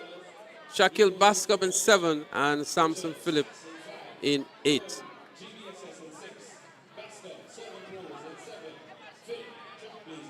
Kashi Stephen coming in with a best time of 11.20 seconds. Philip Mitchell 11.38. And Giovanni Daniel of Trailblazers 11.52. Lanes 4, 5, and 3 respectively. We also had Kendon Worm doing 11.58 and Shaquille Bascom 11.72.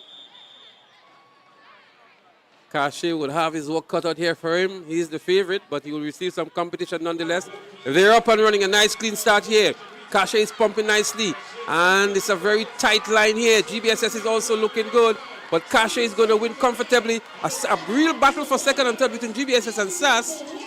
It's going to be a photo finish for second and third. But the first position was very clear. Kashe Stephen, flash time 11.29. But let's see, 11.32 the official time, much slower than the preliminaries for Kashe.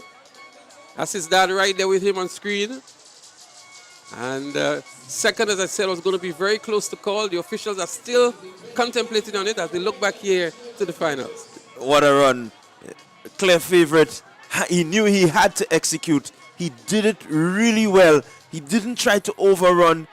Kept his composure. He was really nicely, composed. Look at the arms moving. At just about this time, he knew the race was in the bag. Second and third, really, really close. Let's look at it on the line. It's that close. It has to go to the photo finish. We can't tell it from here, but the torso is what will determine that here. It just may be GBSS. It depends. It's GBSS actually 11.56, and SAS picks up the bronze here in Philip Mitchell. We're going to give you his time, but 11.32 for Kashe, 11.56 for Ken Dunworm of GBSS. Same time for SAS, 11.56. The torso making the difference here. Yeah, the torso making the difference. Definitely you have to go down to hundredths of a second to figure out this one. But trust me, it was a good tight finish between Philip and Worm, bringing so much excitement to this crowd this afternoon. Wow, that is a sign of things to come. Photo finishing having to determine second and third as well. It's excitement all around. Keen competition. The girls are getting themselves ready in the under 17 category. It's going to be another cracker here we expect to see.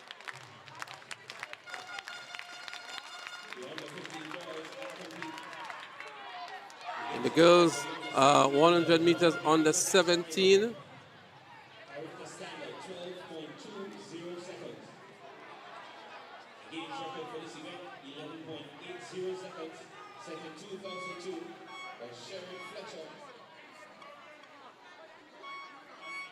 They're on the track at the moment. Samara Noel, Sashin McCullum, Tishona Bascom, Christiana Charles, the favorite here.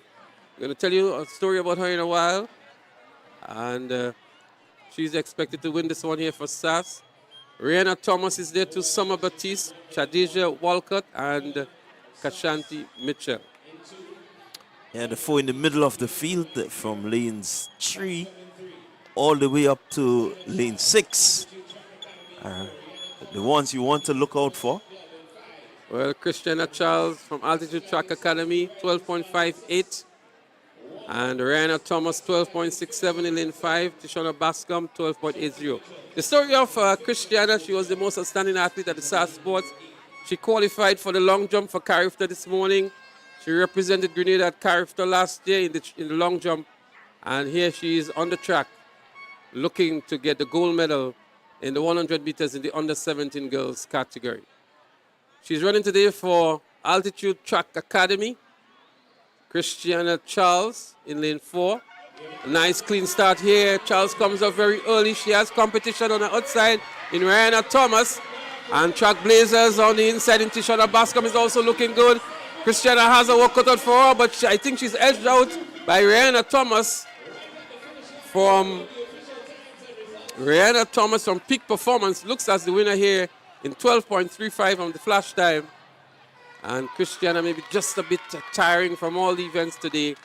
The long jump, the preliminaries, and here into the finals. Doesn't look her best at all. And it's actually Rihanna Thomas in 12.41, Christiana in second in 12.47, and Tishona Bascom in 12.54 for the bronze. Definitely, this is what competition does to you. It causes you to run and run fast. 12.41 by Thomas, one of the fastest times for the day among these top 3 girls in the 100 under 17. Well, they all ran faster than the preliminary times. So definitely Rihanna Thomas, some peak performance was holding back much more maybe because Christiana Charles came in with 12.58. She ran 12.47. Rihanna Thomas, she came in with 12.67 and winning in the finals in 12.41. So they really brought the A games out to the finals, and in the end, it was Rihanna Thomas who prevailed to be the gold medalist with a legal wind speed of 1.6 meters per second.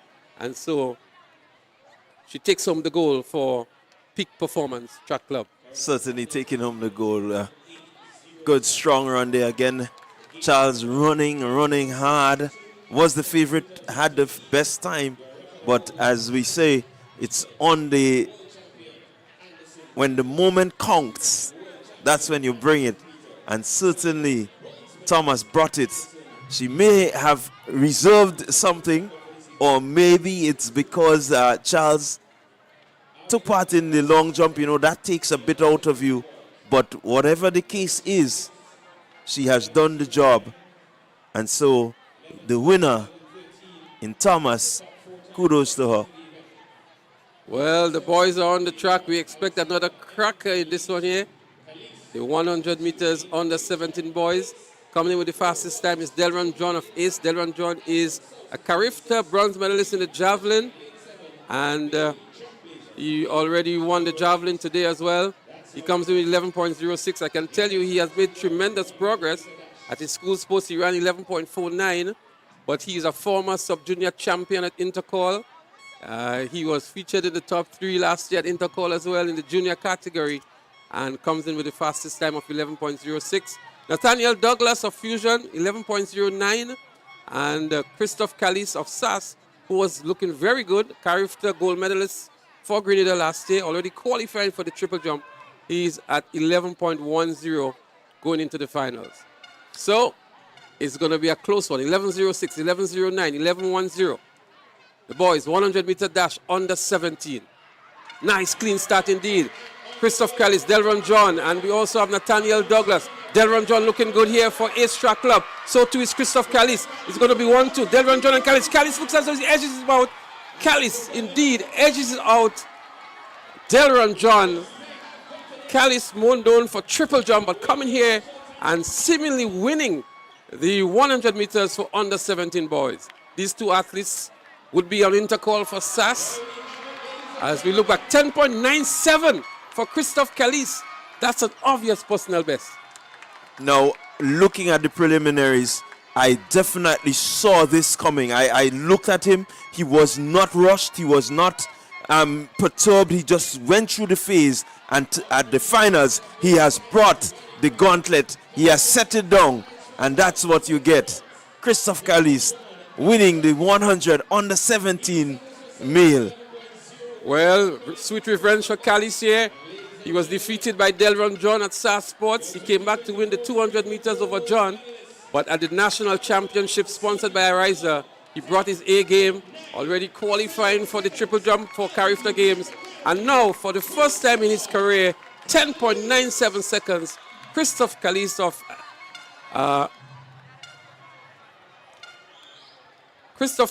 of Altitude Track Academy, the winner of the boys 100 meters in the under 17 category. Well, tell you what, Smith, it's warming up.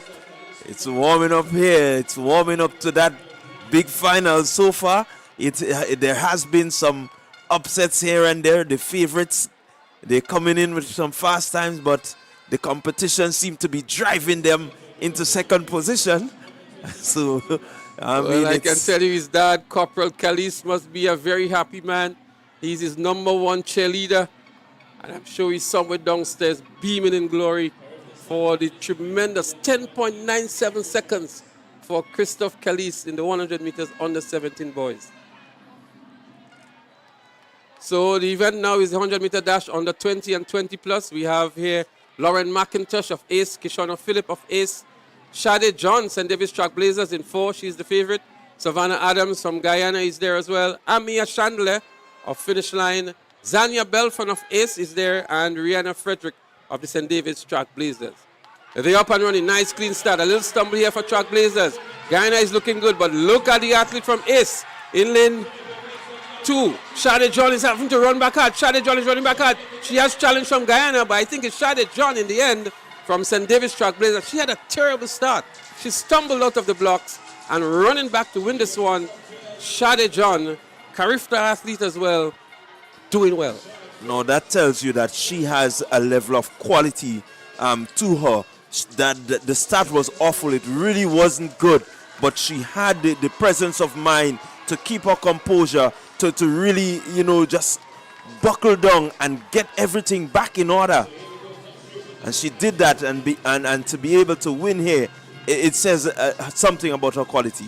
Well, her time was not as good as in the preliminaries, and we know the obvious reason here, the terrible start she had. But Savannah Adams of Guyana, 12.07, picks up the silver, and Kishona Phillip of Ace, 12.24 to pick up the bronze medal, running out of lane 3. That's how close it was. Shade John it is over Savannah Adams of Guyana for the gold medal. Yeah, really outstanding run. Definitely with a better start, one expects that she will go faster. And as the period goes along, she still has the intercall games to come where she can, perfect this skill that she has and definitely bring a different level of competition to the intercall games. We look forward to that. Well, the big event is about to be started. Do you know what it is? It's the boys 100-meter dash under 20. Have you ever heard the name Ethan Sam, Neon Stanislaus, Emilio Bishop, Ian George, Michael Redhead, Kanik Nixon, Randy Jones, and DeAndre Andel? These are the competitors for the boys 100-meter dash under 20. DeAndre Andel will be going in lane 1 from Ace. Randy Jones of Bishop's College, he'll be in 2. Ethan Sam, one of the favorites from MVP, he's in 3. Neon Stanislaus from Fusion Athletics, he's in 4. Emilio Bishop, he's in 5 from Peak Performance. Ian George of Velocity Track Club, he's in 6. And Michael Redhead of St. David's Trailblazers, 7. And Kanik Nixon of Fusion in 8. Well, Randy Jones has scratched again. We saw him in 2 preliminaries. He made the finals, did not appear in the 400-meter finals. And our friend here from Bishop's College, again, would be absent from the 100-meter finals. Yeah, really not what you expect. Well, Neon Stanislaus from Fusion Athletics, he comes in with the fastest time, 10.63. But we have seen Ethan Sam easing for 10.45 in the season earlier this year. He comes in at 10.71, the same time as Emilio Bishop from Peak Performance. And we also have 10.89 from Ian George of Just Sports Velocity Track Club. And Michael Redhead of St. David's Trailblazers, also sub-11 at 10.94. So too is Kanik Nixon of Fusion Athletics. He's in lane 8 with 10.90. Stanislaus, lane 4. We saw him in the prelims. He looked left, he looked right, recognized there was no one on his shoulder, and he just calmed down and breezed through to a 10.63. Can he go faster? That's the question. Well, viewers, don't move a muscle, don't even blink. This one is going to be quick. It's going to be sub 11 seconds for sure. They're up and running already, and there they go. Let's see who comes out first. Sam is in 3. Emilio Bishop is in 5. Neon Stanislaus is straggling behind. It's Ethan Sam. Ethan Sam in the lead. Ethan Sam wins it over Neon Stanislaus. And we have a new champion here. Ethan Sam. He wins it over Neon Stanislaus. We wait to see what time it's going to be. But a great run indeed by Ethan Sam. Wow, this is what competition does to you. When you know the field that you're coming up against, it has to push you to become the best. And I think Ethan Sam has clearly showed this. A really top field. Top field. He was able to emerge. Well, he's embraced there by his colleague, Ian George of Just Sports Velocity. 10.46 seconds for Ethan Sam. He has run this before for the season. Neon Stanislaus 10.49. Ian George 10.61 for Velocity Track Club for the bronze. Emilio Bishop had to settle for 4th in 10.75. Michael Redhead 10.78. As we look back to this one, John. As we look at it, Sam out really nicely. He got out. You can see the dry phase. Look at him in his acceleration, really getting out there in that acceleration phase, holding tight, holding tight. He can't go any faster now. He's just holding, and there it is. Neon really pushing. The competition there got the better of Neon. He couldn't look left or right now because Sam was ahead. Well, Neon Stanislaus was not holding his form nicely at all. I think he was trying to exert too much. But the interesting thing here, John, is that all the athletes ran sub 11. Definitely, it's expected. This sort of field, you expect all of them to go sub 11. But at the end, I still predicted a 10.3. I didn't get it. But this is where the competition has led 10.46, 10.49. I said earlier, Leslie, if Stanislaus could keep the composure, and I think this is what Ethan Sam did with the start that Sam had, he really couldn't keep the composure. He couldn't keep that stable base. And Sam executed and executed well. Well, I saw Sam earlier in the season in an invitational race, cruising for a 10.47, I think it was. And he looked rather smooth. He maintained his form nicely, but I thought Neon Stanislaus, the arms were fleeting. He lost his form trying to run back at Sam, but nonetheless a good time, 10.49. So Ethan Sam, an impressive 10.46, carries the standard for the under 20 boys 100 meters is 10.6.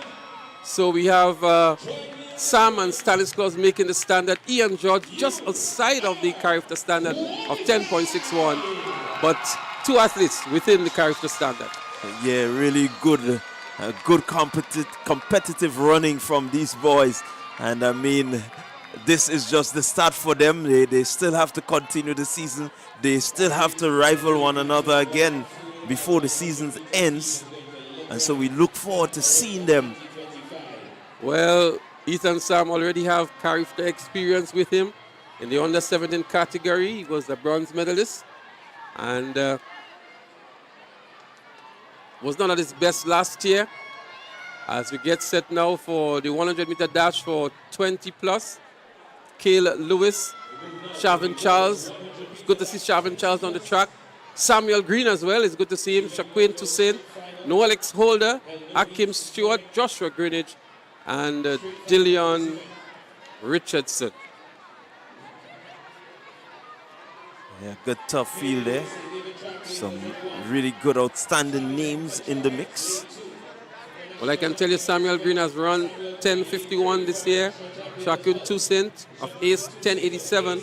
And Noelix Holder of Guyana, he has done a 10.23 this year. So Shaquin Toussaint of Ace 10.87 this year so already. Samuel Green, is good to see what he has in him still. Shavin Charles won this event last year, and so he's here to defend. Nice clean start. Let's see who wants it more. They're looking very good. Fusion Athletics, Samuel Green is looking good. So too is Ace, Shaquin Toussaint. But look at Guyana go on the outside. I make it Guyana in Akim Stewart in lane 6. Flash time 10.56. We're going to look for the official result. But Akim Stewart from Guyana seems very confident. They're all looking up to the big screen to see the results. But it was a fast one, 10.56. As we look back here, the 100 meters, 20 plus boys. Yeah, really good, strong, competitive run there. Definitely Toussaint in lane 6. No, that was Stewart in lane 6 of Guyana. Coming out with the victory. Really had to work hard. But what was evident there was the composure. Look at the stride. Look at how the arms just kept pumping. He wasn't perturbed by the competition. He strode and strode well. Comfortable win there. He knew he had it as he crossed that line. Well, Akim Stewart from Guyana, 10.59 to win. Shaquin Toussaint of Ace, 10.63. Samuel Green still in good form, 10.65. And Noelix Holder also of Guyana, 10.69. Cale Lewis, St. David's Trailblazers 11.1, and Joshua Greenwich of Bolt 11.64. So a quick 10.59 for Akim Stewart, Shaquin Toussaint 10.63, and Samuel Green 10.65. Some quick races indeed. The last couple of them being very quick. Ethan Sam, the standout athlete of the day, 10.46. Fastest athlete of the day. Certainly a good way to really, stamp your authority on a day's event at the national champs. The 100 meters, being able to come out in a stacked field of really quick men and to win in a time of 10.46 says that there is still quality to come for Ethan Sam. Well, I say a special good evening to Patrick Simmons, former Minister of Sport, who is glued to his set, imbibing all of the activities here at the National Stadium, the Ariza National Champs 2024, coordinator of the National Sports Council as well. I'm sure I know who he's supporting today.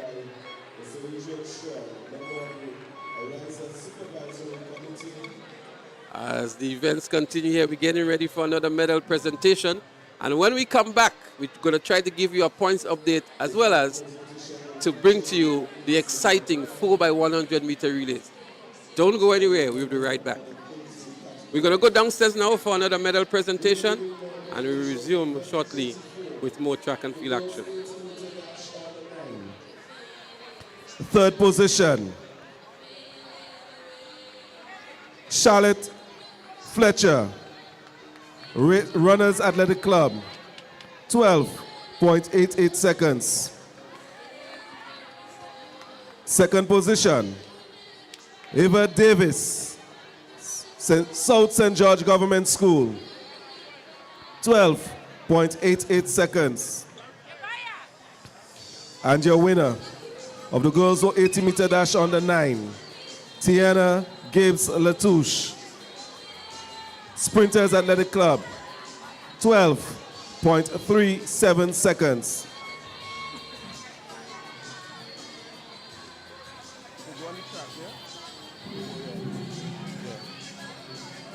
Medal presentation for event 35, the boys 80-meter dash under 9.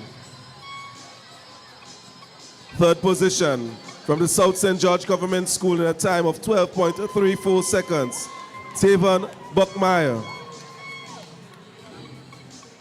Second position,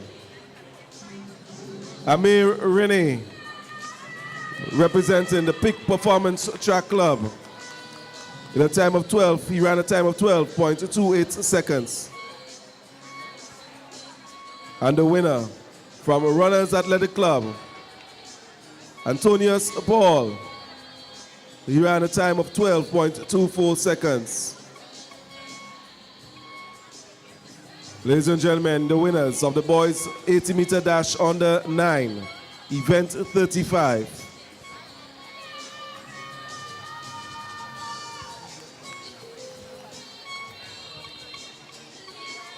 We move to the medal presentation for event 36, the girls 100-meter dash under 11. Third position, Chia Pe, represented Sprinters Athletic Club. She ran a time of 14.61 seconds. Second position, Jajon Johnson, also, from the Finish Line Sports Club. She ran a time of 14.29 seconds. And the winner ran a time of 13.80 seconds from the McDonald College, Janelle Kanhai.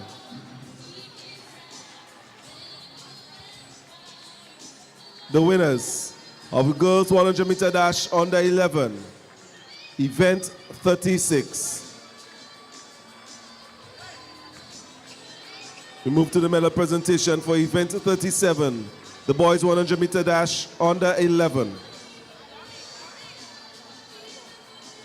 They should go by the photo. They should go by the photographer. Go ahead. Third position, Avari Merat from the South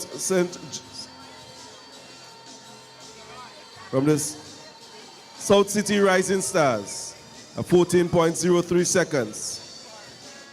Second position, Dequan Desant, representing the South St. George Government School. He ran a time of 14.01 seconds. And your winner from the Finish Line Sports Club, Keyshawn Cobb. He ran a time of 13.94 seconds. Ladies and gentlemen, the winners of the boys 100 meter dash under 11.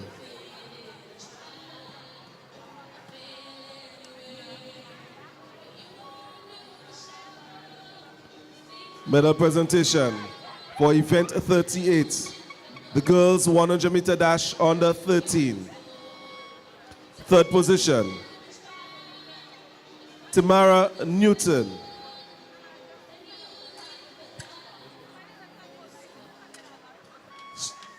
Representing Southern Pros, a time of 13.67 seconds. Second position, Rena Horsford. From the Sprinters Athletics Club, ran a time of 13.38 seconds. And your winner from the South St. George Government School, in a time of 13.35 seconds. Your winner, Leah Rose Charles. The winners of the girls 100 meter dash under 13. Medal presentation for event 39, the boys 100 meter dash under 13. Third position, Ronnie Gilbert, representing the South St. George Government School. He ran a time of 13.73 seconds. Second position, Kendall Blackman, representing Sprinters Athletics Club, and ran a time of 13.45 seconds. And the winner, Jonathan Labari, representing Fusion Athletics, and ran a time of 12.81 seconds. Your winners of event 39, the boys 100 meter dash under 13. This concludes the medal presentation. We want to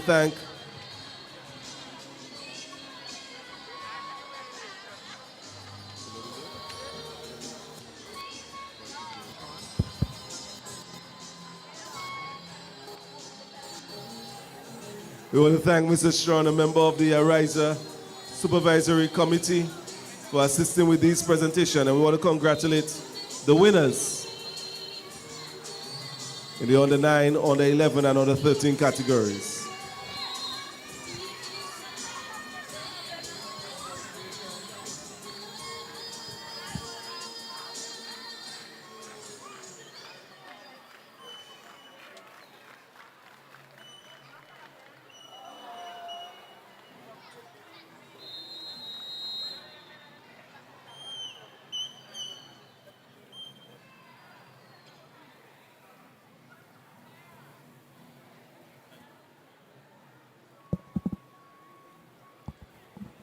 We just want to let coaches know that the medal presentations for the winner of the 100 meters will be conducted in the morning session tomorrow.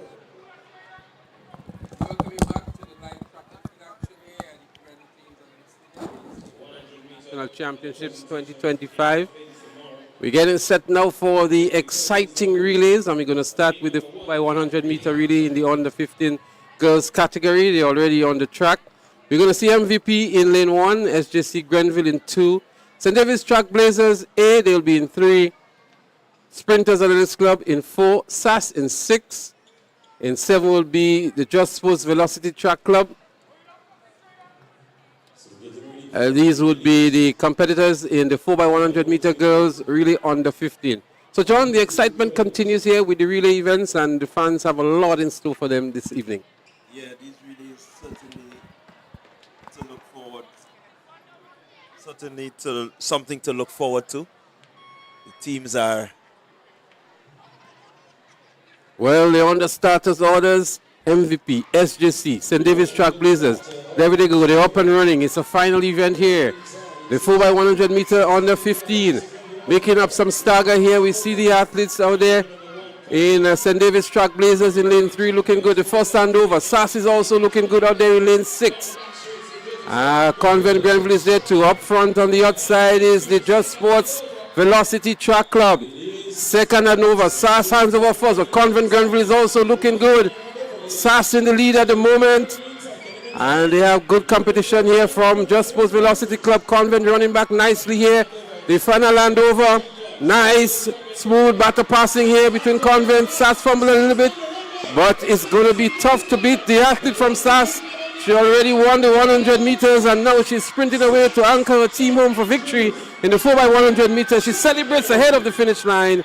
SAS, the gold medalist in the 4x100 meter relay under 15 girls. Yeah, really good spirited run there from the athlete from SAS. Closing off well. Good baton passing throughout the legs, and really showing that they have what it takes to do this combined event. It's about getting that stick around efficiently, and they did that.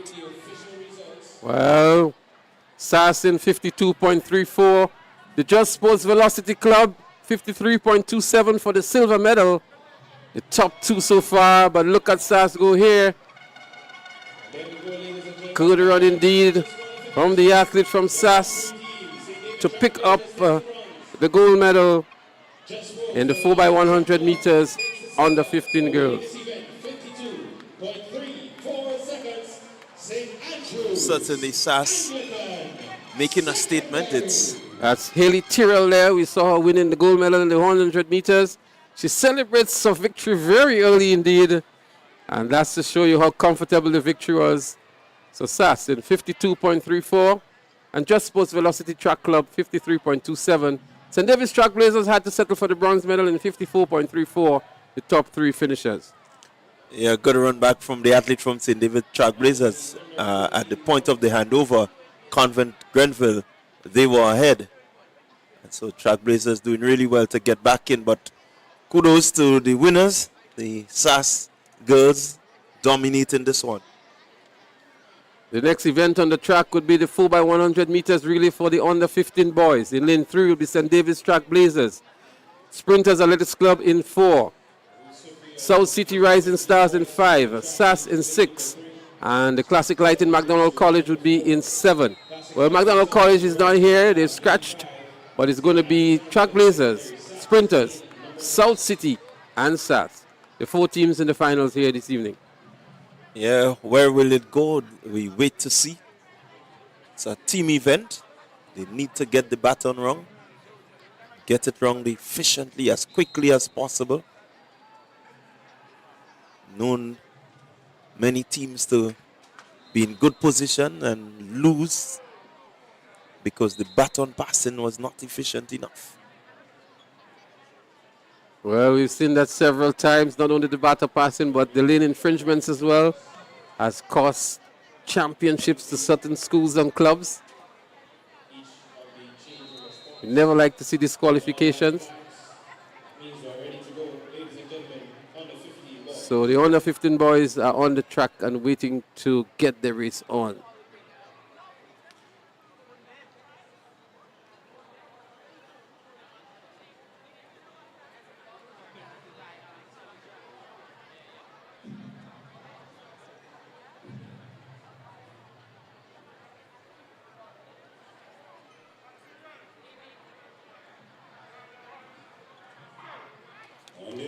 Well, they're up and running. The start of the boys under 15 relay. And we have SAS out there in lane 6 looking good. So too is South City Rising Stars in 5. The first handover is made now. Beg your pardon, it's SAS. South City Rising Stars gaining ground on SAS. And making up the stagger nicely is South City Rising Stars. They're going to hand over first, followed by SAS. But it's a very close one between SAS and South City Rising Stars. SAS and South City Rising Stars making the bend and about to make the final handover. It's going to be Cache Stephen against Philip Mitchell. It's Cache Stephen and Philip Mitchell. They had a duo in the 100 meters already. It's a very close one between Stevens and Mitchell, but Cache Stephen has the advantage over Philip Mitchell. Cache Stephen, Philip Mitchell. Cache Stephen wins it over Mitchell. An exciting conclusion to the under 15 boys 4x100 meter relay. Really exciting conclusion. Cache Stevens showing his pedigree, showing his quality, showing that he's leaps and bounds above these under 15 athletes that are on show here today, and proving yet again that he is an exceptional athlete. Well, we asked for excitement, and excitement was guaranteed here. Look at the time here. Actually, SAS handing over just maybe a couple milliseconds ahead of Cache, but by the time he got into full flight here with his top end speed and winning the 100 meters earlier on, it was Cache Stephen versus Philip Mitchell of SAS, and in the end, 46.50 for South City Rising Stars, 46.66 for SAS, and St. David's Trailblazers with 48.52, the top three finishers.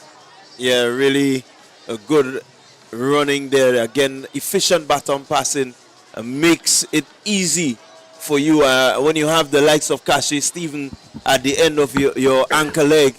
You know, you're definitely coming with that expectation that you're going to win, and you're going to win with exceptional quality. Well, what I could tell you, John, what we saw there was a prelude to what we will see at Intercall between these top schools. Cache Stephen will be a major feature at Intercall games, and we've now seen Philip Mitchell. Cache will have his eyes on him as well, and I'm sure the coaches would have their work cut out for them as well. So the stage is set for something great to happen throughout the rest of the track and field season. Certainly a stage set. The coaches from all the schools will go back and maybe look at this meet again and look to strategize. Well, the girls 4x100 meter relay is about to be started. Grenada Christian Academy in 2, St. Joseph Convent Grenville in 3, Finish Line in 4, Peak Performance in 5, St. David's Trailblazers in 6, and South City Rising Stars in 7. We're in for some more excitement. The girls are on the track now in the under 17 category. And Finish Line, the Classic Lighting Finish Line Sports Club, one of the favorites here. Peak Performance, Convent Grenville can hold their own as well. And definitely we cannot rule out the St. David's Trailblazers in lane 6.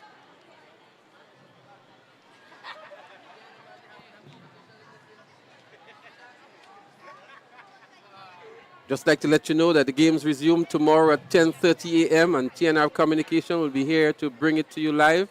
But we encourage you to come on down to the National Stadium. You see for yourself the kinds of excitement that is here. So if you're within the vicinity of the National Stadium or you live close by and you have access to transportation, why not come on down to the National Stadium? Those of you who are viewing online and are unable to come, of course, we'll be here to bring it to you again tomorrow. Remind you, April 2nd and 3rd, National Primary School Games. And then we have the big one later on in April, the Intercall Games. And TNR Communication will be here to bring it to you in live and live in color. April 8th, 9th, 10th. That's right, Intercall Games 2025. So they're up and running here. GCA, SJC, Finish Line, Peak Performance, St. David's Trailblazers and South City Rising Stars. As they're about to make the first standover now. Finish Line is looking good. So too is St. David's Trailblazers. MVP Track Club is also looking good. St. David's Trailblazers in the lead here now. The second and over. St. David's Trailblazers hands over first. And the Finish Line is also there. Finish Line in the lead at the moment over Trailblazers. It's Finish Line here. And the Finish Line it is in the lead. Finish Line. St. David's Trailblazers would have to settle for second. But a dominant run here by Finish Line. over St. David's Trailblazers in this relay. 50.22, the official time. And peak performance, it was actually who came in second, wasn't Trailblazers. Trailblazers had to settle for third. Peak performance with 50.97 to pick up the silver. St. David's Trailblazers picks up the bronze in 52.76, but a commanding performance by finish line. Yeah, really good, strong performance. I think it all changed on the third leg. That's the second handover where the athlete from the finish line, she just surged ahead. From the time she got that baton, she moved ahead of the pack and made the stagger, made up that stagger, and it was all kudos to them. They led all the way through. And that looks as though it was Annalisa Brung that was anchoring there for finish line, known for her prowess in the 800 and 1500 meters. As the boys get themselves ready now for the under 15 4x100 meters. We're going to see in this one St. David's Trailblazers in 3. In 5 would be the Grenada Christian Academy. In 2, Southern Pros. In 6, Finish Line. And in 7, the Just Sports Velocity Track Club.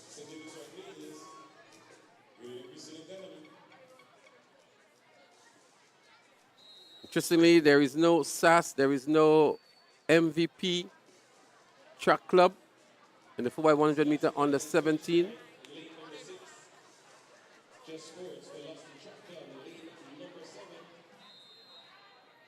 So these are the clubs competing here. Southern Pro, St. David's Trailblazers, Grenada Christian Academy in 5. Finish Line would be in 6, and the Just Sports Velocity Track Club out there in lane 7. It makes for a very interesting running of the 4x1. It's about the team that has the 4 fastest 100-meter sprinters. So far, what we've seen for the day is that there's a big spread when it comes to the 100 meters and the boys in the finals.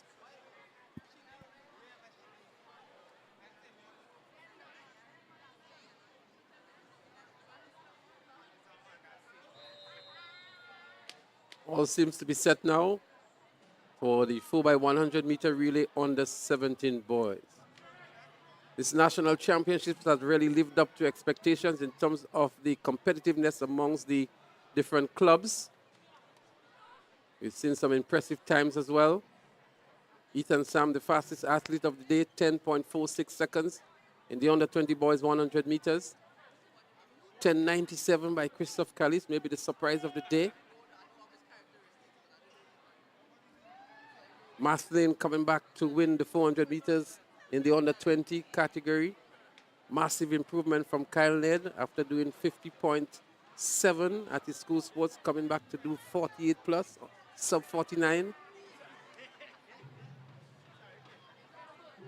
I think the biggest of all, 10.46, Leslie. 10.46 Ethan Sam. That one would resonate with everybody. Making the qualifying mark, both himself and Neon Stanislas. Neon Stanislas for the Carriacou 2025. Stanislas actually went into the finals with a faster time. Sam went in at 10.71 and returned at 10.46. The relay is about to begin. The 4x100 meter relay under 17 boys. Southern Pro, St. David's Trailblazers, Grenada Christian Academy, Finish Line, and the Just Sports Velocity Track Club. So there they go. It's the start of the event now. Let's see who makes up the early stagger. St. David's Trailblazers is looking good in lane 3, making up the stagger on the Grenada Christian Academy. The first handover, Trailblazers is looking good. So too is Finish Line. But look at Trailblazers go. Look at Trailblazers go. Catching up on Finish Line as well is Trailblazers. Second handover. It's a big fumble here by St. David's Trailblazers. There's a batter fumble here also out there by Velocity Track Club. But St. David's Trailblazers in the lead. A good run back here by Grenada Christian Academy. Finish Line is struggling. The final handover here. He changes the batter from left to right. There might be a lane infringement here by Grenada Christian Academy. But look at Finish Line come back here. But it is going to be St. David's Trailblazers. A strong run back here by Finish Line. And the Grenada Christian Academy will bring up the bronze position. Well, that was really good, efficient baton passing. Fletcher started the relay and really made up some good grounds on the first leg. And from there, St. David's Trailblazers, I think they synchronized really, really well to ensure that they bring home victory in this one. So that was indeed a good run here on that third leg for St. David's Trailblazers. Grenada Christian Academy was there, but I think they put the slowest athlete to anchor for them. But look at the run back here, John, of the athlete from finish line as he gets the baton now. Yeah, gets in the baton just about third, and he really made some good grounds. And look at his stride, he's just eating up ground. I mean, he's tall and he has the stride length that says, hey, if I make one, you have to make three. And look at him go. Trailblazers in 45.49. Finish line 46.52. And Grenada Christian Academy, a good bronze to pick up. They need to strengthen the anchor leg, 47.74 to pick up that bronze, that valuable bronze medal. As we're getting ready for the girls, as they prepare themselves on the track in the 20 and 20 plus final of the 4x100 meter relay.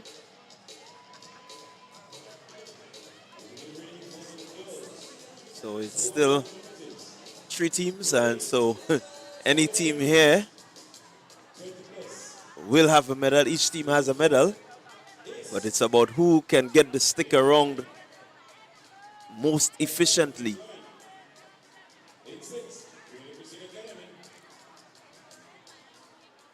So the 3 competing clubs here is Finish Line and the Grenada Christian Academy. So I believe a lot of the clubs may be feeling the brunt of the day's work and not fielding teams for the relay events. Yeah, certainly a lot will go on the shoulders of some of these athletes. Especially you look at some of the athletes, they run in the 400, they run the 100, so they have to double up and still come back to run the relays. It could be a bit taxing on the body. But this is what the level of competition does. And, I mean, for many of them, they can say they had a good day. Well, it's good to see the Grenada Christian Academy, a relatively small school, being able to field a number of these relay field teams for these relay events. They were in the previous one in the under 17 boys, and here we see them in the under 20 and 20 plus females. But there's always a challenge at the secondary school level to get senior girls to participate in these events, especially when it comes to the 400 and so on. It's a real challenge at the secondary school level. And it's showing up here as well, both at the school and club level, to get the senior athletes, especially in the female category. It poses a challenge for these clubs and schools. It does pose a challenge. I think you listen to some of the parents, my son or especially, as you mentioned, the girls. My daughter is in Form 5 now. She doesn't have time to run. She has to study, and they forget that we still need to mix, We still need to mix it. So they're up and running. Ace, Finish Line, and Grenada Christian Academy. Ace already making up the stagger nicely here on Finish Line and Grenada Christian Academy. The first handover. Ace comes out smoothly with it here. Grenada Christian Academy struggling a little bit here, but it's Ace followed by Finish Line, then the Grenada Christian Academy. But look at Ace go. They're looking good. She bumps into her teammate here, but she moves off in fine style and in glory as well. 15-meter lead here. Ace has over Finish Line. The final handover takes place now. Nice move. She changes from left to right. And here comes Finish Line and then Grenada Christian Academy. But it's going to take a lot of effort to catch Ace here. 20 meters or more is the lead as Ace trots over the finish line here now. Finish Line picks up the silver and Grenada Christian Academy picks up the bronze. Now that if we have to picture to young athletes what efficient batter passing is, I think this is one of the videos that we can take to show them, the efficiency, the smoothness in terms of how to get that baton through. You look at the athletes, you didn't see them breaking speed. They came in, the athletes in the zone left just at the right time. The transition was just so smooth. As we look to the final handover here now, Ace up, takes it, transfers it immediately. Maybe lose a millimeter of a second or so. But There they go. Ace Track Club. Finish line for second. And by that time, the race was over. A comfortable gold medal for Ace Track Club. 47.89. Finish line 50.28. And Grenada Christian Academy 53.01. Yeah, really good, outstanding run there from the quartet of the East Track Club. Well, we're down to the final two relays on day one of the Ariza National Championships. We have the 4x100 meter relay for the under 20 boys, and then we're going to have the 4x100 meter relay for the 20 plus boys. So the girls have done the part for the day. They're going to be getting some rest and coming back for 10:30 in the morning for the resumption. We're going to start with the girls heptathlon, long jump.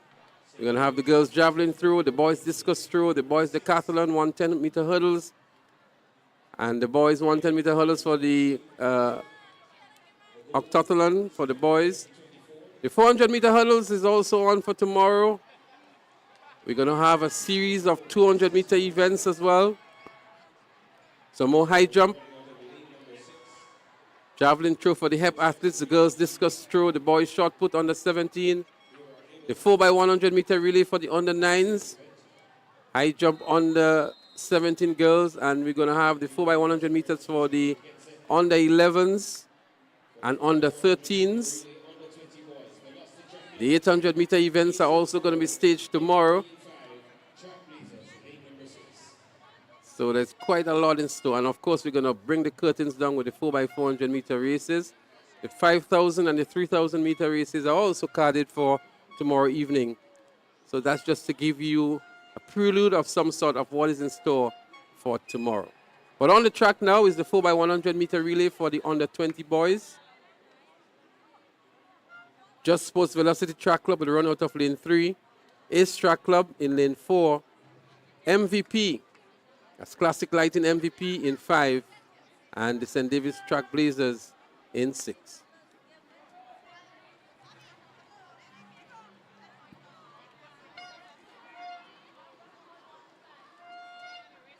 This is expected to be another very competitive one. Ace Track Club seems to be doing very well in these events at the under 20 and 20 plus. But there they go and running good. Who's going to make up the early stagger? Ace is already making up the stagger on MVP. First hand over. Ace hands over first. Delron John it is for Ace Track Club. He placed second in the 100 meters. But he has good competition on the inside. But Delron John for Ace Track Club. Hands over now.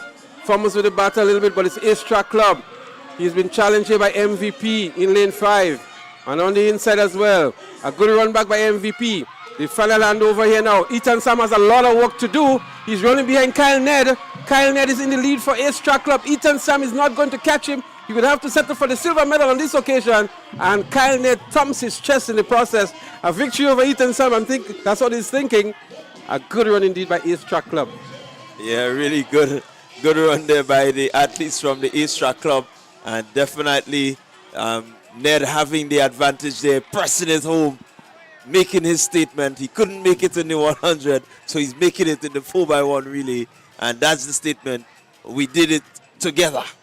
Well, Delron John had a blistering second leg as he handed over there now to his teammate. And his teammate is going to bring it to Kyle Ned. But look at MVP really trying to catch up on him. He fumbled with the battle, losing some valuable time there. But by the time Kyle Ned got it ahead of Ethan Sam, it was going to be difficult for Ethan Sam to catch up with him. Kyle Ned was out and flashing very quick on the transition, John. And it was difficult, very difficult for Ethan Sam, even at 10:46. Yeah, it definitely had to be difficult. The momentum was already there, set by Ned. But I think the 10:46 took somewhat of Sam. Sam just didn't look like a 10:46 runner on that final leg. Well, I quite agree with you, but also you're looking at the gap that you have to make up. It's going to kick the wheel onto you. And Ned celebrated, thumping, saying, yes, boy, I got you this time. Well, it's all good, friendly banter and good rivalry between these athletes. Pretty soon they'll be representing Grenada at the Carriacou Games. So the camaraderie is very important. And the rivalry and the friendliness in doing so is on show here at the National Stadium. So it gets in closer to the end. The final event is about to happen, and that's going to be the 4x100 meters for the 20-plus boys. That's the last scheduled event for today. The field events have already been completed. And so it has been an exciting day, great competition, a number of events completed. We're going to do a recap maybe just after this event to look at the standout performances and to relive some of the great moments that we enjoyed today. Yeah, certainly quite a few moments we can speak about. Looking at the grit, the determination of some of our athletes. So there are two clubs participating in the 4x100 meter relay, 20 plus, Ace Track Club and the Finish Line Sports Club. Ace has always been present for this event. A number of the athletes that would have left school are still being trained by Coach Wade McSween. He's doing a fantastic job in the St. Andrew area, putting out a number of good athletes. He's been a national coach, a national trainer for coaches as well by the IAAF. He's here enjoying himself in the stands. I saw him earlier on today, and just reaping the success of his hard labor throughout the season. Yeah, really knowing Mr. McSween over the years, you know, he has produced some really good, outstanding athletes. And one of the things that you listen to them, it is the principled nature in which he operates. They will tell you he's a very principled person, and I think this is what draws some of these athletes to him. Well, it's good to see Shafronia Houston and Lauren McIntosh. They are now being coached by Wayne McSween of the Ace Track Club. And that in itself is a testimony of the great work that McSween is doing in St. Andrew. I must say. So the 4x100 meters for boys on 20 plus is on the way now. Ace Track Club and Finish Line, the two clubs competing here. The first handover. Ace Track Club looking good. So too is Finish Line. They're going very close. Finish Line in the lead at the moment as they go down the back straight and about to make the second handover. Not the smoothest battle passing here by Ace Track Club, but there goes Finish Line. Ace Track Club having to run back hard, and he's running back hard indeed as he goes past him now. At the final handover, it's Ace Track Club. It's going to be a battle to the end. Finish Line is running back hard. Ace Track Club is there. Ace Track Club with a slight lead over Finish Line. It's going to be Ace Track Club. Indeed, is Ace Track Club to win the 4x100 meters for the 20-plus boys. And two good relays for Ace Track Club to put the curtains down on day one of the Ariza National Champs. Yes, certainly a good way to finish for the Ace Track Club. Bringing around the baton very efficiently. I look at the second leg there for Ace Track Club, and it's my good friend Ken Thomas, FIFA referee, out there showing that he has the ability to, to continue to showcase the speed that he had since the days of SAS. Well, it's good to see these 20-plus athletes still performing at their best. And John, we've seen the final event today. It's about time for us to do a recap of some sort, to look at some of these standout performances. Definitely we will not be able to go through all of the events, but I'm sure there would have been some standout performances for you throughout the day. Definitely there were some standout performances. One of those that I would really like to mention will be Descent in the Heptathlon. These girls, they do their 7 events and they have to put out a lot. She did really well throughout her combined events, and so kudos also goes to her. The long jump event, and Charles being the standout, being the first one to really at the Ariza meet qualify for the Carriacou Games, and so she will always be a standout. Okay, there's a few more, but I'm gonna hear your thoughts on some of your standouts.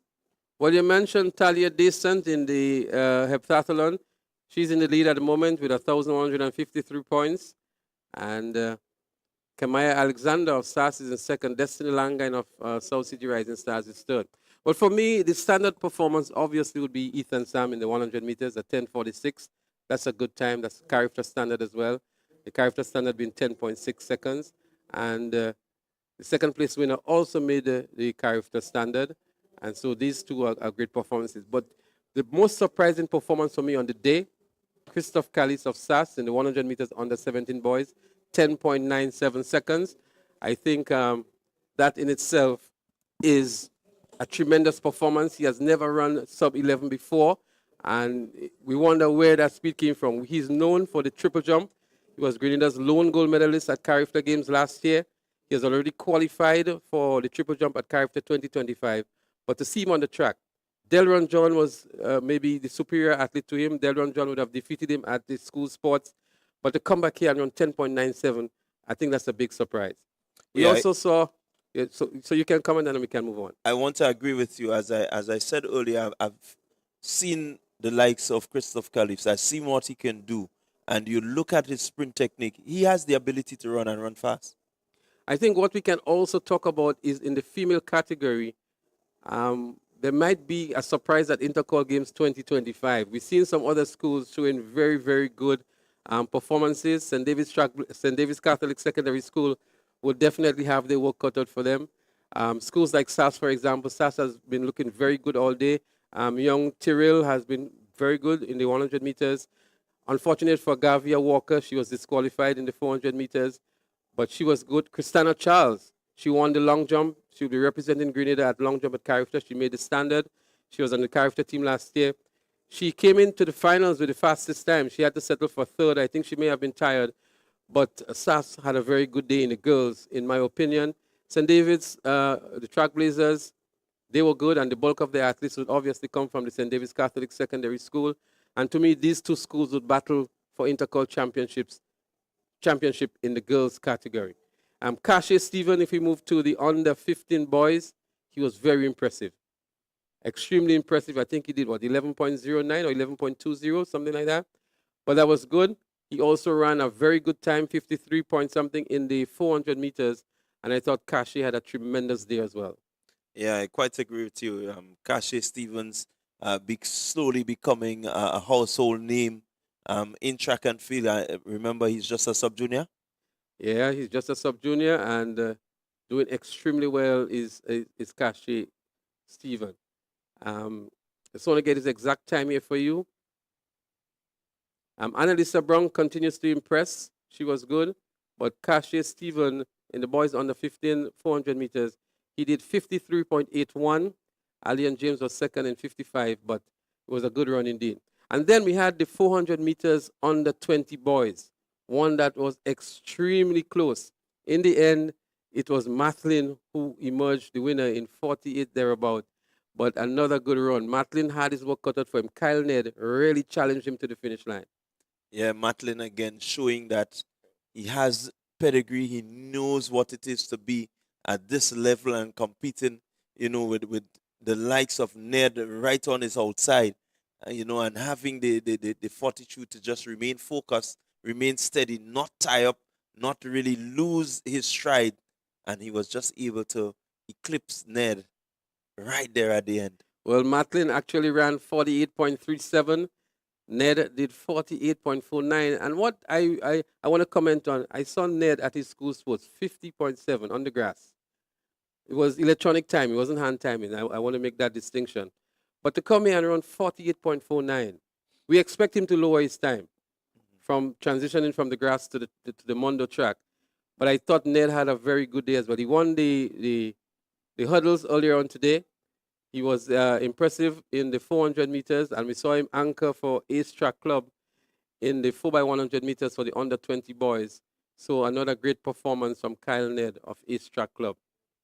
Yeah, Ned continuing to show that he is one of the up-and-coming athletes here in Grenada. And certainly, once you have the likes of Ned in an event, you can expect a level of quality. And my hope is that these athletes, when they're finished with their secondary school, they can move on and really look to, establish the name of our country on the international scene. Well, we cannot leave out the performance of Leah Rose Charles of the South St. George Government School, 13.35 in the girls 100 meters. Very impressive indeed. She had some challenge from Raina Horsford of Sprinters Athletics Club, but in the end, Leah Rose Charles was just the superior athlete. Yeah, she has that level of confidence. She has that's something that says, hey, I'm good and I know I am. I back myself and I'm going to get the business done. She was pushed right to the line, but in the end, she had what it took to give her the first place victory. Rihanna Thomas of Peak Performance returned a personal best in the 100-meter girls dash under 17, 12.41. And here's where she edged out Christina Charles of Altitude Track Club, 12.47 in the finals. So congratulations also to Rihanna Charles. So these to me were the standout athletes on day one. Christina Charles winning the long jump, qualifying for Carriacou, and all the others that we've mentioned.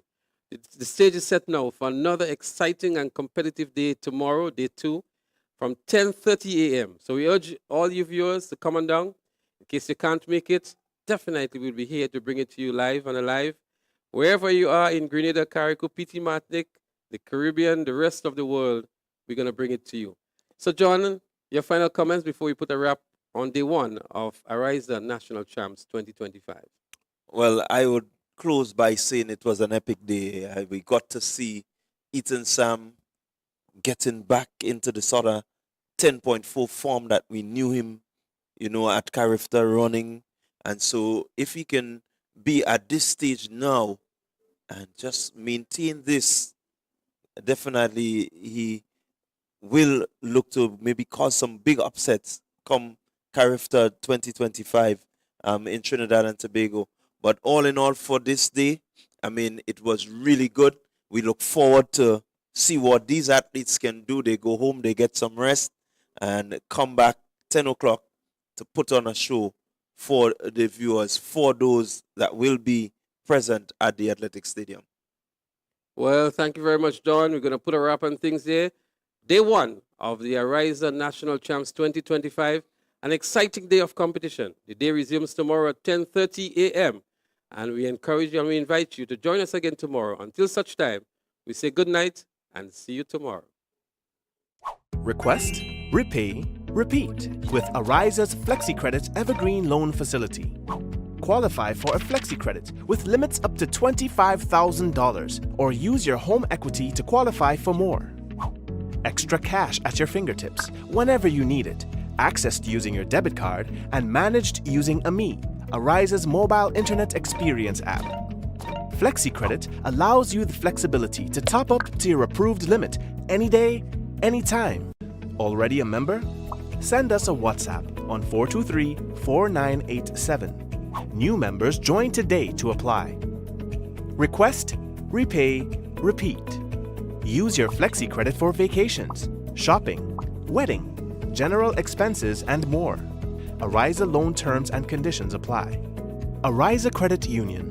Your financial freedom, your future.